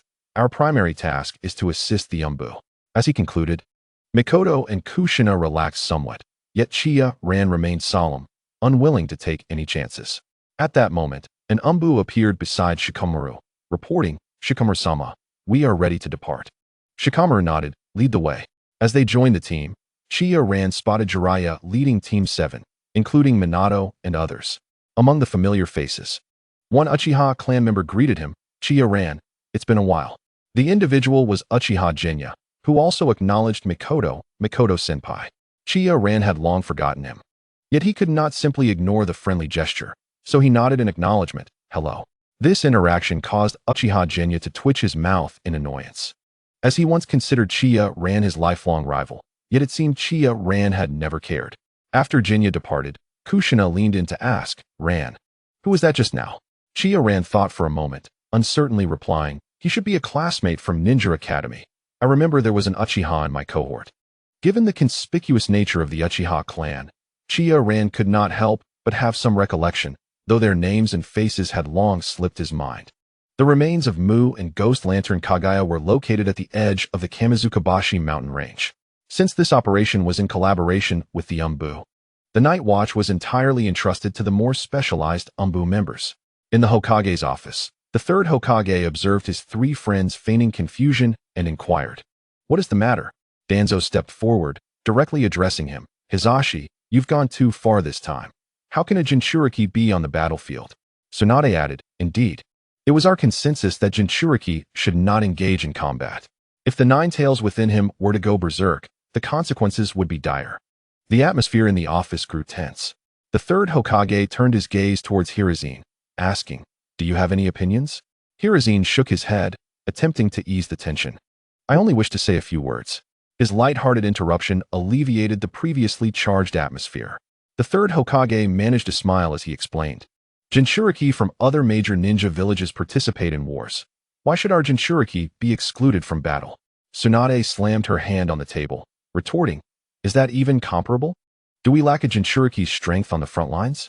Danzo interjected, and Hizashi, what do you intend to do with those talented ninjas from Chiya Ran's generation you've sent to the front lines?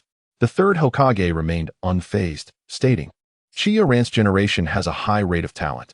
In just 2 years, they have all become Chunin. They need to engage in genuine combat to enhance their skills. Those present understood the underlying meaning behind the third Hokage's reference to true ninja combat. In their eyes, ninjas from the smaller villages, aside from the 4 great ninja villages, did not qualify as true ninjas. Minato spoke up, questioning whether that was not a bit hasty, considering their young age. The third Hokage replied with a grave tone, asserting that they were not so young anymore, and that the current situation was likely clearer to them than to him. The group fell silent, with only Danzo voicing dissent. Hizashi, I still disagree. The third Hokage inquired, what is your objection? Speak up. Danzo hesitated, unsure of what to say. His disagreement with the third Hokage's plan seemed more like a mere act of opposition rather than a well-founded critique. Noticing Danzo's inability to articulate his thoughts, the third Hokage calmly declared, very well, my mind is made up. With Shikaka keeping watch, there should be no issues. Seeing the third Hokage's unwavering stance, Tsubaki and Minato exchanged glances before taking their leave. Danzo, finding himself at a loss as his old friends departed, felt somewhat disoriented. Typically, they would have provided him an escape route, allowing him to gracefully withdraw. However, this time was different. Observing Danzo's demeanor, the third Hokage sighed softly. You must be quite busy with your root organization. What are you doing here? Upon hearing this, Danzo quickly rose to exit. In the forest, Chiya and his team were taking a brief respite. At that moment, Jiraiya approached and asked, so, how stable is the entity within you? Within the ranks of the Hokage, it was known that Chiya had initially gained control over the Nine Tails, but no one was aware of his current state. Chiya understood that Jiraiya was inquiring about the condition of the Nine Tails within him. He lowered his head in contemplation, stating, it's manageable, though it can be somewhat unruly. Unruly? Jiraiya echoed with a hint of confusion. Chiya continued to elucidate, when I tap into the Nine Tails chakra, it seems reluctant. Jiraiya-sensei, if the Nine Tails resides in my body, shouldn't it be paying rent? Yet, even that it resists, which is rather rebellious, don't you think? Jiraiya, upon hearing this, felt a twitch at the corner of his mouth, unsure of how to respond. While others coexisted peacefully with their tailed beasts, Chiya seemed to have a unique relationship with the Nine Tails. The beast within Chiya, hearing this, furiously rattled its chains, grumbling, that insolent brat. If you have the ability, why not release my seal? For decades, the Nine Tails harbored a deep-seated grievance. It had been peacefully residing in the forest when Uchiha Madara, wielding the Sharingan, seized control over it and thrust it into battles. Madara dragging it into conflicts was one thing, but to be bested by someone named Senju Hashirama was humiliating. Hashirama, while subduing it, proclaimed, "Ninetales, you are too dangerous," before treating it like a mere puppet and sealing it away within Uzumaki Mido. What followed was a prolonged period of darkness. One careless movement could rattle the chains binding it, resulting in a direct encounter with a grand visage in its consciousness. After enduring until Hashirama's death, the Ninetales thought it might find some relief with Mido, only to discover that she too preached love while simultaneously employing the adamantine sealing chains for educational purposes whenever it misbehaved. Eventually, it found itself within the body of this young boy, feeling utterly defeated and unwilling to converse. Chiya treated the Ninetales as a mere tool, a source of chakra, previously engaging with it in its consciousness, but lately, he had been annoyed by the foul breath emanating from it, resorting to binding its mouth with sealing chains, leaving the beast unable to speak. Unbeknownst to Chiya, the Ninetales' grievances ran deep. At that moment, Jiraiya could only chuckle weakly. "You, as a genturiki, are truly exceptional compared to others." Chiya nodded without modesty. "I think so too." Just then, an Umbu member announced, "All right, the break is over. Prepare to depart." The two ceased their conversation and rose to continue their journey. 3 days later, the team arrived at the campsite prepared by Konoha's Umbu. The leading Umbu captain approached Shikaku and Jiraiya, greeting them promptly. "Lord Shikaku, Lord Jiraiya." The two nodded slightly, with Shikaku saying, "Let us discuss the arrangements for a Wagakure and Kirigakure." The Umbu captain glanced at Chiya and the others, saying, "Lord Shikaku, let's discuss this inside the command center." Recognizing the impropriety of the earlier situation, Shikaku nodded in agreement. "Very well, let us speak within the command center." Turning to Chiya and the others, he instructed, "Find a place to rest. We have a meeting to attend." Jiraiya also offered some advice to his students. At this moment, an Umbu approached them, saying, "I will show you to your resting area." Chiya and his companions were assigned to a small tent containing 3 beds, seemingly arranged according to their team. After tidying up their sleeping quarters, Kushina flopped onto her bed, exclaiming, "I wonder how long Lord Shikaku and the others will be in their meeting." Chiya, seated beside his bed, replied, "Be patient. After all, we are merely here to assist. By the way, did you bring the Flying Thunder God kunai I gave you?" He had previously given each of them a kunai, just in case, and he wanted to confirm their possession of it. Kushina and Uchiha Mikoto nodded, declaring, "It's all prepared." Chiya continued with his admonitions, "Be cautious on the battlefield, avoid recklessness. And it's best to stay close to me." Kushina and Mikoto exchanged smiles at Chiya's earnest advice, amused by the fact that someone younger than them was looking out for their safety. In the command center, Shikaku took his seat and spoke. "Let us discuss the deployment and the primary adversaries." The Umbu captain nodded and began. "The enemy composition is quite complex, involving a Wagakure, Kirigakure, Kumogakure, and Sunagakure. A Wagakure is primarily led by 2 genturiki, while Kirigakure is represented by the 7 ninja swordsmen. We are uncertain about Kumogakure's composition, and Sunagakure is led by Chiyo." Upon hearing Chiyo's name, a glint of coldness flashed in Shikaku's eyes, but he maintained a smile, encouraging the Umbu to continue. The Umbu captain then produced a map, spreading it across the table before Shikaku, pointing to a location. "This is where the bodies of the 2nd Tsuchikage and 2nd Mizukage are located." Shikaku and Jiraiya leaned closer, now aware of the specific location, which was a narrow pass. Shikaku furrowed his brow, remarking, "This place is easily attacked but difficult to defend, an entirely natural trap. Whoever enters first will find themselves in dire straits." Jiraiya concurred. "Indeed, the current chaos renders this area akin to a powder keg. The first to enter will ignite it." The Umbu captain added, "Precisely, Lord Shikaku and Lord Jiraiya. It is precisely because of this location's peculiarities that we cannot act recklessly. Should a melee ensue and Konoha find itself besieged, the consequences would be dire." Shikaku stroked his chin and inquired, "Do we have the specific locations of other ninja villages' encampments?" The Umbu captain replied, "We only possess the locations for Sunagakure and Wagakure. As for the others, we have yet to scout them, but we are making efforts." Shikaku, puzzled, asked, "Then why, if we lack the location of Kirigakure, do we know their primary personnel composition?" The captain of the Umbu responded with an unperturbed demeanor, "Lord Tsukumo, we have our own intelligence system." Upon hearing this, Tsukumo Hitaki did not inquire further and continued, "Please specify the exact locations of Sunagakure and a wagakure. The Umbu captain pointed to a circled area on the map, stating, Sunagakure is stationed here. He then shifted his finger to another location on the map, adding, the wagakure is camped here. Sakomo stroked his chin thoughtfully, a gesture familiar to those who knew him well, indicating he was devising a strategy. All eyes turned to Sakomo. He pondered whether to eliminate Sunagakure, the weakest force on the surface, thereby reducing competition. Just as he contemplated this, a violent tremor and the sound of explosions erupted outside the tent. The expressions of Sakomo and his companions shifted slightly as they halted the meeting and utilized body flicker technique to rush outside the camp. Chiyo and Kushina also heard the explosions from outside. Uchiha Mikoto, wishing to offer some comfort to her comrades, noted that it was the first time Chiyo and Kushina were on the battlefield, though she was in logistics and had seen her share of chaos. She did not expect that Chiyo appeared calm, while Kushina displayed an excited anticipation. Mikoto chuckled softly, realizing her worry for them was unfounded. Outside the camp, Sakomo spotted the assailants, the explosive unit of a wagakure and the genturiki of the Five Tails, Han.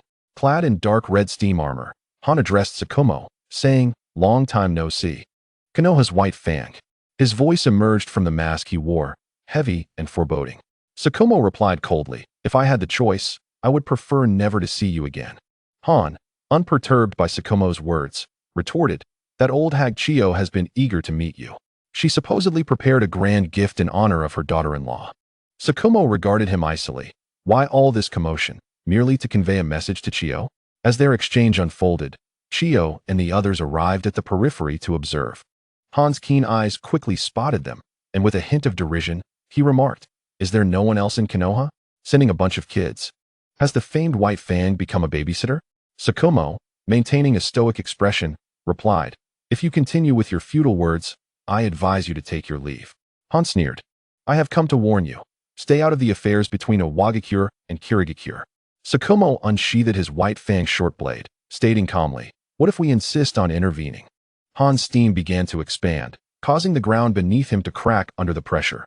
Then we shall have to push you back. Jiraiya, expressionless, was already prepared to unleash his summoning technique against Han. Sakomo frowned slightly. He detested engaging with genturiki, whose speed and vitality were reminiscent of bothersome cockroaches. As Han unleashed his chakra, Chiyo's body began to emanate a crimson aura. Excitement filled him as he pondered if this was the power of the Five Tails. Han, sensing the extraordinary chakra emanating from Chiyo, recognized a kindred spirit. He addressed Sakomo, now I understand why Konoha sent a child. It seems I have met my equal. Chiyo was enveloped in the red chakra of the Nine Tails. Jiraiya and Sakomo, witnessing this spectacle for the first time, could not help but shift their focus to him. Chiyo squeezed the hands of Kushina and Mikoto, calming them not to move. He stepped closer to Sakomo, saying, Uncle Sakomo, allow me to handle this troublesome situation. A grin revealing fox-like features spread across Chiyo's face as he added, only a monster can confront a monster. Although Sakomo hesitated, he eventually nodded, retreating a step back to cede the battlefield to Chiyo. He was also curious about how well Chiyo had mastered the power of the Nine Tails. Han, witnessing the scene, felt a sense of dread wash over him. His mission was to test whether he could intimidate Konoha, but a direct confrontation was not part of the plan. Otherwise, the explosions would not have occurred at the camp's entrance, but within the camp itself.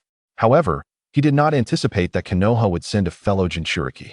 The violent and malevolent chakra emanating from Chiyo altered the nature of the conflict.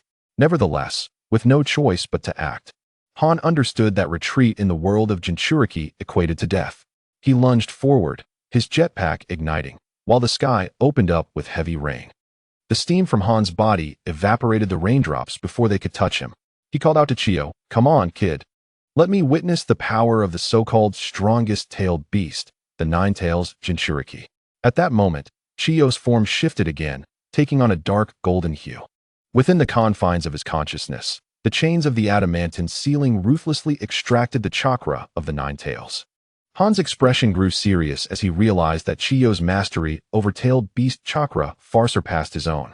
Chiyo's slit pupils locked on Han, evoking a twinge of anxiety within him. Han, in turn, summoned the power of the tailed beast. His body became enveloped in the unique chakra of the tailed beast. Steam erupted from the exhaust ports of his armor, and as he stepped forward, the ground beneath him crumbled under his might. Chapter 74. Important news. Han shot toward Chiyo like an arrow released from its bow, raising his fist to strike him squarely. Chiyo felt the rush of wind from Han's approach. Mikoto and Kushina's hearts raced, their fists clenched so tightly that their nails dug into their palms.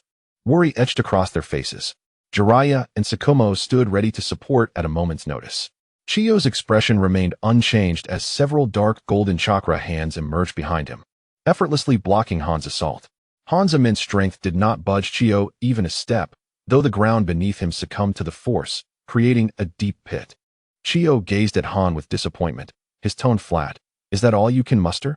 How disappointing. He shook his head, emphasizing his lack of enthusiasm. Han, witnessing Chiyo's expression of disappointment, sneered, Am I being looked down upon? Chiyo nodded, a mischievous grin forming. Given your current performance, it is indeed difficult not to. Han's expression fluctuated between rage and disbelief.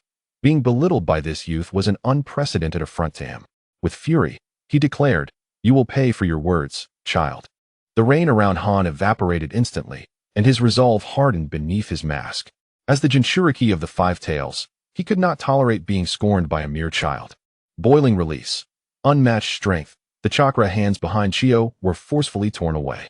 Observing this, Chiyo mused, Half-tailed transformation? Are you finally prepared to unleash your full potential? His tone remained calm, yet an undercurrent of excitement lingered beneath his words. Han's dark red-tailed beast cloak sprouted additional tails. 1, 2, 3, until the fifth emerged. Han fully transformed into a half-tailed beast, and the ground beneath him crumbled under his overwhelming power. Chiyo extended a finger, gathering chakra for a Rasengan. In the span of 2 years, he had long since developed the scorching escape technique, along with its corresponding scorching spiral sphere. Under his chakra infusion, a spiral sphere, darkly tinged with purple, materialized at the tip of Chiya Ran's finger. With Chiya Ran's deliberate compression, the sphere's size was comparable to that of a walnut. Yet, everyone present sensed the latent power concealed within this seemingly unremarkable sphere. Kiguchi Tsukumo gazed at the spiral sphere poised at Chiya Ran's fingertip, tightening his grip on his white fang. His instincts warned him that the power of the spiral sphere far exceeded their imagination. At that moment, Jiraiya also retracted his customary carefree smile, incredulously exclaiming, How is that possible? To compress chakra to such an extent, what level of control has this boy attained? Han, in his half-tailed beast transformation, also felt the oppressive aura of Chiya Ran's jutsu at his fingertip. He began to dart around Chiya Ran, attempting to evade this lethal strike. Witnessing this, a mocking smile crept across Chiya Ran's lips. Scorching spiral sphere. He casually pointed towards a direction, and the spiral sphere erupted forth like a bullet. Han, witnessing this, scoffed. Where are you aiming, kid? His taunt was abruptly silenced as the spiral sphere, seemingly endowed with sentience, curved and charged towards him. In an instant, Han realized he could not evade it. As the spiral sphere approached, he wrapped himself in his tail, bracing to endure the impact. The spiral sphere traced a dark trajectory before enveloping Han upon contact with his chakra-infused tail, unleashing a terrifying heat that erupted in a circular explosion. A wave of intense heat surged forth, vaporizing the rain around them. Han's proud defense, the tailed beast chakra cloak, was rendered to nothingness within this searing core. The explosion left a massive crater in its wake. Han emitted a harrowing scream, reverting from his beastly form, collapsing helplessly to the ground. His skin and armor fused together, leaving no unblemished surface on his body, accompanied by the acrid scent of charred flesh. Only the faint rise and fall of his chest indicated that he still clung to life. Chiya Ran observed Han's survival with a hint of surprise, muttering to himself, Is the life force of a genturiki truly so resilient? The explosive squad from Awagakure stared wide-eyed at the scene, questioning what they had just witnessed. Did Lord Han, in his half-tailed beast form, truly meet such a swift demise? If this genturiki were to unleash the jutsu he just used on Lord Han against them, would they stand a chance? Kiguchi Tsukumo, taking in Han's pitiful state, couldn't help but gasp in shock, even as an adversary. Disregarding the others, Chiya Ran approached the edge of the crater, crouching down to speak to Han. Are you not going to come out? Han lay motionless in the crater, unresponsive, for his mouth had become glued to his mask. However, he understood that Chiya Ran was not addressing him, but rather the five tails, Mu King, within him. In the recesses of Han's consciousness, he lay still, glancing at the languid Mu King with confusion. Five tails. Isn't this the perfect opportunity for you to break free from your seal? Why not? Mu King remained silent, showing no interest in Chiya Ran's provocation. Feeling a wave of disinterest, Chiya Ran looked up at Kiguchi Tsukumo and asked, Uncle Tsukumo, should we spare him? Kiguchi Tsukumo replied, a living Han holds greater potential than a deceased one. Let him live. He continued, by the way, I have an important message to share with you shortly. Chiya Ran's curiosity was piqued as he gestured towards the trembling explosive squad. What shall we do with these individuals? Kiguchi Tsukumo directed his gaze at them, saying, surrender peacefully and lay down your weapons. The explosive squad exchanged glances, their confidence shattered by Han's defeat. Ultimately, they relinquished their weapons, raising their hands in surrender. The nearby Umbu swiftly approached from behind, delivering a swift kick to their knees, causing several to collapse onto the ground. Chiya Ran pointed at the nearly lifeless Han and inquired, Uncle Tsukumo, what shall we do with him? Leave him to the Umbu, was the response.